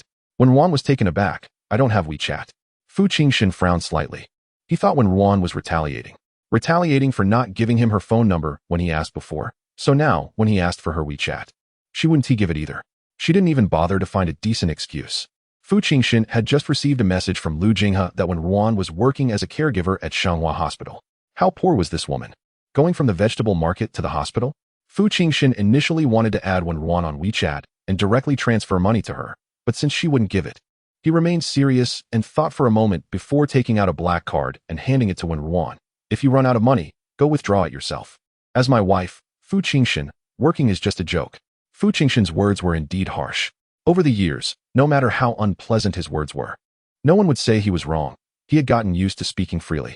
However, Wen Ruan rebutted, I work to earn money. Exchanging my labor for cash is not shameful at all. Why would it be a joke? I don't want your card. Fu Jinshen raised an eyebrow slightly. Do you know how much balance is on this card? Chapter 64. The patient bullied by the caregiver. Wen RuanYu spoke firmly, no matter how much it is. It's not mine. I don't want it. Fu Jinshen originally intended to transfer a few $100,000 to Wen RuanYu, but since she wouldn't give him her WeChat, he found it too troublesome and directly handed her a card instead. It's important to know that someone as cautious as Fu Jinshen might give money to others, but he had never given anyone a card under his name. This was the first time, and it was rejected. He was truly deciding to give Wen RuanYu 5 points of trust. Fu Jinshen's face was solemn as he impatiently shoved the card into Wen RuanYu's hand. If you don't want it, just throw it away. You don't need to come to the hospital tomorrow. I'll arrange for someone to take the old man back to the old house, and there will be dedicated people to take care of him. Wen RuanYu wanted to say something, but Fu Jinshen had already left in big strides. Wen RuanYu found herself with a card in hand. She indeed needed money, but she wouldn't take what wasn't hers. Having already owed Grandpa Fu and Fu Jinshen, she was here to repay kindness, so how could she take someone else's money? She put the card away, planning to return it to Fu Jinshen later. After Fu Jinshen left, she received a call from Lu Jinghe. Fu Ge, how's it going? Have you resolved it? I inquired a bit. The little sister-in-law signed a 1-month contract with the other party, and if she breaches it, she will have to pay a penalty. You need to resolve this. Give her a bit more money. Changhua was Lu Jinghe's territory, and he learned about Wen RuanYu working at Changhua overnight. Can you imagine? It's unbelievable. The wife of the Fu group heir eats so little that she can't even afford vegetables and comes to the hospital to work as a caregiver. I heard she also worked a part-time job during the day, selling fish at the market in Xinjiang. No one would believe it if they heard. So, after discovering this, Lu Jinghe immediately informed Fu Jinshen. If it weren't for fearing that Fu Ge would be jealous, he would have directly given money to Wen RuanYu. Fu Jinshen's tone was calm, but carried a hint of danger. Why are you so concerned about her? Lu Jinghe was momentarily taken aback. Fu Ge was indeed jealous. He hurriedly said, No, I'm just reminding you. A simple reminder. Also, regarding Tang Wanru, it's best if you explain it to the little sister-in-law. Did I need to say that? It was me being meddlesome. Lu Jinghe hung up the phone, rolling his eyes. Without him saying it, would Fu Ge know how to date? Not at all. Wen RuanYu was busy. In the morning, she went to the Xinjiang market to sell fish, and in the afternoon, she tutored. After finishing tutoring, she would go back to sleep. It was only during dinner that someone would wake her up. After having dinner, she would go to keep Grandpa Fu company. Grandpa Fu had been sent back to the old house. The old man's condition was only dangerous during acute episodes. Once out of danger, staying in the hospital was useless. Now, there were dedicated doctors and nurses taking care of him. These people were much more professional than the caregivers taking care of Kashuyu and wouldn't dare to be negligent at all. Wen RuanYu chatted with Grandpa Fu for a long time. Suddenly, she caught a whiff of something and picked up the teapot beside her to smell it. Her expression changed, and she angrily said, Grandpa Fu, I told you not to drink alcohol. How can you drink right after being discharged? Who would have thought that the teapot actually contained liquor? The doctors and nurses nearby turned pale in shock. They hadn't noticed. Mainly, no one dared to check Grandpa Fu's teapot like Wen RuanYu did. Grandpa Fu awkwardly said, I just had a few sips. It's really nothing. It won't affect anything. Who said it wouldn't affect anything? Grandpa Fu, this is wrong. You promised me you wouldn't drink anymore. All right, I know I was wrong. I won't drink next time. That's more like it. I asked the doctor, and Grandpa Fu's blood sugar is not high. In a few days, I'll make you some malt sugar. It's healthier. If you really want to drink, just have a piece of candy. The other members of the Fu family looked at each other with complex expressions. Grandpa Fu was almost the authority of the Fu family. No one dared to contradict him, let alone directly say he was wrong. However, the old man didn't get angry. He actually admitted his mistake. With Wen RuanYu, there was no issue of status. Right is right, wrong is wrong. After chatting with Grandpa Fu for a long time, seeing him asleep, Wen RuanYu carefully covered him with a quilt and took the teapot out. She called Wang San and instructed, Wang San, I have a task for you. Wang San perked up. What is it, young madam? Keep an eye on Grandpa Fu. Just focus on this, and make sure he doesn't drink alcohol. Okay, I guarantee I will complete the task. Wang San was assigned to Wen RuanYu by the old man, and no matter if it was in the Fu household or outside, he would listen to her. As a result, Wen RuanYu actually had Wang San watch over the old man. The old man didn't expect that from now on. He really couldn't drink anymore. After giving her instructions, Wen RuanYu went to the kitchen. She found fresh wheat, cleaned it, and soaked it. Tomorrow, she could take it out to wait for it to sprout. Making malt sugar wasn't troublesome. The main thing was that sprouting the wheat took time. After doing all this, seeing that the time was about right, she set off for the hospital. Her daily schedule was packed.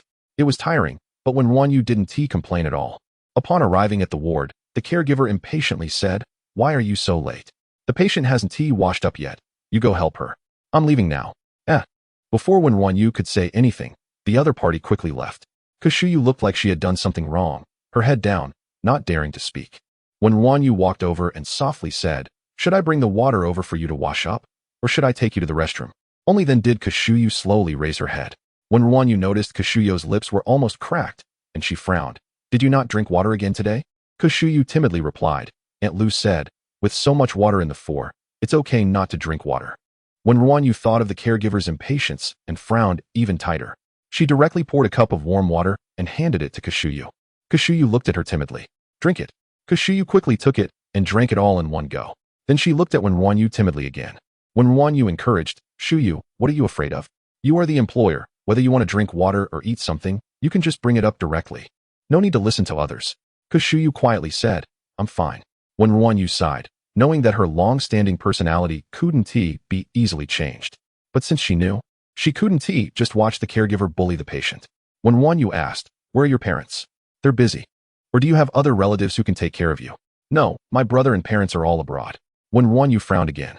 The daughter had been in a car accident and fractured her bones, yet none of her family came back. Seeing her unhappy, Kushuyu quickly said, "I'm very rich. I can find someone to take care of me. Actually, I can take care of myself." Wen RuanYu thought, "If you're afraid to drink water, how can you take care of yourself?" At this moment, she didn't know what to say, nor did she have the authority to make someone dismiss that caregiver. Wen RuanYu sighed, "Forget it, let us go wash up first." Kushuyu quietly said, I want to change my clothes." Wen RuanYu saw that Kushuyu's clothes had some stains at the cuffs, not knowing how many days she had worn them, and felt quite angry. With so much money, how could they not take good care of her? Just because she looked easy to bully, did they have to bully her? Wen RuanYu picked up Kushuyu and took her to the restroom, letting her sit on a stool while placing her leg with the cast on a low stool. Then hot water was poured to help Kushuyao wash her hands and face. Kushuyao, a bit flustered, said, "I can do it myself." Wen RuanYu shot a glare at Kushuyao. Kushuyao obediently fell silent. Chapter 65. I want to go with you. Wen RuanYu helped Kushuyao clean up and changed her clothes. While changing her clothes, she noticed several bruises on Kushuyao's arms and waist, as if they were marks from being pinched. It seemed that the caregiver not only denied Kushuyao water, but also had clearly abused her. After all, how could someone with a fractured left leg lying on a hospital bed have so many injuries? Wen RuanYu's face darkened, her expression growing increasingly grim. Seeing Wen RuanYu's serious face, Kushuyao timidly took off her necklace and handed it to Wen RuanYu, whispering, "Xiaoyu, don't be angry, this is for you." Wen RuanYu became even angrier at that moment. With such a submissive attitude, it was no wonder she was being bullied. She leaned slightly forward, looked into Kushuyao's eyes, and said, "Kushuyao, when we encounter bad things, we need to resist, do you understand?" Kushuyao held the necklace, feeling helpless and anxious. She seemed very insecure. Avoiding Wen RuanYu's gaze, Wen RuanYu sighed and said, "All right, it's late, let's sleep." She no longer said anything, turned off the light, and felt a bit uneasy in her heart. She was naturally warm-hearted. It was one thing not to see such things. Once she did, she couldn't help but want to help. But she had been busy all day, like a spinning top, with no extra time to do anything. As Wen RuanYu pondered these matters, time passed little by little. Suddenly, a very soft voice came from the hospital bed. "Xiaoyu, you should sleep too. If you stay here, I can't sleep. If anything happens, I'll call you." Wen RuanYu looked at the time. It was already midnight, and Kushuyao still hadn't fallen asleep. Wen RuanYu replied, "Okay." She lay down on the accompanying bed beside her. When morning came, at the Fu family's old residence, Fu Jinshen hadn't slept all night, and his expression was extremely grim. He had been back at the old residence for 2 days, and aside from seeing Wen RuanYu at the hospital when the old man was there, they hadn't met once. That woman stayed out all night. He only went out around noon and hadn't encountered her at all. Humph, was she deliberately avoiding him? Fu Jinshen was indeed overthinking it. Wen RuanYu was currently so busy that she had no time at all. She only returned to catch up on sleep after finishing her tutoring each afternoon. In the afternoon, Fu Jinshen was at the company, so how could they meet? As dawn approached, Fu Jinshen received a phone call. The next moment, his expression darkened, and he stood up to walk out. Wen RuanYu was not picky about beds. She could sleep well anywhere. During the night, Xiao did not call her, until someone banged the door open. A middle-aged woman's sharp voice scolded, "Good. You were paid to keep watch, and you sleep so soundly. You can leave now. You're fired." Wen RuanYu and Xiao were both awakened. They saw the middle-aged caregiver who had come to take over, pointing at Wen RuanYu and scolding her. Xiao's face turned pale, as if she had done something wrong, and she dared not speak. Wen RuanYu ignored her and got up to take Xiao to the bathroom to wash up. Xiao was filled with tension and helplessness. Wen RuanYu remained calm. Outside the bathroom, the caregiver continued to scold. "Young people really know how to be lazy. If you can sleep like this while on night duty, what do we need you for? I can come myself and earn an extra paycheck. Hurry up and pack your things and get out." Xiao became more and more frightened. After they finished washing up, the middle-aged caregiver was already sitting at the table eating breakfast. A lavish breakfast was laid out, with only 2 small buns tossed onto Xiao's table. Wen RuanYu frowned slightly and asked, "Is that all Xiao gets to eat?" The caregiver indifferent replied, "What is it to you? Anyway, she can't finish more. I'll eat the rest to avoid waste. Why are you talking so much? Hurry up and get lost." Wen RuanYu understood that the breakfast was supposed to be for Xiao, but Xiao could only eat the leftover little bit, not even getting an extra cup of soy milk or water. Was it because they were afraid that Xiao would trouble them by needing to use the restroom? Wen RuanYu's anger was about to boil over. The caregiver continued to rant. "All right, I can't be bothered to talk to you anymore. You can leave now. After only 2 days of work, don't think about your pay." Hearing that Wen RuanYu was going to be kicked out, Xiao became anxious and quietly tried to speak. The caregiver rudely interrupted Xiao, arrogantly saying, "I was hired by your mother to take care of you. Are you going to go against your mother?" Xiao's face immediately turned pale, and she dared not speak again. Wen RuanYu took a deep breath, as if making an important decision. She looked at Xiao seriously and said, "I suggest you change your caregiver. If there really is no one to take care of you, I can think of a way. I have a lot of work during the day and many things to attend to. If you don't mind, I can take you with me." Wen RuanYu was indeed very busy. She had a lot of things to do, but seeing such a gentle girl being abused like this, she truly couldn't bear to turn a blind eye. Xiao stared wide-eyed at Wen RuanYu, seemingly not expecting that a person she had only known for 2 days would say she wanted to take her away. The caregiver sneered at Wen RuanYu. "Where do you think you can take her? Does she dare to go with you?" Wen RuanYu ignored the caregiver and spoke again. "Xiao, my name is Wen RuanYu. I'm a new student at Jingda about to start school. Here is my ID. You don't have to worry about being deceived. Do you want to go with me?" Xiao seemed to want to say something.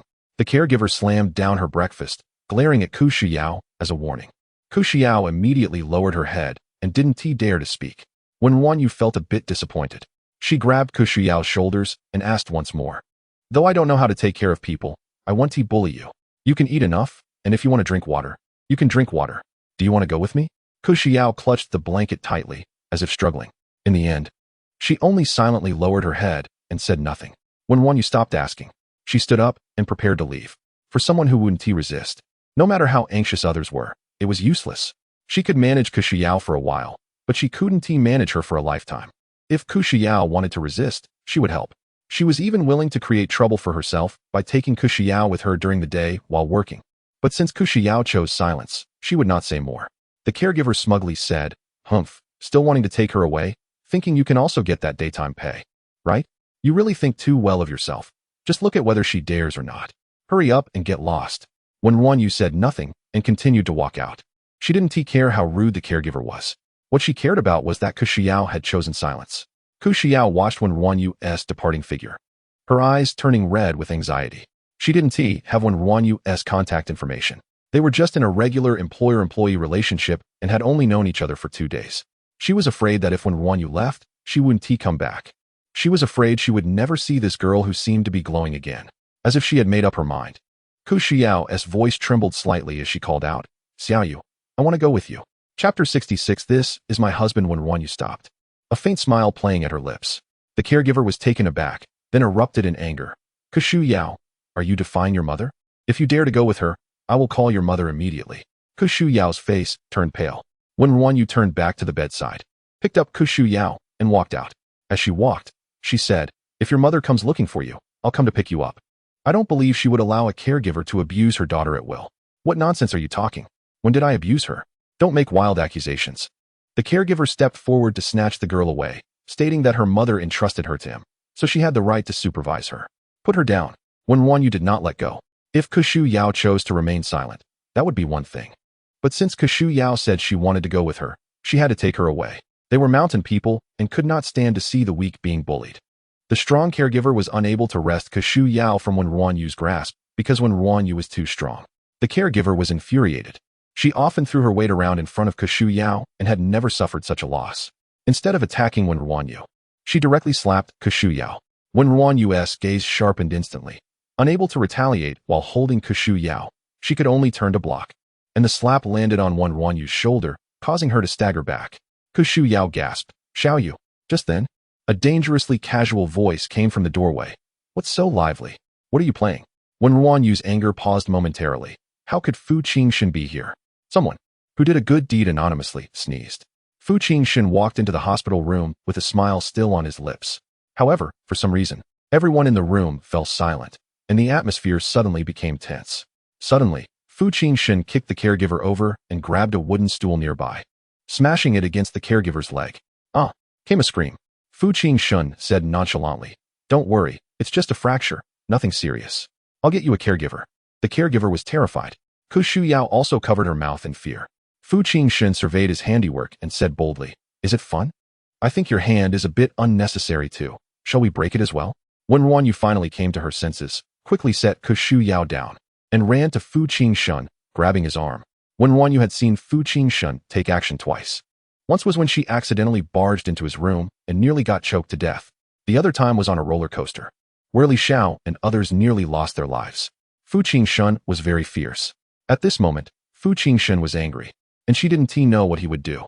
For some reason, Wen RuanYu didn't want to see this side of Fu Jinshen. Fu Jinshen was pulled back and slightly lowered his head, looking at Wen RuanYu with a fierce gaze, seemingly displeased that someone was stopping him. In that moment, Wen RuanYu didn't know what she was thinking. She directly threw herself at Fu Jinshen, hugging him tightly and soothingly saying, "Fu Jinshen, it's okay. Everyone is fine." Fu Jinshen looked at Wen RuanYu, who was tightly hugging him, momentarily stunned. What was she doing? Was she trying to calm him down? It was truly ridiculous. Fu Jinshen found it amusing, but he didn't realize that the fierceness in his eyes was gradually fading away. After a long time, when Wen RuanYu saw that Fu Jinshen wasn't moving, she finally let go. Realizing she had just hugged Fu Jinshen, she felt a bit awkward. She couldn't even figure out what their relationship was. Fu Jinshen occasionally treated her well, making her want to get closer, but she didn't dare to. She was afraid that when she got closer, Tang Wanro would call him away again. After all, for Tang Wanro's health, Fu Jinshen could drop everything. Wen RuanYu was lost in thought, but she quickly snapped back to reality. The caregiver was still covering her leg, looking horrified. Kushu Yao was also frightened, her face pale. Wen RuanYu ignored the caregiver, knowing that Kushu Yao was timid, and whispered, "Shu Yao, don't be afraid. This is me, my husband. He is a good person. He just can't stand to see someone bully me." Fu Jinshen, who had always insisted on keeping their marriage a secret, raised an eyebrow slightly at Wen RuanYu's address, finding the title quite nice. Fu Jinshen regained his composure and asked Wen RuanYu, "Where are you going?" "I'll take you." Wen RuanYu wasn't very eager for Fu Jinshen to accompany her, but not wanting to provoke him at this moment, she didn't refuse. "I'm going to work at Xinjing." Fu Jinshen seemed somewhat dissatisfied but still said, "Let us go." Wen RuanYu glanced at the caregiver, who was too scared to speak, and asked Fu Jinshen, "What about her? Someone will handle it." Seeing Fu Jinshen's impatience, Wen RuanYu didn't ask further, quickly finding a wheelchair and pushing Kushu Yao to follow Fu Jinshen. Kushu Yao had injured her leg, and it was Wen RuanYu who helped her into the car. Fu Jinshen watched Wen RuanYu carry Kushu Yao back and forth, his face darkening. "Wen RuanYu, are you going to keep carrying her?" Wen RuanYu first placed the wheelchair in the trunk, nodding, "Yes. She is my patient to take care of. After I finish my work tonight, I'll take her back to the hospital." Fu Jinshen's face darkened further. All the way to Xinjing, neither Fu Jinshen nor Wen RuanYu spoke again. Kushu Yao also didn't dare to say anything. The car stopped, and Wen RuanYu got out, saying, "Fu Jinshen, I'll go ahead." She directly pushed Kushu Yao to the market. Fu Jinshen watched Wen RuanYu's back without looking back, feeling a bit irritated. According to the plan, pretending to be someone else, standing up for her in the roller coaster incident, and orchestrating the car accident to save her had brought Wen RuanYu closer to him. However, some recent events had made Fu Jinshen feel that Wen RuanYu was getting further away from him. He actually didn't think there was anything wrong with what he had done, but Wen RuanYu's distance was making him restless. He had even decided to trust her a little, given her a card under his name, and was even willing to live with her in the old house. What else did he need to do?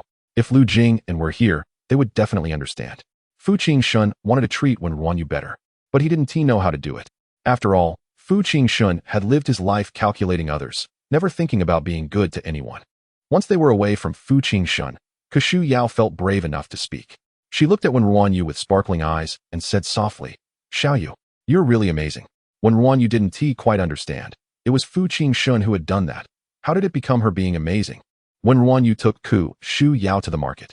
As soon as Aunt Wu saw there were other people, she habitually said a few words. "Xiaowen, which rich young lady have you brought here? This is a market. She shouldn't be here." Kashu Yao did look like a child from a wealthy family. She was used to hearing various sarcastic remarks and felt nervous when Aunt Wu spoke harshly, twisting her fingers. Wen RuanYu smiled and said, "Aunt Wu, she is timid. Don't scare her. She is my patient that I'm taking care of. She has nowhere to go, so I brought her along. Aunt Wu, you have to keep an eye on her for me." Aunt Wu was speechless and handed Wen RuanYu a boiled egg. "I sell fish here. How can I take care of such a young lady?" Kashu Yao thought she was about to be chased away. The next moment, Aunt Wu took out another boiled egg and handed it to Kashu Yao. "Do you want an egg?" Kashu Yao was taken aback, seeing that Wen RuanYu also had one, and quickly accepted it. "Thank you. Thank you." Wen RuanYu smiled brightly. Chapter 67, Madam, Mr. Fu wants you to go home. Aunt Wu was dissatisfied verbally, but still helped Wen RuanYu take care of Kashu Yao. She had put wooden boards on the small steps, worried that Kashu Yao's wheelchair might be inconvenient. Kashu Yao had never been to the vegetable market before, and she looked around curiously and timidly. Aunt Wu complained about her lack of experience while also telling her which vendors shortchanged customers and which offered reasonable prices. With Aunt Wu watching over her, Wen RuanYu didn't have to pay constant attention to Kashu Yao. She had previously asked for Kashu Yao's parents' phone numbers. If she took the girl away, she had to at least inform her parents. Wen RuanYu took out her phone and dialed Kashu Yao's mother. "Hello, Auntie, I'm the new caregiver for Kashu Yao. The previous caregiver was somewhat neglectful, so I've taken her out of the hospital for now. I will help her find another caregiver in the next few days. Whatever. I'm busy. Don't bother me with small matters. Is the money not enough? I'll transfer 2 million to her card right away. That's it." Wen RuanYu was taken aback and then called Kashu Yao's father. The call connected. Wen RuanYu began, "I'm Kashu Yao's caregiver," but was directly interrupted. "In a month. It's my younger brother's 10th birthday party. We'll be going back to the country, and the dance master Ling will come too. If she embarrasses herself during the opening dance, I'll make sure she pays." But her leg, the call was hung up again. Wen RuanYu fell silent, feeling fortunate that Kashu Yao hadn't heard these conversations. Otherwise, she would surely be upset. Then she thought to herself that this was probably how Kashu Yao was treated regularly. How could someone from a well-off family be so insecure and timid? Wen RuanYu felt sympathy. Despite her own hardships, she found herself pitying others' situations. Wen RuanYu couldn't change Kashu Yao's parents. All she could do was take care of Kashu Yao first, and then find her a reliable caregiver. When the customers arrived, Wen RuanYu tied on her apron and began to prepare fish. No matter what she did, she was very serious about it. The fish fillets were cut thin and evenly, and the fish bones were crushed with a satisfying crunch. Keenly observing, Kashu Yao was a bit scared but couldn't help but watch. She thought Wen RuanYu was truly amazing. Although Wen RuanYu was short on money, dressed in old clothes, and even worked at the market, she never seemed insecure or timid, always straightforward and bright. It felt like she was glowing. Wen RuanYu smiled at Kashu Yao, who suddenly felt that knowing Wen RuanYu was truly wonderful. Wen RuanYu had a genuinely good personality, getting along well with people of all temperaments. Except for Fu Jinshen. She never knew how to interact with him. Fu Jinshen was too complex, gentle, fierce, indifferent, reckless. Wen RuanYu couldn't decipher which one was the real him. So she decided to keep her distance. The morning passed quickly. Aunt Wu and Kashu Yao got along well. Wen RuanYu took off her apron and, a bit awkwardly, asked Aunt Wu, "Aunt Wu, could I trouble you with something? I'd like Kashu Yao to wait here for me. I'll come back to pick her up in 2 hours, is that okay?" Wen RuanYu had to go tutor. It wasn't that she didn't want to bring Kashu Yao along, but Wu Yun's obsessive personality was easily triggered, and bringing Kashu Yao along could lead to trouble. Aunt Wu nodded without hesitation. "Of course, little Ka said she wanted to help me draw a picture, and she hasn't finished yet." Kashu Yao was still drawing in the shop, without paint or tools. She only had a piece of white paper and some watercolor pens borrowed from the daughter of the roast duck lady next door. Wen RuanYu went over and saw that she was drawing large, vibrant peonies, flowers that the elders liked. Even Wen RuanYu, an outsider, could tell that her skill was quite advanced. Seeing that Xiao was focused on her drawing, Wen RuanYu quietly said, "Xiao, I'm going to do some tutoring. Can you wait for me here? I'll come back in 2 hours to pick you up. Here is my phone number. Call me if you need anything." Wen RuanYu thought Xiao would be unwilling, considering how timid she was, but to her surprise, Xiao's expression brightened, and she quickly took out her phone to write down the number. With contact information, Xiao felt happy, thinking that once her legs healed, she could contact Wen RuanYu. After writing down the phone number, Xiao obediently said, "I've noted it down. You go ahead, little you, I'll be good." Wen RuanYu couldn't help but pat Xiao's head. How could someone so obedient and well-behaved be mistreated? Xiao didn't resist, and let Wen RuanYu mess up her long hair. After settling Xiao, Wen RuanYu went to do her tutoring. This time, she didn't bring any books for Wu Yun. Instead, she took a beautiful landscape photo on the way. Of course, her old Nokia phone had shockingly poor resolution. When Wu Yun saw the photo, he liked it very much. However, he thought it was time for Teacher Wen to get a new phone. What if she gifted the teacher a phone under the pretext of convenience and communication? Wu Yun knew that when RuanYu would casually accept things from others. Even the snacks she ate daily were given as a return for the books he offered. To give something, he needed to have a suitable reason. When RuanYu didn't know what Wu Yun was thinking and focused on completing her tutoring. After that, she quickly returned to pick up Xiao and took her back to the hospital. She was preparing to find a new caregiver for Xiao, not to mention professionalism. The first thing to check was whether the person was good-natured. Xiao directly let Wen RuanYu make the decision, saying that whatever Wen RuanYu said would go. Having known each other for only 2 days, she trusted Wen RuanYu immensely. Even if Wen RuanYu sold her off, she would probably help her count the money. In fact, Xiao didn't even want to find a caregiver anymore. She wanted to stay with Wen RuanYu. But she knew Wen RuanYu was too busy. Wen RuanYu worked several jobs to earn money, and since her legs were inconvenient, following her would be a burden. Xiao wouldn't be willful. She wanted to help Wen RuanYu. If possible, she even wanted to give Wen RuanYu money directly. If Lu Jinghe knew about Xiao's thoughts, he would probably want to shake her hand, considering they both wanted to give Wen RuanYu money. Wen RuanYu and Xiao returned to the hospital. Upon opening the ward door, they saw a young woman inside. The woman stood up respectfully upon seeing them and said, "Hello, madam, I'm the new caregiver." When RuanYu was taken aback, she hadn't even started looking yet. Moreover, even if she were to look, she needed to thoroughly investigate. Xiao was so gentle. What if she encountered someone who would bully her again? The woman looked at Wen RuanYu and said gently, "Madam, I was assigned here by Mr. Fu. I have a professional background in nursing and have previously cared for old Master Fu at the old residence. I can take care of Miss Ko both day and night. And I understand all the rehabilitation training. You can rest assured." When RuanYu then understood how this caregiver had come about and why she referred to her as madam. Knowing that this caregiver was arranged by Fu Jinshen, when RuanYu felt more at ease. No matter what Fu Jinshen was like, his abilities were undeniable. However, upon hearing that the caregiver could also take responsibility at night, when RuanYu asked somewhat dazedly, "Then, what about me?"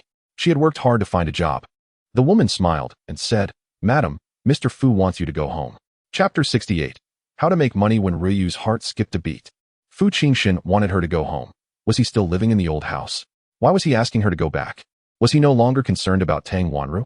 In an instant, when Ryu's mind was filled with many thoughts, the new caregiver had already started working. This caregiver was indeed very professional, taking care of patients with all the necessary medical knowledge, patience, and a good attitude. When Ryu felt that she had no reason to stay, she looked at Kushuyu. Kushuyu was reluctant to part with Ryu, but she saw the exhaustion in her eyes. With a suitable caregiver, she would not continue to burden Ryu. Kushuyu gently said, "Xiaoyu, go take care of your own matters. The new caregiver will take good care of me. I'm really happy today, and I'll call you later." When Ryu finally nodded, "All right. Then I'll leave." Kushuyu suddenly took off the hairpin from her head and handed it to Ryu. "This is for you." When Ryu frowned, saying that there was no need to please anyone, Kushuyu quickly added, "You've worked hard to take care of me for 2 days, so I won't pay you. This hairpin is a gift, and I hope you can accept it." Hearing this, when Ryu did not refuse any longer and accepted the hairpin, Kushuyu felt somewhat relieved. The hairpin was inlaid with gems and worth some money, hoping it could solve Xiaoyu's financial troubles. However, when Ryu, not recognizing its value, had no idea how much the hairpin was worth, she waved goodbye to Kushuyu and left. With no work for the evening, she had to think of ways to find another job. She really needed money. The holiday was only 2 months long. Tutoring was $20,000 a month, totaling $40,000 for 2 months. Working at the fish market earned $4,000 a month. After advance payments, there was still over $5,000 left for 2 months. Considering her own expenses like bus fare, she estimated about $1,000 for 2 months. Adding it all up, there was only a little over $40,000. The new school still needed $120,000, which was a long way off. Wen RuanYu's mind was filled with thoughts of money. She wandered aimlessly, not only looking for another job, but also trying to avoid facing Fu Jinshen. She didn't know if he was at the old house now. The thought of possibly seeing him made her feelings complicated. As she pondered, she unknowingly arrived at the entrance of a bar that was hiring. Watching the coming and going of customers, Wen RuanYu hesitated again. She really needed the money. The chaos of the bar didn't matter much. As long as she was careful, it should be fine, right? Thinking this, she gritted her teeth and walked into the bar. The next moment, someone grabbed her wrist. With her heart already racing, she turned abruptly, thinking she had encountered a drunken person and was about to fight back. But to her surprise, it was Fu Jinshen. What was wrong with him lately? Wasn't he busy with work? Why did it feel like he was everywhere? Fu Jinshen tightly grasped Wen RuanYu's wrist, as if he wanted to break it. His mature voice carried a dangerous edge. Wen RuanYu, what do you want to do by coming in here? Do you want to learn how to indulge like these people? Wen RuanYu immediately retorted, no, I just wanted to see if I could find a job here. Fu Jinshen sneered, huh, looking for a job in a bar? Wen RuanYu felt inexplicably guilty and pressed her lips together, saying nothing. She knew the bar was chaotic, but she was desperate to earn money. If this continued, the school year would start late, and she needed to raise enough money as soon as possible. Seeing Wen RuanYu silent, Fu Jinshen seemed to be suppressing his anger. He pulled her directly inside, his tone icy. So you want to find a job here, huh? Then let me show you how others work. Wen RuanYu stumbled and hurried to catch up with Fu Jinshen. The bright lights and loud music of the bar made her feel a bit lost. Like a white flower in a sea of colors, she felt out of place.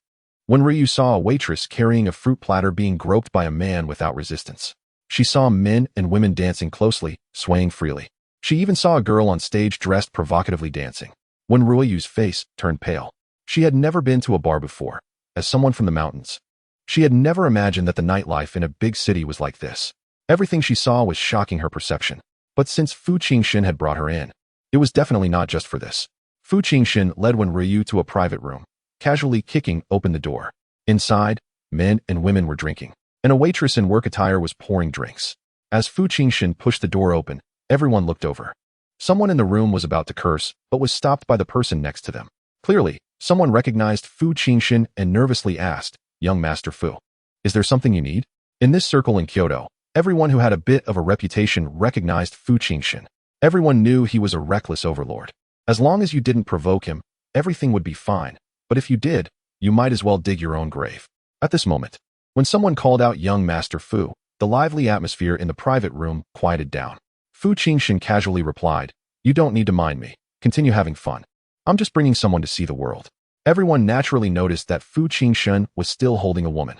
Those who had seen many beauties could tell at a glance that she was exceptional. They immediately thought that young Master Fu was here to train a woman. Naturally, they were fully cooperative. The atmosphere in the private room became lively again. "Drink, drink, everyone drink." The girl serving drinks hesitantly said, "Mr. Hu, I really can't drink anymore." "Don't ruin the fun. What do you mean you can't drink? This is just a little. Today, I'm in a good mood. You drink as much as you want, and I'll cover the bill, no matter how expensive." The girl seemed to hesitate for a moment, then nodded vigorously, raised her glass, and downed it in one go. Then she ordered several bottles of expensive liquor. One drink after another, the girl became so drunk she could barely stand, collapsing into a man's arms, being held by 2 men who poured more liquor into her. Wen RuanYu's face grew whiter. She didn't know how much time had passed when Mr. Hu directly pulled the girl toward the back rooms of the bar. Everyone seemed unfazed. Wen RuanYu suddenly realized what was about to happen and wanted to get up to stop it. Fu Jinshen pressed down on Wen RuanYu's shoulder, making it look like he was embracing her. He whispered, "What do you want to do? Do you think that woman didn't know what would happen before drinking?" "No. She knew. The drinks she ordered today are worth 300,000. Wen RuanYu's eyes widened as she looked at Fu Jinshen. His tone was indifferent, yet carried a hint of cruelty. "She's making money." Wen RuanYu trembled. No, she would never earn money that way. No matter how much she needed money, she wouldn't do it. She had promised Teacher Liu that she would live well. Wen RuanYu's eyes turned red as she grasped Fu Jinshen's clothes, her voice trembling. "Fu Jinshen, I want to go home." Chapter 69, I lend you money. Fu Jinshen has always been ruthless. Whatever he wants to do, he will do it thoroughly, acting recklessly when mad, without any sympathy, and certainly without mercy. Otherwise, he wouldn't have the title of a great demon king. But at this moment, looking at Wen RuanYu with slightly red eyes, pitifully grasping at him, he surprisingly felt soft-hearted. She said she wanted to go home. The atmosphere in the private room was still lively, with various teasing voices rising and falling. The mixed smells of different drinks and the pungent smell of smoke created a chaotic feast. At this moment, Fu Jinshen felt that the pure and bright Wen RuanYu should not be exposed to these things. He didn't even want anyone to see her current appearance. Suddenly, Fu Jinshen picked up his suit jacket and draped it over Wen RuanYu's head, then reached out to pull her into his embrace. His broad arms seemed to isolate Wen RuanYu from the noise outside. With darkness enveloping her, Wen RuanYu did not resist, feeling inexplicably safe. Fu Jinshen suddenly spoke. "Shut up." The lively private room seemed to be muted, and everyone instantly fell silent. Fu Jinshen looked at the woman who was already drunk and coldly said, "Do not touch her until she wakes up." Mr. Hu was startled, thinking that Fu Xiao had taken a fancy to this woman, and quickly replied, Okay, Fu Xiao, rest assured, I won't touch her." After Fu Jinshen finished speaking, he took Wen RuanYu and walked out of the private room. Wen RuanYu was covered in Fu Jinshen's embrace, unable to see everything outside, only catching the faint scent of Fu Jinshen. It was like the cold fragrance of pine trees with melting snow in winter. Fu Jinshen still helped that woman. He had clearly said before that the woman was willing, yet he still helped her in the end. Wen RuanYu believed that Fu Jinshen was a good person and might have softened his heart in the end. Little did she know, Fu Jinshen had seen such things many times. How could he not feel heartbroken? The only person he felt heartbroken for was her. At that moment, Fu Jinshen felt regret. There were many ways to make Wen RuanYu recognize reality, and there was no need for her to witness such dark and disgusting things. The world was already filled with such false pretenses. It was better for Wen RuanYu to remain as she was. Wen RuanYu grasped Fu Jinshen's clothes as he led her out. Her face was still pale, a sign of her cognitive dissonance. It wasn't until the suit jacket was removed from her head and sunlight fell down that she came back to her senses, feeling as if she had stepped from one world into another. The outside was bright and sunny, while the inside felt like night. Finally, Wen RuanYu could breathe deeply. At that moment, Fu Jinshen slightly leaned down, lifted Wen RuanYu's chin, and looked into her eyes, saying, "Wen RuanYu, I know you need money. Since you are unwilling to spend my money, how about I lend it to you?" Wen RuanYu tilted her head back, her big, sparkling eyes wide open as she looked at Fu Jinshen. He said calmly, "You should know that I am very wealthy. That little amount you need is nothing to me, and I am just lending it to you. You will need to pay it back. You can earn money slowly to return it to me. What do you think?" Wen RuanYu's heart stirred. She did urgently need money. If she started building the school now and did it as quickly as possible, it might be completed in 2 months, which would not affect the school opening. Asking Fu Jinshen and Grandpa Fu for money directly was beyond her capability. However, borrowing money was indeed possible. She could work hard to pay it back. Looking up at Fu Jinshen, Wen RuanYu asked nervously, "Can you really lend it to me? I need a lot." "About 100,000. Fu Jinshen's cold aura seemed to be broken slightly. He handed Wen RuanYu a card, which had a balance of tens of millions, and could even be directly linked to his name, with no limit on spending. Yet this little girl was anxious about borrowing 100,000. Fu Jinshen gently squeezed Wen RuanYu's chin and said word by word, "I can lend it to you, but I have a condition." Wen RuanYu suddenly became nervous. "What condition?" Fu Jinshen released Wen RuanYu. "Before you pay me back, my daily needs will be your responsibility." Wen RuanYu blinked, completely not expecting this. Wasn't this similar to taking care of Fu Jinshen in the beginning? What kind of condition was this? As long as they were not divorced, she felt taking care of Fu Jinshen was her duty. However, Wen RuanYu hesitated and said, "But I want to live in the old house. I want to help Grandpa Fu quit drinking. His health is poor and he cannot drink anymore." Fu Jinshen nodded. "Okay, I will also live in the old house." Wen RuanYu added, "Then, can you not be so picky about food? I can't afford very expensive ingredients." Fu Jinshen replied speechlessly, "You don't need to worry about 3 meals a day.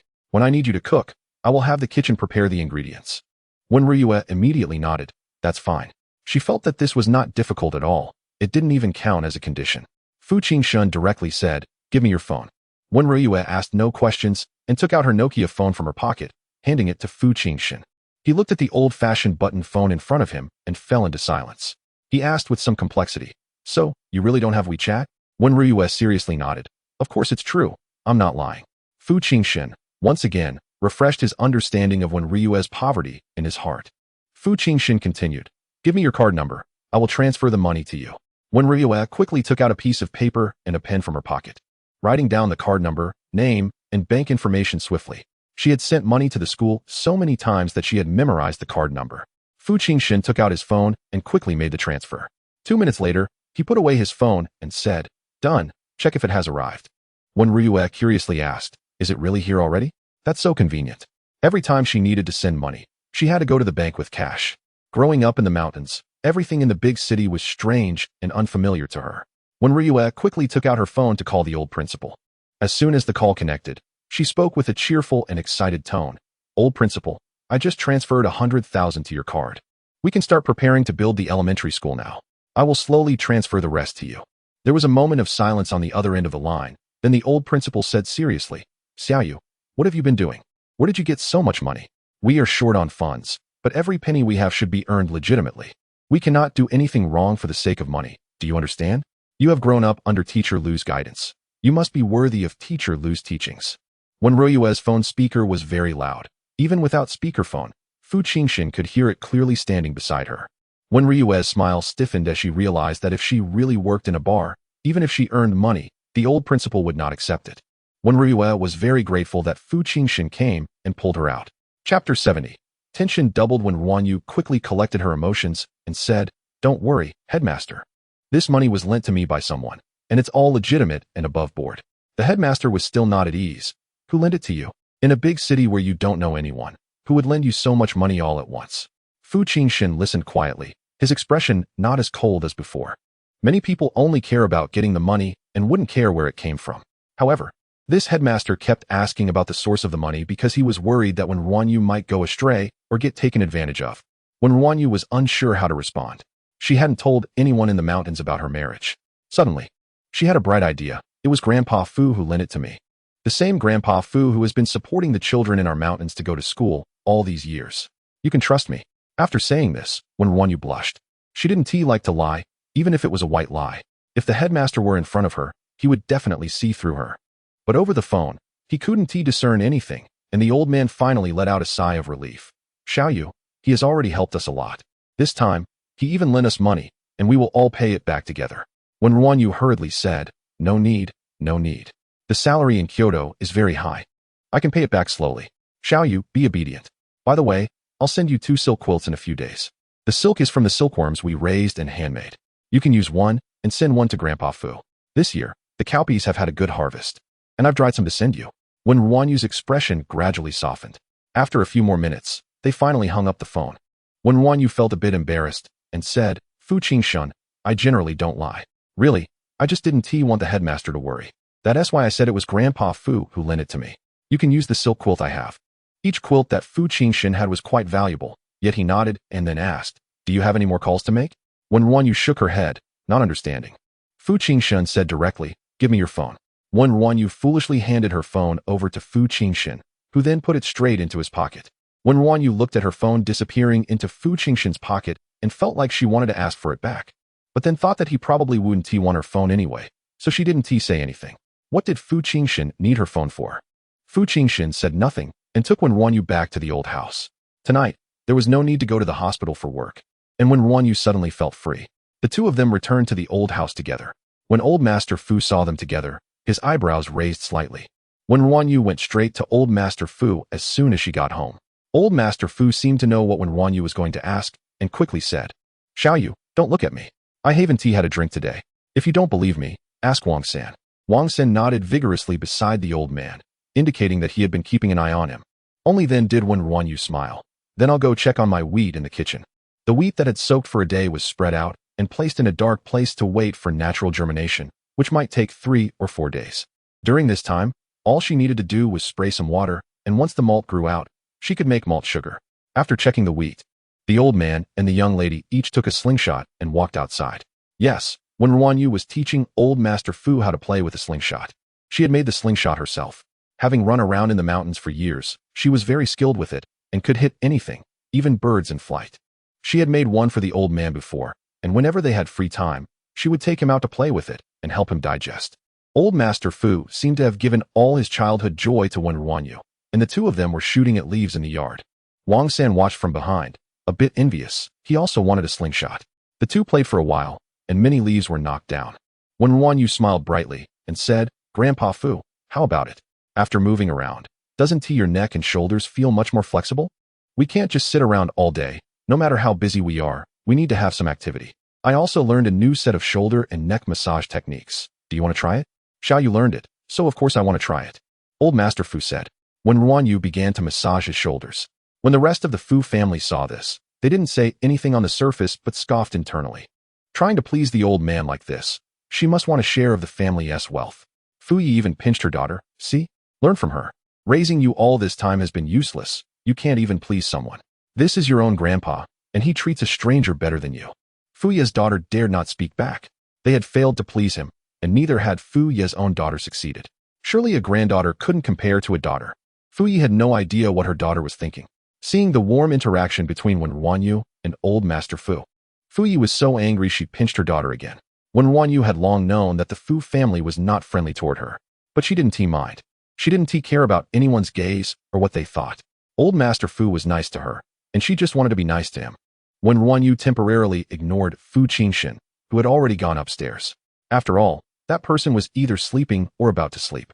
He went to bed early, only getting up in the middle of the day, looking tired. She really didn't know where he had slept. Wen RuanYu actually thought that sleeping too much could make one dull, but she didn't dare to say that Fu Jinshen was dull. It wasn't until old Master Fu was ready to rest that Wen RuanYu went upstairs.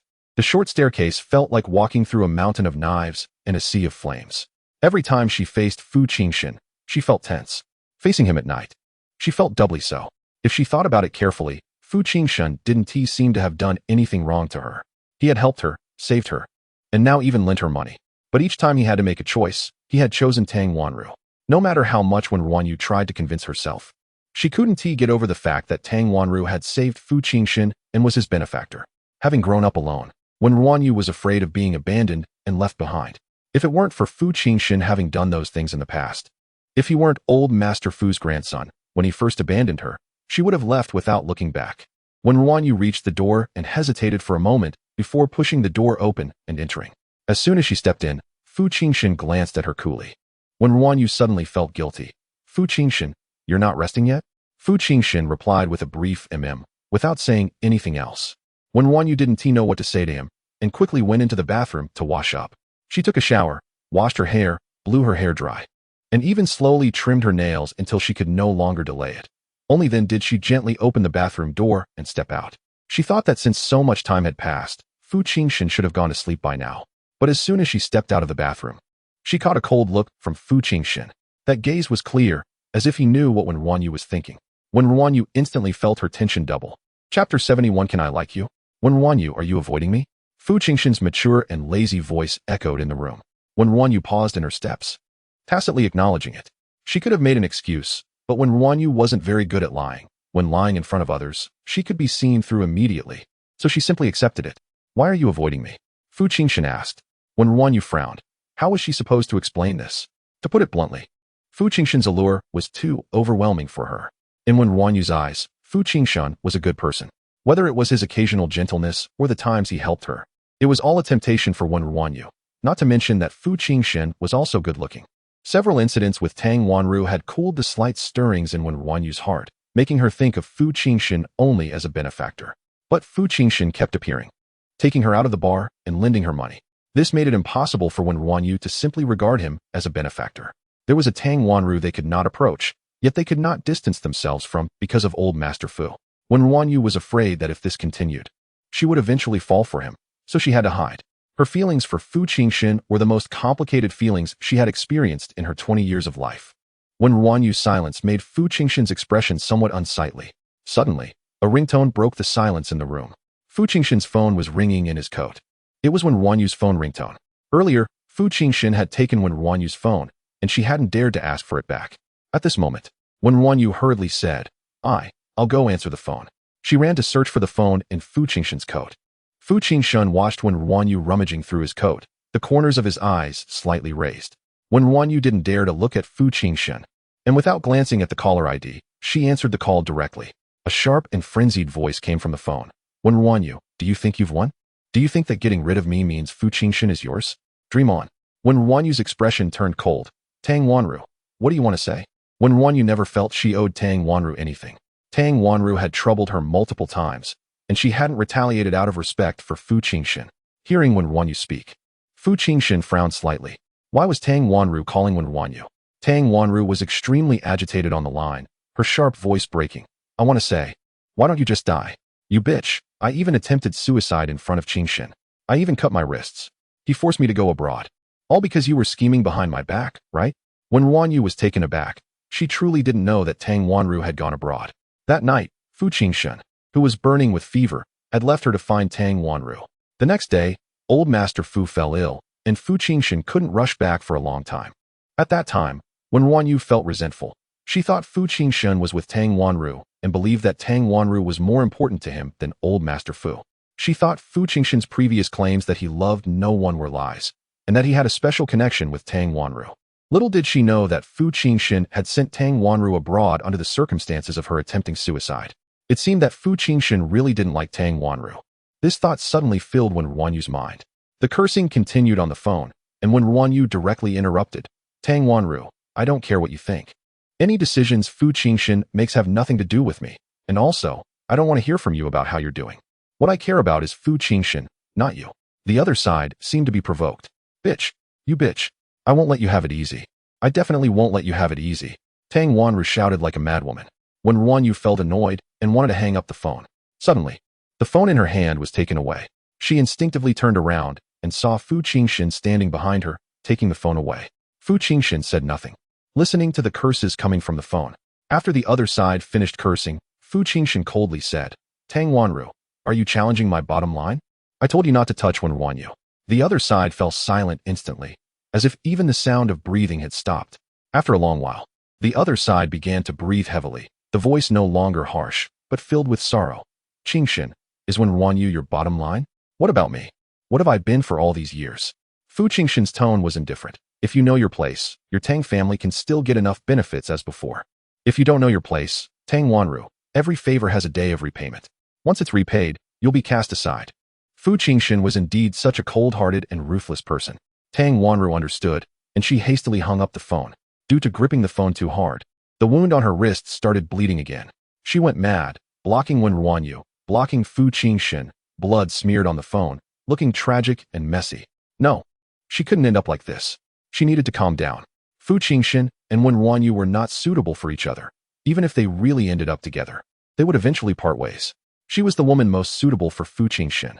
Tang Wanru tightly wrapped the bandage around her wrist to stop the bleeding. She would return to the country. Sooner or later, she would return with her head held high. Wen RuanYu had no idea what Tang Wanru was thinking far away abroad. She was secretly observing Fu Jinshen. Fu Jinshen casually set down the phone, his expression cold, his whole demeanor exuding a kind of irritation mixed with drowsiness. Wen RuanYu wasn't afraid. Fu Jinshen had a bad temper. But Fu Jinshen was a good person. He just had a bit of a temper. Waking up in a bad mood. Wen RuanYu thought it wasn't a big deal. She was saying if, Fu Jinshen really didn't love anyone right now, could she, perhaps, give it a try? This thought uncontrollably arose in Wen RuanYu's mind. She was an open and straightforward person. If she was moved by Fu Jinshen, then she was moved. After being moved, then she should ask. Come here. Fu Jinshen suddenly spoke, his voice magnetic and seductive. Wen RuanYu was startled. She walked over to Fu Jinshen, her usual bright demeanor now somewhat shy. Not daring to look into Fu Jinshen's eyes, she turned her head and asked, Fu Jinshen, do you like Tang Wanru? After saying that, Wen RuanYu held her breath, waiting for Fu Jinshen's answer. Finally, she had asked. If she couldn't understand Fu Jinshen's attitude, then she would just ask. Fu Jinshen didn't think too much and impatiently replied, no. Fu Jinshen recently didn't want to hear Tang Wanru's name at all. His patience with her was almost exhausted.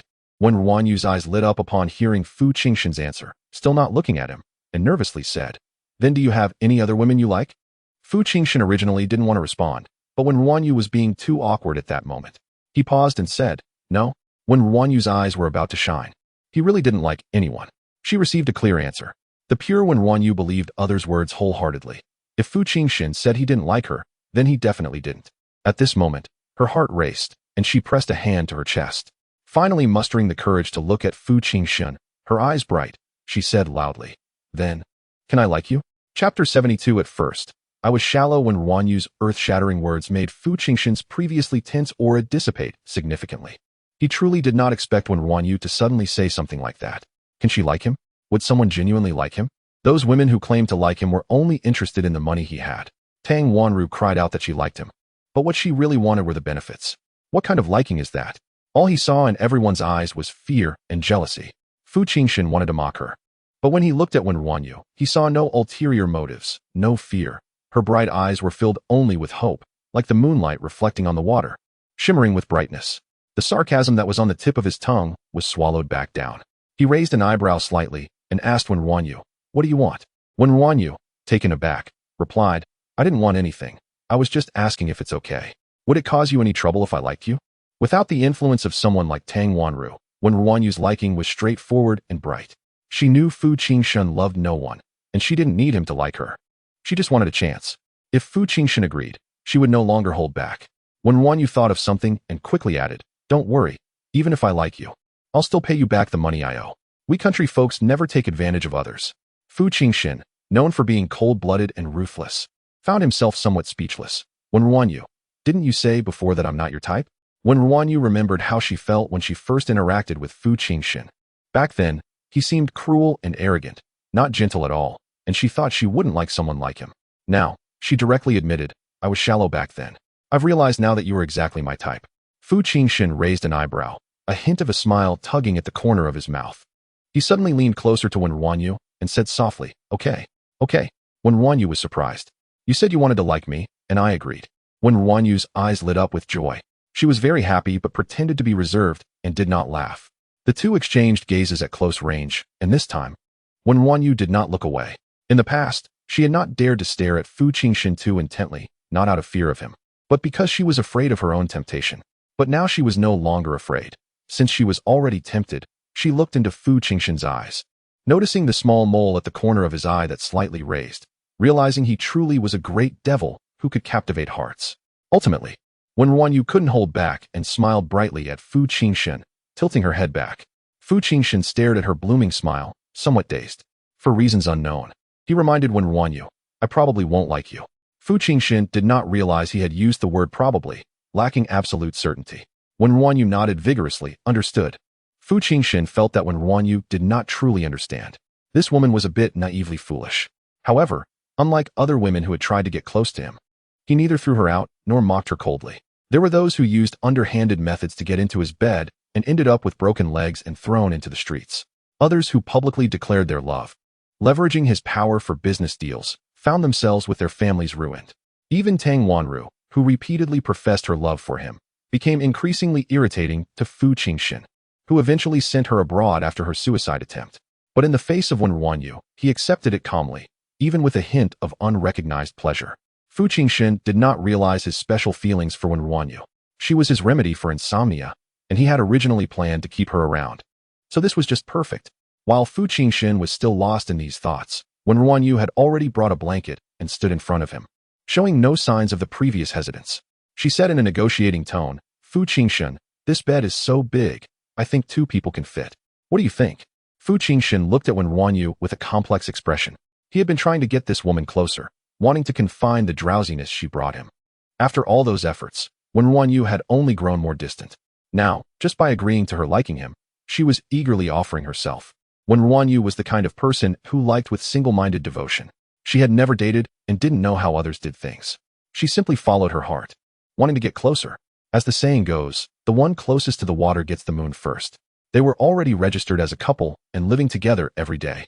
It shouldn't be too hard to win Fu Jinshen over, or so she thought. Seeing Fu Jinshen's complicated expression, she hurriedly explained, "Don't worry, uncle. I won't do anything to you. If you're really uncomfortable, I can sleep on the sofa." In her moment of urgency, she had even slipped out the term uncle. Fu Jinshen thought Wen RuanYu's reasoning was quite unconventional. "Do as you wish." He lay down to sleep. Wen RuanYu looked at the half of the bed left for her, then at Fu Jinshen's closed eyes, feeling that this was his way of allowing her to sleep in the bed. She quietly climbed onto the bed, clutching the blanket. Covering herself with a blanket was already her greatest restraint. When RuanYu felt a bit shy, she pulled the blanket over her face, leaving only her big, sparkling eyes visible as she gazed at Fu Jinshen. Her first encounter with a man was with such a handsome one. He looked as beautiful as the moon in the mountains. Close to the water, the moon comes first. When RuanYu was filled with confidence. However, at that moment, She did not know that what she saw was merely a reflection of the moon in the water, not real at all. She had never seen the true Fu Jinshen. Wen RuanYu was in a good mood, having resolved the tangled matters that had been troubling her for so long, and she fell asleep smiling. She was a straightforward and simple person, not one to overthink things. Fu Jinshen watched Wen RuanYu fall asleep in minutes, his mood somewhat complex. He didn't know how much time had passed when the little girl rolled over, wrapping herself in the blanket and resting her small head on his shoulder. Fu Jinshen did not push her away and closed his eyes again. The next day, Wen RuanYu woke up promptly at 6 o'clock. Upon waking, she saw the handsome face in front of her and almost thought she was still dreaming. After a moment, she remembered what had happened yesterday and couldn't help but smile. She quietly reached out and touched the small mole at the corner of Fu Jinshen's eye, feeling as if her little wish had come true, her smile brightening her eyes. Then she tiptoed out of bed, careful not to wake Fu Jinshen. Fu Jinshen woke up when he sensed movement. Feeling someone watching him, he wanted to see what Wen RuanYu was up to. To his surprise, the little girl was touching his face. Fu Jinshen, she thought, if you think you were bold, now you dare to touch his face. You've underestimated Wen RuanYu's courage. Chapter 73. Hello, I'm looking for Fu Jinshen. Wen RuanYu didn't know that Fu Jinshen was awake. She happily touched the little mole at the corner of Fu Jinshen's eye, feeling overjoyed. After quietly washing up, she thought she hadn't woken Fu Jinshen and left for work at the market in a cheerful mood. In her good mood, she chopped the fish bones even louder. After work, Wen RuanYu stared at the fish in the pond. Aunt Wu, I want to buy a fish. Which one do you want? You can catch it yourself.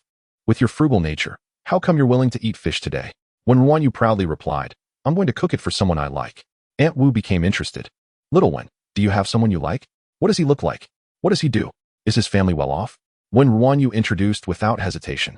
It's the person who took us to the hospital last time when you were unwell. He's very handsome, seems to be a leader at his company, and comes from a good family. Plus, he has a really nice grandfather. Aunt Wu's interest faded a bit. Having lived so long, she had seen too many people, and that man seemed very dangerous, completely from a different world than innocent Wen RuanYu.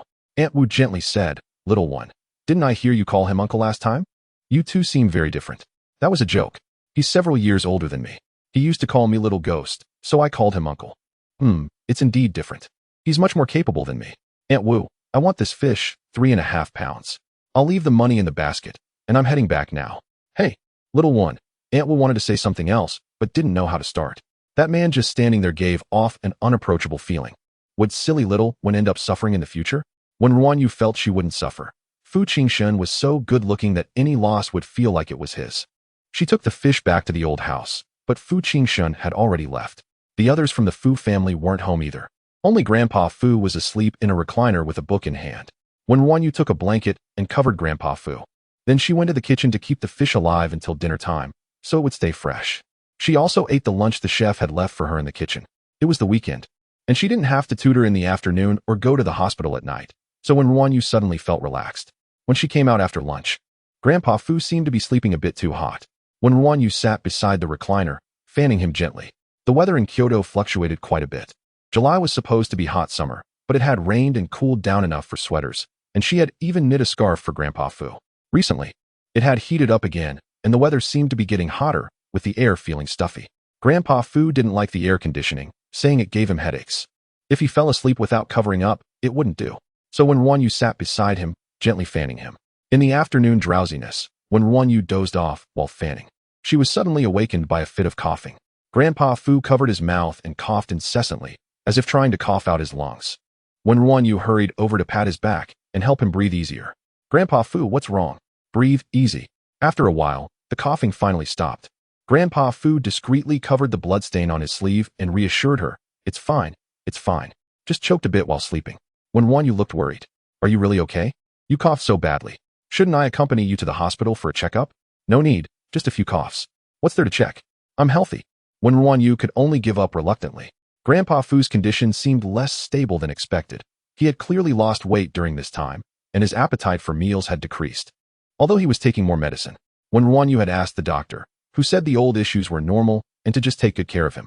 But Wen RuanYu was very afraid of something happening to Grandpa Fu and always thought about having him checked again for peace of mind. Seeing Wen RuanYu's worried expression, Grandpa Fu smiled gently and said, All right, don't worry. I'm really fine.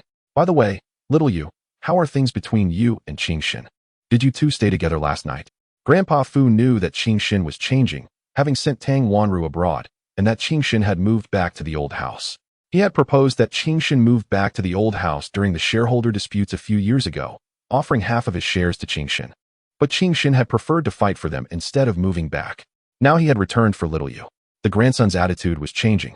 He just didn't know Little Yu's feelings. Grandpa Fu wanted to find out. When Fu Jinshen was mentioned, Wen RuanYu's attention was diverted. She honestly told Grandpa Fu, "Grandpa Fu, I don't plan on getting a divorce anymore. I like you the most, and I like Fu Jinshen second.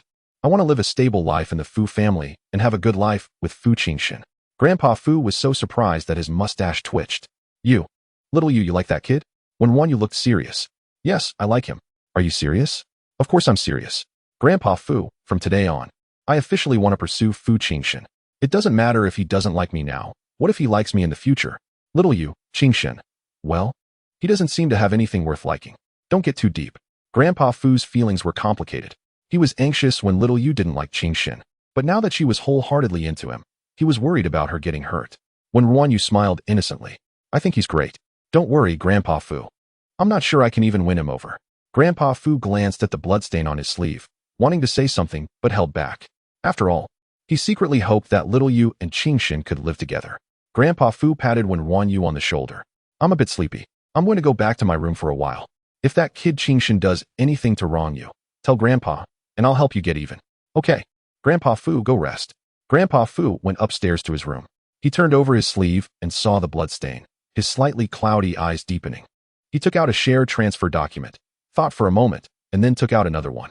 Grandpa Fu wrote down both names and signed them directly, finally locking them in the safe. Downstairs, Wen RuanYu had nothing to do, so she went to the kitchen to deal with the fish, carefully picking out the bones. She had already done this once before, so this time she was familiar with it, only taking an hour. She made 2 dishes, leaving the lighter one for Grandpa Fu and planning to send the mildly spicy one to Fu Jinshen. Wen RuanYu changed into her best dress and styled her long hair. At 5 in the afternoon, she appeared at the entrance of the Fu group building with a food box.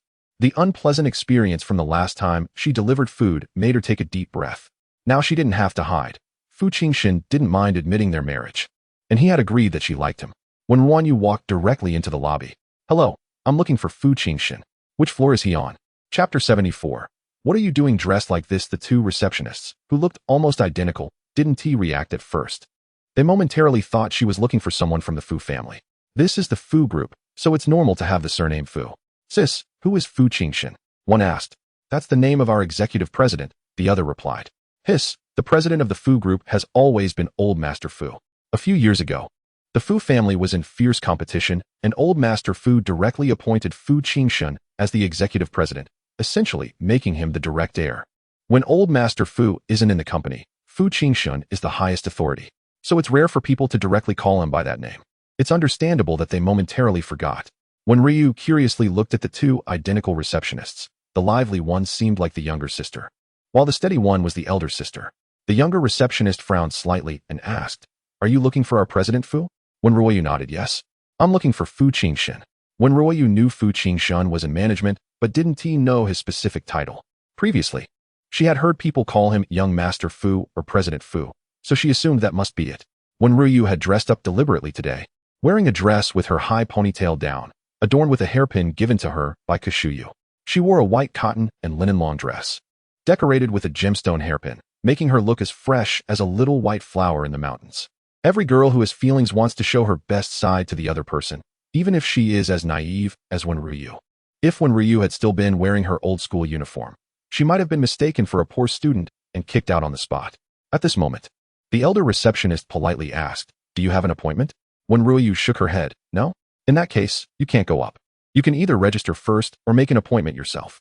Wen Ryu felt a bit lost. She didn't know she needed an appointment to see Fu Jinshen. After arriving in Kyoto, she had been able to see Fu Jinshen almost every day, so she never thought about these things. Looking at the food box in her hands, she said, but I don't have Fu Jinshen's phone number. Could you please help me call him and say Wen Ryu is here to deliver lunch? If he doesn't agree, I will leave right away." The twin receptionist directly shook her head and refused. "If you don't have an appointment, you can't go up." It seemed she was just another woman trying to get close to him, even bringing lunch in such a cliché manner. And without even having President Fu as contact information, how could she be familiar with him? Wen RuanYu felt a bit helpless. She was just delivering lunch. Why was it so difficult? With a pitiful tone, she asked, "Can I wait in the lounge area over there?" The younger twin was about to refuse. But the elder sister held her back and politely smiled at Wen RuanYu. "That's fine. Would you like some tea or juice?" Wen RuanYu shook her head. "No, thank you." Wen RuanYu sat in the lounge area with the food box. After she left, the younger sister complained, "Sis, why did you hold me back? We don't see women like her often. Why let her wait there?" The elder sister tapped her younger sister's forehead. "What do you know, little girl? Did you see that hairpin on her head? It's a limited edition piece from a renowned designer, worth 700,000. Do you really think she's just some poor student? Anyway, letting her wait here doesn't cost us anything. As I told you, we receptionists need to be observant."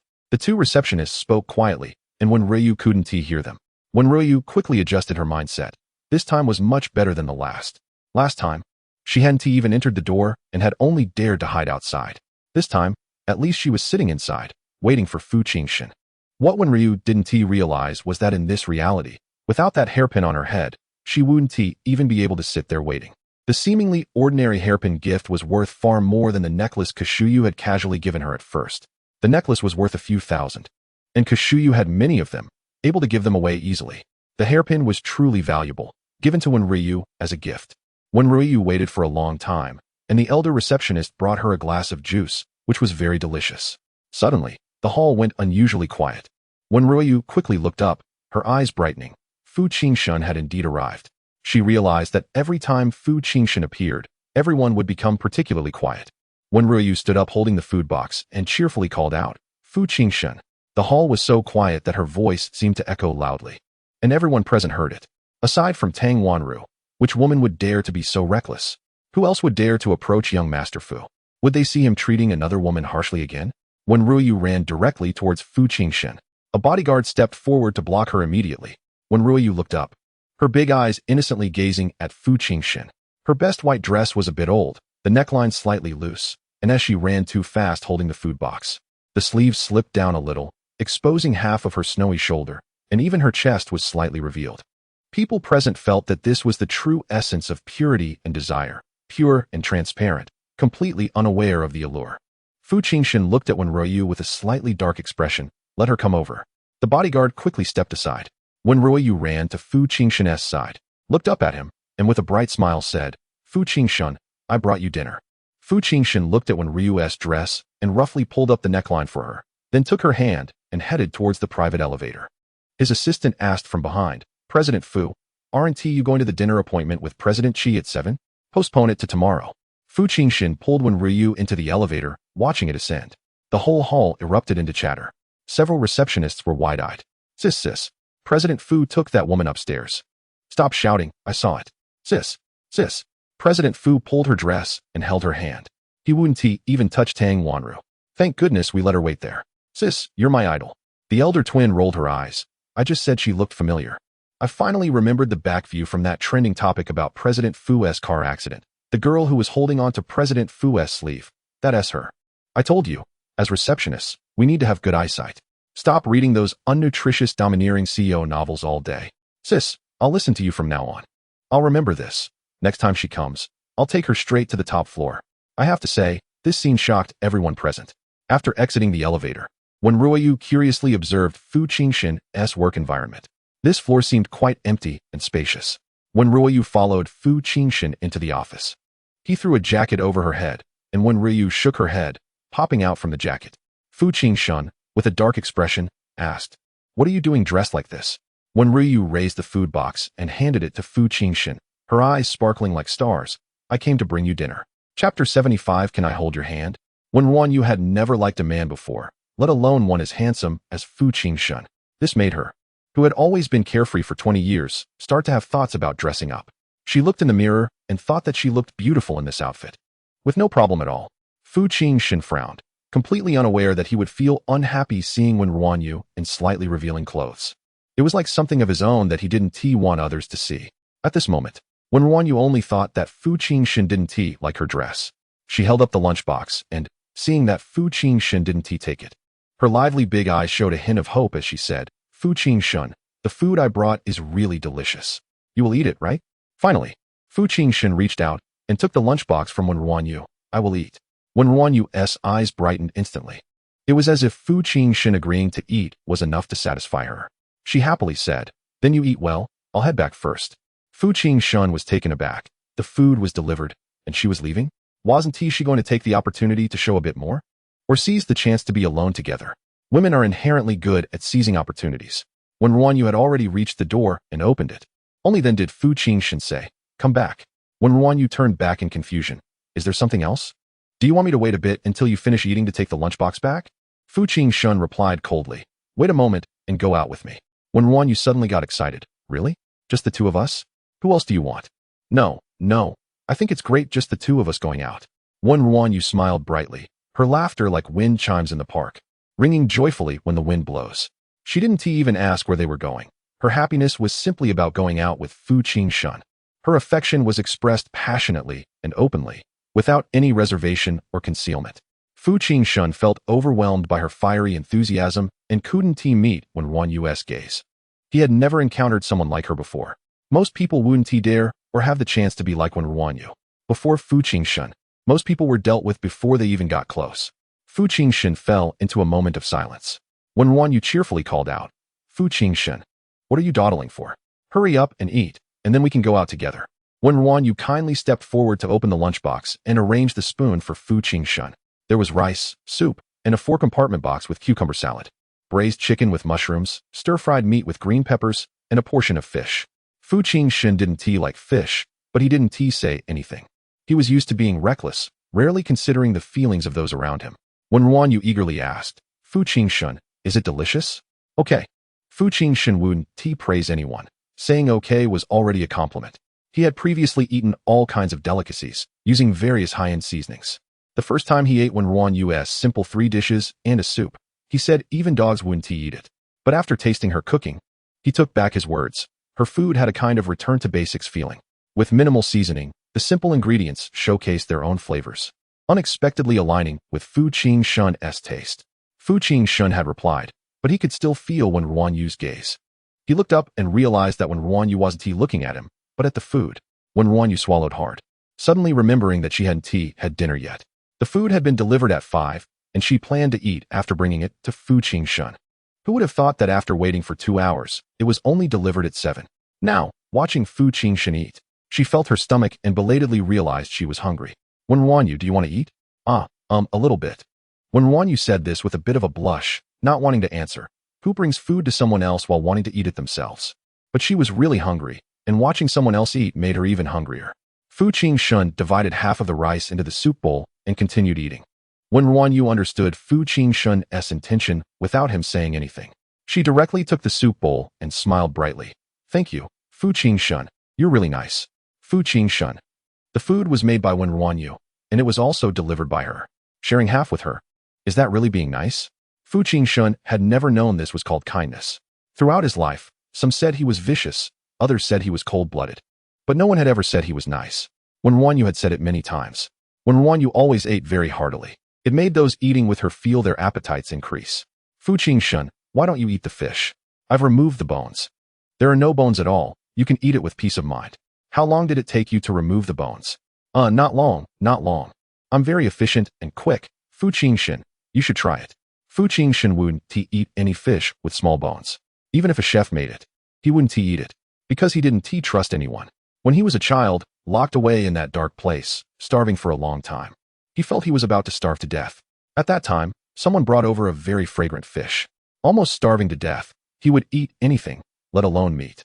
He wolfed it down, but for the first time eating fish, he got a bone stuck in his throat. That person laughed mockingly, starving mad. He just stared at that person, fixating on them, and continued to gobble down the food. The fish bone pierced his mouth, and the mingled blood was swallowed down.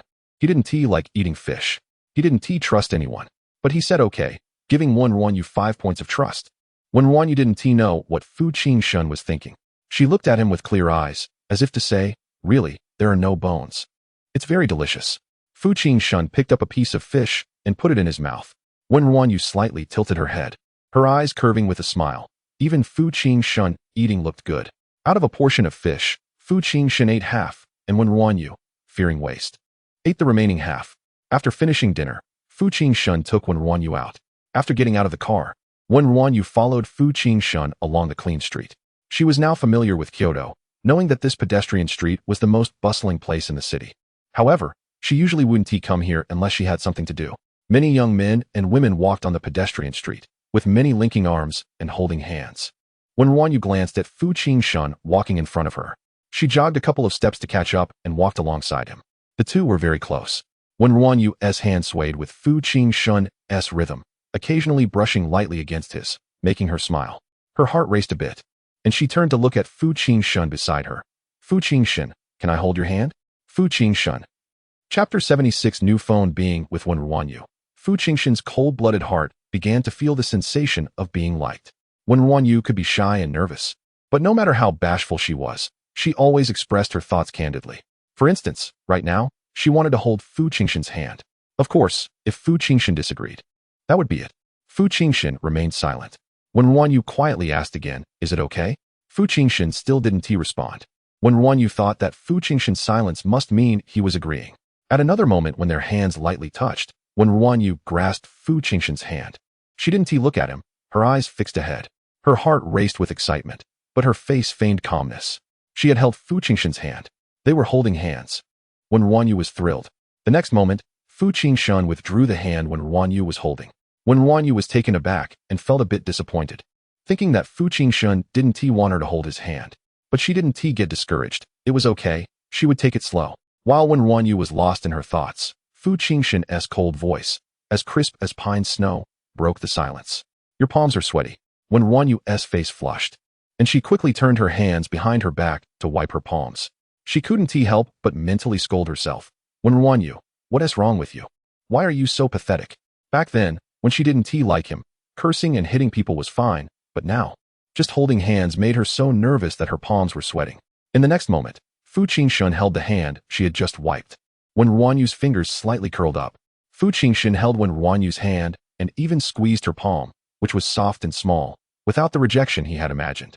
He rationally considered, could it be that just being satisfied with someone's presence meant he wouldn't reject everything about that person? If that were the case, he wouldn't mind playing this game of liking with Wen RuanYu. After all, there wouldn't be other women around him. Keeping Wen RuanYu wouldn't be a problem. Fu Jinshen coldly pondered these thoughts, while Wen RuanYu remained oblivious, grinning foolishly. She thought this was progress in their relationship. Fu Jinshen took Wen RuanYu to a place that resembled a research institute. Wen RuanYu curiously surveyed her surroundings, which were filled with machine parts, appearing quite chaotic, with hardly any space to stand. Fu Jinshen seemed very accustomed to it, walking straight in and addressing a young man with glasses who was busy fiddling with parts. Where's the phone I ordered?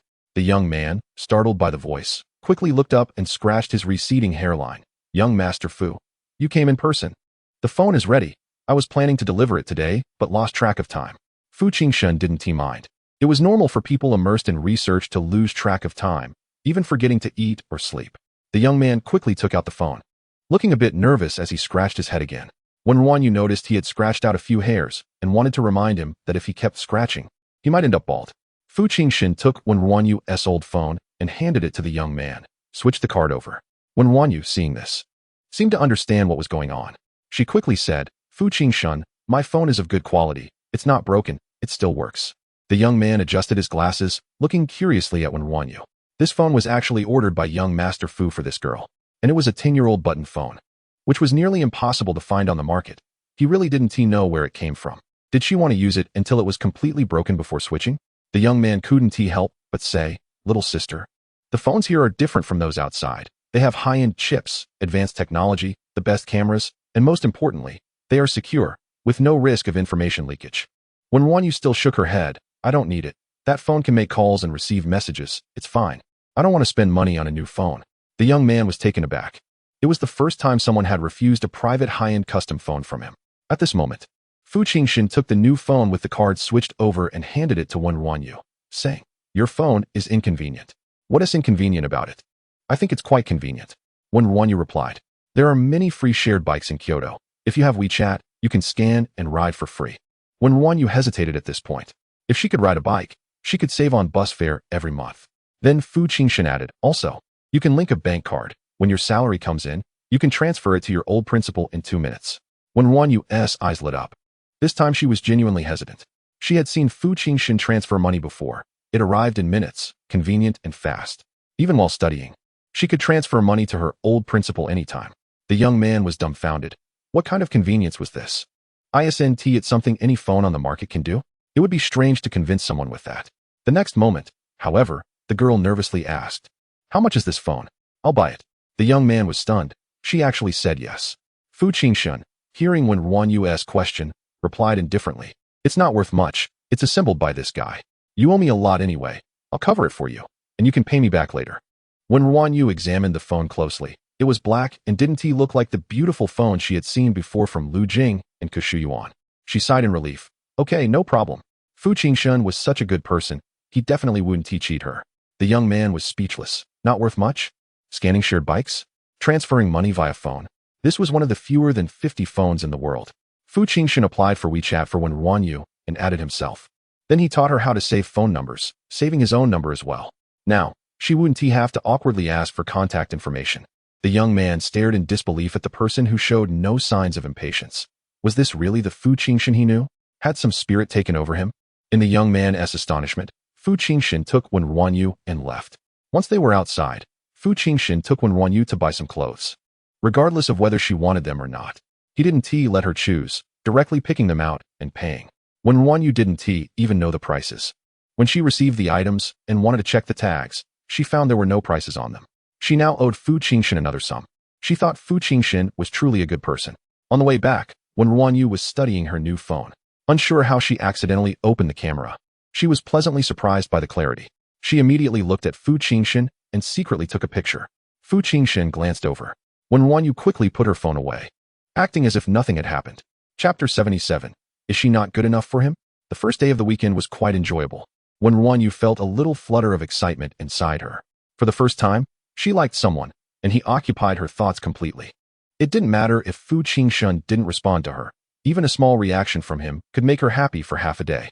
Unfortunately, she didn't know that many times, the reality was completely different from what she perceived. When they returned to the old house, the sky had darkened. Fu Jinshen walked ahead while Wen RuanYu followed behind, carrying several bags of clothes.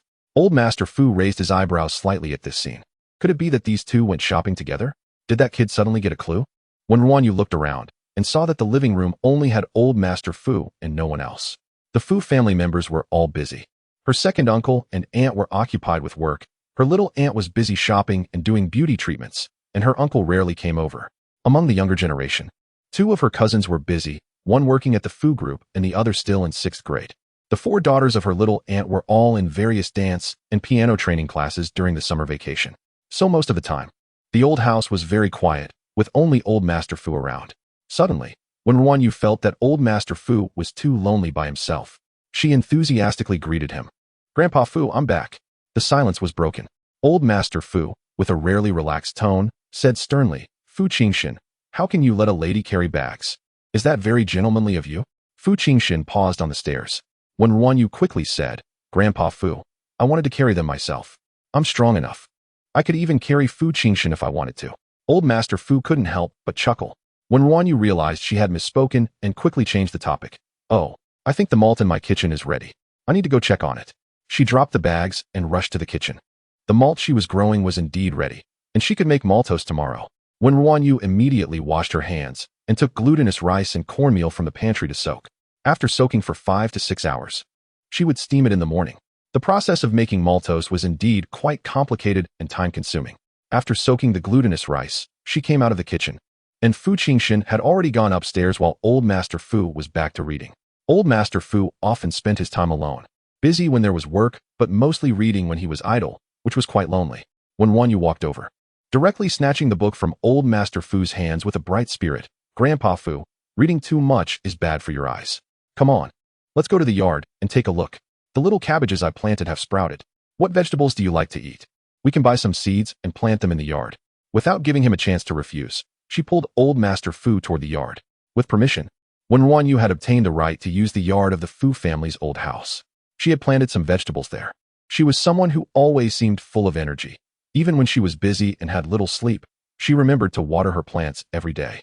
At that moment, the little cabbages had sprouted, and Wen RuanYu proudly said, "Grandpa Fu, look how amazing I am.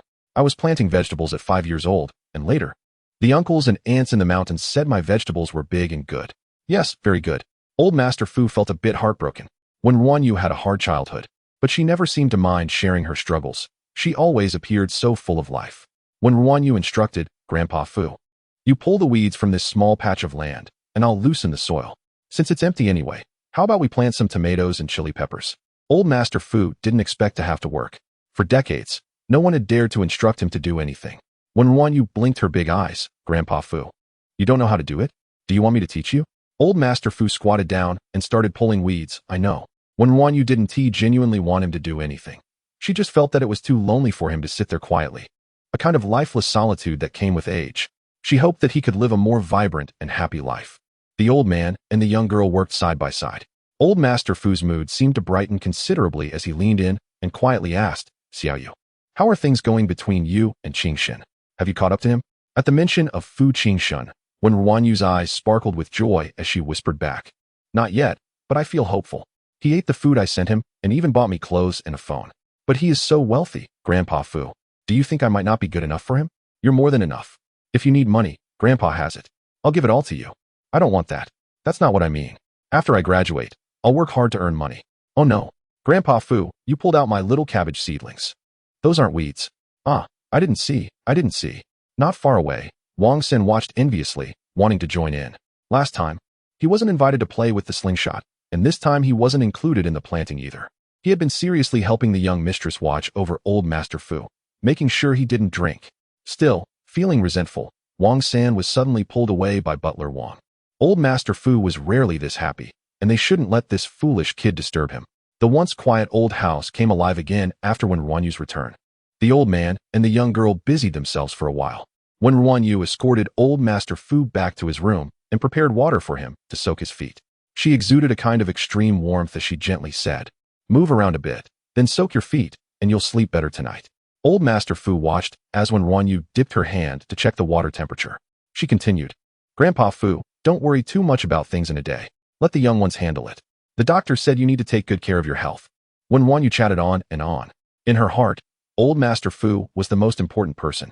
He was even more important than Fu Jinshen, whom she had feelings for. First, she loved Grandpa Fu, and only second, Fu Jinshen. After old Master Fu finished soaking his feet, Wen RuanYu poured out the water, ensuring he could sleep peacefully before turning off the lights and leaving the room. She went upstairs carrying the new clothes she had bought. When she discovered Fu Jinshen wasn't in his room, she guessed he was in the study. Fu Jinshen had a problematic schedule. He often slept until noon and worked late into the night.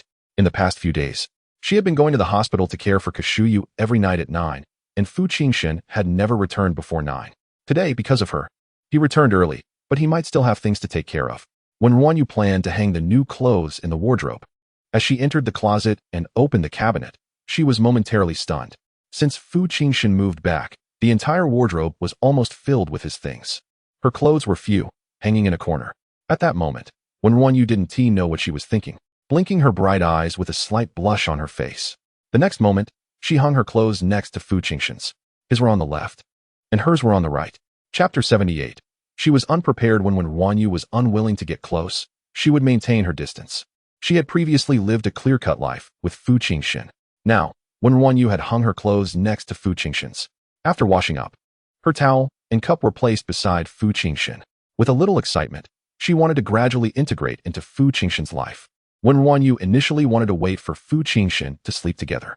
However, she was someone who had a relatively regular routine. If there was nothing to do, she would go to bed early and wake up early. After lying down and waiting until after 9, she fell asleep with the blanket in her arms. When Fu Jinshen came over after finishing his work, he saw Wen RuanYu sleeping soundly with the blanket. The room was filled with a comforting, drowsy atmosphere. His previous irritability quickly calmed down. Then Fu Jinshen frowned. It seemed he was affected too deeply. Anyone or anything that was affected too deeply would become a weakness. It was just a sleeping pill. He shouldn't rely on it too much. When RuanYu seemed to have heard a sound, without opening her eyes, she softly murmured in a half-dreamy state, "Uncle, good night." Fu Jinshen squinted slightly as he looked at Wen RuanYu. His gaze was not the gentle one that Wen RuanYu saw, but rather a cold, almost indifferent scrutiny. Wen RuanYu turned over, causing the blanket to slip to one side, revealing a small patch of her snow-white belly. It was like a little rabbit exposing its belly in front of a beast, vulnerable and ready to be bitten at any moment. This little girl seemed completely unguarded in front of him. Fu Jinshen finally withdrew his gaze and said in a low voice, "Good night." The next day, Wen RuanYu got up at 5 when it was still dark outside. An hour earlier than usual, she hurried to the kitchen first, starting to steam the glutinous rice she had soaked the day before. After it was cooked and cooled, she cleaned and crushed the malt, mixing it evenly into the glutinous rice. Finally, she covered it with plastic wrap and placed it in a slightly warm place to ferment. After doing all this, Wen RuanYu went to work. It was Sunday, so she didn't have to tutor. She only needed to go to the market to buy fish in the morning. Wen RuanYu was in a good mood, even finding joy in buying fish. After a busy morning, she finished delivering the fish and was ready to go home. She didn't know if Fu Jinshen was at home or at the company, and she wasn't sure if she would see him when she got back. Just as she was thinking about this, she had just taken off her apron when her phone rang with an unfamiliar number. She wasn't quite used to her new phone, and after it rang several times, she finally swiped the screen to answer it. A somewhat familiar voice came through the earpiece. "Hello, Teacher Wen. I am the butler of young Master Wu. I have something to discuss with you." Wen RuanYu immediately felt a bit nervous, fearing there was a problem with her work, thinking that Wu Yun no longer wanted her as a tutor. She had already lost her night watch job with Kushiyao. If she lost the tutoring job as well, she didn't know how long it would take to pay back the money she owed Fu Jinshen.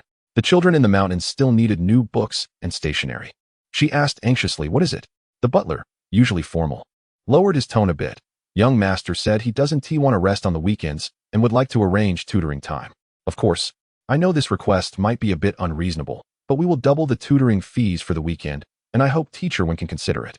Wen RuanYu's anxious mood instantly turned into surprise. "No need to think about it. I agree. There's no need to increase the fees for the weekend. I've already received a lot.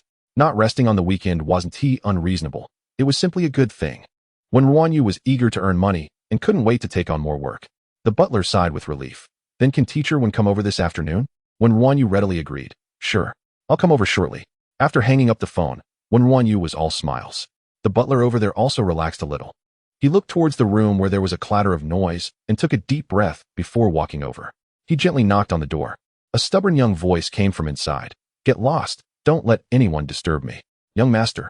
Teacher Wen said she has time on the weekend and hopes to come over to tutor you. She will be here shortly. The noise in the room quieted down. After a while, Wu Yun spoke with a hint of urgency. "Hurry up and let her in to clean up." The butler respectfully replied, "Yes, young master." His only goal as a butler was to ensure that this young master could settle down. The money given each month was enough for the young master to hire 10 or 8 tutors. The butler quickly arranged for someone to go in and clean up. He took a quick glance. Almost everything in the room had been destroyed, except for a huge bookshelf that remained intact, as if it had been deliberately avoided during the destruction. The cleaning maids kept their heads down, afraid to look up, terrified of provoking the young master's anger. Wu Yun suddenly spoke. "You're moving too slowly with your heads down. Hurry up." The maids were startled. What did that mean? Was it okay to lift their heads now? But if they did, what if they saw the young master? Some people cautiously lifted their heads. But Wu Yun didn't react. At that moment, Wu Yun was not concerned about whether these people saw him. He was afraid Wen RuanYu would arrive too quickly and see the chaotic state of the room. The maids gradually lifted their heads, shocked, but quickly resumed cleaning. Wu Yun didn't pay attention to them. He went to the bookshelf and took out an unopened phone box. His previously stubborn expression softened as he placed the phone box on the tutor's desk in a prominent position. The maids quickly tidied up, restoring everything in the room to its original state. The room fell silent. Wu Yun spoke to himself in front of the mirror. "Teacher Wen, thank you for your hard work during this time. This is a gift for you. Teacher Wen, you are my only friend. Having you as my tutor has been a great help to me, and I hope you can accept this gift. Teacher Wen, I have received your books. This is my return gift." No, this sounds too stiff. Wu Yun practiced, thinking of what reason he could use to get Wen RuanYu to accept this new phone. Meanwhile, Wen RuanYu had finished eating and was on her way.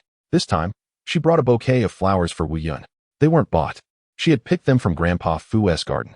Grandpa Fu said they should be picked or they would wilt anyway.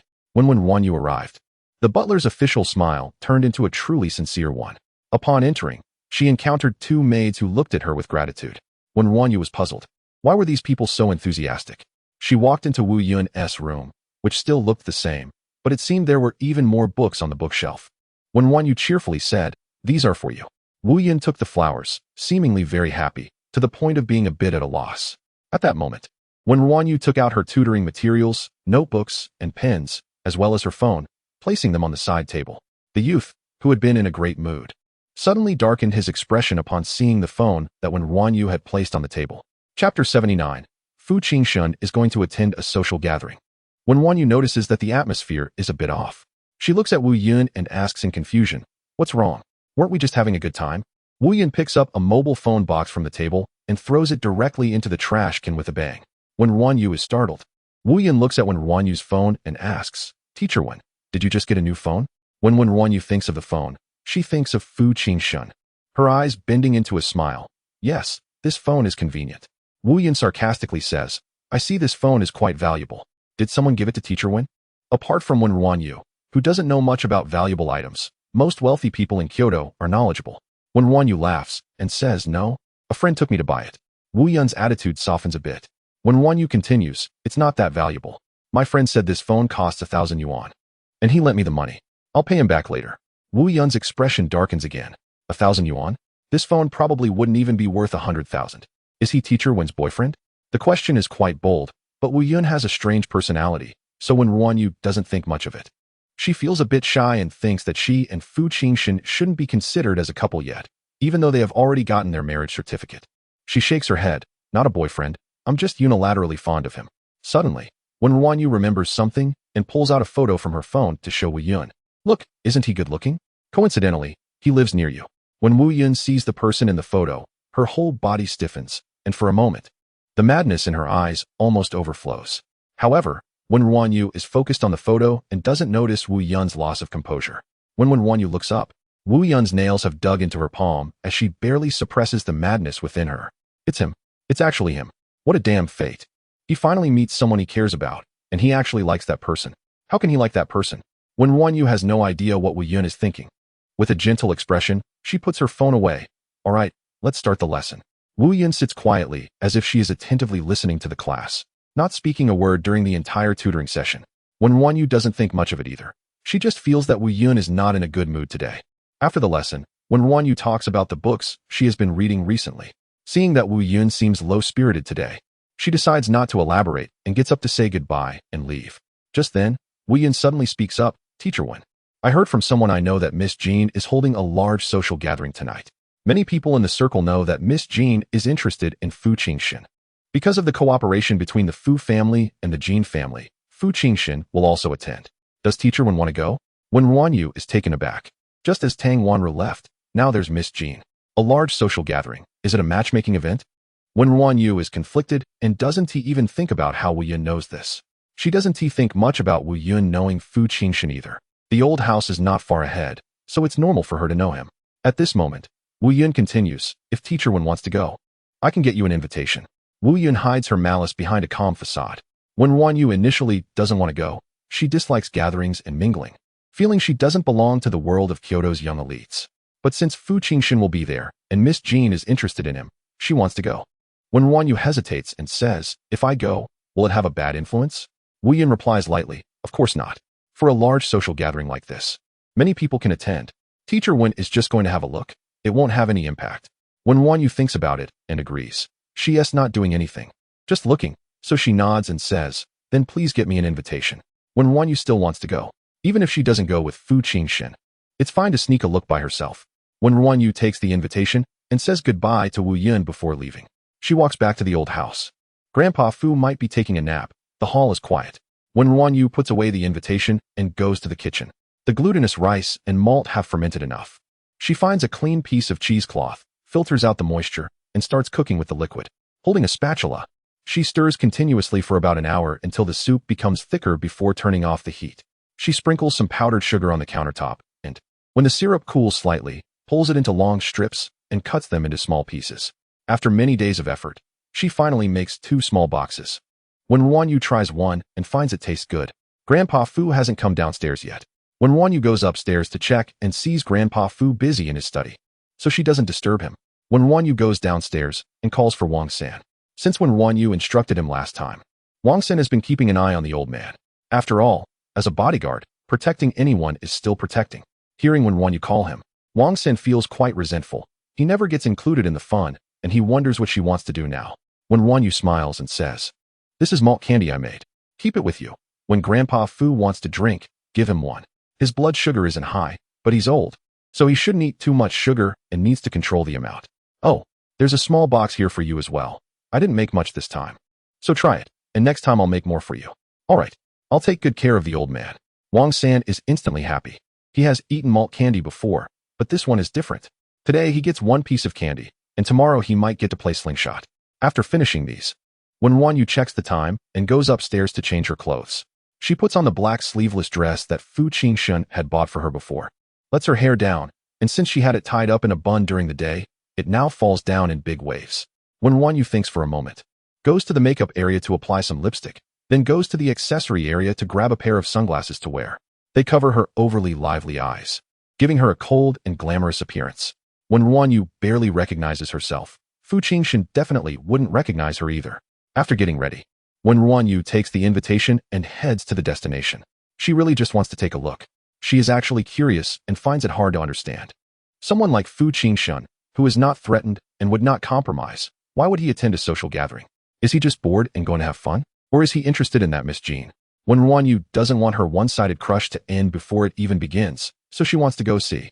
Soon, she arrives at the destination, a 5-star hotel. Everyone else arrives in luxury cars.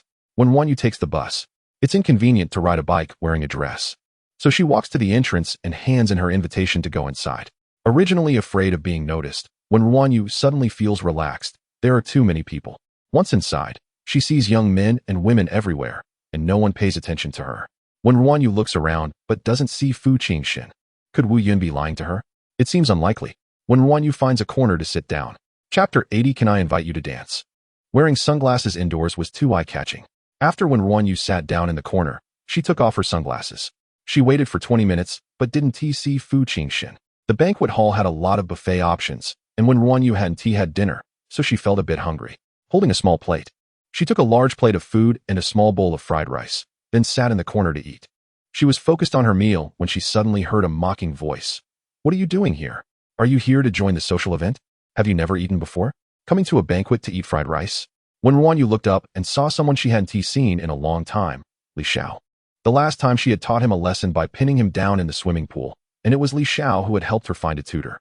Wen RuanYu was someone who clearly distinguished between grievances. Since Li Xiao had bullied her before, she taught him a lesson, and they were even now. At this moment, she swallowed the fried rice in her mouth and asked, "Is this banquet hosted by your family?" Li Xiao was taken aback. "No. Then why do you care what I do? I can eat fried rice or noodles. What does it have to do with you?" Li Xiao thought to himself that every time he was in front of Wen RuanYu, he never gained an advantage. Sister Wanru was forced to go abroad and had been calling him crying, and after crying, she would constantly curse Wen RuanYu. Although he hadn't seen Wen RuanYu for a long time, her name had been ringing in his ears recently. The once gentle Sister Wanru had turned into someone full of resentment, and it was all because of Wen RuanYu. But upon seeing her again, the first thing that came to his mind was the last time when RuanYu told him not to be malicious. He realized he didn't actually dislike her that much. Li Xiao felt that there was something wrong with his mentality. He shot Wen RuanYu a fierce glare and sat down at her table, wanting to see what she was up to. Wen RuanYu ignored him and continued eating. After finishing what she had taken and still feeling a bit hungry, she went back for another bowl of fried rice. She wasn't full yet, so she ate another bowl. Li Xiao watched as Wen RuanYu devoured 3 bowls of fried rice and couldn't help but comment, "Are you a pig? Eating so much?" Wen RuanYu suddenly spoke up. "Li Xiao, how is He Zi?" Li Xiao immediately fell silent. He Zi was the same as always. Although he didn't bite, he was fierce towards everyone. But the last time he faced Wen RuanYu, He Zi had been as obedient as a little rabbit. Wen RuanYu's words carried a subtle threat, implying that if he wasn't honest, she wouldn't mind teaching him another lesson. Just then, there was a commotion in the crowd, and a tall figure walked in from the entrance. The previously arrogant and threatening Wen RuanYu suddenly resembled a mouse seeing a cat. Quickly retreating and putting her sunglasses back on, covering half her face with her long hair. Li Xiao was taken aback. He turned to look, and it turned out Fu Jinshen had arrived. At that moment, an elegant and beautiful woman walked over to Fu Jinshen, clearly there to greet him. She wore a light golden long dress, and her long hair was secured with a tassel hairpin that swayed gently as she walked, looking both elegant and sexy. "Fu Ge. Long time no see," Jinyu smiled as she approached. "Long time no see," Fu Jinshen replied with a smile. Wen RuanYu watched from afar. Even her dark sunglasses couldn't conceal the beauty of that woman, who was stunning and graceful. It was not the pretentious, delicate beauty like Tang Wanru. This woman radiated genuine wealth and charm. Wen RuanYu had seen some people from Fu Jinshen's circle before. She had met many at the gathering. But only Lu Jing and Li Xiao dared to call him Fu Ge. Wen RuanYu watched intently. Li Xiao seemed to have finally seized the opportunity to strike at Wen RuanYu and said, "Did you see? There are plenty of women who like Fu Ge. And outstanding women are everywhere. They're all better than you. Wen RuanYu, do you still dare to flirt with Fu Ge? Do you think you're worthy of him?" Wen RuanYu was gazing over there when she suddenly heard Li Xiao's words. She turned her head and softly replied, "Fu Grandpa said I'm worthy. It's not about being worthy or not. If Fu Jinshen likes me, even a beggar is worthy. If he doesn't like me, no matter how excellent those sisters are, it's useless." Li Xiao retorted, "But for us from prominent families, how many can truly be free?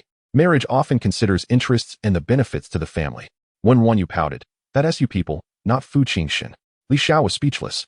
Wen RuanYu continued, "Do you think Fu Jinshen is the kind of person who would compromise easily? Do you think anyone can arrange things for Fu Jinshen?" Li Xiao was left without words. He had to admit that Wen RuanYu was right. He, Li Xiao, liked to get close to Fu Ge because he envied him. He envied Fu Ge's carefree nature. As if the shackles of the wealthy family did not restrain him at all. Wen RuanYu had once called him ignorant, yet presumptuous. In truth, he was just imitating Fu Ge. He subconsciously tried to learn that kind of recklessness, but he couldn't grasp the essence. After being beaten by Wen RuanYu, he finally understood. Someone like Fu Ge was something he could never learn or achieve.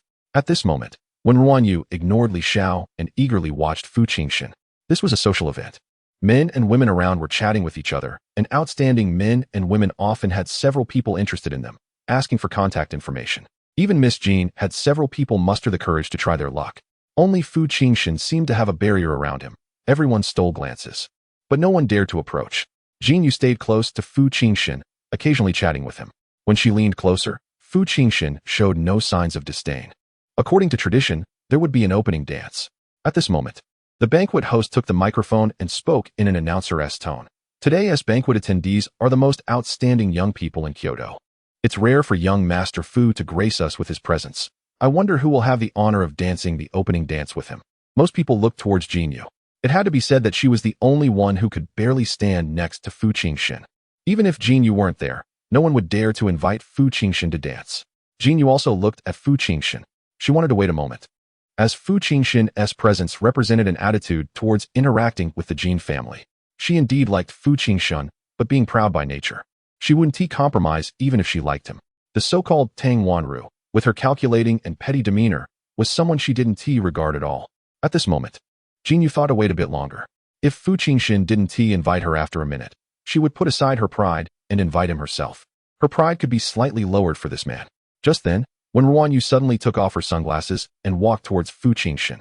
In Li Xiao's shock and under everyone's gaze, the girl's voice was soft, clear, and pure as she said, "Fu Jinshen, may I invite you to dance?"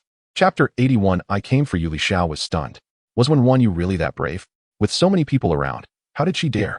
Wen RuanYu only wanted to take a look. However, seeing Fu Jinshen sitting there without anyone inviting him was quite pitiful. Regardless of whether Fu Jinshen would agree or not, she decided to give it a try. What if she could dance with Fu Jinshen? Wen RuanYu took a deep breath and walked up to Fu Jinshen. Feeling a bit nervous, she looked at him, and everyone at the venue was watching her, not because she was beautiful, but because they were waiting for a joke. Fu Jinshen was famously cold and heartless, and with so many women wanting to cling to him, at least half of them didn't dare approach, knowing they were unqualified. Now, a woman suddenly appeared, inviting young Master Fu to dance before Miss Jean could act. It was truly audacious. Fu Jinshen glanced casually, not even focusing on Wen RuanYu, and lazily asked, "Wen RuanYu, what are you doing here?" Wen RuanYu felt a bit embarrassed and replied, "I heard you were here, so I came." Fu Jinshen's lazy tone carried a hint of danger. "Oh, so you came for me?" Wen RuanYu shouldn't have known about this banquet, and even if she did, she shouldn't have received an invitation. Today, he was about to finalize a collaboration with the Jin family. Once the partnership succeeded, no one could shake Fu Corporation. At such a moment, who brought Wen RuanYu here? Were they trying to disrupt the collaboration? Wen RuanYu didn't catch the danger in Fu Jinshen's words and sincerely said, "Yes, I like you. I came for you." Wen RuanYu liked him openly, fearlessly. In front of the whole world, she could declare her feelings for Fu Jinshen. Every time she faced such straightforwardness, Fu Jinshen felt a bit dazed. Did this little girl even know what liking someone meant? Jinyu, standing nearby, had a somewhat displeased expression. The attendees were equally astonished. Li Xiao's jaw almost dropped. This was not just courage, it was downright reckless. Fu Jinshen was a notorious figure in the capital. Many liked him, but who dared to say it to his face, regardless of what others thought? Wen RuanYu looked at Fu Jinshen, hoping he would dance with her instead of other women. Liking someone meant you had to fight for it.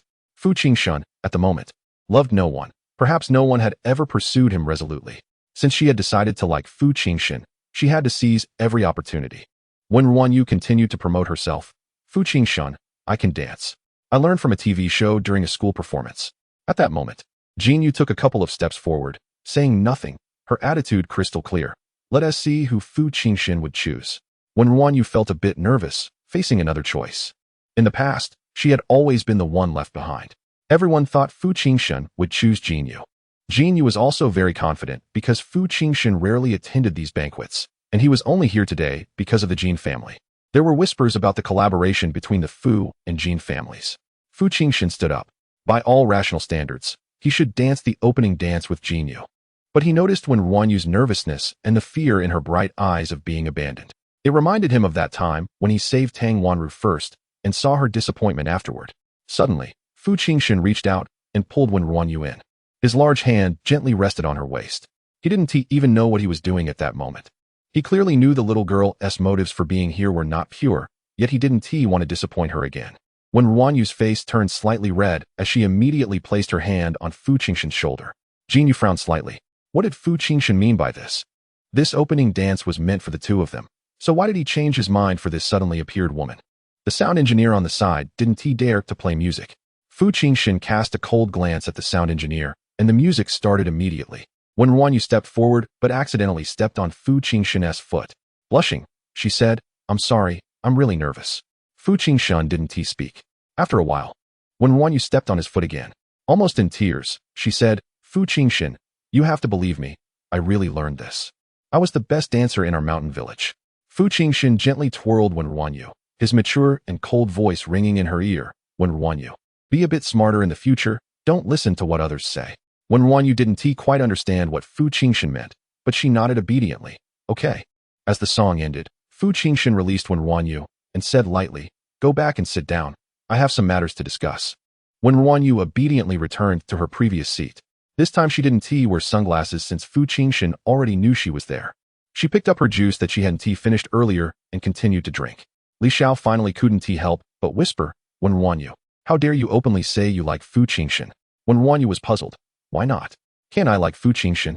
Li Xiao was also taken aback. Indeed.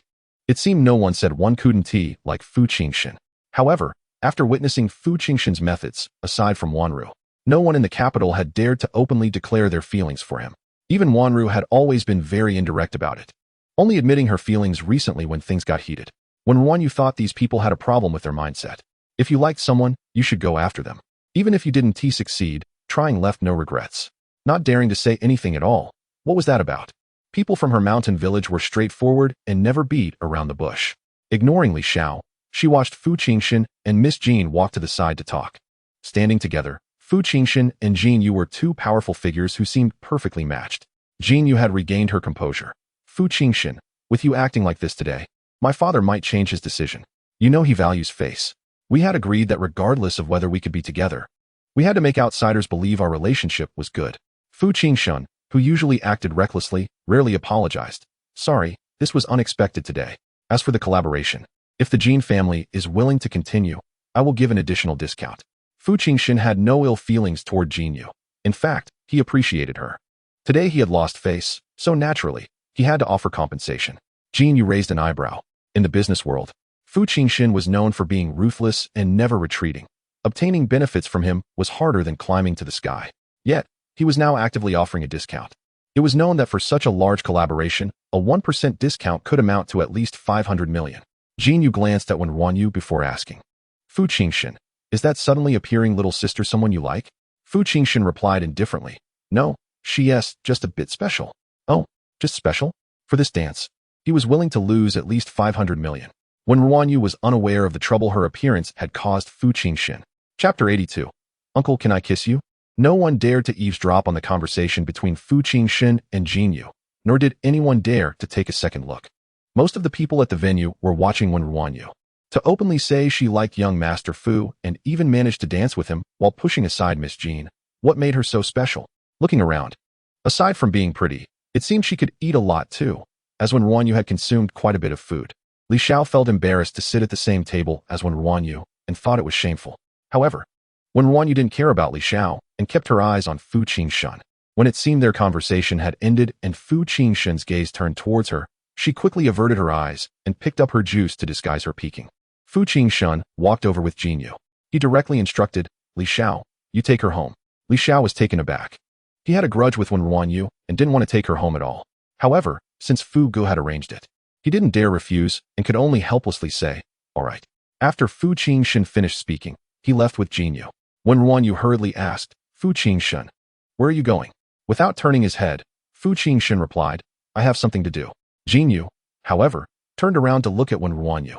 She thought Fu Jinshen would prefer someone like her, as excellent people shouldn't like women who are on the same level, right? Yet, he was interested in such a pure and cute girl. Fu Jinshen and Jinyu left together. The collaboration needed to continue, but some conditions required renegotiation. When Wen RuanYu saw Fu Jinshen leave, she pouted and lost her appetite. I want to go home. Li Xiao, looking displeased, asked, let's go? I'll take you back. Where to, Xinjing? Wen RuanYu replied listlessly, the old mansion. Which old mansion? The Fu family old mansion. Li Xiao was truly questioning life. This woman actually lived in the Fu family old mansion. No wonder she could push Sister Wan Ro away. She was really something. Last time, old Master Fu publicly expressed his importance of Wen RuanYu at a private banquet, and those with close ties knew she was not just a maid, but held a decent status in the Fu family. But living in the Fu family old mansion was a different matter altogether. It was said that Fu Ji's uncle couldn't even live there permanently. With complicated thoughts, Li Xiao took Wen RuanYu back to the Fu family old mansion. After thinking for a moment, he also went in to take a look. Wen RuanYu wasn't very happy thinking about Fu Jinshen leaving with the beautiful sister. Feeling low-spirited, she returned and saw old Master Fu sitting at the table with a wine glass in front of him. Wen RuanYu immediately perked up. Fu Jinshen was no match for old Master Fu in importance. She rushed over and said angrily, Ah, old Master Fu, you secretly drank wine, didn't you? The doctor said you can't touch a drop. The usually imposing old Master Fu quickly explained, No, I was just smelling it. I didn't drink a drop. You can ask Wang San. Wang San, who was behind, nodded when his name was mentioned. Yes, I was watching him. He didn't drink even half a sip. Only then did Wen RuanYu feel relieved, and in the old man's reluctant gaze, she directly took the wine glass away. Li Xiao watched in shock. Could Wen RuanYu speak so freely in the Fu family? That was old Master Fu, who had dominated Kyoto for 30 years. Seeing that the wine glass was gone, old Master Fu turned to Li Xiao and said, Little Xiao, you're here. Are you looking for Jinshen? He is not home. You're getting older. You should settle down and do proper work instead of just playing around like Jinshen. That kid is clever, and you can't compare. Li Xiao awkwardly replied. Don't worry, old Master Fu, I know. Once I graduate, I'll work hard. I have something to do now, and since Fu Gu isn't home, I'll head out first. After saying that, Li Xiao left as if he were escaping. In this small circle of Kyoto, people feared nothing, but most were afraid of old Master Fu. When RuanYu took the wine to the kitchen, originally planning to pour it out, but then she thought, since old Master Fu loved drinking so much, could it be that the wine was actually good? With that thought, she took a sip from the glass. After one sip, she was completely dazed. She coughed several times, her throat and stomach burning as if she had drunk poison. Why did old Master Fu love this? This was too terrifying. When RuanYu poured the wine out, her head feeling a bit dizzy. When she came out of the kitchen, old Master Fu had already gone upstairs. Perhaps fearing a lecture from Wen RuanYu, old Master Fu had hurried away.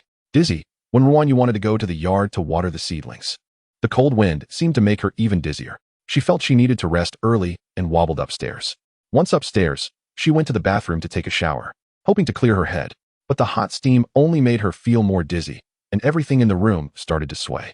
Wen RuanYu had no idea that old Master Fu had been drinking strong liquor, and she, in her dazed state, took a big gulp. A person who never touched alcohol immediately felt a bit tipsy. Going outside to breathe in the cold wind intensified the effects, and taking a hot bath accelerated the alcohol circulation, leading to complete drunkenness. She swayed, her hands unsteady, and the buttons of her pajamas were misaligned, exposing a large area. It was at this moment that Fu Jinshen returned home. As soon as he entered, someone stumbled into his arms. Wen RuanYu swayed and tiptoed to look closely at Fu Jinshen for a while, as if just recognizing him, and then smiled. Ah, Uncle is back. Why are there so many uncles? 1, 2, 3. Fu Jinshen's face darkened. Have you been drinking? Wen RuanYu couldn't stand properly and leaned against Fu Jinshen, her already soft voice becoming even more tender and sweet after drinking. Drinking? Yes, I drank. I had a sip of old Master Fu's wine, and it was really terrible. So bad. Uncle, you shouldn't try it.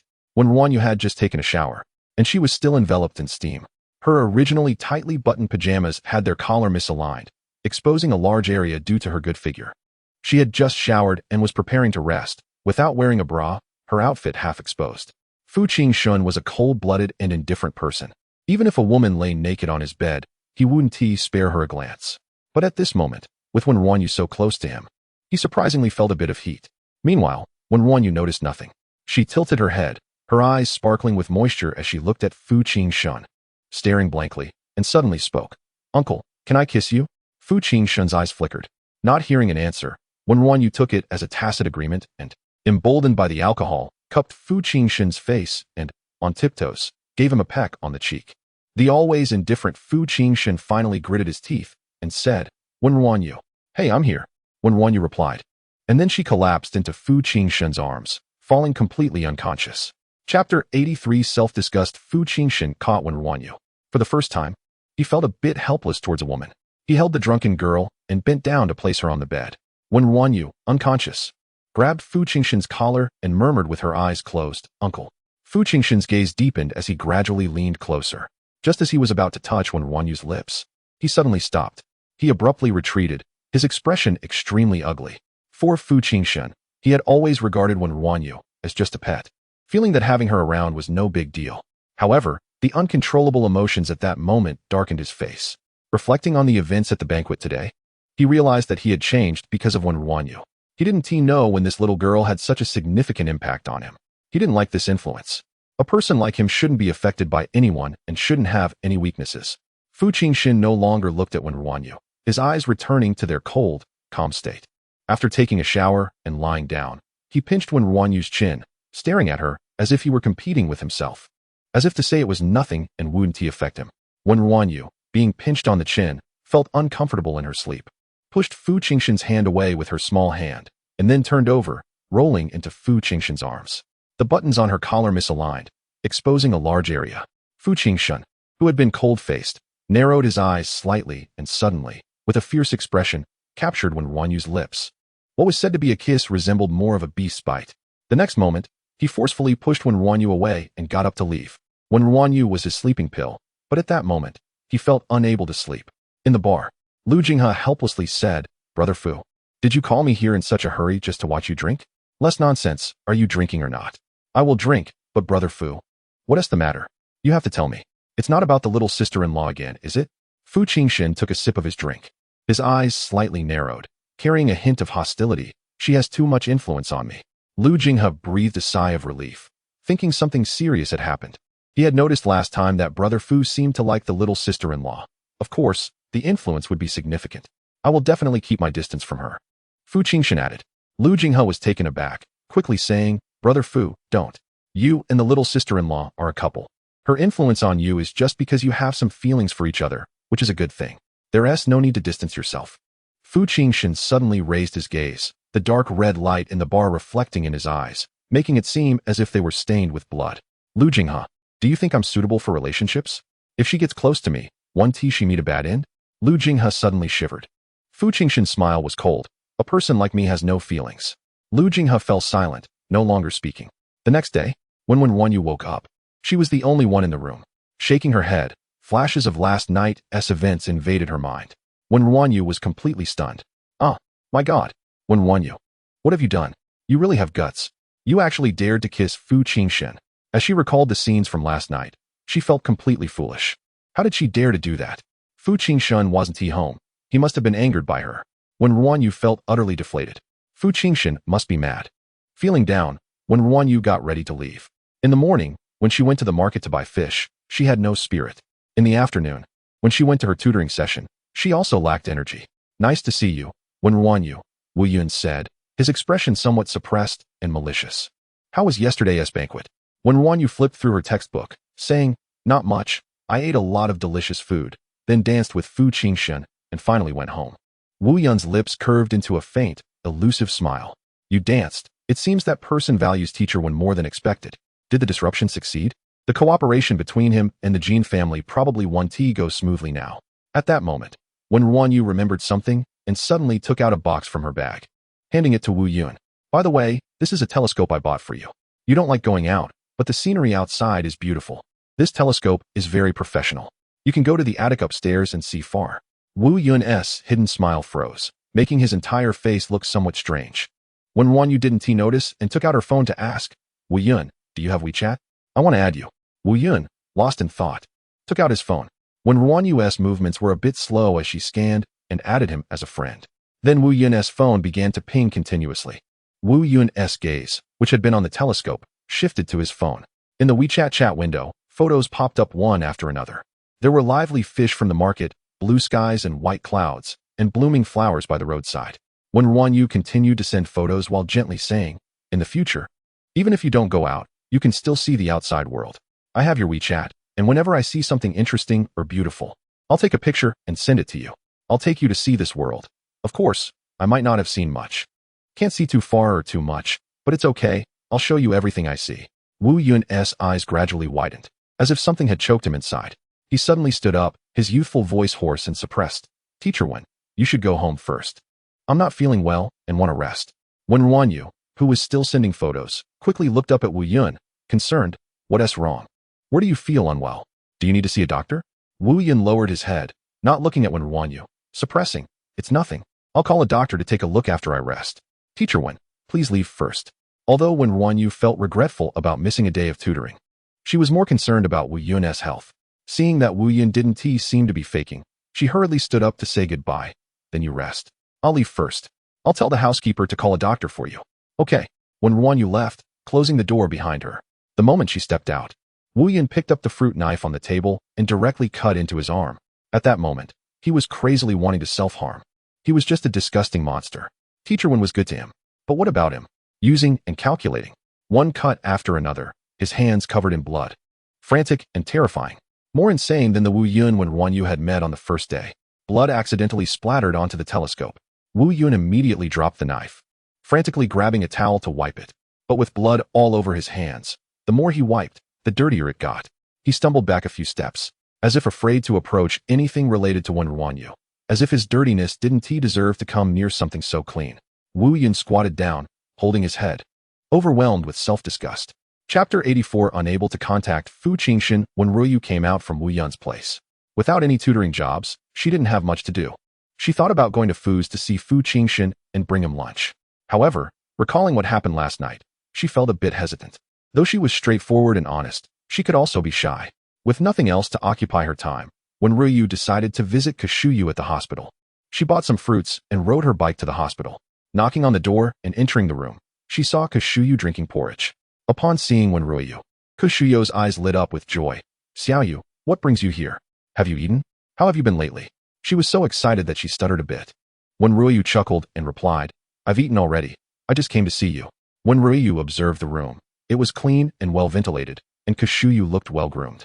Her nails were neatly trimmed, and there was a thermos water bottle within reach. It was evident that Kashuyu was being well taken care of. Initially, Wen RuanYu planned to just check on Kashuyu and leave, but after Kashuyu quickly finished her porridge, she looked at Wen RuanYu with eager eyes.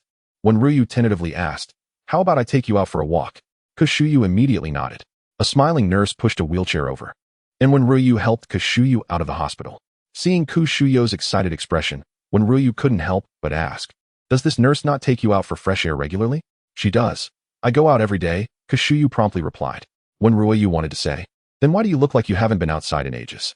But thinking of Kashuyu's timid personality, she refrained. Wen RuanYu took Kashuyu to a free park. She explained, It's not that I'm unwilling to spend money. It's just that with your condition, you wouldn't be able to enjoy an amusement park. And those paid parks are quite expensive for similar scenery. Kashuyu wholeheartedly supported her. This place is great. It's especially beautiful. Wen RuanYu was delighted. Come on. I'll show you something. There's a particularly large fish here. If you call its name, it will come out. It eats anything. Fish food, bread, buns. It's not picky at all. Really? That sounds so interesting. Wen RuanYu took Kashuyu around the park. Even when Wen RuanYu remarked that the small flowers by the roadside looked better than the potted plants in the botanical garden, Kushuyu agreed enthusiastically. They spent the entire afternoon together, had dinner, and only returned to the hospital as it was getting dark. As Wen RuanYu prepared to leave, she took out a yarn hairpin from her canvas bag. The hairpin was intricately crocheted with lace, featuring a red bow in the center. Wen RuanYu handed it to Kushuyu, saying, "I made this for you." Kushuyu was surprised. Is this for me?" "Yes. You gave me a hairpin last time, so this is a return gift. I just hope you like it." "Of course I love it. This is the best gift I've ever received." Kushuyu immediately took off the diamond headband she was wearing and put on the red yarn hairpin. It truly was the best gift she had ever received. Throughout her 19 years, during every birthday and various holidays, her parents would arrange gifts for her. But they never seemed to care that many of those gifts were repeats. This was the first time she received such a heartfelt present. Excited, she stuttered a bit as she looked at Wen RuanYu and asked, Is it pretty?" "Very pretty. I'll head back now. I'll come to see you again next time." Wen RuanYu smiled brightly and waved goodbye to Kushuyu. Gathering her courage, Kushuyu raised her hand and waved back. Watching Wen RuanYu leave, Kushuyu suddenly wanted to get better quickly. She wanted to go back to school. That terrifying school that she originally didn't want to attend, thinking no one cared about her education or that not graduating wouldn't affect her. But after learning that Wen RuanYu was also from Peking University, she suddenly felt that school wasn't so scary after all. Wen RuanYu returned to the old house and chatted with the old man for a while. Then she went upstairs, called the old principal to ask if the Hope Primary School had started construction yet. Finally, she carefully calculated how long it would take to pay off her debt to Fu Jinshen with the money she had earned. Feeling that she had done everything she needed to do and spent time with everyone she should, she realized that Fu Jinshen still hadn't returned home. This time, Wen RuanYu didn't sleep. She stayed awake waiting. By midnight, Fu Jinshen still hadn't come back. Unable to resist any longer, Wen RuanYu picked up her phone and sent him a WeChat message. "Fu Jinshen, what time are you coming home today?" After sending the message, she kept staring at her phone's WeChat interface. When the screen dimmed, she immediately turned it back on. Half an hour later, her phone suddenly pinged, and Wen RuanYu quickly looked. It wasn't Fu Jinshen, it was a promotional message. Wen RuanYu couldn't help but complain. What are they promoting in the middle of the night? Fu Jinshen didn't reply, and Wen RuanYu waited a bit longer before dozing off in a daze. She didn't wake up until 6 in the morning. Her biological clock woke her up on time, and she immediately looked around. Fu Jinshen wasn't there, and there were no signs that he had come back. Where could Fu Jinshen be? Didn't he say he was staying at the old house recently? Could he have gone back to Xinjing? Wen RuanYu planned to wait a bit longer before calling Fu Jinshen, thinking it was too early and he probably hadn't woken up yet. She was worried that calling might disturb his sleep. With her mind elsewhere, she went to the market to buy fish. By 11 in the morning, she could no longer hold back and dialed Fu Jinshen's number. "Hello, the number you have dialed is turned off. Please try again later." Wen RuanYu was taken aback. Why is his phone off? She stared blankly at her phone. She had been so busy before, and now that the market was closed, the tutor's housekeeper contacted her. And Wu Yin still needed a couple of days to rest. Grandpa Fu was also taking a nap, and after he woke up, he would be busy with serious matters in the afternoon. She didn't know what to do and was just waiting for Fu Jinshen's call. However, she received nothing. For 2 consecutive days, Fu Jinshen didn't come back, and she couldn't get in touch with him. Finally, Wen RuanYu couldn't stand it anymore and went straight to Fu's. She wanted to see Fu Jinshen and ask if he was angry because she kissed him last time. If he was angry, she could apologize for what happened before. Arriving at Fu's, Wen RuanYu approached the front desk and said, "I want to see Fu Jinshen." The identical twin receptionists recognized Wen RuanYu, and this time their attitude was very friendly. The twin sister was a bit surprised, and the twin brother straightforwardly said, "Mr. Fu is celebrating his birthday today at Xinjing. He's not in the office. Didn't you know, ma'am?" Chapter 85. Birthday gift. Wen RuanYu was taken aback. Fu Jinshen's birthday? Yes, every year on Fu's birthday, all the prominent figures in Kyoto would attend. It was said to be quite a grand affair, and she really hoped to witness it. The receptionist twin sister quietly tugged at her sister's sleeve. Only then did the younger sister stop talking. Upon hearing that it was Fu Jinshen's birthday, Wen RuanYu turned around and left. Seeing her leave, the twin sister curiously asked, "Sister, why did you pull me? Didn't you say last time that this young lady was special and we should treat her well?" The elder twin sister helplessly replied, "I told you to be observant. Look, it's Fu Jinshen's birthday, and this young lady clearly doesn't know. If Fu Jinshen wanted to tell her, would he need you to say it?" The younger sister was stunned. "But I've already said it. What should we do now?" "Forget it." Wen RuanYu felt a bit uncomfortable leaving. It was Fu Jinshen's birthday, and no one had told her. In fact, no one was obligated to inform her. She often expressed her affection for Fu Jinshen but had never genuinely tried to understand him, not even knowing his birthday. Wen RuanYu felt that her feelings were too superficial. What did she like? She liked Fu Jinshen's occasional gentleness, his help in saving her, and his handsome face. Her affection came with too many conditions, as if she didn't truly like Fu Jinshen as a person. Suddenly, Wen RuanYu felt a pang of guilt, thinking that she hadn't done enough. Wen RuanYu grew up in a very simple environment, where the first instinct in any situation was to consider her own issues rather than others. It wasn't a matter of being insecure or cowardly, but rather a habit of thinking of others and accepting a little hardship herself. Therefore, at this moment, all she could think about were her own problems. It was Fu Jinshen's birthday, and she needed to hurry and prepare a gift. Wen RuanYu wandered around the streets for a long time. The things that Fu Jinshen normally used were beyond her budget. The things she could afford were ones that Fu Jinshen would clearly not want. Finally, in a gift shop, Wen RuanYu saw a glass blessing bottle. Inside the bottle were many colorful capsules, each of which could be opened, containing a blank piece of paper where she could write her wishes. Wen RuanYu's eyes lit up, and she bought it. She thought that the sentiment was the most important part. After purchasing the gift, Wen RuanYu returned to the old residence. At that moment, old Master Fu had woken up from his nap, and, seeing Wen RuanYu return, asked in confusion, "Xiaoyu, why are you here? It's Jinshen's birthday today, aren't you going yet?" Old Master Fu assumed that Wen RuanYu knew about it, even thinking that she was at the banquet. After all, the relationship between his grandson and granddaughter-in-law seemed to be quite good during this time. Wen RuanYu replied apologetically, "I came back to change my clothes and have a little something to do. I'll go over later." Seeing that Wen RuanYu was wearing old clothes, old Master Fu nodded knowingly and said, "You should change into something nice. Does Xiaoyu have enough clothes? I'll find someone to come and custom make some nice clothes for you." No, it's enough. I have plenty," she quickly replied. Indeed, she had quite a lot. Fu Jinshen had bought her some, and old Master Fu had also prepared some for her when she moved back to the old residence. Wen RuanYu used to have only a few sets of clothes in the mountains, and during winter, it was sometimes too cold for her to afford thick clothes, relying on her good health to get through the winter. She had never worn so many beautiful clothes before. She always felt that she was here to repay a debt. But after coming here, it felt like she owed more and more. Wen RuanYu went upstairs to change into clean clothes, and then took out the slips of paper from the capsules to start writing. "Happy birthday to Fu Jinshen. Wishing Fu Jinshen peace and happiness. May he always smile. Wishing Fu Jinshen all his wishes come true. May he live a long and healthy life." She wrote 100 slips of paper, each one carefully considered and thought out. It felt as if every written blessing had the potential to come true. By the time she finished writing, 2 hours had passed. After that, she rolled up the small pieces of paper, placed them into the colorful capsules, filled the glass bottle, decorated it with colorful ribbons, and tied a bow. Satisfied with her work, she placed it into her canvas bag and hurried downstairs. Old Master Fu was reading downstairs and, seeing Wen RuanYu in a hurry, quickly said, "Don't run, there's still plenty of time. Let Wangsen take you over. Don't worry. I promise not to touch a drop of alcohol at home." Wen RuanYu was indeed worried that taking the bus would make her late, and upon hearing this, she nodded in agreement. Wangsan drove Wen RuanYu to Xinjing.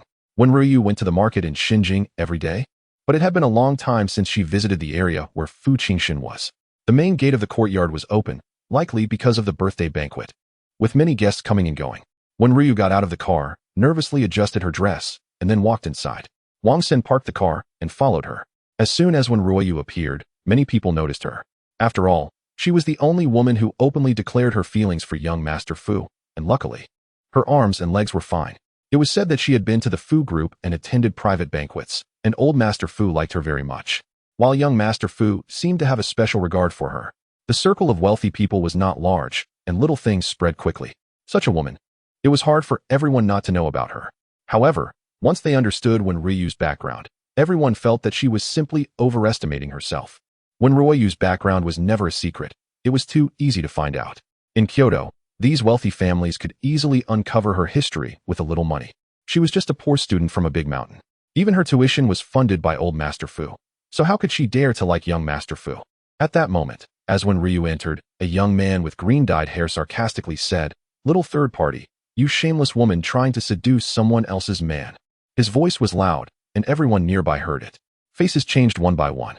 The speaker was Tang Yaozu, a relative of Tang Wanru.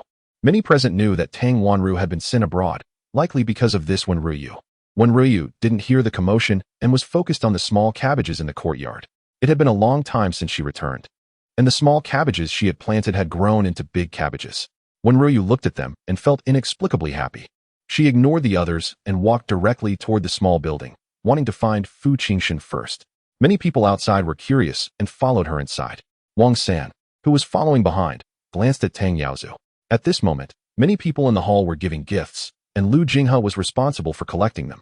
Fu Jinshen didn't even look up. Wen RuanYu tugged at the hem of her dress, took a deep breath, and walked up to Fu Jinshen. She took out the glass bottle containing her heartfelt wishes and said with bright eyes, "Fu Jinshen, happy birthday." Fu Jinshen, sitting there, raised an eyebrow at Wen RuanYu but did not reach out to take it. The people around her showed expressions of mockery. The extremely expensive gifts they had brought were not even glanced at by young Master Fu, and they could only be registered with Lu Jinghe. Yet, this cheap glass bottle was being offered directly to young Master Fu. People around her snickered quietly. Seeing this, Lu Jinghe quickly stepped in to help Wen RuanYu out of her predicament.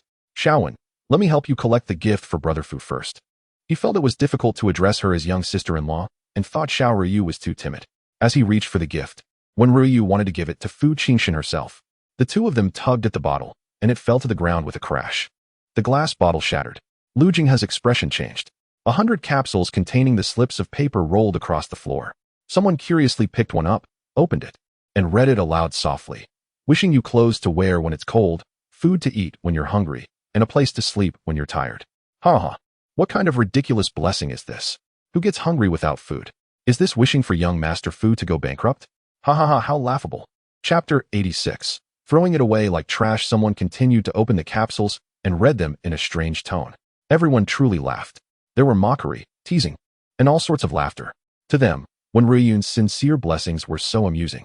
Wen RuanYu kept a straight face. She didn't find anything funny. She hoped Fu Jinshen could live a stable life, and everything she wrote was her heartfelt wish. She just felt it was a pity that the gift was broken. The glass bottle was beautiful, but a wooden or metal box would have been safer. Fu Jinshen seemed to dislike gifts like this, and she didn't have the money to buy better things. Feeling a bit down, Wen RuanYu squatted down to pick up the capsules. Some people were still opening and reading them. Wen RuanYu spoke up. "These are my belongings. Please don't mess with them." Her expression was somewhat serious, as if suppressing some anger. Today was Fu Jinshen's birthday. She tried her best not to resort to violence if she could avoid it. But it seemed no one heard her. They were too entertained by this rare spectacle, like when students publicly read someone else's love letter for laughs. Suddenly, Wen RuanYu stood up and pushed aside a green-haired Tang Yaozu. This person not only opened and read the capsules, but casually tossed them aside. Wen RuanYu pushed him away and coldly said, "I said, don't touch my things." Tang Yaozu angrily got up and stomped on some of the capsules. It was this woman who forced his sister to go abroad, and his life was not as good as before. He couldn't swallow this anger. Wen RuanYu was completely furious. She stood up and walked over, kicking Tang Yaozu down, and raised her hand to hit him. She had endured for a long time. These people were truly excessive. They were not Fu Jinshen. Why should they bully her? Everyone present was stunned. No one expected Wen RuanYu would dare to hit someone in public in this situation. It took a while for someone to react and step forward to pull Wen RuanYu away. After hitting a few times, she did not continue. She exhaled a bit and did not intend to really hurt anyone. "How can you hit someone? Do you have any manners?" "Yes, who do you think you are? A bumpkin from the mountains. Everyone here has a distinguished identity. Do you think you can take responsibility if you break something?" Usually very loud and fierce, Li Xiao did not say a word this time. He thought it was perfectly normal for Wen RuanYu to hit someone. He had been hit before, and he heard that Brother Fu had been hit too. So what if someone else got hit? Wen RuanYu looked at everyone fearlessly and said, "I don't know what you call manners, but I know it definitely isn't making fun of others' belongings." The crowd's mocking voices fell silent. Wen RuanYu squatted down to continue picking up the capsules. Perhaps because she was suppressing her anger, she accidentally cut her finger on a piece of glass. At that moment, she heard Fu Jinshen's voice. "Aunt Wang, clean this up." Wen RuanYu's hand paused. Aunt Wang came over, unaware of what had happened, and began to sweep up the capsules along with the shards. Wen RuanYu looked up at Fu Jinshen, somewhat incredulous. Even if he didn't like this birthday gift, he shouldn't trample on her feelings and throw everything away like trash. She looked at Fu Jinshen and said, "Fu Jinshen, I put a lot of thought and sincerity into each blessing I wrote." Fu Jinshen replied indifferently, "Go wash your hands and get ready for dinner." Others saw this and felt that Fu Jinshen's attitude towards Wen RuanYu was nothing special. It was still a bit lacking compared to his previous attitude towards Tang Wanru. Only Lu Jinghe, who understood the situation, sighed and looked over with some pity, not sure whether it was for Wen RuanYu or Fu Jinshen. Wen RuanYu kept looking at Fu Jinshen, Seeing his indifference made her feel disappointed as she got up and went to the restroom. After Wen RuanYu left, Tang Yaozu, full of resentment, said, "Young Master Fu, my sister has always cared about me the most. If she knew I was hit, she would definitely be very upset." Unable to fight back against Wen RuanYu and feeling frustrated, he wanted Fu Jinshen to take charge. At that moment, Wang San suddenly walked over. With a simple-minded expression, Wang San grabbed Tang Yaozu by the collar and said sincerely to Fu Jinshen, "Young master, I'll take this young master Tang out for a talk." Fu Jinshen said nothing. Wang San, strong enough, easily dragged Tang Yaozu outside. Just as Tang Yaozu was about to shout, Wang San delivered a chop and knocked him out cold. The guests present were quite frightened. Wang San said with a simple face, "Sorry, our old master said we can't let anyone bully Miss RuanYu." Tang Yaozu was dragged out, and it was unclear what exactly happened during their talk. The guests in the hall exchanged glances. Wen RuanYu was in the restroom, frowning. She really didn't understand what was wrong with Fu Jinshen. Why did he seem like a completely different person? She thought the changes in his attitude were due to Tang Wanru, due to being a lifesaver, just as she was different towards old Master Fu. But now, without Tang Wanru, why had Fu Jinshen changed again? Every time she thought she understood Fu Jinshen, the next moment she felt completely lost. That kind of cold detachment made her passion wane. The cold water washed over her injured hand, and the slight sting helped her calm down. Wen RuanYu took a deep breath and gathered her spirits. Since she had decided to like him, she couldn't give up easily. She needed to seriously understand him, no matter what kind of person Fu Jinshen was. After washing her hands, Wen RuanYu went out and stood next to Fu Jinshen as if nothing had happened. Fu Jinshen did not let her leave, nor did he get close to her. This time, no one mocked Wen RuanYu anymore, even though it seemed Fu Jinshen was not taking it too seriously. However, as long as Wen RuanYu had old Master Fu backing her, regardless of whether she was a poor student or a young lady, they still couldn't provoke her like that. Did they not see that the one who just got hit was dragged out? That person was still Tang Wanru's younger brother. Wen RuanYu had been following Fu Jinshen, wanting to talk to him alone, but she never found the opportunity. Until the banquet ended and the guests left one after another, Wen RuanYu finally spoke again. "Fu Jinshen, are we going home? I'm going on a business trip soon and won't be returning to the old residence for a while. You can go back first." Oh, Wen RuanYu could only leave with Wang San, feeling a bit empty inside. Fu Jinshen was not ignoring her, but she sensed a change in his attitude. They had originally grown closer, but suddenly they seemed to drift apart again. Wen RuanYu felt a bit lost, thinking that this man was too difficult to understand.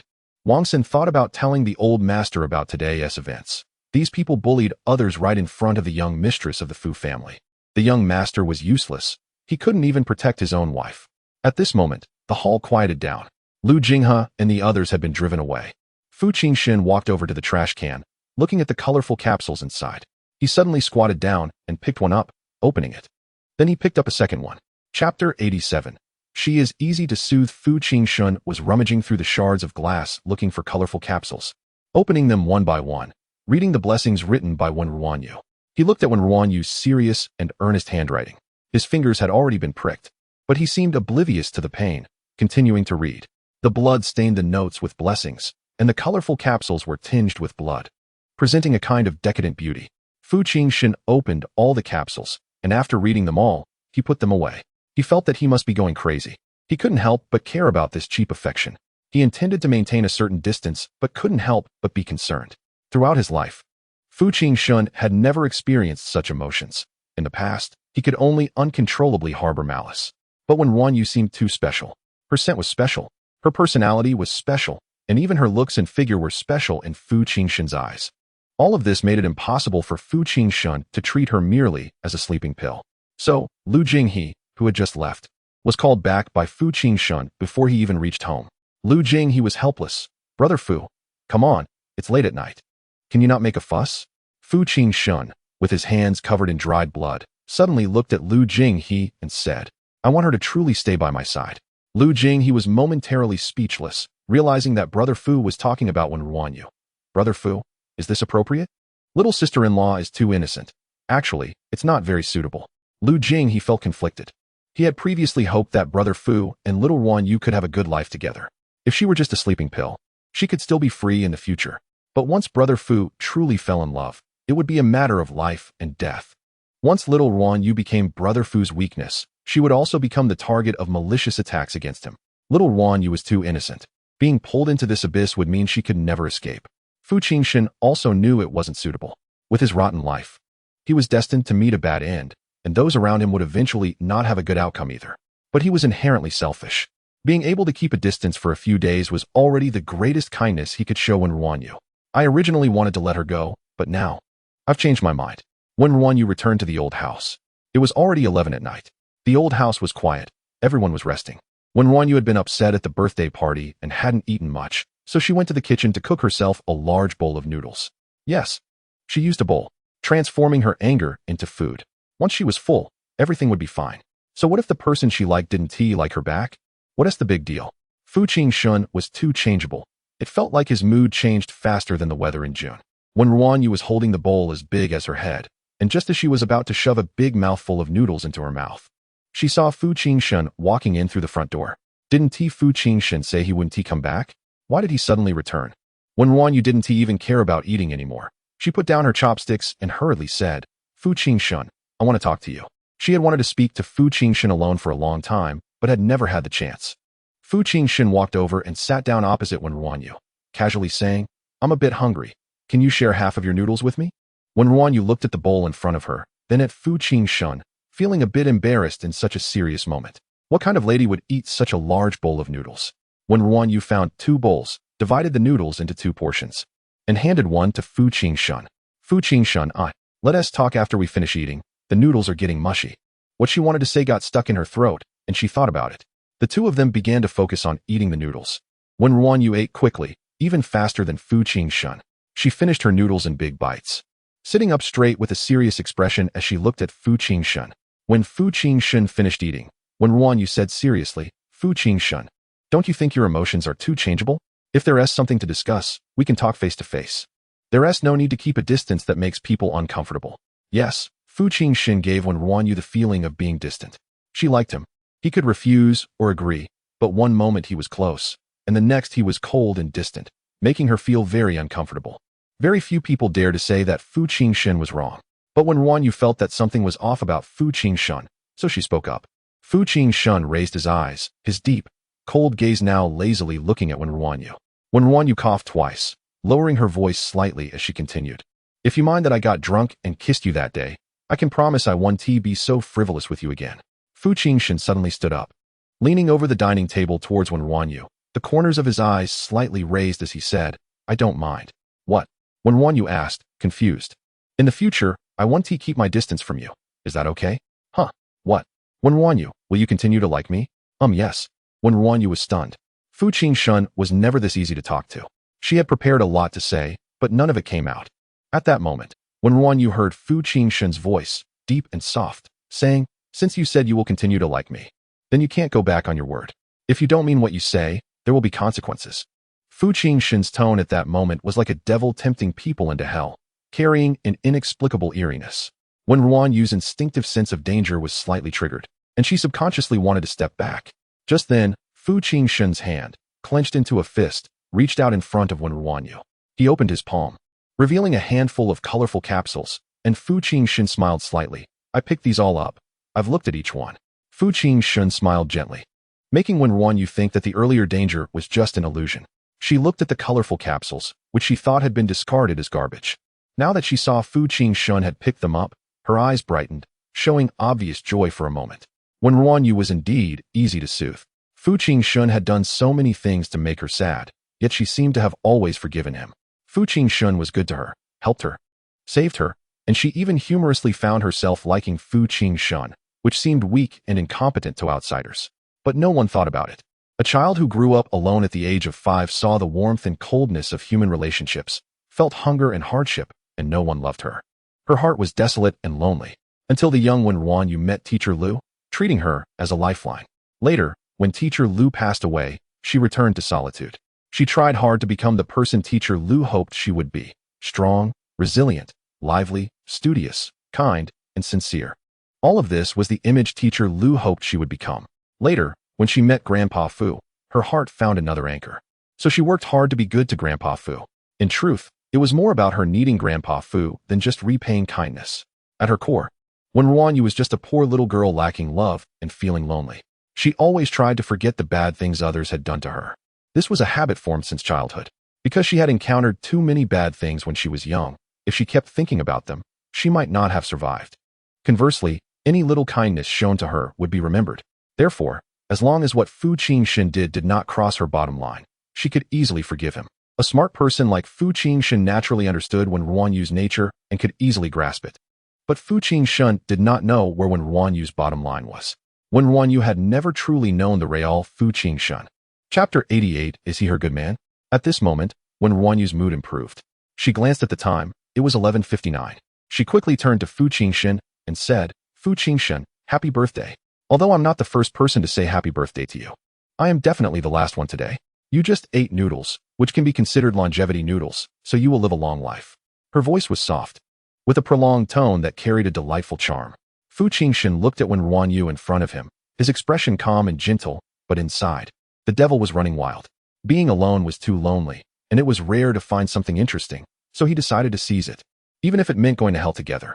Wen RuanYu smiled with her eyes curving, utterly innocent. That night, Fu Jinshen stayed in the old mansion and did not go on a business trip. The two lay on the same bed, keeping a certain distance. Wen RuanYu secretly glanced at Fu Jinshen and realized that the business trip was just a lie. Fu Jinshen had been distancing himself from her before. Wen RuanYu pouted. Suddenly, Fu Jinshen reached out and pinched her face. Really soft. He had wanted to do this for a long time. Wen RuanYu did not evade, allowing Fu Jinshen to pinch her face until it turned red. Her serious expression broke, and she laughed again. She loved to laugh. Teacher Lu said that life is full of hardships, but a smile might just make it go away. Wen RuanYu, do you really like to hit people? No, I don't like fighting. Well, I fight very rarely. I mean it. I never act out unless someone provokes me. When you're not fighting, you really match your name. Wen RuanYu, gentle words and soft language.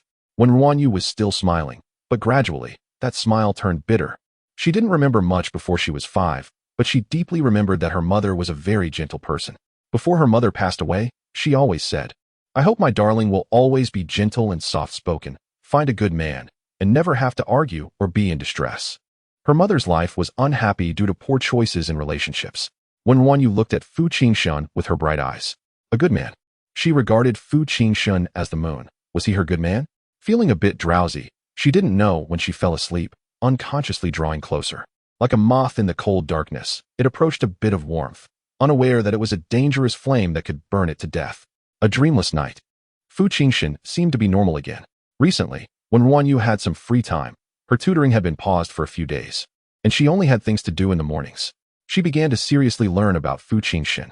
Aside from his diet and lifestyle, his favorite colors, the books he loved to read, and his little habits, she made an effort to understand everything about him. After learning these things, she started to delve into Fu Jinshen's growth experiences. However, she encountered a problem in this area. Aunt Wang, the housekeeper, and some of the older residents in the old mansion all remained tight-lipped about Fu Jinshen's childhood. Wen RuanYu had no choice but to ask old Master Fu. At that moment, the old man and the young man were doodling on the walls of the children's room. Yes, the old master had prepared a children's room in the old mansion. He brought Wen RuanYu to decorate it, which was quite obvious in its meaning. But Wen RuanYu couldn't see it. Holding a paintbrush, she asked while painting, Grandpa Fu, why does everyone keep quiet about Fu Jinshen's childhood? Did something special happen to him when he was young? The old man's hand holding the brush paused. Why did you suddenly think to ask about Jinshen's childhood? I just want to understand him better. Jinshen, indeed, went through some things in his childhood, but unless he tells you himself one day, we can't say much. Oh, is it that serious? Then I won't ask around. Wen RuanYu grew more curious. What exactly happened that even Grandpa Fu wouldn't tell her? There was also no information about Fu Jinshen's parents. It seemed that everyone in the old mansion only knew that Fu Jinshen's father had passed away and nothing else. Everything felt like it was hiding a secret. Unable to ask further, Wen RuanYu could only helplessly put the matter aside. Planning to wait until Fu Jinshen was in a good mood to ask him, she started preparing various delicious foods for Fu Jinshen, delivering them to Fu's every time she had free time. The pink room was also appropriately altered in some decorations to make it less feminine and more aligned with Fu Jinshen's preferences. Every day, she would send messages to Fu Jinshen on WeChat, even if he only replied with a simple hum after a long time. Wen RuanYu never hesitated to express her affection. She didn't know what it felt like for others to like someone, but just looking at Fu Jinshen's face made her quite happy. The entire Kyoto knew how crazily Wen RuanYu liked Fu Jinshen. Of course, they didn't see how Fu Xiao responded. Wen RuanYu followed Fu Xiao around like a devoted admirer every day. Everyone thought Wen RuanYu was wasting her efforts. relying on old Master Fu's affection to dare to show herself in front of Fu Xiao. They didn't consider her identity and thought she was overreaching. Recently, a certain swan was in a pretty good mood. Wen RuanYu felt it was about time. With Fu Jinshen in such a good mood, she should be able to ask him about his childhood. It wasn't that she had to know, it was just that curiosity is a natural human trait. And the more others kept silent, the more curious she became. Plus, understanding Fu Jinshen's childhood would also help her understand him better. Wen RuanYu went to Fu's to bring Fu Jinshen lunch again. The twin sisters at the front desk greeted her with sweet smiles. "Miss RuanYu, you're here again. Let me call the elevator for you." Wen RuanYu felt a bit embarrassed and said, "There's no need to be so polite. I can go up myself." The twin sisters still smiled brightly. "It's our duty." The two sisters watched as Wen RuanYu took the elevator meant for the president. While others thought Wen RuanYu was Fu Xiao's devoted admirer, they certainly didn't feel that way. Although Fu Xiao still looked cold and aloof, this Miss RuanYu had too many special traits. She could use the president's private elevator and go upstairs without needing to announce herself. Many times, she would wait until the end of the workday to leave with Fu Xiao. At first, everyone thought Tang Wanru would be the future Mrs. Fu. But when Tang Wanru came to find Fu Xiao, she could only wait in the lounge and couldn't even use that private elevator. Only by comparing could one see who was truly special. The front desk sister looked at the elevator and said enviously, "This Wen RuanYu is really lucky. So many daughters from wealthy families want to get close to Fu Xiao but have no chance. She, on the other hand, can get close to Fu Xiao because of old Master Fu's support. I actually have a better family background than her. If only I could meet Fu Xiao." The older sister, who usually tolerated her younger sister's behavior, suddenly warned her in a fierce tone. "Sister, I usually think your carefree attitude is fine, but remember, don't think about people you shouldn't think about. If you dare to say such things again, you can go back home." "Sister, I was just joking. This is not a joking matter. I know, but I'm not any worse than Wen RuanYu." "Shut up." Chapter 89. Another side of Fu Jinshen. Wen Ryu held a food box and adjusted her dress in front of the elevator. Every time she went to see Fu Jinshen, she would tidy herself up to appear more presentable and attractive. When the elevator door opened, Wen Ryu looked around, puzzled as to why there was no one around. Usually, there would be a few bodyguards and an assistant outside this floor, but today there was no one. Wen Ryu didn't think too much about it and walked towards Fu Jinshen's office. She knocked on the door, but no one answered. She pushed the office door open to find it empty. Was Fu Jinshen not at the Fu Corporation? That didn't make sense. The receptionist hadn't mentioned anything when she came up. Was he taking a nap in the lounge? Wen Ryu walked over and gently pushed open the lounge door. Suddenly, she saw Fu Jinshen emerging from the bathroom wrapped in a towel. Her gaze fell on the scars on his chest and abdomen. She was shocked, her eyes widening. What she saw were countless scars, various types, some from burns, others from cuts, and some that looked like animal bites, densely packed together. Fu Jinshen was the eldest grandson of the Fu family. Who would dare to hurt him like this? Wen Ryu now understood the status of the Fu family in Kyoto. She couldn't comprehend how anyone could dare to harm Fu Jinshen with his grandfather around. "Wen RuanYu, who let you in?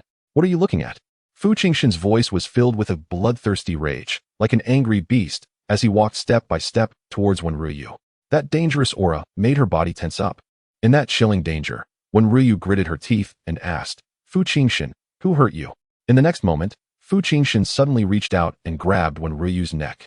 "How could you see this? You shouldn't be looking at things you shouldn't see." Fu Jinshen seemed to be consumed by a ferocious rage. Wen Ryu was caught off guard and didn't expect him to act so suddenly. Her gaze remained fixed on the scars on his body. It appeared as if Fu Jinshen was struggling between rationality and madness. His grip tightened for a moment, then loosened again. Wen RuanYu, being choked, recalled the last time she had entered Fu Jinshen's room, where she had encountered a similar situation. The Fu Jinshen then, even while asleep, was not as terrifying as he was now.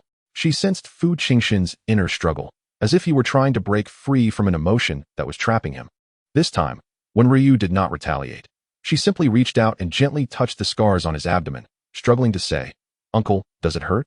"It's me. I'm Wen RuanYu. What is wrong with you?" Hearing her call him uncle gradually cleared Fu Jinshen's eyes. Over the years, he had been called many things, from derogatory names to worse, but only Wen Ryu called him uncle. The rational part of Fu Jinshen finally prevailed. It was as if he suddenly woke up, and he pushed Wen Ryu out of the lounge and said in a suppressed voice, "Get out." He slammed the door shut. Wen Ryu stood outside the door dazed. Her mind was filled with the scars on Fu Jinshen's body. At that moment, she felt she truly did not understand Fu Jinshen. How could he have so many scars? Who had hurt him? Both Fu Jinshen and the Fu family seemed to have many secrets. While Wen RuanYu was lost in thought, she heard a commotion. Turning her head, she saw a horrifying scene.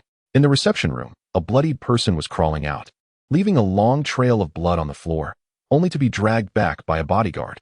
Wen RuanYu suddenly recalled the bloody clothes on the floor of Fu Jinshen's lounge. She understood why Fu Jinshen had taken a shower in the lounge. He must have gotten blood on him. What had Fu Jinshen done? Instinctively, Wen RuanYu called out to the people over there. Wait, what are you doing? A few bodyguards blocked the bloodied person behind them, clearly recognizing Wen RuanYu. One stepped forward respectfully and said, Miss RuanYu, sorry to scare you. This person embezzled several $100 million in public funds. President Fu was just teaching him a lesson. No one will be killed. Upon hearing about the embezzlement of several $100 million, Wen RuanYu withdrew her instinct to speak up for the person. Several $100 million could build how many Hope elementary schools? How many orphans and poor people could go to school? He deserved to be punished. But perhaps the punishment was a bit harsh. The person behind them seemed to be desperately trying to crawl out, wanting to say something, but was silenced and dragged back. Wen RuanYu felt it was best not to say anything more and left in silence. For some reason, she felt a vague sense of panic. Fu Jinshen seemed to have another side she didn't know about. She had wanted to ask Fu Jinshen about his childhood experiences, but couldn't bring herself to do it. Now it seemed those experiences were definitely not pleasant. Wen RuanYu returned to the old house and spent the entire afternoon in a daze. At 11 o'clock at night, Wen RuanYu was half asleep when she heard the sound of the door opening. Under the dim light, she opened her eyes sleepily and saw Fu Jinshen had returned. Wen RuanYu felt a bit more awake. She had thought that after what happened, Fu Jinshen wouldn't come back, but he did. She lay in bed feeling a bit anxious and instinctively closed her eyes to pretend to be asleep. She heard Fu Jinshen go take a shower and the sound of footsteps gradually approaching. She felt the spot beside her sink slightly as Fu Jinshen lay down next to her. In the next moment, Fu Jinshen suddenly reached out and embraced her. Wen RuanYu's breath caught in her throat. What was Fu Jinshen doing? In the past, when they slept in the same bed, they would just lie together, maintaining a certain distance. At most, she would accidentally shift closer in her sleep, and when awake, they wouldn't even touch each other's shoulders. Now, Fu Jinshen held Wen RuanYu tightly in his arms, his breath warm against her ear. Under Wen RuanYu's tension, Fu Jinshen's voice came softly, "Little one. I'm sorry." Wen RuanYu felt a bit teary. Her act of pretending to be asleep had surely been seen through. She didn't know why Fu Jinshen was apologizing. Had he acted against her again? She didn't turn around but kept her back to him, whispering, "Uncle, do you have something you want to tell me? Whatever you want to say, I will listen carefully." "No, just sleep. This kind of thing won't happen again." Wen RuanYu closed her eyes, feeling a bit disappointed. What won't happen? Will he not act against her, or will she not see that bloodied person again? Fu Jinshen clearly didn't want to discuss anything with her. Wen RuanYu kept her eyes closed and drifted back to sleep in a daze. The next day, Wen RuanYu went to work as usual, appearing as if nothing had happened. However, after work, she went to the hospital. When the nurse saw Wen RuanYu arrive, she politely exited the ward to let them talk privately. Wen RuanYu looked at the cheerful Kushuyu and asked, "Shuyu, do you have someone you like?" Kushuyu's face turned red as she shook her head. "No." Wen RuanYu fell silent. Seeing Wen RuanYu's silence, Kushuyu couldn't help but ask after a while, "Xiaoyu, what's wrong? Did you have a conflict with your husband?" Chapter 90. A conversation between two women. Kushuyu knew about the relationship between Fu Jinshen and Wen RuanYu. Last time, Wen RuanYu introduced Fu Jinshen as her husband. Even the caregiver was arranged by Fu Jinshen. After thinking for a moment, Wen RuanYu said with a smile, "No, I just came to see you. How is your leg recovering lately?" Kushuyu was immediately distracted. The doctor said it's almost healed. "In a few days, I can have the cast removed. If I work hard on my rehabilitation training, I should be able to recover before my brother's birthday party." "That's great. If it really doesn't work, don't force it. Your health is the most important." Wen RuanYu could help with the caregiver issue, but she didn't want to say much about Kushuyu's parents. If she were to recklessly criticize them, it would only hurt Kushuyu. After spending some time with Kushuyu, Wen RuanYu left. She sighed, wanting to ask someone about her relationship with Fu Jinshen. However, the only friend she had was Kushuyu, who seemed completely clueless. As Wen RuanYu scanned for a bike, she was about to ride away when a woman in a black professional dress stopped her with a smile. "Excuse me, are you Miss Wen?" Wen RuanYu looked at her warily, feeling that people who suddenly appeared like this were usually not good. The woman noticed Wen RuanYu's wariness and smiled. "Don't be nervous. Miss Wen, my young lady just wants to meet you." "Who is your young lady?" "Jinyu." Wen RuanYu immediately remembered her, Miss Jean from the social event. The one who had her eyes on Fu Jinshen. Now that she knew the capabilities of wealthy people, it wasn't surprising that they could find her here. But what did the other party want? She asked in confusion. What does she want to see me for? Nothing major, just to chat with you. Wen RuanYu thought for a moment. She didn't have any ill feelings towards Miss Jean. Jean Yu was beautiful, elegant, and seemed to have a good personality, unlike Tang Wanru, whom she disliked at first sight. So, Wen RuanYu nodded. Okay, I'll go meet her. Lead the way. The professional woman initially wanted to say for Wen RuanYu to get in her car. However, Wen RuanYu had already hopped on the bike, ready to follow her. Wen RuanYu rode her bike behind the black car. The car wasn't moving fast, so it was easy for her to keep up. Soon, the car stopped. Miss Wen, please come in. My young lady is waiting for you in the CAF. Okay, just a moment. Let me park my bike. The professional woman felt a bit at a loss for words. This Miss Wen was completely different from what she had imagined. Was she really worth her young lady's attention? Wen RuanYu neatly parked the bike in the designated spot before entering the CAF. She looked around and immediately spotted Jean Yu in a long black dress, her wavy hair cascading down her waist. I must say, Jean Yu was truly beautiful. There was an innate nobility about her, exuding a glamorous and seductive aura. Men might find her aloof and unapproachable, but women would surely admire her. Wen RuanYu actually liked her, as long as she didn't cause her any trouble. Miss Jean, what would you like to drink? Is coffee okay? Jean Yu asked. I don't like coffee, it's too bitter. Juice is fine. Wen RuanYu had tried coffee once at an old house, and it really wasn't good. She heard it wasn't cheap either, so she forced herself to drink it to avoid wasting it. Jean Yu seemed amused, noting how many people would pretend to like something they didn't tea, just to show off their taste. Soon, the juice arrived. Wen RuanYu took a sip and asked, what did you want to talk to me about, Miss Jean? Jean Yu had been observing Wen RuanYu and replied, you can just call me Jean Yu. I want to ask about your relationship with Brother Fu. Wen RuanYu immediately felt 3 parts wary and replied frankly, I like Fu Jinshen, but he doesn't seem to like me much. That's all. If you like Fu Jinshen, I won't stop you. So if you have something to say, just go directly to him. Jean Yu smiled, seeming to find it even more interesting. She said, I think Brother Fu likes you quite a bit. As for me, Jean Yu, I was born proud and have no shortage of men. I wouldn't stoop to fight for anything. I'm just curious, purely curious. Hearing Jean Yu say this, Wen RuanYu was somewhat surprised. She had previously heard that Miss Jean had feelings for Fu Jinshen, but she seemed to give up so easily. Jean Yu seemed to see what Wen RuanYu was thinking and said lightly, I do have feelings for Fu Jinshen, but it's not because I like him a lot. It's just that he is one of the most outstanding men I know, and I think we would match well. If we can't be together. He's just one of many men. If it were Tang Wanru saying this, Wen RuanYu would definitely not believe it. But hearing it from Jean Yu made it seem credible. The other party wasn't here to cause her trouble. She lowered her guard and her voice became sweet and soft. Jean Yu, you're really generous. What do you want to know? I can tell you. Upon hearing Wen RuanYu call her by name, Jean Yu's expression relaxed even more. Among their circle, even if they said to call each other by name, aside from elders, no one would really be casual about it. Jean Yu usually disliked such pretentiousness. At this moment, she found Wen RuanYu's personality quite likable. To Wen RuanYu, names were meant to be called. She called Fu Jinshen by his name, so what was the big deal?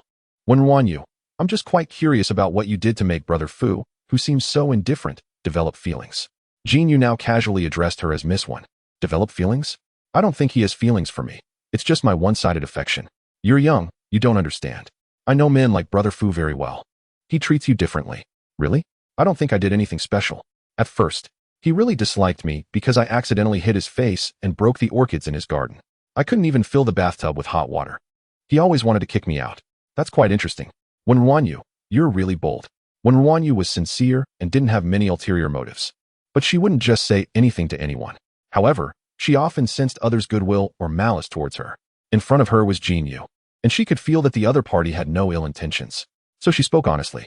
She had originally wanted to ask someone about her relationship with Fu Jinshen, and now it was just right. Cause Shu Yu didn't understand, but Jean Yu clearly did. Jean Yu seemed to be listening to a story, engrossed in it. She moved from sitting across from Wen RuanYu to beside her, leaning in closer. Chapter 91. Sincerity is enough. Jean Yu listened seriously, and Wen RuanYu spoke earnestly as well. Little cutie, you like Brother Fu, don't you feel a bit tired? Jean Yu couldn't help but ask. For someone as proud as her. Even if she felt that Fu Jinshen matched her well, actually being with him could be overwhelming. Over time, it would lead to a kind of mental exhaustion. Wen RuanYu shook her head, not tired at all. I know my status doesn't match his, but he allows me to like him. Even agrees to share a bed with me and lets me hold his hand. Jean Yu's eyes widened in surprise. Is she talking about Fu Jinshen? If one didn't know better, they might think she was talking about some warm-hearted guy. That aloof and cold man actually has such tolerance for a woman. At that moment, when RuanYu seemed to recall something embarrassing, her face flushed, and with a hint of shyness, she said, "Last time I tasted Grandpa Fu's wine, I got drunk and kissed him. He seemed a bit angry, but later forgave me." When RuanYu's face was red, her delicate and cute features exuding a touch of shyness, making her look soft and endearing. Jinyu almost leaned against Wen RuanYu. After Wen RuanYu finished speaking, she realized how close Jinyu was and was startled. "Why you? Sit properly." Jinyu was practically resting her chest on Wen RuanYu's shoulder. Jinyu elegantly straightened up. "Ahem, sorry, I was too captivated." Wen RuanYu found it a bit strange. They had just met and weren't very familiar yet, and from certain perspectives, they were still rivals. Why did Jinyu seem so close to her? Seeing Wen RuanYu's confusion, Jinyu didn't beat around the bush and said directly, "I quite like you." Wen RuanYu slightly parted her lips. "Don't you like Fu Jinshen? How did you end up liking me?" "Uffed, little cutie, liking a man is different from liking a woman. Excellent men are everywhere, but a kindred spirit is hard to find. I find you more interesting than those people in Kyoto." Wen RuanYu felt a bit shy from the compliment. She actually liked Jinyu quite a bit too. Otherwise, she wouldn't have shared so much with her on their second meeting. Out of curiosity, Wen RuanYu recounted how she first met Fu Jinshen. However, she didn't mention that she and Fu Jinshen were already married because she wasn't sure if he was willing to make their relationship public. Although Jinyu said Fu Jinshen had feelings for her, Wen RuanYu felt it was still just her one-sided affection. Fu Jinshen had never said he liked her. Up until now, not many people knew that Fu Jinshen and Wen RuanYu were married. Besides the people from the Fu family, only Lu Jinghe, Kushuyu, and Tang Wanru were aware. Others wouldn't speak out, and Tang Wanru would prefer that no one knew the true nature of Fu Jinshen and Wen RuanYu's relationship. Wen RuanYu looked at Jinyu, who seemed like a relationship expert, and thought for a moment, "Jinyu, can I ask you a question?" Jinyu flicked her long hair, crossed her legs confidently, and said, "What question? Go ahead." Wen RuanYu slightly lowered her gaze and whispered, "If the person you like suddenly shows you another side, revealing hidden aspects, what should you do?" Jinyu immediately understood. The little girl was too innocent. She probably saw something after coming to Fu Jinshen's side, and her worldview was shaken. Everyone in their circle had some understanding of what kind of person Fu Jinshen was. After all, in this chaotic circle, no one was truly good. It was just that Fu Jinshen was colder and more ruthless than the others. Jinyu rested her chin on her hand, looking at Wen RuanYu. "Another side. Everyone has another side. It depends on what you like about him. Do you like his money, his looks, or his character?" Wen RuanYu seemed to think seriously. "I can't really say. I feel he's a good person, mostly gentle, handsome, treats me well, and his grandfather is also nice. It seems like everything is good." Uffed. Jinyu couldn't help but laugh out loud. After a while, she said with a smile in her voice, Sorry, I didn't mean to laugh at you. But little cutie, do you have some misunderstanding about Fu Jinshen? Besides his good looks, everything else you mentioned is quite different." Wen RuanYu frowned. What she said was based on her experience with Fu Jinshen. He was only a bit difficult when they were forced into marriage at first, but he had been gentle with her since then, except when it came to matters involving Tang Wanru. Seeing her frown, Jinyu quickly restrained her laughter. "All right, it's clear you really like Brother Fu. But if I tell you he's not as good as you think, that he can be cold and ruthless and is merciless in business, would you leave him?" Wen RuanYu suddenly thought of the scars on Fu Jinshen's body. She shook her head. "I don't want to leave. I want to protect him." After seeing Fu Jinshen's other side, she didn't feel much sympathy for the person who misappropriated funds. That person deserved punishment for their wrongdoing. What mattered to her was the pain Fu Jinshen had endured. She didn't know who had hurt him, and Fu Jinshen had said nothing about it. She thought that if she had met Fu Jinshen earlier, she would have surely protected him, just like Grandpa Fu protected him. Jinyu was a bit dazed, looking at the bright sincerity in Wen RuanYu's eyes, suddenly understanding why Brother Fu was attracted to her. It was a kind of resilient and optimistic purity, something that people like them, who were steeped in the secular world, couldn't help but be drawn to. She suddenly reached out and ruffled Wen RuanYu's hair. Adopting a big sister tone, "Since you still like him, what are you tangled up about? I just want to ask how to face him. He doesn't want me to see those things." Wen RuanYu truly had no experience in relationships. After encountering this situation, she didn't know how to handle it and had no one to ask, so she turned to this former rival and voiced her confusion. Jinyu's gaze softened a lot. "Little cutie, remember this. In front of Fu Jinshen, just stay true to yourself. Be myself. What if I say something wrong? What if I accidentally make him feel sad? It's okay if you say something wrong. Everyone makes mistakes sometimes. If you like him, then like him. If you want to protect him, then protect him. Sincerity is enough." Wen RuanYu felt a sudden realization. Yes, why bother getting tangled up? Regarding the scars, If Fu Jinshen was willing to talk, she would listen carefully. If he wasn't willing to share, then she would protect him well in the future, ensuring he wouldn't be hurt again. After coming to this conclusion, Wen RuanYu smiled, revealing her bright white teeth, radiant as ever. Sister RuanYu, thank you. Chapter 92. Fu Jinshen may have been kidnapped when RuanYu's way of addressing RuanYu changed from Miss Jean at the beginning to RuanYu, and eventually to RuanYu Jia, Sister RuanYu. RuanYu was not only not displeased, but rather quite happy with this address. She said with satisfaction, "Little cutie, note down my phone number. If you have anything you don't understand in the future, you can ask me." Wen RuanYu nodded her little head repeatedly, feeling that RuanYu was very impressive and seemed to know everything. As the two were noting down each other's numbers and preparing to part ways, RuanYu suddenly remembered something and turned to Wen RuanYu, saying, "By the way, looking at your clueless expression, be careful of Tang Wanru, that white lotus." Sister RuanYu, don't worry, I will be careful. I'm not afraid of Tang Wanru. RuanYu couldn't help but smile wryly. It wasn't really about being afraid or not. After thinking for a moment, she added, "How about this? If Tang Wanru causes you trouble next time, just call me, and I'll back you up." Wen RuanYu continued to nod her little head, thinking that RuanYu was really great. The two of them left the CAF together, and RuanYu watched Wen RuanYu wave goodbye as she rode off on her little yellow bike. Even RuanYu, who was usually aloof and proud, smiled and waved back. Behind her stood a young woman in professional attire who couldn't help but ask, "Miss, do you like Miss Wen very much?" She's an interesting little cutie. Then why didn't you send her home and let her ride the little yellow bike?" RuanYu stepped out in her 10-centimeter high heels, walking briskly. Such a trivial matter. Why disturb her purity? Besides, I think the little yellow bike is quite nice.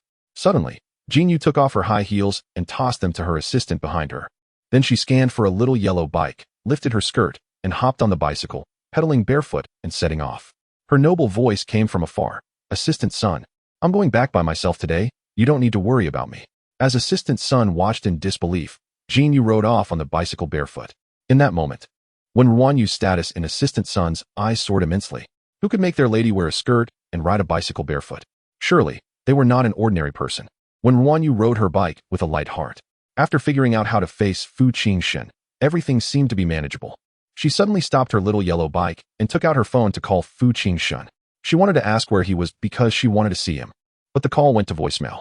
Wen RuanYu then called the front desk of the Fu Corporation. She had learned to be smart and not search aimlessly. Instead, she would inquire first. The calm twin sister answered the phone with a warm and friendly tone. "Miss Wen, Mr. Fu left work and went home at 6 o'clock today." "Okay, thank you." Wen RuanYu hung up and called the landline at the old residence. It was Butler Wong who answered. Wen RuanYu asked anxiously, "Butler Wong, is Fu Jinshen home?" "Miss RuanYu, the young master has not returned yet. Are you looking for him for something? He might still be at the company. Would you like me to contact him for you?" "No need. Thank you, Butler Wong." She had just called the company and confirmed that Fu Jinshen was not there. Wen RuanYu then looked for Lu Jinghe and even Li Xiao, but no one knew where Fu Jinshen had gone. She felt inexplicably uneasy. Fu Jinshen was usually busy most of the time except when he was sleeping. If he wasn't at the company, he would be at the old residence, or at Xinjing, or hanging out with Lu Jinghe and their friends. But today she couldn't find him anywhere, and his phone was off. He had once said that he would only turn off his phone when on a plane, and never at any other time. Wen RuanYu started to worry. She suddenly remembered that when she bought that phone, the young man who assembled it had said that her phone was the same as Fu Jinshen's, and they had a mutual positioning function. Wen RuanYu quickly opened her phone, searched for the positioning feature, and then located Fu Jinshen's position. The location was quite far, near the suburbs to the south. Wen RuanYu rode her little yellow bike straight towards the destination she had pinpointed. She didn't even know what she was worried about. Logically, Fu Jinshen, being such a grown man, shouldn't be a cause for concern. But thinking of the injuries on him, Wen RuanYu couldn't help but feel anxious. Wen RuanYu had good stamina and pedaled quickly, as the sky gradually darkened. The weak streetlights and her ability to walk at night in the mountains did not significantly affect her cycling speed. After riding for 2 full hours, she reached the vicinity of her destination. During this time, she checked the positioning several times, and Fu Jinshen had remained in that spot without any movement. She was now truly in the suburbs, with only a small road that even cars couldn't drive into, but riding a bicycle was no problem. She quickly made her way towards the red dot on the map. She saw a pile of garbage ahead, all abandoned parts, with a derelict factory behind it. The precise positioning on her phone showed that Fu Jinshen was inside this factory. Why would Fu Jinshen come here? And he hadn't left even though it was so late. Wen RuanYu edged a bit closer, then suddenly stopped. having hunted in the mountains since her teenage years. Her night vision was excellent. She could see from a distance that there were two fierce-looking men standing at the entrance of the abandoned factory. One held a baseball bat, while the other had a shiny knife, which seemed to have blood on the blade, glinting red under the moonlight. Wen RuanYu's heart sank. Had Fu Jinshen been kidnapped? Was he hurt? What were these people planning to do? Facing a potential danger, Wen RuanYu did not feel fear like an ordinary girl would. The rules of the mountains taught her to remain calm in dangerous situations. The more danger she faced, the clearer her mind became. Just like when she hunted in the mountains, she needed to calmly find the right opportunity to counterattack. Wen RuanYu slowly backed away, hiding her bicycle in a patch of grass that was half her height by the roadside. Then she crouched nearby, watching the front. She was petite and hidden among the nearby grass. Even if someone walked by, they wouldn't notice her because no one would expect to find a little girl here in this desolate area. Even if someone knew she was there, they likely wouldn't care about a seemingly delicate little girl. Wen RuanYu waited, her gaze resolute as she focused on the front. The two men at the entrance took shifts going to the bathroom or eating. As long as one left, the other would definitely stay at the door. At midnight, the sky was completely dark. One of them went to the restroom, while the other seemed a bit tired, glancing around before pulling out a pack of cigarettes and starting to smoke. Wen RuanYu tightly gripped the steel pipe she had picked up from the garbage pile, silently moving closer to the front. Chapter 93. Fu Jinshen, I will protect you in the darkness. Wen RuanYu quietly approached. Thanks to her years of experience in the mountains, she blended seamlessly into the dark environment, making it hard for anyone to notice her presence. It wasn't until she got very close that the man smoking turned his head after finishing a cigarette. Bang! A steel rebar struck down, and the man let out a muffled grunt, unable to call for help or see who had hit him before he collapsed to the ground. Wen RuanYu grabbed the man's collar and gently lowered him without making a sound to alert anyone in the factory. She quickly crouched by the iron door and peered through the crack. Wen RuanYu's heart tightened. She saw Fu Jinshen bound and sitting in a chair. Fu Jinshen had really been kidnapped. If she had held on to any lingering fantasies that there might have been a mistake with the tracking or that his phone had been lost, those thoughts were now confirmed. Fu Jinshen was tied up, his white shirt stained with bright red blood, and there was a shallow cut on his neck from a sharp object, looking alarming. Next to him was a man wearing an eye mask, holding a short knife, seemingly asking something. Fu Jinshen remained silent, and the man then slashed the knife across Fu Jinshen's shoulder. Fu Jinshen's expression was so calm, it was as if he were sitting on a high throne rather than being kidnapped. Wen RuanYu forced herself to calm down, tightly clenching her fists without making a sound, quickly observing inside. There were 5 more men guarding Fu Jinshen in the abandoned factory. It was clear that these people were wary of Fu Jinshen. Wen RuanYu felt her breath catch. What should she do now? If she charged in recklessly, she wouldn't be able to take on those who had kidnapped Fu Jinshen. If she didn't go in, the man who went to the bathroom would return soon, and she would be outnumbered 6-1. Moreover, from her earlier observations, they communicated with each other every 20 minutes to check for any unusual activity. There were only 13 minutes left until the next exchange. Quickly, she made a decision. The people inside were hurting Fu Jinshen. She could not wait any longer. Earlier, when she confirmed Fu Jinshen had been kidnapped, she had called the police and even notified Lu Jinghe. But regardless of who came, it would take time to reach this remote location. Wen RuanYu gritted her teeth and turned toward the direction of the man who had gone to the bathroom, moving a distance away. Since she would be exposed anyway, she would take them out one by one, starting with the person outside. If she could rescue Fu Jinshen, she would do her best. If she couldn't, she would get captured alongside him and wait for the police to arrive. Wen RuanYu quickly set her plan into motion, gripping the steel rebar tightly, like a cheetah ready to pounce. The man who had finished using the bathroom was humming a tune, slowly making his way back. The numerous guards and the increasingly darkening sky made everyone gradually lower their guard. Wen RuanYu slightly crouched, darting out into the night like a cheetah. Although the man appeared relaxed, he reacted faster than Wen RuanYu had anticipated, sidestepping her steel rebar at the moment danger approached. Wen RuanYu's eyes sharpened as she tackled him to the ground. The distance was too close to use the rebar effectively, so she raised her fist and struck down at his temple. Her strength was immense, and the punch landed like a hammer. The man fell silent.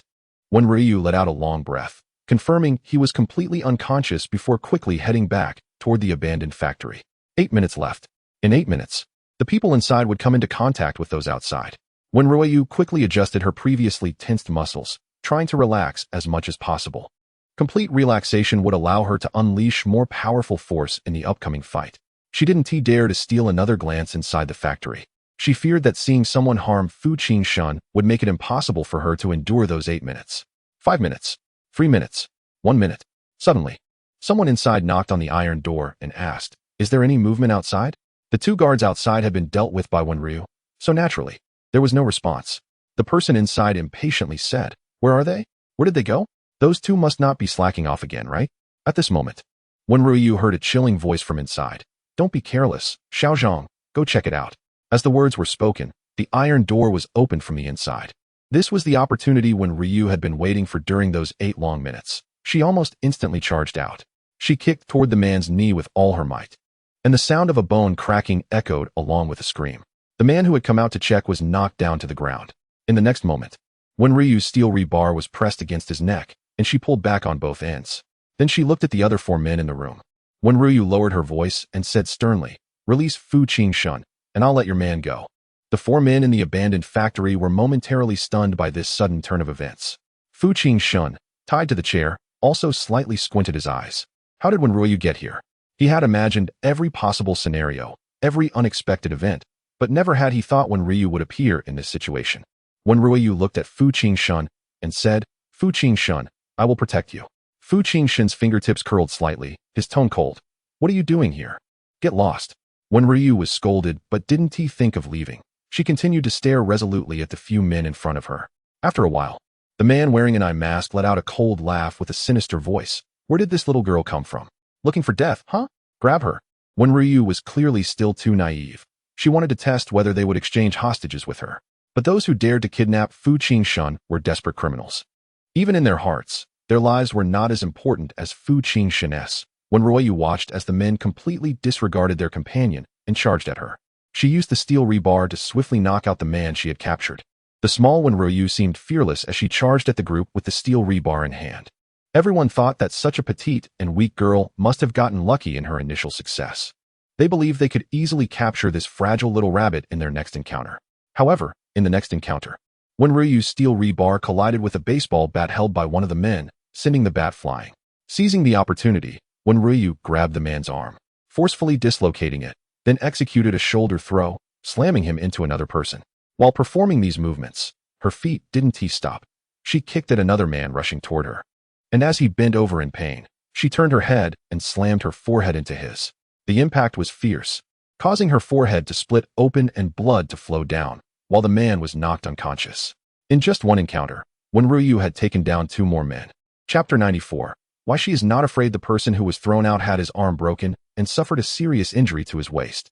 Another person was hit on the forehead by Wen RuanYu and may have sustained a concussion. These people had kidnapped Fu Jinshen and had been continuously harming him. Wen RuanYu was ruthless, wanting to end the fight quickly. Out of the 5, 3 had already lost their fighting capability. In the abandoned factory, there was a moment of silence. Wen RuanYu had never learned any fighting techniques. Her combat skills were learned from battling wild beasts in the mountains. With a pure wildness, it was impossible to predict her next move. Just as she was about to continue her assault, the eerie man wearing an eye mask suddenly appeared behind Fu Jinshen, pressing a short knife against his neck and coldly stating, "Stop, or I will kill him." Wen RuanYu, who had been growing bolder, suddenly halted her actions. "You little brat, you have quite the skill. Now put down the iron rod in your hand." Wen RuanYu held tightly onto it without moving. The man smiled sinisterly, suddenly applying force with the knife, causing fresh blood to flow from Fu Jinshen's neck. He already had a cut there that had not been treated, and this new cut instantly soaked his collar with blood. The steel rod in Wen RuanYu's hand fell to the ground in an instant. She was filled with immense rage. It was this man who had harmed Fu Jinshen before. At this moment, she resembled a small beast, staring fiercely at the sinister man. The sinister man grinned maliciously. "That's right, now stand still and don't resist. If you dare to move an inch, I will kill Fu Jinshen first." After saying this, he ordered his only remaining subordinate with fighting capability, "Go tie her up." At that moment, Fu Jinshen suddenly spoke. "Wen RuanYu, get out of here. Who told you to come save me? Did you ever ask if I needed your help? They don't dare to take my life. This is all a trap I set, using myself as bait. Look, those fools fell for it so easily, didn't they?" The man in the eye mask froze, his sinister smile stiffening as he turned even more malevolent. He pressed the knife harder against Fu Jinshen's neck. "What are you saying? Fu Jinshen, what do you mean by that?" "Fool, it means exactly what it says. I advise you to pull the knife away a bit. As long as I'm alive, you still have a chance to survive. If something happens to me, none of you will get out alive. If an ordinary kidnapped person said something like this, they would just laugh it off. But the one speaking was Fu Jinshen, the infamous demon lord of Kyoto, which made everything he said very likely true. This was a trap. It was a scheme set up by the madman Fu Jinshen, using himself as bait. The man with the eye mask shouted in a breakdown of anger, "Even if I can't take your life, I will make you suffer." Fu Jinshen's expression remained indifferent. He simply looked at Wen RuanYu in front of him and said, "Do you understand? I don't need you to save me. Your presence will only ruin my plan. Leave right now." Wen RuanYu was quick and agile. If she truly wanted to escape, those two would have to keep an eye on Fu Jinshen and wouldn't chase after her. However, Wen RuanYu did not move. Perhaps what Fu Jinshen said was true. This was just a trap. Fu Jinshen would not die, but he would be injured and would feel pain. She had never considered abandoning Fu Jinshen to flee, so she kept looking for opportunities. When Fu Jinshen spoke, causing the man in the eye mask to become distracted and furious, Wen RuanYu focused intently ahead. That man, enraged by Fu Jinshen's words and unwilling to take his life, raised a short knife and slowly aimed it at Fu Jinshen's face. He wanted to ruin Fu Jinshen's face, seemingly just to vent his anger. At that moment, when RuanYu's pupils constricted, the opportunity had come. She quickly snatched the rope from the person meant to bind her, wrapping it tightly around him in a dead knot. When RuanYu rushed forward without taking the time to retrieve the steel rod she had dropped, she charged ahead, grabbing the short knife aimed at Fu Jinshen with her bare hands. The knife instantly sliced through Wen RuanYu's palm, but she paid no attention to the injury, forcefully taking the knife from the man, and they began to fight. This person was not weak in combat, but Wen RuanYu was truly strong. She had great strength and stamina, unafraid of injury, and used every means available. She tackled, clawed, and bit like a desperate beast, using every method possible to try to kill her opponent. Old Master Fu's greatest wish was for Fu Jinshen to live well. She had promised to protect Fu Jinshen. This man dared to injure him like this. Blood splattered everywhere, making it impossible to tell whose blood it was, Wen RuanYu's or her opponent's.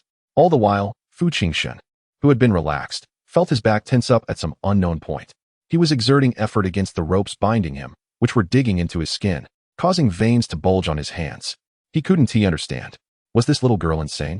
He had already said that this was just a trap he set, that he was a cunning and ruthless person. Why didn't she run? Why wasn't she afraid of him? Time passed, and Fu Jinshen felt as if he had been trapped in a dark basement for an eternity. Finally, the sounds of fighting ceased. Ultimately, Wen RuanYu, bloodied all over, stood up. Blood dripped from her forehead, slightly blurring her vision. She lifted her sleeve to wipe it away and smiled brightly. Fu Jinshen, it's okay now. I told you I could protect you. The ropes binding Fu Jinshen had dug into his flesh. He looked at Wen RuanYu's radiant smile, and the defenses around his heart, like a city wall, seemed to be instantly shattered. Wen RuanYu limped forward and used the short knife to cut the ropes binding Fu Jinshen. In a daze, she seemed to hear someone break in and call for Brother Fu. Wen RuanYu's heart, which had been tense, finally relaxed, and she collapsed weakly. Fu Jinshen caught the bloodied person in his arms. Lu Jinghe and his team burst in, witnessing this scene. There were many injured. 5 people lay on the ground. Fu Jinshen and Wen RuanYu also looked injured, and for a moment, Lu Jinghe couldn't understand what had happened. No one knew what had transpired, not even Lu Jinghe, who thought Wen RuanYu had accidentally stumbled in for some unknown reason, and Brother Fu had unleashed his full power to deal with these people in order to save her. He ordered everyone to take the injured away. Fu Jinshen's voice was hoarse. Lu Jinghe snapped back to reality and quickly called for help to take the injured away. Then he hurried over, looking at Fu Jinshen, who was unsteady on his feet, instinctively reaching out to take Wen RuanYu. Fu Jinshen frowned and stepped back, holding her tighter. Facing Lu Jinghe, he even showed a hint of vigilance, not allowing anyone to touch the person in his arms. Chapter 95. I'm setting the bones. Lu Jinghe was taken aback. He knew that Brother Fu had taken a liking to his little sister-in-law. Brother Fu had mentioned wanting to truly keep someone by his side. But could feelings progress this quickly? To retaliate against these people for his little sister-in-law, he nearly disrupted their plans. He even wouldn't let his own people touch them. Lu Jinghe was puzzled for a moment before quickly catching up. The group walked out of the Iron Gate. It was deep in the night, yet the factory outside was as bright as day. Outside were all of Fu Jinshen's men, illuminating the path in front of him. Everyone had serious and grim expressions. They had arrived too late, and they only found this place after receiving the specific location from Miss Wen RuanYu. Letting young Master Fu get hurt like this was their dereliction of duty. No one dared to speak. Wen RuanYu's phone could be tracked, but no one else's could. He didn't trust anyone. So how could he easily allow someone to track his phone, even if it was one of his own? Lu Jinghe stepped forward and whispered, "Brother Fu." It was little sister-in-law who notified us. She also called the police, but we were searching nearby, so we got here first. The police should arrive soon. There are a total of 7 people here, all incapacitated. Should we take them away or hand them over to the police? Take them away. Since we're going to solve this, let us eradicate them completely. Fu Jinshen said calmly, his words carrying a ruthless tone. Lu Jinghe's eyes flickered. Are they really going to take action? By the way, there's a shared bicycle in the nearby bushes. I'm worried someone might have been here. And I'm sending someone to investigate, Lu Jinghe added. Fu Jinshen paused for a moment. No need to investigate. He guessed how Wen Ruan had arrived. That foolish girl. She rode a bicycle for over 100 kilometers. They had taken down a total of 7 men, both inside and out. What a silly girl. She clearly saw so many people and had already called the police. Why did she still rush in recklessly? Did Fu Jinshen need protection? What a fool.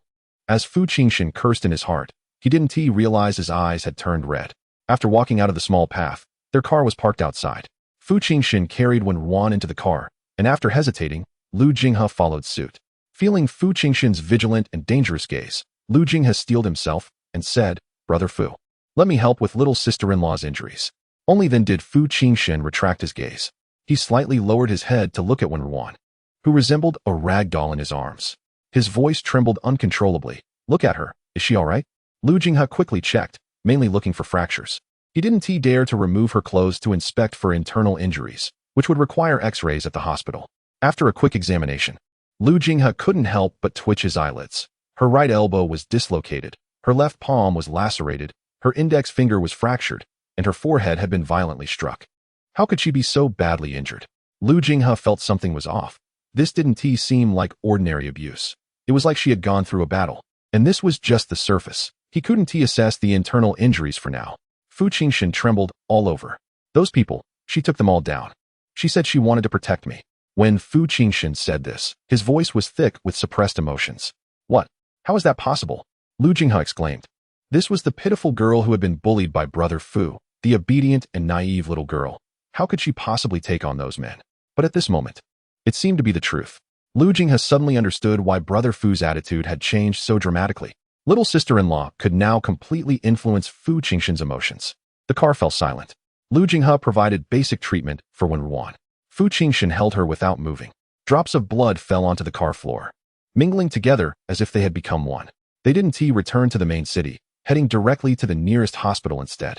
Lu Jinghe used his connections to seal off a floor of the hospital immediately. They needed to perform a comprehensive check on Wen Ruan as soon as possible, fearing internal bleeding or injuries. Wang Jihu, Fu Jinshen's trusted subordinate, could no longer hold back and said, "Young Master Fu, you're injured too. You should tend to your wounds first. The X-ray room has radiation. I'll stay with Miss Wen Ruan while Dr. Lu checks her. It will be fine." Lu Jinghe rolled his eyes at Wang Jihu. How could that work? If it was effective, would he need to persuade him? No need. Fu Jinshen directly walked into the X-ray room.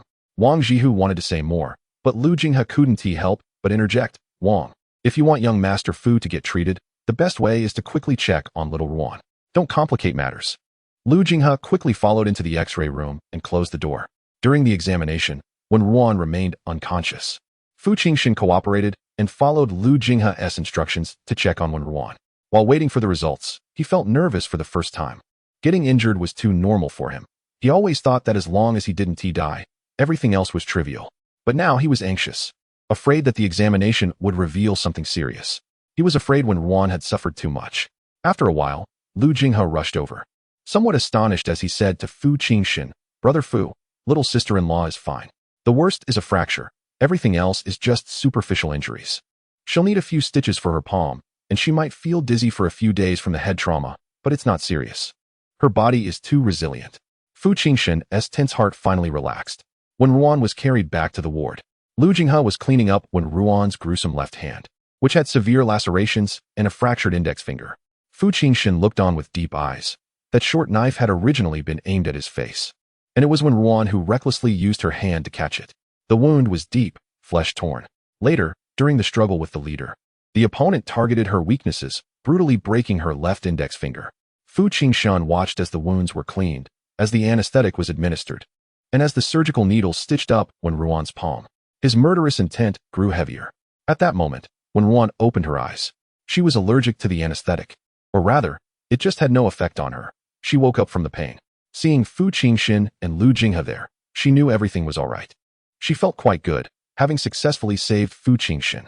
Fu Jinshen and Lu Jinghe were so focused on Wen RuanYu's palm that they didn't notice she had awakened. Wen RuanYu quietly waited, sensing her physical condition. She knew there were no major issues.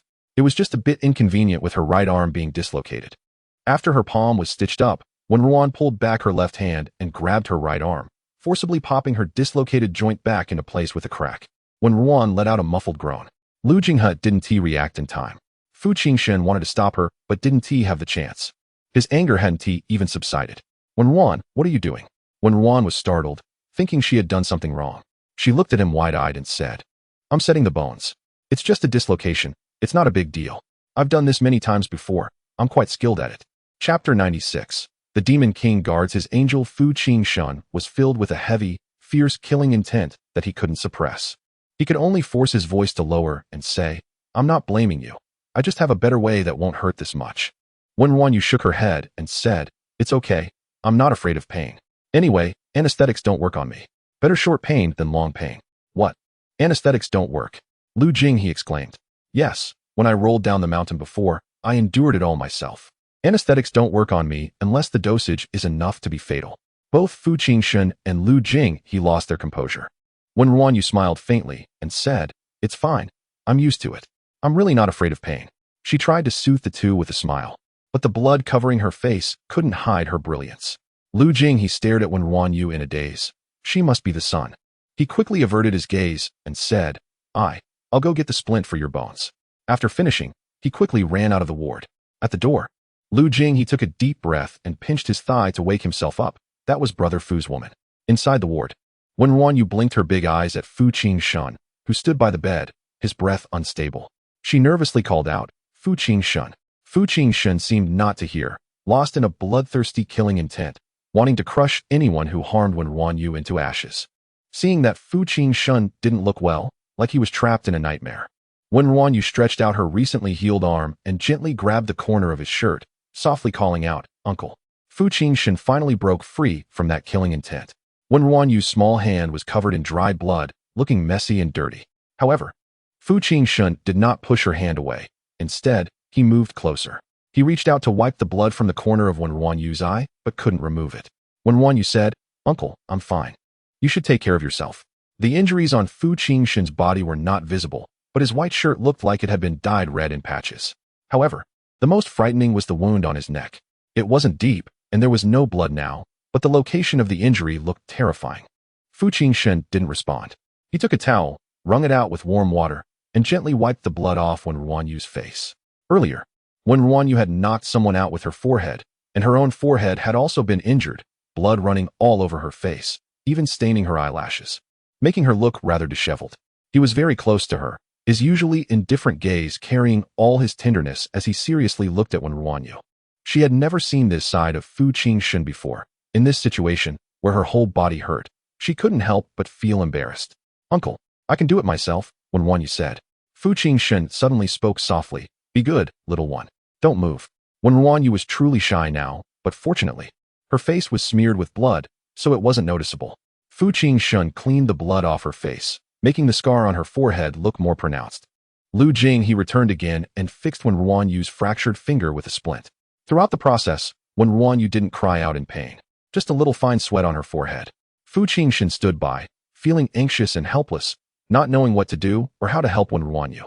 Suddenly, he reached out, gently stroking Wen RuanYu's hair, as if petting a frail little kitten, using a gentle voice that Lu Jinghe had never heard before. It's okay. It's okay. It'll be fine soon. Slowly, all of Wen RuanYu's injuries were treated. Her left hand couldn't move, her forehead was bandaged, and some knife wounds on her body were also wrapped up.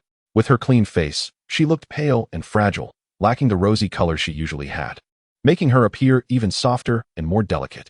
She was clearly a girl who should be protected, yet she had taken down 7 big men just to protect Fu Jinshen. After Lu Jinghe finished, he quietly left, leaving the ward to the two of them. Fu Jinshen silently cleaned the blood off Wen RuanYu. At this moment, he was washing her feet. Wen RuanYu felt a bit flustered. Who was Fu Jinshen? Always high and mighty. For someone like him to wash her feet, she was truly flustered. But there was no way to refuse. And Wen RuanYu's delicate, white toes slightly curled in nervousness. Fu Jinshen seemed completely unaware of her anxiety, his long fingers gently rubbing the bloodstains on her ankle. In her nervousness, when RuanYu looked at Fu Jinshen, who was squatting in front of her, his ears slightly flushed. Her face, devoid of color, turned red.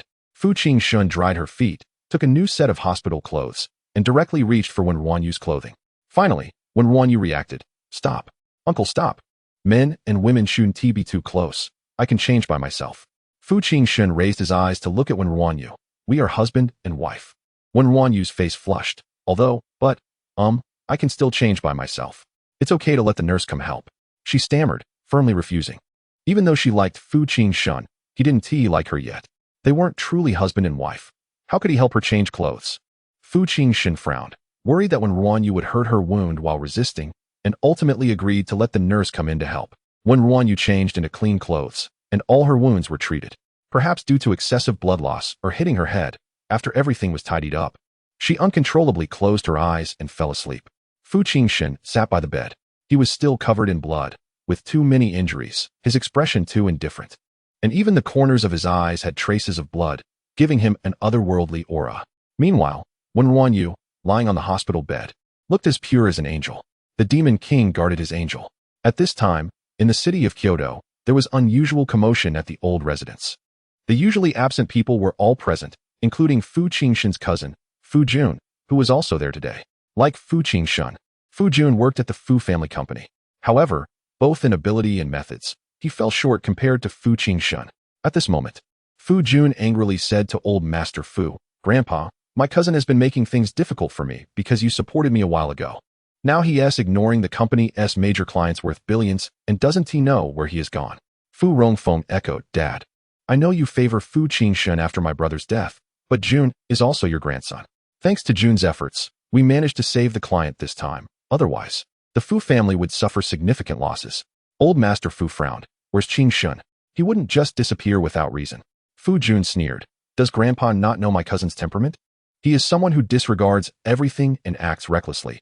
He never cares about the Fu family." Bodyguard Wang sensed something was off and quietly stood behind the old master. Miss RuanYu said that no matter what happens, they must protect the old master well. Chapter 97. The decayed Fu family. Old Master Fu said with a stern face, "When Jinshen comes back, I will ask him clearly." Fu Rongfeng disagreed, saying, "Dad, who knows when Jinshen will return? How long do you plan to wait? The Fu family can't be left unmanaged." Fu Yi, also heavily pregnant, chimed in, "Dad, we all know you feel the Fu family owes Jinshen, but in the end, it has nothing to do with us. The favoritism over the years has been enough. I think Fu Jun is actually quite capable. Why not let him take charge of the Fu family?" Fu Yi didn't actually like Fu Jun, but whoever managed the Fu family would be better than that madman Fu Jinshen. Fu Jun stepped forward assertively. "Grandpa, you're getting old. Why hold on to the Fu family so tightly? This is the era of young people." With Fu Jinshen absent, the members of the Fu family seemed to gain some confidence. Old Master Fu, not angry but imposing, asked, "Did you all agree to force me to abdicate?" When Old Master Fu got angry, the others felt a bit nervous. Fu Jun gritted his teeth and said, "How could that be, Grandpa? We are family. I'm just worried that my cousin has been too willful for too long, and something might happen to the Fu family." Fu Jun's words carried a hint of threat. Currently, 40 of the Fu family's shares have been distributed, with 60 controlled by the Fu family. Among this 60, Fu Jinshen holds 20, Fu Rongfeng 15, Fu Jun 5th, and the Old Master 20. Other members of the Fu family do not have shares. Fu Jinshen maintains parity with his uncle's family. Fu Jinshen can take over the company. Capability is one aspect, but the support from the Old Master is another. It can be said that whoever the Old Master fully supports will become the power holder of the Fu family. The vast Fu family is something everyone wants. Now that Fu Jinshen is absent and the Old Master is not managing affairs, the Fu family is effectively in the hands of Fu Rongfeng and his son. The gathering of people subtly suggests an intention to pressure the Old Master to relinquish power. If the Old Master backs down at this moment, everything will be too late by the time Fu Jinshen returns. The Old Master noticed this and felt a rush of anger.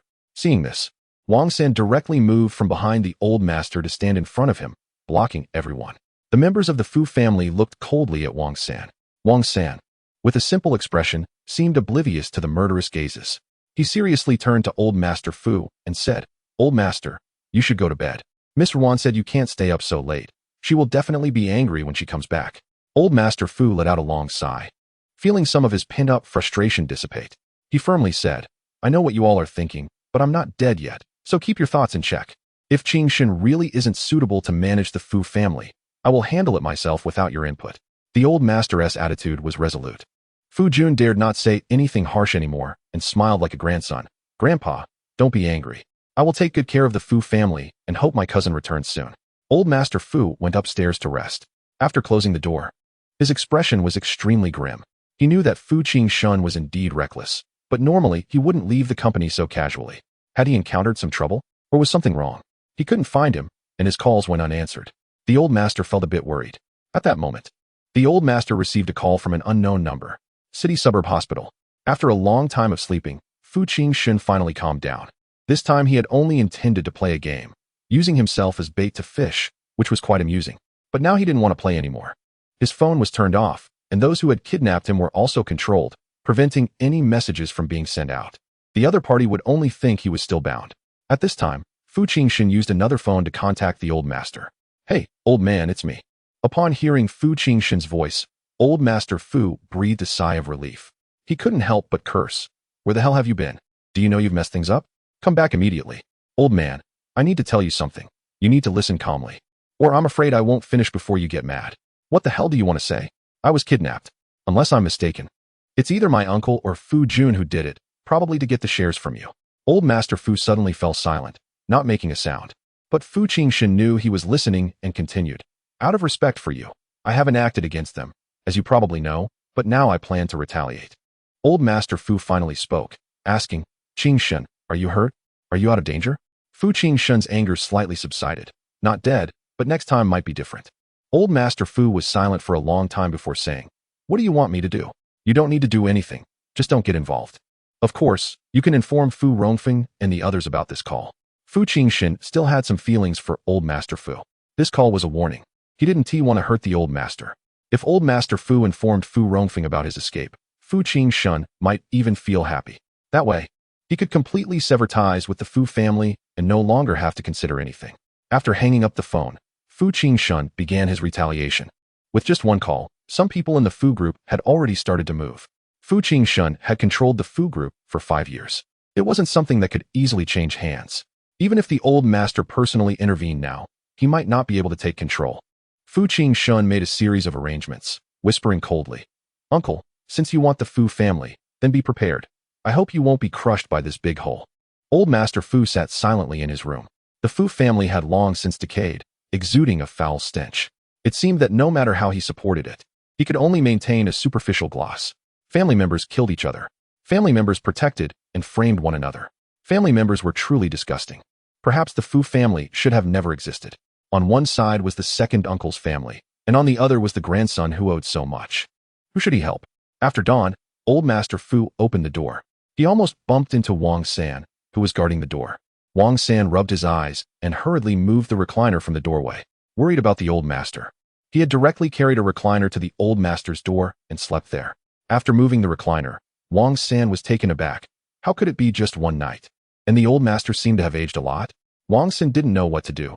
He hurriedly took out a box of candy from his pocket and, with a simple expression, handed a maltose candy to the old master, saying, Miss Ruan said that when you're feeling down, you can eat a piece of candy. Old Master Fu took the maltose candy and put it in his mouth, feeling a bit of the pressure lift.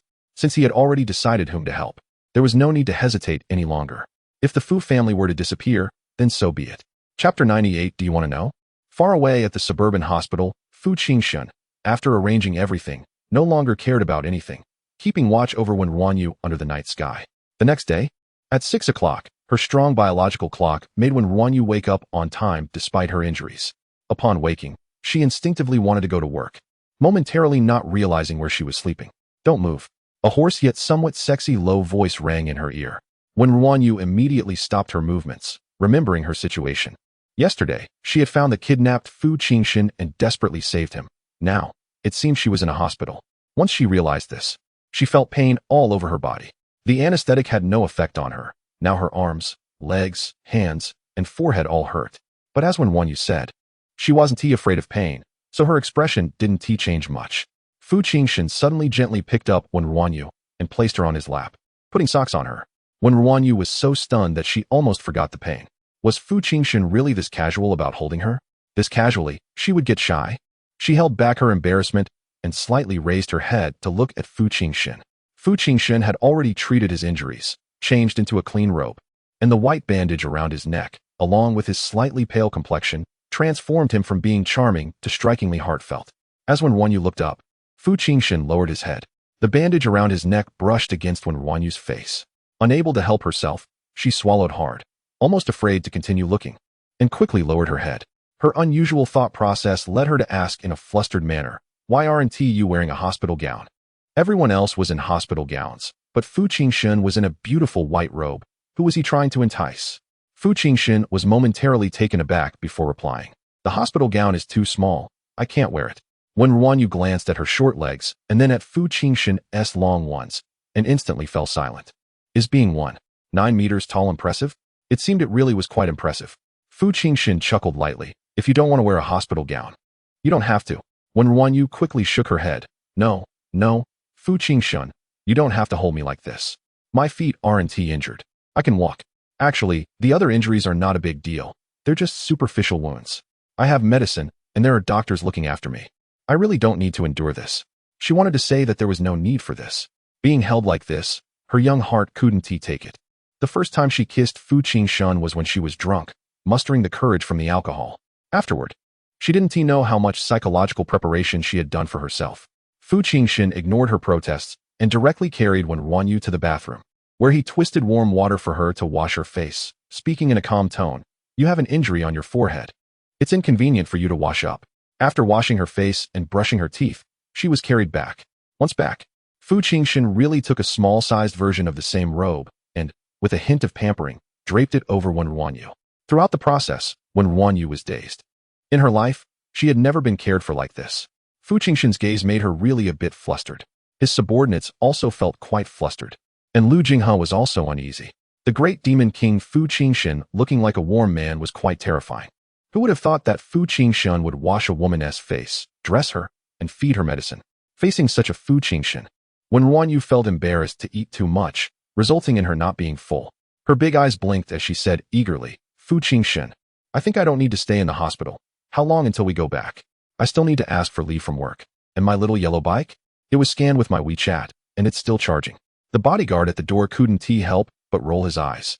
Even at this time, she was worried about her WeChat being charged too much. What kind of miraculous thought process was Miss RuanYu having? Fu Jinshen seemed used to it. "I'll refund your little yellow bike, but we need to stay in this hospital for a while. You need to rest well. I'll help you ask for leave." Wen RuanYu felt fine and wanted to resist. But Fu Jinshen thought she had problems, and her resistance was ineffective. Well, she didn't have a strong objection either. Facing the previously harsh Fu Jinshen, she could argue back. But facing the current Fu Jinshen, Wen RuanYu really couldn't be tough. Wen RuanYu honestly stayed for 3 days. On the morning of the third day, Wen RuanYu woke up to find herself having pulled open Fu Jinshen's robe, her face pressed against his chest. She truly wanted to cry. How much did she crave his body? If this continued, she really wouldn't be able to control herself. Then Wen RuanYu suddenly saw the wound on Fu Jinshen's chest. She remembered what happened before and suddenly froze. This was Fu Jinshen's secret, another side of him that he didn't want her to know. Just as Wen RuanYu was about to quietly pull up Fu Jinshen's robe, she met his gaze. Fu Jinshen was awake. Her actions paused slightly as she wanted to retreat. Fu Jinshen didn't let her pull back. And this time he didn't lose his temper in a fit of rage. If Fu Jinshen had trusted Wen RuanYu 5 out of 10 before, then after this kidnapping, it was a full 10. Yes, this was the only time in his life he decided to wholeheartedly trust someone. Fu Jinshen was emotionally indifferent. But once he decided to trust, it was intense and passionate. All of his feelings with no reservations. Fu Jinshen looked at the tense Wen RuanYu and asked, "Xiaoyu, do you want to know how these injuries happened?" Close people would call Wen RuanYu Xiaoyu, but Fu Jinshen never did. Wen RuanYu's heart trembled. She knew these injuries were Fu Jinshen's secret, a secret he didn't want to share with anyone, and she shouldn't ask. Wen RuanYu didn't answer. Fu Jinshen asked again, "Do you want to know?" Wen RuanYu wanted to know the suffering Fu Jinshen had endured. She calmed down and said softly, "I want to know." Fu Jinshen opened his robe slightly, allowing Wen RuanYu to see those shocking injuries clearly. "When I was young, I was locked in a basement for several years. These are the injuries I received during those years." "Who locked you up?" Fu's little aunt. Wen RuanYu was shocked beyond measure and angrily said, "Why did Fu Yi do this?" I. Fu Jinshen gently patted Wen RuanYu's back, soothing her. Fu Yi is not the youngest. The real little aunt of the Fu family has already died. The person who hurt me is no longer around, so don't be afraid. It's all over. Wen RuanYu buried her face in Fu Jinshen's embrace and muttered, "I'm not afraid. Why did that person treat you like this?" She couldn't understand why a relative would treat Fu Jinshen so viciously. Fu Jinshen remained silent for a long time before softly saying, "Some things are too dark. I don't want to deceive you, and I don't want to tell you now. Please don't ask any further, okay?" Chapter 99. Taste the bitter medicine. The Fu family has secrets. Wen RuanYu has long had her suspicions. After hearing Fu Jinshen say these things, she realizes that those secrets are more complicated than she had imagined. The current sister-in-law is not actually a true sister-in-law. How did the sister-in-law who harmed Fu Jinshen die? Why was there an opportunity to abuse Fu Jinshen for years? How did Fu Jinshen's father die? What about his mother? At this moment, Wen RuanYu's mind is filled with chaos, and she does not ask further. Fu Jinshen does not continue either. It seems he just wants Wen RuanYu to know about the wounds he had once kept silent about. It's like tearing open his own wounds for the person he trusts the most to see. At this moment, someone pushes the door open. Lu Jinghe covers his eyes, peeking through his fingers with his fox-like eyes. "TSK, Brother Fu, sister-in-law, what are you doing in broad daylight?" Wen RuanYu is shocked by Fu Jinshen's words and is still in a daze. Hearing Lu Jinghe's joke, she does not blush like she usually would. Fu Jinshen adjusts his robe to cover his scars, stands up, glances at Lu Jinghe, and pulls the blanket over Wen RuanYu. Lu Jinghe is speechless. It's both a patientess gown and a robe. What can he see? And now he has to cover with a blanket. Fu Jinshen ignores this and asks coldly, "Is there any movement on the Fu family side?" Lu Jinghe instinctively glances at Wen RuanYu. Soon he realizes that Brother Fu seems to have no intention of making sister-in-law avoid the topic. Understanding this, Lu Jinghe directly says, "The fish is already hooked." To fill the deficit from that project, Fu Jun has embezzled public funds again. This time, perhaps because you're not around. He feels the Fu family is about to be his, so he is becoming even more reckless. Wen RuanYu listens to this and finally comes to her senses. Fu Jun is the son of her second uncle. From their words, it seems they are luring Fu Jun to embezzle public funds. The person she saw last time, covered in blood for embezzling public funds, could it be Fu Jun? Wen RuanYu furrows her brows slightly. Seeing her like this, Lu Jinghe's tone becomes somewhat nervous. Fu Jinshen, however, is not concerned about Wen RuanYu hearing this and coldly says, "It's too slow. Continue to apply pressure." Lu Jinghe nearly rolls his eyes. In 3 days, they have already pushed Fu Jun to the point of embezzling public funds, and he thinks that as slow? At most give you a week. Lu Jinghe can't help but say, "A week? Brother Fu, this is a big deal. It's not as simple as buying something. A week is not enough. Besides, Brother Fu, why are you in such a hurry? We can just watch from afar. Haven't those people always wanted to drive you away? Now that you've left, let us see how they mess up the Fu family. We really don't need to interfere too much. Let them dig their own graves. Do they really think the Fu family is that easy to take?" Lu Jinghe speaks at length, mainly because a week is really too short. Fu Jinshen's tone suddenly softens a bit. "Be quicker, Xiaoyu has to go back to work." Lu Jinghe, what job could be more important than the Fu group? Wen RuanYu nods earnestly. That's right, she has to hurry back to work. The old principal is setting up a Hope primary school, and the funding might not be sufficient. She also owes Fu Jinshen so much money that she has to pay it back. After being away for so many days, although Fu Jinshen said he would help her with leave at work, Wen RuanYu still feels anxious to return. Lu Jinghe is completely speechless. All right. I'll go speed things up. I'm leaving. Breakfast is on the table." Lu Jinghe hurriedly leaves. If he stays any longer, his eyes will be blinded by the lovey-dovey display of affection between these two. Fu Jinshen sees that Wen RuanYu is somewhat dazed and says, "Little one, don't be afraid. You will see more in the future. I hope you will never be afraid of me." Wen RuanYu thinks for a moment and smiles brightly. "I'm not afraid of you. I like you." Even knowing that Fu Jinshen can be ruthless and calculating, she seems unafraid. In her heart, the impression of Fu Jinshen as a good person is too strong. Upon hearing her confession of liking him, the corners of Fu Jinshen's eyes slightly lift, showing a hint of pleasure. Wen RuanYu does not realize what it means to see Fu Jinshen's wounds firsthand and to understand how he got those injuries. It signifies that Fu Jinshen is beginning to not avoid her, that he will pull her into his world. It even means that he will guide her to see those dark aspects, little by little. Wen RuanYu is unaware of all this. She only feels that Fu Jinshen is treating her so well now. Such a handsome man with a good figure, whom she likes, is treating her so well. For this, Wen RuanYu endures the bitterness and obediently drinks traditional medicine for 3 days. Half an hour after breakfast, Fu Jinshen brings a bowl and scoops the medicine to feed her. Stop daydreaming. The medicine is getting cold. Wen RuanYu takes a sip, and it is unbearably bitter. The traditional medicine was prescribed by Lu Jinghe, who said it was to replenish her qi and blood after excessive blood loss. She had no objection to drinking some traditional medicine, but who drinks it 1 spoon at a time? This is really going to kill her with bitterness. Wen RuanYu's small face scrunches up. Even in front of Fu Jinshen's handsome face, she can no longer hold back. Fu Jinshen, can you let me drink it myself? Fu Jinshen looks at Wen RuanYu's hands. Both are injured. Her right hand has dislocated, and her left hand is stitched and fixed with a splint for a fracture. It won't heal in a short time, so he decisively refuses. No. Wen RuanYu's face turns sour, even in front of the person she likes. She can't hold it in.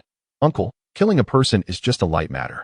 Do you know how bitter this medicine is? I find it terrifying to down it in one go, and you actually want me to drink it spoon by spoon? Try it yourself if you don't believe me. Fu Jinshen is taken aback, looking at the dark brown soup in the bowl. He had never considered that Wen RuanYu, who seems unafraid of everything, would actually be afraid of bitterness. Wen RuanYu is indeed afraid of bitterness. Having been sick and injured since childhood, she mostly endured it and rarely took medicine, let alone such traditional medicine. Her life has been tough enough. She doesn't like bitter things. Wen RuanYu feels as if her brain is turning bitter. She looks at Fu Jinshen, whose expression is confused, as if he cannot understand how bitter this medicine is. With the taste of medicine in her mouth, she steals her heart and directly kisses Fu Jinshen's lips, even gently licking them. Fu Jinshen is completely stunned, frozen like a block of stone. The last time Wen RuanYu was drunk, she only kissed his cheek. Although they have been married for so long, there has been no intimate behavior between them. After kissing, Wen RuanYu retreats, looking like a little cat that has stolen a fish, feeling a little smug. Now you know how bitter it is, right? Before Wen RuanYu can finish her thought, Fu Jinshen suddenly grips the back of her head and kisses her fiercely. Previously, Fu Jinshen felt he was about to fall, so he retreated and endured. Now that he has drawn Wen RuanYu under his wing, of course, he will no longer retreat. Wen RuanYu's eyes widen. Fu Jinshen is kissing her? This is really a kiss, right? Chapter 100. The stall that Fu Jinshen sent someone to smash Fu Jinshen's kiss came too fiercely, overwhelming Wen RuanYu completely. Wen RuanYu's wide-open eyes gradually filled with tears, her small face flushed a deep red. Just when she felt she could hardly breathe, Fu Jinshen finally released her. His eyes were as deep as the starry sky, his mature voice laced with a hint of seduction. It's not too bitter. I'll hold it for you. Just drink it obediently. Oh, okay. Wen RuanYu felt dazed, taking big gulps of the medicine from the bowl. Now, even if Fu Jinshen wanted her to drink it sip by sip, she wouldn't mind. After finishing the medicine, she looked at Fu Jinshen as if she had just realized what had happened. Wen RuanYu gasped and immediately shrank back into her blanket, pulling it over her head. Fu Jinshen kissed her. She thought, unable to help but smile widely. She had said that proximity would lead to affection, and look, Fu Jinshen had responded. Not only was he taking care of her, but he must also like her a little. Wen RuanYu's face turned even redder. Suddenly, the blanket above her head was pulled away, and she looked at Fu Jinshen with her big, watery eyes. Her small face flushed like a hidden red fruit. Fu Jinshen's voice seemed less indifferent, carrying a trace of barely perceptible amusement. Don't cover yourself with the blanket, it's hard to breathe. Wen RuanYu wanted to cover herself with the blanket again, cursed that handsome man-esque trick. Meanwhile, in the main urban area of Kyoto, Uncle Wu received Wen RuanYu's phone call asking for leave and didn't think much of it. On the other side, Wu Yun felt something was off. Previously, he had planned to use Wen RuanYu to plot against Fu Jinshen, feeling so guilty that he self-harmed and took a few days off, but during that time, Teacher Wen had been sending him photos. They weren't regular updates. They were spontaneous snapshots of whatever she saw or ate. But after that last call from a stranger who helped Teacher Wen take a few days off, the photos had stopped. Wu Yun attempted to contact Teacher Wen, but couldn't reach her. Her phone was off. Something had happened. Teacher Wen was definitely in trouble. Getting involved with Fu Jinshen was bound to lead to trouble. They were both monsters. He was the facade, and Fu Jinshen was the true nature. Wu Yun went mad. He had finally found Teacher Wen, finally felt alive, and he couldn't lose her. Wen RuanYu's phone was off because Fu Jinshen had turned off both her phone and his. The kidnapping had dragged on for several days, and it was impossible to keep it hidden. Once they found out he had escaped, someone would be anxious to find him. And if they couldn't find him, they would definitely target the people around him. Even his nominal wife would be found through Wen RuanYu. To avoid unnecessary trouble, Fu Jinshen directly turned off their phones. He also wanted to enjoy a few peaceful days with Wen RuanYu. Wu Yin couldn't find anyone and was anxiously losing his temper. The butler cautiously said, "Young master, I've already arranged for people to look for her. Teacher Wen is a student at Jingda. She can't possibly leave Kyoto. I don't care. I want to see her. I want to see her immediately. If you can't find her, you're useless. Go get help from the Fu family. She can't be in trouble. I want to see her right away." The butler was startled. Young Master Wu hated the Fu family the most. Yet he was asking for their help. Wu Yun, obsessively carving into the wooden table, said, "They keep me here, not wanting my identity to be exposed and not wanting me dead. I only have one requirement now. I want to see Teacher Wen. I don't want another madman to come out of the Fu family." The butler trembled. "I'll go find the Fu family for help right now." Wu Yun's reaction was intense. At this moment, the Fu family was also in chaos. After a few days of arrogance, Fu Jun finally received the news. Fu Jinshen had escaped. Originally, he didn't care how long the old man had to wait to catch Fu Jinshen, as he believed Fu Jinshen would never return. But now that Fu Jinshen had escaped, it meant he could return to the Fu family at any time. Given the old man's favoritism, the opportunity he had worked so hard to create would be lost. This couldn't happen. He had embezzled so much public money that he couldn't possibly make it up. He needed to control the Fu family for everything to be manageable. The Fu group was making big moves, and everyone was anxious. No matter how much pressure the old man received from his sons and grandsons, he remained as steady as a mountain. Bodyguard Wang Sen watched over the old man 24 hours a day, ensuring no one could harm him. Wen RuanYu was unaware of everything happening outside. She was still recuperating under Fu Jinshen's care. The dislocated area in her right arm felt fine, and she could move her right hand flexibly. The issue was with her left hand, which was a bit more serious. Wen RuanYu thought that at the fish market, she might not just be taking leave, she might have to resign. With her hand like this, there was no way she could work during this holiday. She felt regretful about potentially losing a job. A week later, the little one packed her things to leave the hospital. Uncle, are we going back?" "Yes, but your left hand still can't move around too much. The finger bones need some time to heal." Wen RuanYu felt very happy to be going back. As soon as she returned to Kyoto, she rushed straight to the Xinjing market. Fu Jinshen had things to attend to, but sent someone to follow her without stopping her. Wen RuanYu couldn't work at the market anymore, so she had to personally talk to Uncle Wu and Aunt Wu. When she arrived at the market, Uncle Wu and Aunt Wu's faces were not right upon seeing her. Wen RuanYu jogged over and asked, "Uncle Wu, what's wrong? What happened?" Usually easy to talk to. Uncle Wu glanced at Wen RuanYu, but didn't say anything. Feeling inexplicably uneasy, she turned to Aunt Wu and asked, "Aunt Wu, what happened?" Aunt Wu sighed, seeming to struggle to speak. "Little one, about the last time." Wen RuanYu became anxious. "What happened last time? Please tell me." Aunt Wu appeared helpless. "The person who smashed our fish stall last time was arranged by that man you like." Wen RuanYu's eyes widened in shock. "How could that be?" "Aunt Wu, you must be misunderstanding something. Fu Jinshen is a good person. The last time we met Fu Jinshen, he was the one who took us to the ambulance." Uncle Wu, unable to contain his anger, said indignantly, "What good person? I saw it with my own eyes. The person who came to ask for your leave the other day was one of those who smashed the stall. Little one, honestly, has my wife really treated you badly? She has given you fish many times, often saying there was food that couldn't be finished. What do you mean she wanted to give it to you? Just because she spoke harshly, that person was trying to take revenge for you, so he smashed our stall." Wen RuanYu was completely stunned. This couldn't be true. It shouldn't be like this. Aunt Wu frowned. "Old Wu, keep your voice down. Why are you being so fierce? Little one is innocent. She doesn't know anything." But Uncle Wu couldn't suppress his fury. "You almost died back then. We are just common folks. Those big shots can ruin us with just a flick of their fingers. Wen RuanYu, you should leave. I'll settle the remaining wages for you now. We can't afford more turmoil in this small place." Wen RuanYu wanted to explain, but didn't know where to start. How could it be that Fu Jinshen was the one who had someone smash their stall? While she was still in a daze, Uncle Wu stuffed her remaining wages into her hands and began to hurry her away. Chapter 101. No one can stop Fu Jinshen when he goes crazy. Before Wen RuanYu could resign, she was already driven away. This job in Kyoto didn't pay well, but Wen RuanYu had always valued it deeply. It was the first job she found when she was struggling to support Fu Jinshen. It was the first instance of unfamiliar kindness she encountered in this city of lights and excess. Uncle Wu was kind and amiable, and Aunt Wu would give her fish and boiled eggs. Wen RuanYu was a person who remembered kindness. She kept track of every little thing that those who treated her well had done for her. She left the market feeling somewhat disoriented. How could Fu Jinshen do such a thing? In Wen RuanYu's heart, even if Fu Jinshen was ruthless, he would never harm the innocent. It was pointless to overthink. She needed to ask Fu Jinshen directly. Wen RuanYu took out her phone and dialed Fu Jinshen's number. At that moment, in the old Fu residence, Fu Jinshen suddenly appeared. The atmosphere, which had been tense lately, became suffocatingly oppressive the instant he walked in, as if everyone had been muted, silent, and still. Fu Rongfeng and Fu Jun exchanged glances, both feeling a bit flustered, but they forced themselves to calm down. They couldn't let their composure slip. What did it matter that Fu Jinshen had returned? His return was meaningless. There was no evidence regarding the kidnapping. Even if Fu Jinshen spoke out, no one would believe him.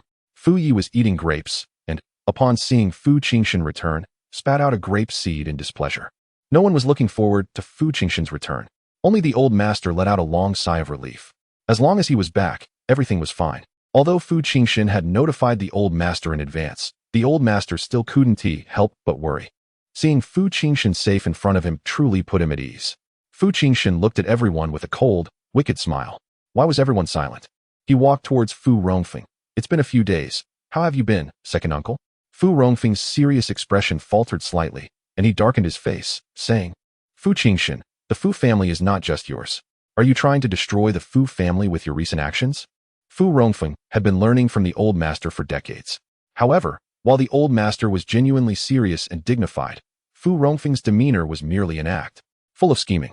Apart from resembling the old master somewhat, he bore no other resemblance. Fu Jinshen smiled with a hint of wickedness. Is second uncle joking? I've been out recently, and it's your good son Fu Jun who has been managing the Fu group. What has happened to the Fu family? Is there a problem? Fu Rongfeng's expression darkened further. Yang Qing, seeing her husband at a loss against Fu Jinshen, chimed in, Jinshen, we may argue among ourselves, but the Fu group is our foundation. As long as we are part of the Fu family, we should not do anything to harm our foundation. Even Fu Yi, with her pregnant belly, stood up and said, I don't care what you all do, but the Fu group cannot have any issues. I still have my share in it. Fu Jinshen scrutinized his second uncle, second aunt, and little aunt. This was what they called blood relatives. Truly disgusting. At that moment, Fu Jun, who had been standing at the back, could no longer sit still. He had been pushed to the brink and had resorted to dangerous measures. Seeing Fu Jinshen overpower everyone, he angrily shouted, Cousin, you neglect your duties and leave the company for days. I took over to clean up your mess, and you still let people scheme against me behind my back. You are simply unworthy of being a member of the Fu family. Grandpa has treated you well for so many years, and you don't even know how to be grateful? You are truly an ungrateful wolf. Regarding the kidnapping, Fu Jun firmly believed that Fu Jinshen had no evidence and instead accused him of neglecting his responsibilities. Suddenly, Fu Jinshen walked over to Fu Jun with a smile on his face and abruptly grabbed his hair, smashing his forehead against the wall with a loud bang. Fu Jun's head was bloodied, and he was stunned with fear. Fu Jinshen still held on to Fu Jun's hair and sighed lightly. When elders speak, juniors should not interrupt. Do you understand? Fu Jun wanted to retort that Fu Jinshen was of his generation, so what made him an elder? But looking into Fu Jinshen's eyes, he was too terrified to say anything. Fu Rongfeng was furious. You're outrageous. How dare you hit someone in front of us? You're truly lawless. Fu Jinshen, you monster, you should live in the dark sewers. If you hadn't shown up, the entire Fu family would be fine, but now that you're here, everyone is suffering. Yang Qing, always sharp, quickly pulled Fu Rongfeng's sleeve, worried about her son. Sure enough, the old master's expression changed. Second, I've always wanted to ask about the incident when Jinshen was imprisoned. Did you know about it all along, but didn't he say anything? Fu Rongfeng's face also changed. The old master's gaze swept over everyone, his disappointment palpable. What about you? Did you all know? To maintain your so-called face, you just pretended not to see. Fu Yi, with her pregnant belly, couldn't help but take a step back, regretting her presence there. The old master covered his chest with his hand, as if his heart had died. The Fu family, huh? This is the Fu family for which I've devoted my life. We are human, not beasts. The hall fell silent. But Fu Jinshen was not silent. He narrowed his eyes slightly, casually throwing Fu Jun to the ground, kicking him, dislocating his arms, breaking his fingers, leaving a pool of blood. The hall was filled only with Fu Jun's screams. Seeing their son being beaten so badly, Fu Rongfeng and Yang Qing could no longer maintain their composure. Fu Rongfeng rushed over. Fu Jinshen, you madman, stop it. Fu Jinshen's subordinates immediately blocked Fu Rongfeng, as well as Yang Qing, who tried to intervene. Fu Jinshen continued to attack. According to the original plan, Fu Jinshen intended not only to deal with Fu Jun, but to drag the entire second uncle's family down with him. But an unexpected turn of events occurred. Driven to desperation, Fu Jun had even swapped the old Master-S medication, attempting to kill him and forge a false will to divide the old Master-S shares. Initially, Fu Jinshen had been indifferent, but he ultimately returned. If he had waited a couple more days, until after the old master had an accident, he could have delivered a fatal blow to the opposition. But Fu Jinshen did not do that. He always claimed he had no heart, and that he wouldn't feel soft-hearted even if the Fu family perished. Yet he returned early. At that moment, the hall was filled with curses and screams. Fu Yi clutched her belly, terrified that she might go into premature labor. The old master wanted to say something, but ultimately sighed and said nothing. Regarding the kidnapping, Fu Jinshen needed to vent his frustrations. He could not be stopped. When Fu Jinshen went crazy, no one could hold him back. Just then, Fu Jinshen's phone rang. When he saw who was calling, the ferocity and bloodthirstiness that had been dominating him were suddenly suppressed. His right hand was covered in blood from the beating, while his clean left hand held the phone, and his tone surprisingly carried a hint of gentleness. "Hello, what's up?" Wen RuanYu, hearing Fu Jinshen's voice, bit her lip. She took a deep breath and asked, "Fu Jinshen, was it you who had someone smash the fish stall where I worked?" Chapter 102, I actually wanted to kill him. Wen RuanYu preferred to ask directly when she had something on her mind. She was born honest and straightforward, disliking guessing games. When Fu Jinshen heard this, he paused for a moment but still answered directly, "I did it." Fu Jinshen felt that it wasn't a big deal. A foul-mouthed merchant, although it was a misunderstanding at first, deserved a slight lesson, and it wasn't a big deal. There was a bit of an accident at the time, but the person was sent to the hospital in time, and nothing serious happened. Fu Jinshen's response was calm, but Wen RuanYu seemed to have been struck by something. It turned out it wasn't a misunderstanding. It really was Fu Jinshen. How could that be? It truly was Fu Jinshen. The silence on the other end of the phone made Fu Jinshen realize something was wrong. He lowered his voice and said, "Where are you? We should discuss these things in person." There was a hint of softness in Fu Jinshen's voice. The people in the hall were shocked, wondering who was on the other end of the line that could make Fu Jinshen speak this way in a fit of rage. Could it be Tang Wanru? Only old Master Fu's eyes softened. He knew who it was. It must be Xiaoyu. Only her vibrant sunshine could suppress the darkness in Jinshen. Wen RuanYu also felt it was better to discuss these matters face to face, so she said, "I'm on my way back to the old house." "All right, then let's talk when you get back," Fu Jinshen coaxed gently. With Wen RuanYu coming back, Fu Jinshen finally stopped hitting people. Yang Qing rushed to Fu Jun's side, her usually shrewd voice trembling with a hint of tears. "Son, how are you? I'll take you to the hospital right now." Fu Rongfeng was also furious. "Fu Jinshen, why did you hit Fu Jun? You must give me an explanation today, or I won't let this go." Regarding the kidnapping, no one had any evidence. If Fu Jinshen said he hit someone because of the kidnapping, it wouldn't hold water. Fu Jinshen glanced at the crowd and calmly picked up a towel to wipe the blood off his hands. "All right, let's leave it at that for today. Fu Jun misappropriated public funds, and the amount isn't much, about 1 billion. This money will have to be filled in by you, second uncle." 1 billion wasn't too much for the Fu family, but it wasn't exactly a small amount either. Fu Rongfeng and Yang Qing's faces changed slightly. They knew their son had misappropriated public funds, but they had never known how much, and hearing 1 billion made them somewhat furious. Fu Rongfeng's expression hardened. "I will cover this money, but even if it is misappropriation, you shouldn't resolve it privately." Fu Jinshen laughed coldly. "Are you saying that if I don't resolve it privately, I should call the police and send my cousin to jail?" Fu Rongfeng was still angry and wanted to say something, but Yang Qing held him back. Yang Qing was shrewd, apart from her conflicts with Fu Yi. She was usually very adept at reading the room. At this moment, she spoke with a tone of grievance. "Jinshen, I know Xiaojun did something wrong, and he deserved to be punished. As his older brother, it is not unreasonable for you to teach him a lesson. Actually, as long as you tell us, we will cover any amount, and even if you didn't say anything, letting him sit in jail for a while is better than this. He's lost half his life. You were too heavy-handed, and I'm afraid that even if he survives, he will have after effects." The focus shifted from Fu Jun's misappropriation of public funds to Fu Jinshen's heavy-handedness in hitting him. Just then, Fu Jinshen's gaze suddenly turned fierce and menacing. "Heavy-handed? I actually wanted to kill him." As soon as Fu Jinshen's words came out, the faces of Fu Rongfeng and his wife turned extremely ugly. Fu Yi, fearing collateral damage, took a few steps back. Before anyone could voice their thoughts, Fu Jinshen coldly continued. Fu Jun switched the old man's medicine, replacing life-saving drugs with vitamins. The old man's frail body fell ill a few days ago. It's a miracle he didn't die. He originally wouldn't have lived for many months. Second uncle, your family must want the old man to die quickly, right?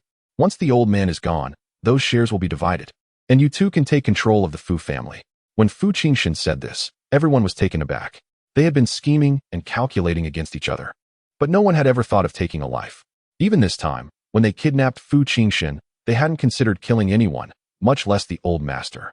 Who had such boldness to lay hands on the old master? Fu Rongfeng and his wife didn't even dare to look at Fu Jun, fearing they would see the panic in their son's eyes and confirm the truth. If this was true, then they were finished. Fu Rongfeng, regardless of the truth, immediately retorted, Fu Jinshen, what nonsense are you talking? How could Xiaojun do such a thing? Don't slander him. You're just looking for a reason to justify your actions. Slander? I've installed quite a few hidden cameras at the old house. Second uncle, if you want to see, I have the video of Fu Jun switching the medicine. I spared his life not because I am soft-hearted, but because killing is against the law. Do you understand, second uncle? Fu Jinshen truly didn't care about anything. Old Master Fu's health had long been a problem. After the last illness and rescue, he hadn't actually recovered. The doctor had said he had only a few months left. And Fu Jinshen didn't feel particularly sad about it. He just wouldn't allow anyone to lay hands on old Master Fu. Fu Rongfeng's expression changed repeatedly, and he roared, Fu Jinshen. Yang Qing was also flustered. She didn't even care about her son's life and hurriedly explained to the old master, Dad, Xiaojun wouldn't do such a thing. He must have been misled. You know Xiaojun, he grew up under your watch. Fu Yi, who had been retreating, suddenly stopped in her tracks. She held her stomach, tightly furrowing her brows as she asked, Dad, do you really only have a few months left? Dad, even though I've married out, my in-laws don't value me. No matter what, you must leave me some shares, otherwise my daughters and I really can't survive. Old Master Fu listened to this, looking at them, and found it amusing. He had lived a long life and was not afraid of death. The last time he fell ill and was rescued, the doctor had already told him that his body was nearing its end and couldn't last much longer. He had only told Fu Jinshen and kept it from the others, fearing they would have ulterior motives if they knew he was dying. At this moment, looking at the people of the Fu family, the old master felt that his life had been quite ironic. His own grandson had switched his medicine, wanting him to die faster. The Fu family seemed to care only about money and the shares of the Fu family, with no one caring about how long he could live. No, there was still someone who cared. That child Xiaoyu definitely cared. He had hidden his health issues from Xiaoyu, fearing she would be too upset. It's laughable. He was dying, and the only ones who would care and be sad were not the members of the Fu family. The Fu family was in an uproar. Fu Jinshen didn't care how these people would argue. Wen RuanYu was coming back, and he wanted to clear the scene. His merciless voice was as cold as ice. Second uncle, I will handle Fu Jun's matter. You don't need to shout anymore. If I find out you interfere, I will send you to prison as well. And you, little aunt, starting tomorrow, I don't want to see you at the old house. Either go back to your in-laws, or I'll send you to a nursing home. Chapter 103 He is a devil from beginning to end. Fu Jinshen did not mention a word about his kidnapping. This rendered Fu Rongfeng's prepared responses useless. At this moment, Fu Jinshen was even more assertive in his conclusions. No one could control Fu Jinshen, except for old Master Fu. Thus, everyone looked towards the old master, but he seemed to tacitly approve of Fu Jinshen's decision and said nothing. Fu Jun, bloodied and looking around, no longer screamed, but in terror pleaded, Mom and Dad, save me. I need to go to the hospital. Fu Rongfeng's face darkened, remaining silent. Even without discussing the kidnapping and embezzlement of public funds, just the charge of attempting to harm the old master was enough to ruin Fu Jun. There was no way to save him. Fortunately, he still had one son left. As long as he wasn't dragged down with them, there was still hope.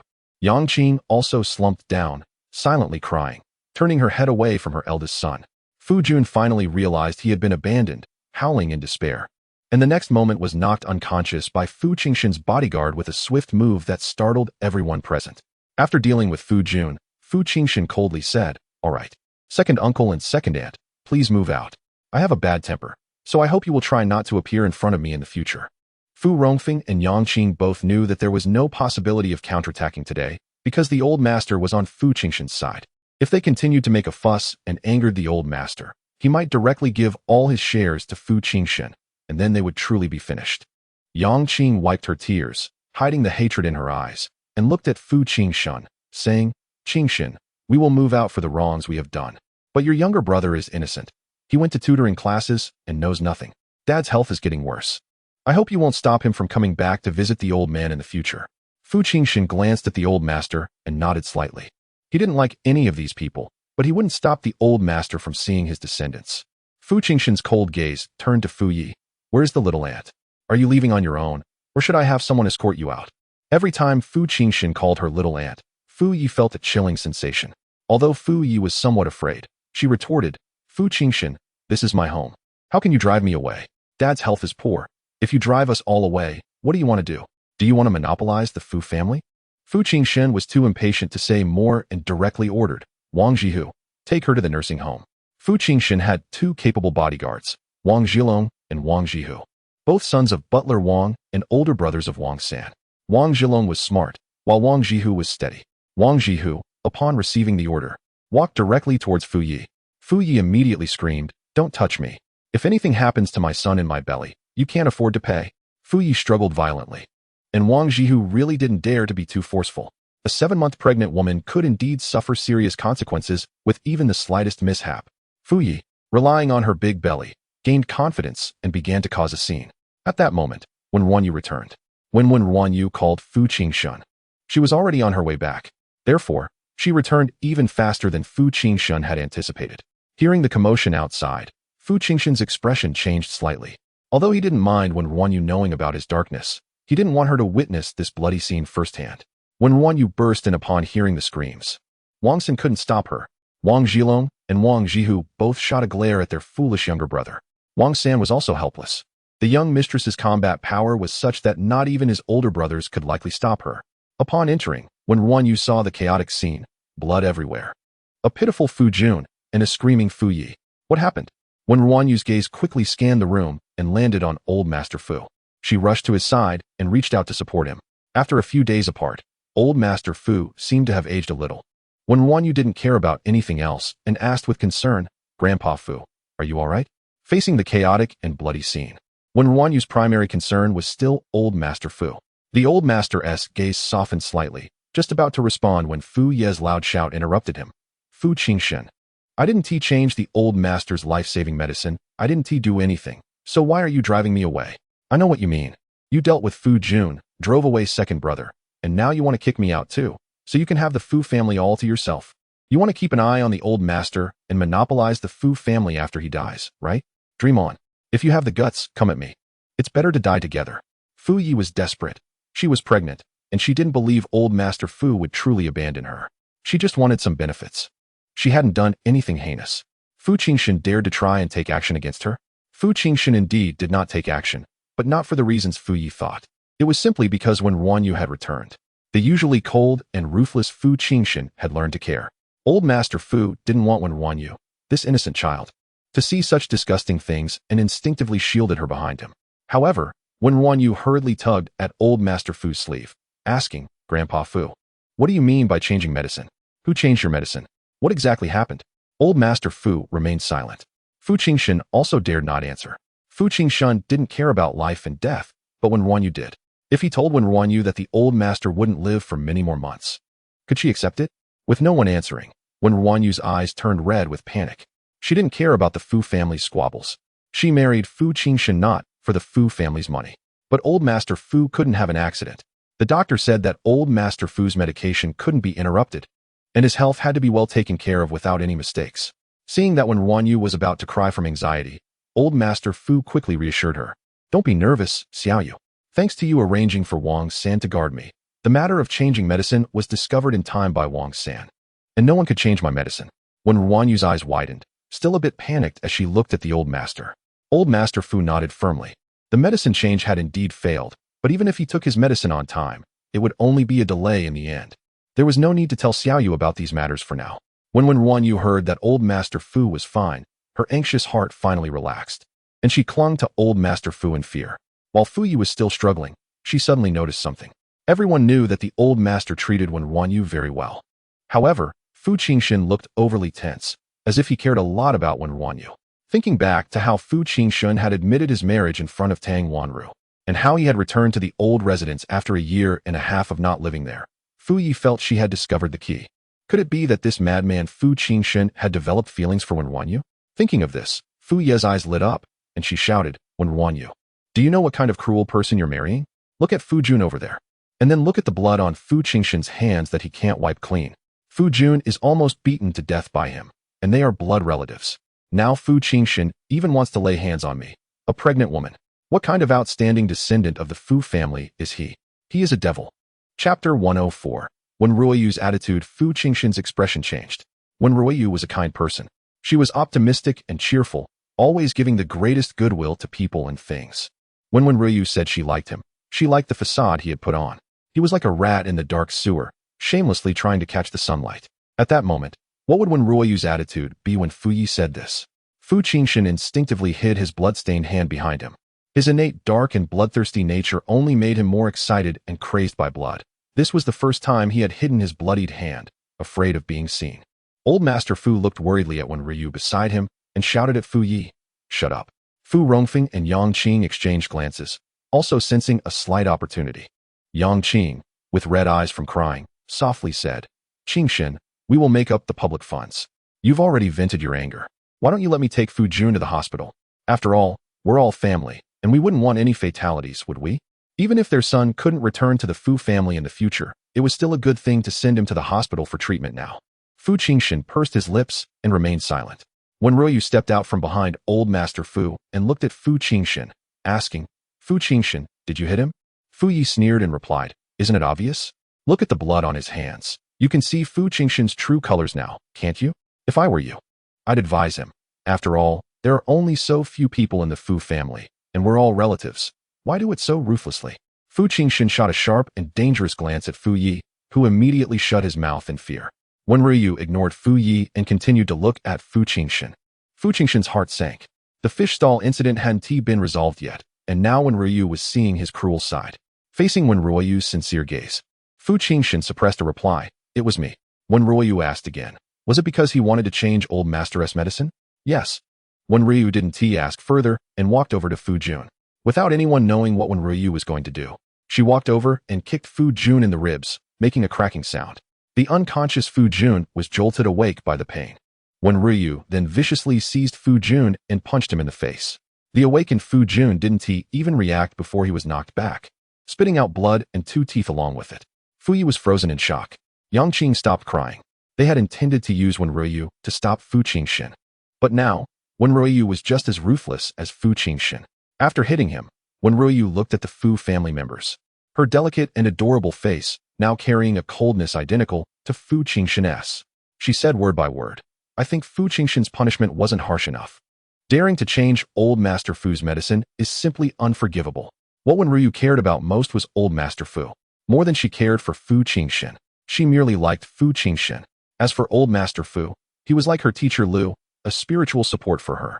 Years ago, when teacher Lu fell ill, he said it was pointless to spend money on treatment, and that it would be better used for something meaningful. She was just a young and poor orphan, unable to do anything, only able to watch. Watching teacher Lu use his savings to help poor children. Watching those adults, knowing teacher Lu was ill, still reaching for his life-saving money. Watching teacher Lu step by step walk towards death. She was too young to do anything. But now, she had grown up. She could not let Old Master Fu die like teacher Lu. The scene fell silent. No one expected Wen RuanYu to have such an attitude.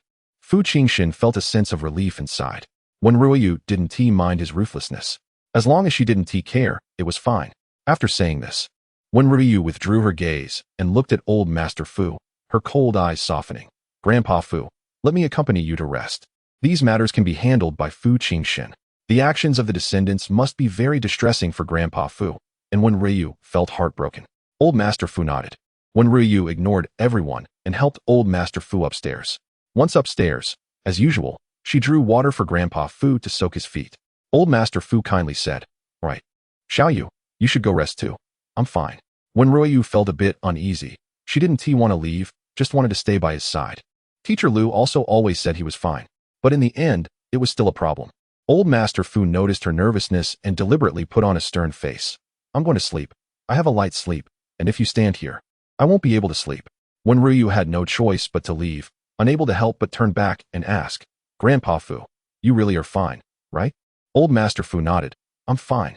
Only then did Wen RuanYu leave the room and close the door behind her. After Wen RuanYu left, Old Master Fu got up, took out a piece of white paper, and began to write. "A will. I, Fu Jinshen, have strived all my life, believing myself to be upright and selfless, only to realize that my life has been a failure. After my death, the shares under my name will be left too." Downstairs, after Wen RuanYu left, the hall fell silent for a moment. Both people Fu Jinshen cared about had left. A cold smile crept onto Fu Jinshen's lips, as if he had completely released the devil within him. He suddenly grabbed Fu Yi by the neck and said coldly, "Don't you want to leave, little ant? Do you want to stay in the old house and have a son? If you really want to see your son, I can call a doctor to perform a cesarean section right now, fulfilling your wish." Fu Yi's face turned pale with fear. Her belly was only 7 months along. If she had a cesarean now, even if it was a son, he might not survive. Fu Yi realized at that moment that Fu Jinshen was serious. He didn't care about the lives of both mother and child. If angered, he would directly force her into premature labor. Choked by Fu Jinshen, Fu Yi gasped, "No. I'll leave right now." Fu Jinshen slowly released his grip on Fu Yi's neck, and she fell to the ground, clutching her belly. Fu Jinshen casually said, "If you think it through earlier, there won't be any problems. Let us go. Do you want me to send someone to escort you?" Fu Rongfen, Yang Qing, and Fu Yi all hurriedly left. Who would dare to ask Fu Jinshen to give them a ride? They didn't even bother to check on the unconscious Fu Jun lying on the ground. After they left, the Fu family's old house fell completely silent. Fu Jinshen had someone take Fu Jun down as well. He couldn't let anyone die. The old house was cleaned up, leaving only a faint smell of blood. Fu Jinshen went to wash his hands. After a moment's thought, he quickly took a shower downstairs. Once he confirmed that there was no blood on him, he changed clothes and went upstairs to see Wen RuanYu. Wen RuanYu was quietly sitting in her room. When she saw Fu Jinshen come in, her clear gaze met his. Fu Jinshen paused, no longer beating around the bush, and directly said, "The incident with the fish stall was a misunderstanding. I thought that vendor was always bullying you. I just meant to give him a simple lesson and didn't intend to really hurt anyone." He thought that Wen RuanYu could accept what he had just done. After all, teaching a vendor a lesson shouldn't matter much to her. Fu Jinshen thought to himself. Chapter 105. What else does she want to achieve? Fu Jinshen felt that this matter wasn't very important, but he still explained. He didn't want to create a rift with Wen RuanYu over such a trivial issue. However, when Wen RuanYu heard his answer, she froze for a moment. Fu Jinshen's response confirmed Uncle Wu's words. He really did send someone to smash the fish stall to vent her anger. She lowered her head slightly and murmured, "Fu Jinshen, do you know that Aunt Wu is not in good health? That incident almost put her in danger." "It was just an accident," Fu Jinshen replied indifferently. "But our casual remark about it being an accident almost cost Aunt Wu her life," Wen RuanYu whispered to herself. Fu Jinshen frowned, his indifferent gaze revealing confusion. Why did Wen RuanYu care about this minor accident when she didn't mind his bloody hands? Fu Jinshen was inherently obsessive, crazy, and ruthless. He was harsh in his methods and often disregarded the process to achieve his goals. Back when he had no feelings for Wen RuanYu, he pretended to be gentle and schemed a car accident to make her willing to stay.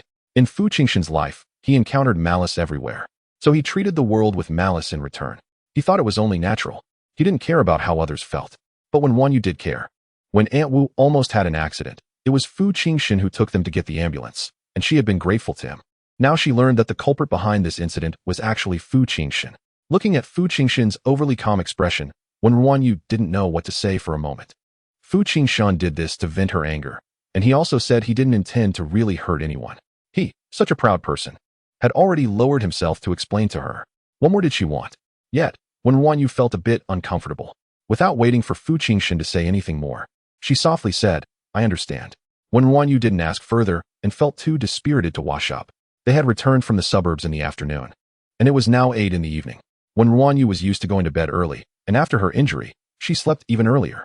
Fu Jinshen thought everything was fine and stepped forward to help Wen RuanYu wash up. During their time in the suburban hospital, Fu Jinshen had been personally taking care of her, and even though Wen RuanYu felt embarrassed, she didn't refuse. At this moment, when Fu Jinshen reached out to help her as usual, Wen RuanYu took a step back and avoided his hand. She politely yet distantly said, "I can do it myself. I'll handle it from now on." Fu Jinshen frowned. "Your hand is still not healed. My right arm just got dislocated. I can already move it. My left fingers will take time to heal, but you can't keep taking care of me indefinitely," Wen RuanYu replied. Fu Jinshen was about to say that he could take care of her. Wen RuanYu's injuries were because of him. He could take care of her for not just 100 days, but even a year or 10 years if needed. But after Wen RuanYu finished speaking, she went to the bathroom by herself. Fu Jinshen's brows were tightly knitted. Wen RuanYu had always accepted him, but now he felt her rejection and exclusion, leaving him unsure of what to do.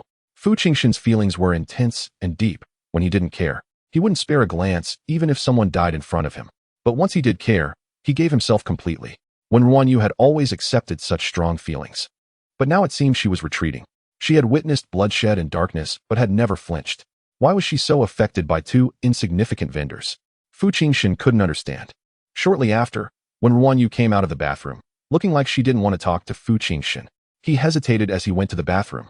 Recalling what Lu Jing had said before, couples could argue at the head of the bed and make up by the foot of the bed. And after a good night's sleep, everything would be fine. Just as Fu Jinshen entered the bathroom, when RuanYu's phone rang. Previously, when RuanYu's phone had been with Fu Jinshen, and he had just returned it to her today. When the call connected, it was the urgent voice of Wu Yun's butler. Teacher Wen, I've finally reached you. Young master is in trouble. Could you please come over? I beg you to come. When RuanYu was startled. What happened? Ah, young master Wu. The butler suddenly exclaimed, and the call was abruptly cut off. When RuanYu's expression changed, she had no time to change out of her pajamas. She quickly threw on a coat and rushed downstairs. So much had happened today, and there was no one downstairs. Even Wang San had been taken away by his two older brothers for a lesson. When RuanYu ran out, not seeing anyone, Wu Yun lived near the old Fu residence, so she didn't need to take a car and ran straight there. Bang, bang, bang. When RuanYu knocked on the door, breathing heavily. After a while, a maid came to open the door. Seeing Wen RuanYu, the maid's face lit up. Teacher Wen, you finally came. Please come in. When RuanYu followed the maid inside, she saw many people standing outside Wu Yun's door. The door was tightly shut, and the butler was pale, quietly urging, young master, please open the door. No matter what, you must take your medicine. When RuanYu walked over, the butler seemed to be taken aback by her quick arrival. Seeing her, he was almost moved to the point of kneeling. Teacher Wen, you finally came. The butler knocked on the door again, softly saying, young master, open the door. Teacher Wen is here to see you.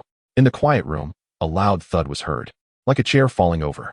The next moment, the door swung open. Wu Yun, pale-faced, rushed over eagerly. He had never come out of his room before. But this time he even took a few steps out of the door, appearing like a dazzling white figure in front of everyone. Wu Yun's shallow eyes moved slightly, locking onto Wen RuanYu, as if time stopped.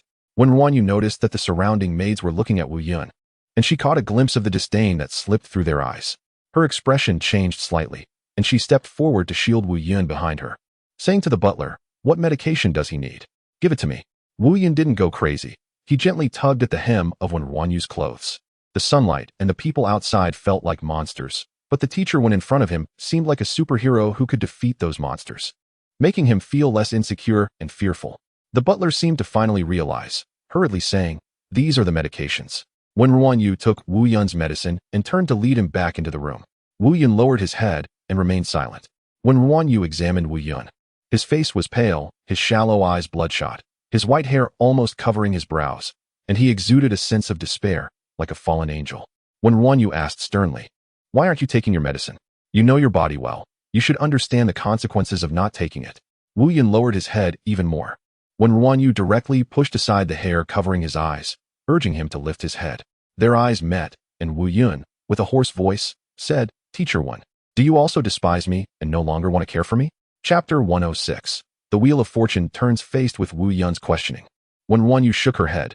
No, how could that be? Wu Yun looked into Wen RuanYu's eyes. Then why haven't I been able to contact you during this time? It's my fault. I shouldn't have gotten sick and taken leave. I won't take leave anymore. Please don't leave, okay? When RuanYu frowned. I had someone notify you that I needed to take a few days off. No, you must dislike me now. Didn't you say you would send me photos? Didn't you say you would show me the outside world on my behalf? That's because my phone hasn't been with me these days. When RuanYu wasn't one to guess. If there was something to say, she preferred to clarify it face to face. Wu Yun seemed stunned. When RuanYu raised her left hand to show Wu Yun. Look, I've been injured due to an accident recently, and have been recuperating in the hospital. I just got back today. Wu Yun saw Wen RuanYu's bandaged palm and the splint on her finger. The boy's expression changed. In an instant, his obsessive gaze was filled with worry. Wu Yun was no longer self-pitying.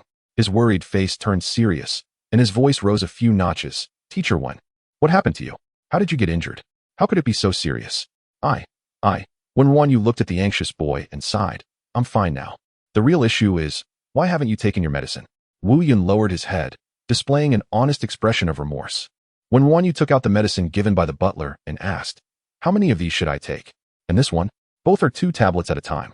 When RuanYu intended to break off 2 tablets, but seeing that her hand was inconvenient, Wu Yun hurriedly took the medicine, quickly retrieved 2 tablets, and swallowed them dry without even drinking water, as if afraid that if he took a second longer, Wen RuanYu would get angry. Hey, you. Wen RuanYu quickly handed Wu Yun a cup of warm water, wanting to say a few words to him, but for a moment, she couldn't find the words. Wu Yun took a couple of sips of water and cautiously asked, Teacher Wen, I have many things I don't understand to ask you. Can you tutor me today? Seeing Wu Yun's expectant eyes, Wen RuanYu couldn't bring herself to say no. All right, let me see what you don't understand. Since she didn't know how to face Fu Jinshen when she got back anyway, she might as well stay here. Wu Yun's eyes lit up as he began to ask questions. Wen RuanYu's left hand was injured, but her right hand was fine. Some tasks were impossible to do, but tutoring was not a problem. After not seeing each other for a few days, Wu Yun had many questions. He was like a diligent child, piling up questions to ask his teacher one by one. Wen RuanYu answered patiently. Time passed little by little. Soon, 2 hours had gone by, and Wu Yun was still asking questions while Wen RuanYu had not mentioned leaving. In the meantime, the butler brought in a lot of food. Wu Yun nodded satisfactorily at the butler. In the past, when Wen RuanYu was frugal every day, Wu Yun always tried to prepare delicious food for her when she came over. Wen RuanYu treated every eager-to-learn child seriously, just like how teacher Lu treated her back then. With patience and kindness, the two chatted intermittently for a long time, and by the time they finished answering Wu Yun's questions, it was already 11 o'clock at night. Wen RuanYu stood up to stretch her shoulders. Wu Yun immediately stood up and asked, "Teacher Wen, are you leaving?" His light-colored eyes carried a hint of unease. Wen RuanYu sat back down. Looking at Wu Yun, she couldn't help but think of her younger self. They were clearly two completely different people. Wu Yun looked like a rich young master, with a butler and servants taking care of him, without worries about food and clothing. But she always felt that Wu Yun was very much like her younger self, having no expectations of the world or the people around her, treating the only kind person, Teacher Lu, as her spiritual support. At that moment, when RuanYu felt like she had become Teacher Lu, she sat back down and said gently, "I'm not leaving. I'll sit for a while longer. If you're not going to rest, I can keep you company while you read. What books have you been reading lately?" Wu Yun immediately went to the bookshelf to get the book he had been reading recently and enthusiastically started talking to Wen RuanYu. Under the night sky, the two of them, one big and one small, were quiet and warm. The boy's slightly childish voice carried a vitality that belonged to Wen RuanYu. At this moment, Wen RuanYu was unaware that Fu Jinshen was looking for her. After taking a shower, Fu Jinshen didn't see Wen RuanYu. He waited for a while, but when he didn't see her return, he went downstairs to look for her, but there was no sign of her. Wen RuanYu was nowhere to be found. Fu Jinshen asked the bodyguards at the old residence, but no one had seen her. With such a big incident happening today, the Fu family members had all gone out. Butler Wang had gathered everyone to explain some matters, and no one had noticed that Wen RuanYu had left. Fu Jinshen called Wen RuanYu's phone, but no one answered. His expression darkened. It was already dark. Where had she gone? Fu Jinshen didn't care about privacy anymore and directly tracked Wen RuanYu's phone, only to find that the location was in the room. When he returned to the room, he realized that Wen RuanYu had left without her phone. Was it intentional? Did she not want him to find her? Why? Was it because of the small matter of him smashing that fish stall earlier? Fu Jinshen's face darkened as he sat in the room, waiting for Wen RuanYu to return. Time passed little by little, and his expression grew darker. Suddenly, he remembered that when Wen RuanYu had just arrived at the Xinjing, she would wait for him until very late every day. Was she feeling the same way now? The wheel of fortune has turned. Now it was Fu Jinshen's turn to wait for Wen RuanYu. 11 o'clock, 12 o'clock. Waiting for too long. Fu Jinshen couldn't help but wonder if he had really done something wrong. It was just a small matter. Why was Wen RuanYu so concerned? If she truly cared, he could make certain compromises. If she was really angry, he would even be willing to apologize. Would Wen RuanYu not be angry if he apologized? Waiting made Fu Jinshen start to reflect. He still did not believe he was in the wrong. He was just willing to make some compromises for Wen RuanYu. Wen RuanYu was easily absorbed in her reading. By the time she finished a passage, she realized it was already 1 o'clock in the morning. Wu Yun was quietly sitting beside her without any intention of reminding her. Wen RuanYu stood up, unable to help but chuckle. "All right, I have to go back to sleep now. You should rest early too. Don't lose your temper randomly, and make sure to take your medicine, all right?" Wu Yun obediently nodded. "I understand, Teacher Wen." Wen RuanYu ruffled the boy's hair and said gently, "Your hair is too long. It's blocking your vision, which isn't good for your eyes." No matter what Wen RuanYu said, Wu Yun obediently nodded. At that moment, this problem boy seemed like a well-behaved child. Wen RuanYu said her goodbyes and stepped out. The butler, who had not rested, immediately approached her with an envelope. "Teacher Wen, you tutored for a total of 5 hours today, which is 2,500. If I didn't know that you wouldn't take extra, I would have preferred to give you a large sum to take care of our young master." Wen RuanYu, focused on earning money, did not accept the payment this time and shook her head. "Today doesn't count as tutoring. We just chatted a bit, so I want to take the money. Goodbye." The butler held the envelope, unsure of what to do. Wen RuanYu waved her hand and left quietly. The summer night breeze was a bit cool, and Wen RuanYu pulled her outerwear closer as she hurried back to the old residence. To her surprise, the front door of the old residence was still open.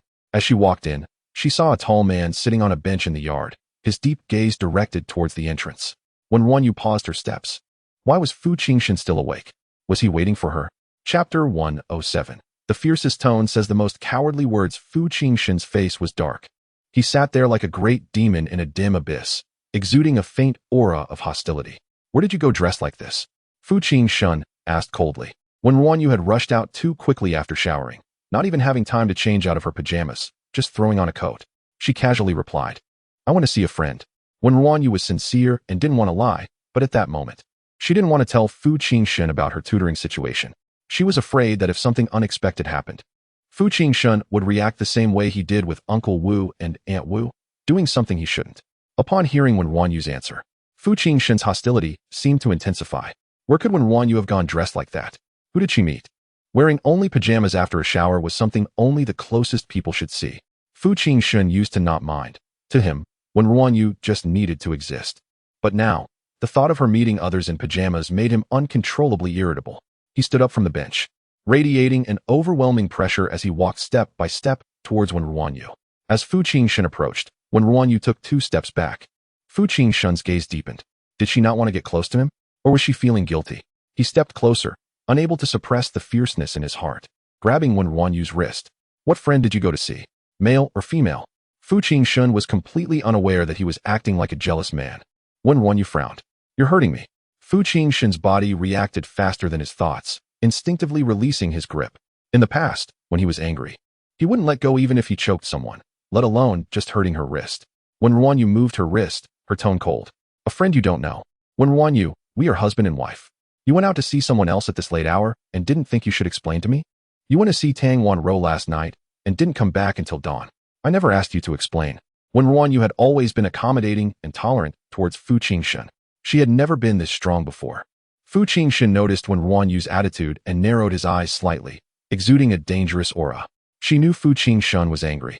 An enraged Fu Jinshen was terrifying, just like that day when he dealt with Fu Jun. Even so, Wen RuanYu still didn't want to say anything. What if one day Fu Jinshen misunderstood something again and sent someone to find trouble with Wu Yun? That child was not in good health and had a sensitive personality, and it could really lead to trouble. Wen RuanYu and Fu Jinshen locked eyes, her lively gaze calm and resolute. Fu Jinshen reached out towards Wen RuanYu again. Wen RuanYu's right hand clenched into a fist slightly. Was Fu Jinshen going to act against her again? If he dared to, she would fight back. She had tolerated enough for Fu Jinshen. She also had her temper. In the next moment, Wen RuanYu was forcefully embraced by the man before her. She collided with his chest, and Fu Jinshen's breath enveloped her. Wen RuanYu was completely confused. What did Fu Jinshen mean by this? At that moment, she heard Fu Jinshen's mature and cold voice say, Wen RuanYu, I will go apologize to the couple selling fish tomorrow. Wen RuanYu's eyes widened slightly. Fu Jinshen continued, what happened was my fault. I won't do such things again. Next time, even if I can't control my temper, I will tell you first. Fu Jinshen was smart. Even though he was a straight man, he quickly realized what the problem was. Wen RuanYu's change in attitude started after he smashed the fish stall. He thought it was nothing, but since Wen RuanYu cared so much, he could make some compromises. Listening to Fu Jinshen's words, Wen RuanYu tightly clutched his clothing. The tension in her heart seemed to finally relax. What she wanted was Fu Jinshen's attitude, that he realized his actions were wrong. She no longer held herself tense, gently burying herself in Fu Jinshen's chest, whispering, the child from the tutoring situation had a little accident, so I went to check on him. Wen RuanYu was someone who responded better to gentleness than harshness. Since Fu Jinshen was willing to apologize, she wouldn't cling to the issue. Hearing that she went to see the child from her tutoring, Fu Jinshen's bloodthirsty hostility gradually calmed down. Okay, come back early next time. It's not safe to be out this late. Come on. Let me check if your left hand is hurt. You still need to change the medicine today. Wen RuanYu nodded, not resisting this time. Like a little rabbit, she obediently followed behind Fu Jinshen. After they went upstairs, in the corner, Wang San's eyes widened. A lot had happened today. Young Master Fu had been awake in the yard all night. Young Master Fu didn't sleep, and his older brother didn't let him sleep either, insisting he keep an eye on things, fearing something would happen. He had been dozing off in the corner while keeping watch over the eldest young master. Then he saw Miss RuanYu come back. Suddenly, he was wide awake. Goodness, what did he just see? He saw his young Master Fu actually admitting his mistake. using the fiercest tone to say the most cowardly words. His brothers all said that young Master Fu and Madam were like a big bad wolf and a little rabbit. But what kind of little rabbit could make the big bad wolf bow his head and admit his mistake? Wang San was almost doubting his life. At this moment, he was even more determined to listen to Miss RuanYu. No, to listen to young Madam. Wen RuanYu was unaware of Fu Jinshen's reaction, which had frightened the honest bodyguard. The two went upstairs. Fu Jinshen changed Wen RuanYu's medicine. As he unwrapped the bandage on Wen RuanYu's palm, there was a 10-centimeter long wound, stitched with 9 stitches. They had found the best doctor, and the wound was stitched neatly. But every time Fu Jinshen saw it, he felt a dull pain as if someone had grabbed his heart. Fu Jinshen spoke with a hint of suppression. It looks scary now. But in a couple of days, the stitches can be removed, and it won't leave too obvious of a scar. Wen RuanYu replied nonchalantly. Even if there is a scar, it doesn't matter. It's on my hand, not my face. Wen RuanYu had lived alone since she was young and often got hurt. She genuinely didn't think it was a big deal. Fu Jinshen's emotions were too heavy. She felt it was unnecessary to dwell on it. Fu Jinshen looked at Wen RuanYu's palm and suddenly said, "Well, this scar should be kept. Every time I see it in the future, I'll remember what you did for me." Fu Jinshen's tone was too obsessive, causing Wen RuanYu to shiver inexplicably. She wanted to say something, but meeting Fu Jinshen's gaze, she didn't know what to say. Wen RuanYu liked Fu Jinshen. It was that kind of innocent affection girls have when they are young, liking a good-looking man who treats them well. But Fu Jinshen's feelings for Wen RuanYu, once they came, were overwhelming and fierce, as if he was willing to give everything and sacrifice all. Chapter 108. Fu Jinshen goes to apologize. The possessiveness deep within Fu Jinshen was about to overwhelm him. Detecting Wen RuanYu's tension, Fu Jinshen quickly reined in his emotions. Ambition and desire had to be revealed bit by bit. Showing everything all at once would easily scare the little rabbit away. He suppressed his crazed obsession and said gently, "All right, it's late. Go to sleep." Wen RuanYu shook her head, as if she had just imagined Fu Jinshen's madness. This made her abandon her plan to sleep on the sofa. The two lay down together, each under their own blanket, with a distance between them. This was the distance that Wen RuanYu liked in her heart. She wanted to get closer, but kept a certain distance, not wanting to be too close. Fu Jinshen decided to apologize, and Wen RuanYu set aside her concerns, quickly falling asleep. Unconsciously, she turned over, facing Fu Jinshen and curling up slightly. Fu Jinshen leaned in, his handsome face bearing a look of sincerity, and gently placed a kiss on Wen RuanYu's forehead. "Xiaoyu, don't retreat. You can't back away." He rested Wen RuanYu's small face against his shoulder. There was no longer any distance between them. Fu Jinshen closed his eyes. The next day, early in the morning, Wen RuanYu woke up punctually at 6. After getting up, she suddenly realized that she had nothing to do so early. She had already quit her job at the market. Her left hand was injured, and she didn't know how long it would take to repay the money she owed Fu Jinshen. Just as she was about to feel disappointed, she noticed the person beside her had also opened his eyes. Wen RuanYu asked in confusion, "Why are you up so early?" Fu Jinshen usually seemed like he could never wake up, often sleeping in during the mornings and usually looking sleepy. He hardly ever got up at dawn. Fu Jinshen rubbed his temples and said, "I'm going to the market in Xinjiang with you to apologize." Now, Wen RuanYu replied, "Actually, there's no need to be in such a hurry. Nothing to do this morning, so let's go now." Wen RuanYu knew that once Fu Jinshen promised something, he would definitely go through with it. She didn't expect him to be in such a rush. Fu Jinshen still helped Wen RuanYu with her morning routine. Wen RuanYu's refusals were ineffective. She felt somewhat helpless. A while ago, Fu Jinshen lent her money to build a Hope primary school, with the condition that she would take care of his daily needs. Now it had turned into Fu Jinshen taking care of her like a father.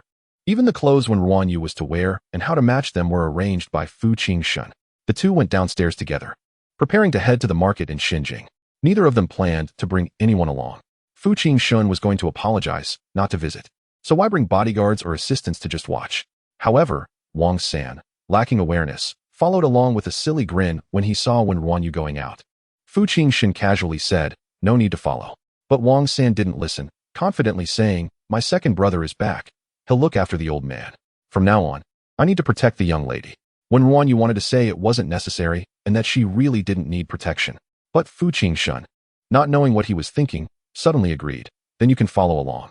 Wang San quickly got into the car, sitting in the driver's seat, and asked with a silly grin, "Young lady, where are we going?"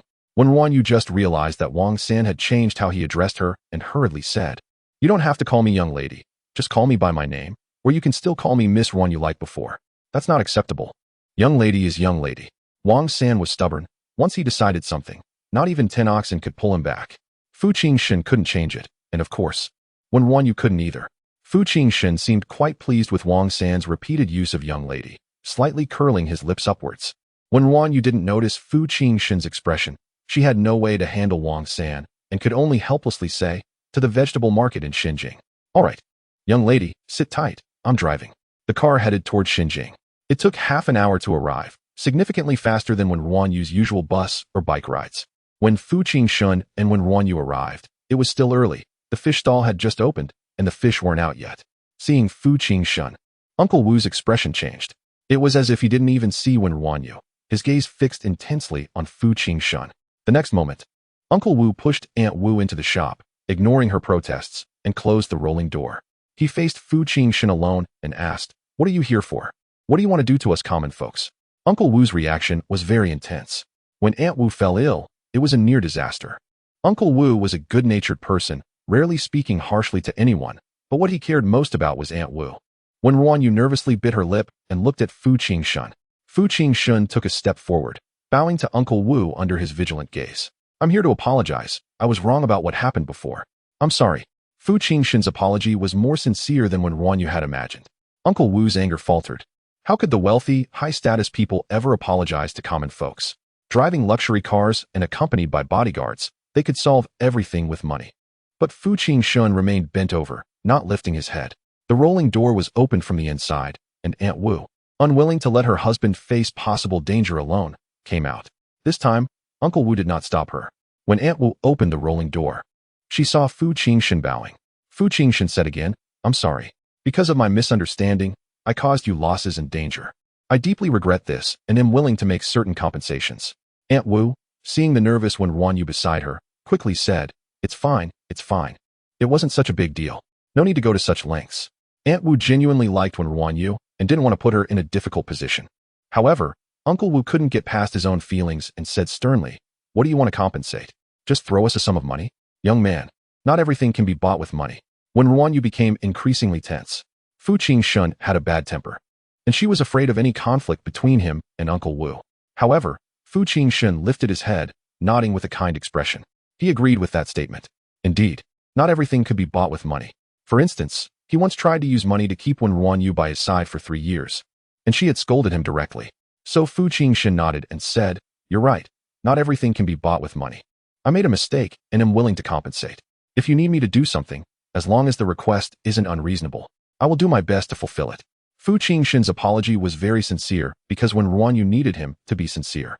Uncle Wu glanced at the hesitant and worried Wen RuanYu and felt his wife tugging at his clothes from behind. He finally relented and said, "If you want to apologize, that's fine. My request isn't high. If you can do what Xiaowen did for a day, we will forgive you." When RuanYu was astonished, her mouth agape. Was he asking Fu Jinshen to wear an apron and gut fish? Fu Jinshen would definitely not agree. Chapter 109. Is he your boyfriend? Sure enough, when RuanYu saw Fu Jinshen frowning deeply, he looked down from his lofty height at the jumping fish, as if he were a god gazing at ants. When RuanYu couldn't imagine what it would be like for Fu Jinshen to kill fish. Uncle Wu, seeing that Fu Jinshen was silent, waved his hand unceremoniously and said, "If you can't do it, then leave. Don't block my business." In the next moment, Fu Jinshen suddenly grabbed an apron and put it on. Fu Jinshen was too tall, and the lace apron that Wen RuanYu had used before looked like a child's apron on him. Wen RuanYu was initially worried about a conflict between Fu Jinshen and Uncle Wu, but when she saw Fu Jinshen put on the apron, she couldn't help but want to laugh. Wang San, who had been staring wide-eyed, turned around and laughed out loud. Wang San, who had been determined to follow, didn't expect to see such a scene. However, Fu Jinshen seemed unconcerned and asked, "What do I need to do?" Uncle Wu didn't expect Fu Jinshen to agree. This was the Xinjiang Villa area, where those who lived here were all prominent figures in Kyoto. They wouldn't even spare a glance at people like them who sell vegetables and fish, let alone do such tasks. Uncle Wu was stunned into silence. Fu Jinshen frowned again and asked, "What do I need to do?" Uncle Wu came back to his senses and gritted his teeth, saying, "First, pour all the fish into the fish pond, oxygenate them, and prepare for the customers." Fu Jinshen strode over and picked up the large bucket filled with fish.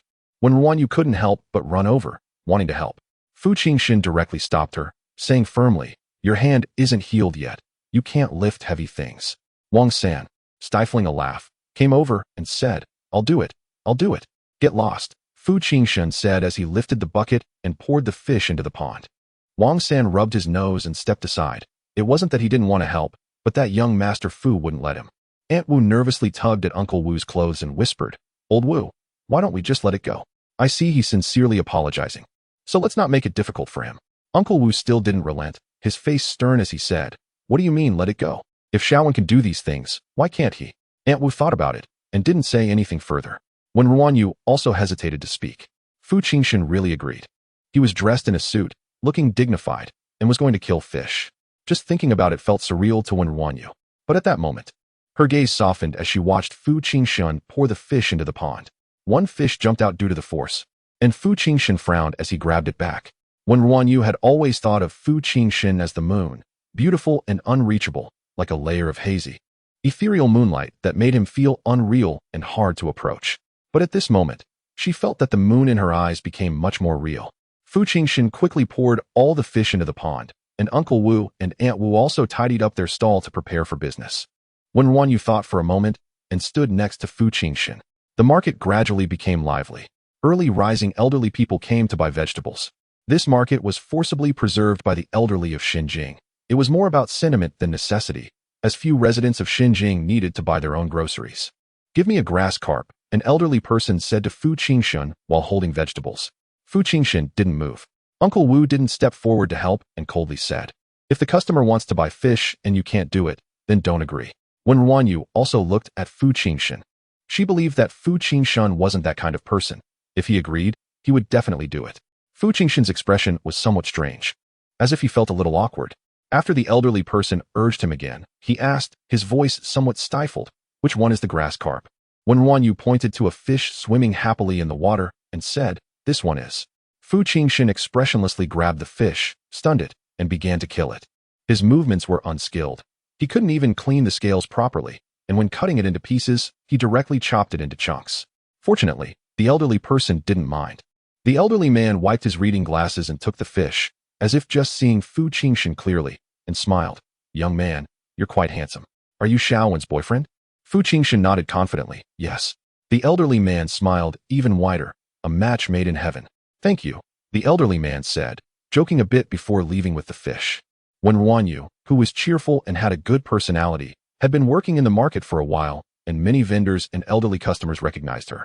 Wen RuanYu's face turned a bit red as she stood next to Fu Jinshen and said softly, "Fu Jinshen, we're not boyfriend and girlfriend."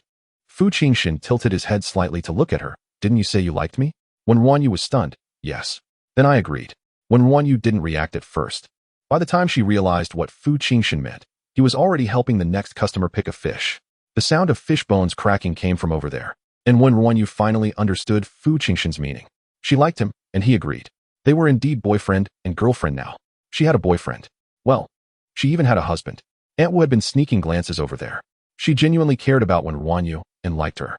Wen RuanYu had also mentioned that Fu Jinshen was the person she liked. Aunt Wu had always felt that Fu Jinshen and Wen RuanYu were mismatched, so she was secretly observing. At this moment, seeing Fu Jinshen standing beside Xiaowen, his previously aloof aura seemed to have softened a bit. Fu Jinshen could only chop the fish into pieces. Wen RuanYu kept explaining beside him. Sorry, he's new here. Chopping pieces for braising is actually quite delicious. I have a secret braising recipe. Would you like me to write it down for you to take home?" Most of the elderly customers were quite easygoing, and with Wen RuanYu apologizing beside them, no one caused trouble. Fu Jinshen himself didn't even notice the joy in his eyes. Uncle Wu's expression improved a lot, and he no longer stopped Aunt Wu from getting close. Aunt Wu, as before, brought over boiled eggs and handed them to Wen RuanYu, saying, "Xiaowen, this is for you, and one for Xiao Fu too." Fu Jinshen, who had only had eyes for Wen RuanYu, finally shifted his noble gaze from her to the two boiled eggs, and then to the slightly plump middle-aged woman beside him. Previously, he thought this middle-aged woman was sharp-tongued, but now she seemed quite nice. Wen RuanYu accepted the boiled egg, her eyes slightly red as she thanked, "Thank you, Aunt Wu." She knew this meant Aunt Wu and Uncle Wu had forgiven her. Fu Jinshen surprisingly said, "Thank you." Aunt Wu smiled and waved her hand, then went to find Uncle Wu. Wen RuanYu handed one of the boiled eggs to Fu Jinshen, smiling as she said, "Uncle, do you want to eat?" Fu Jinshen thought about how Wen RuanYu called Uncle Wu uncle, and then called him uncle, his face darkening a bit. But seeing Wen RuanYu so happy, he didn't say anything, just raised his hand, which was covered in fishy smell, and said, "How can I eat this?" Wen RuanYu looked at Fu Jinshen, then looked at herself. Tentatively, she said, "How about I peel it and feed it to you?" Chapter 110. I'll ride the bike with you after speaking. Wen RuanYu immediately regretted it. Fu Jinshen was very picky. He probably didn't want to eat the boiled egg. However, she saw Fu Jinshen slightly raise an eyebrow. He didn't answer and sat down on a small stool beside her. The stool was very small, used by Wen RuanYu when she was tired and needed to rest. Fu Jinshen's long legs sitting on the small stool seemed to be quite a squeeze for him. Wen RuanYu was taken aback. She thought this must mean he wanted to eat, right? She peeled the boiled egg and brought it to Fu Jinshen's mouth. It was just a plain boiled egg. Fu Jinshen didn't really like it, but he opened his mouth. Wen RuanYu had never fed someone like this before, and suddenly Fu Jinshen bit her finger. When he realized he had bitten her, he didn't apply much force. It felt more like a gentle kiss on her finger. Wen RuanYu, however, reacted as if she had been caught in a mouse trap, quickly retracting her hand.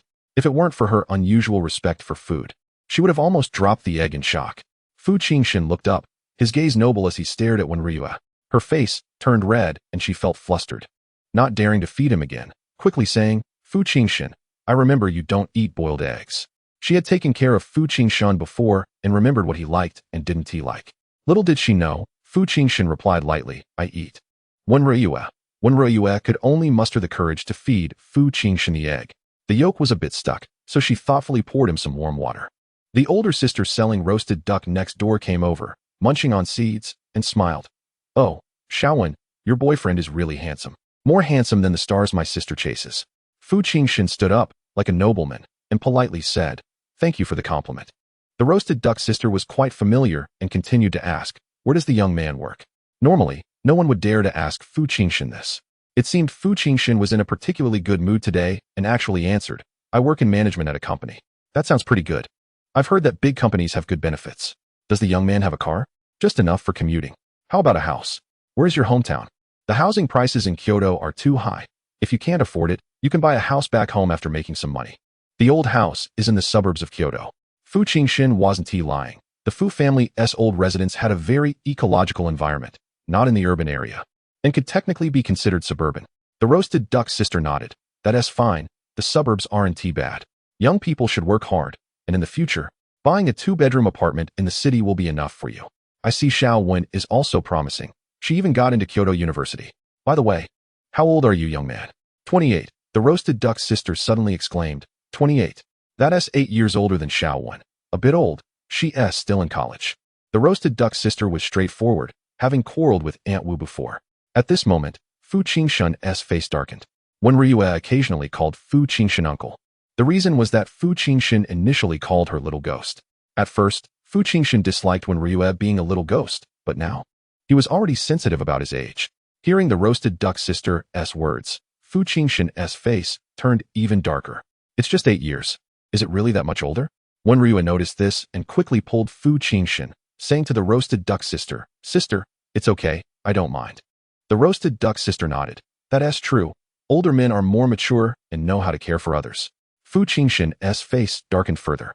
He might be older, but he had bullied Wen RuanYu more than he cared for her. Wen RuanYu was afraid that if this continued, Fu Jinshen would lose his temper. She directly pulled Fu Jinshen toward the electric bike, saying as they walked, "Sister, he has some things to do. He needs to deliver fish. So we can't chat anymore." The roasted duck sister finally relented. Fu Jinshen was pushed to the side of the electric bike, where a few bags of fish were already packed. Wen RuanYu's job involved killing fish in the morning, and riding the small electric bike to deliver the goods by noon meant she had completed her work for the day and could go home. At this moment, Fu Jinshen stood beside the electric bike, silent. Having learned from previous experiences, Wen RuanYu smartly asked, "Fu Jinshen, you can't ride a bike, can you?" Fu Jinshen stiffened his face and nodded. Wen RuanYu couldn't help but chuckle. When she first went to Xinjiang to take care of Fu Jinshen, she didn't know anything and thought he was amazing for knowing everything. But now, looking at it, Fu Jinshen also had things he didn't know. He didn't recognize the types of fish and couldn't ride a bike. Wen RuanYu hopped onto the bike, cheerfully saying to Fu Jinshen, "Get on. I'll ride you." Fu Jinshen's expression was quite complicated.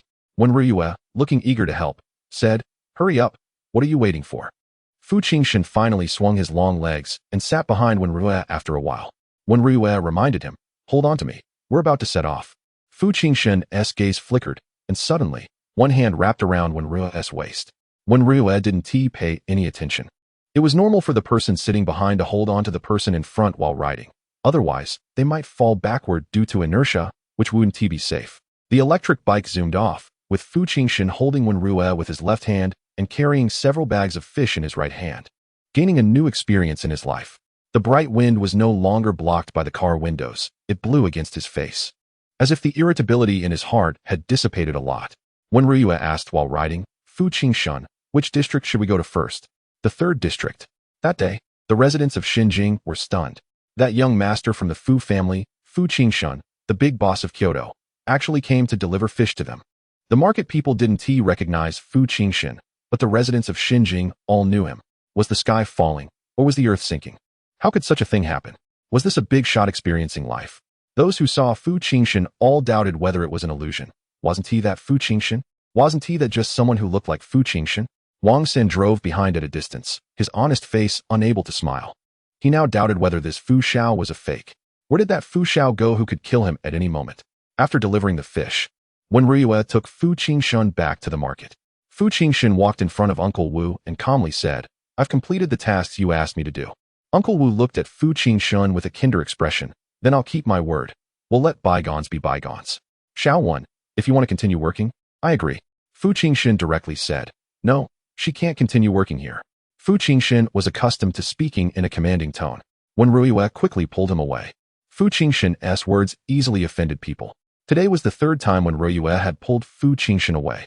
If anyone else dared to pull Fu Jinshen like that, he would have had their hands removed. But being pulled and pushed by Wen RuanYu seemed very normal to him. Wen RuanYu explained, Uncle Wu, it's like this.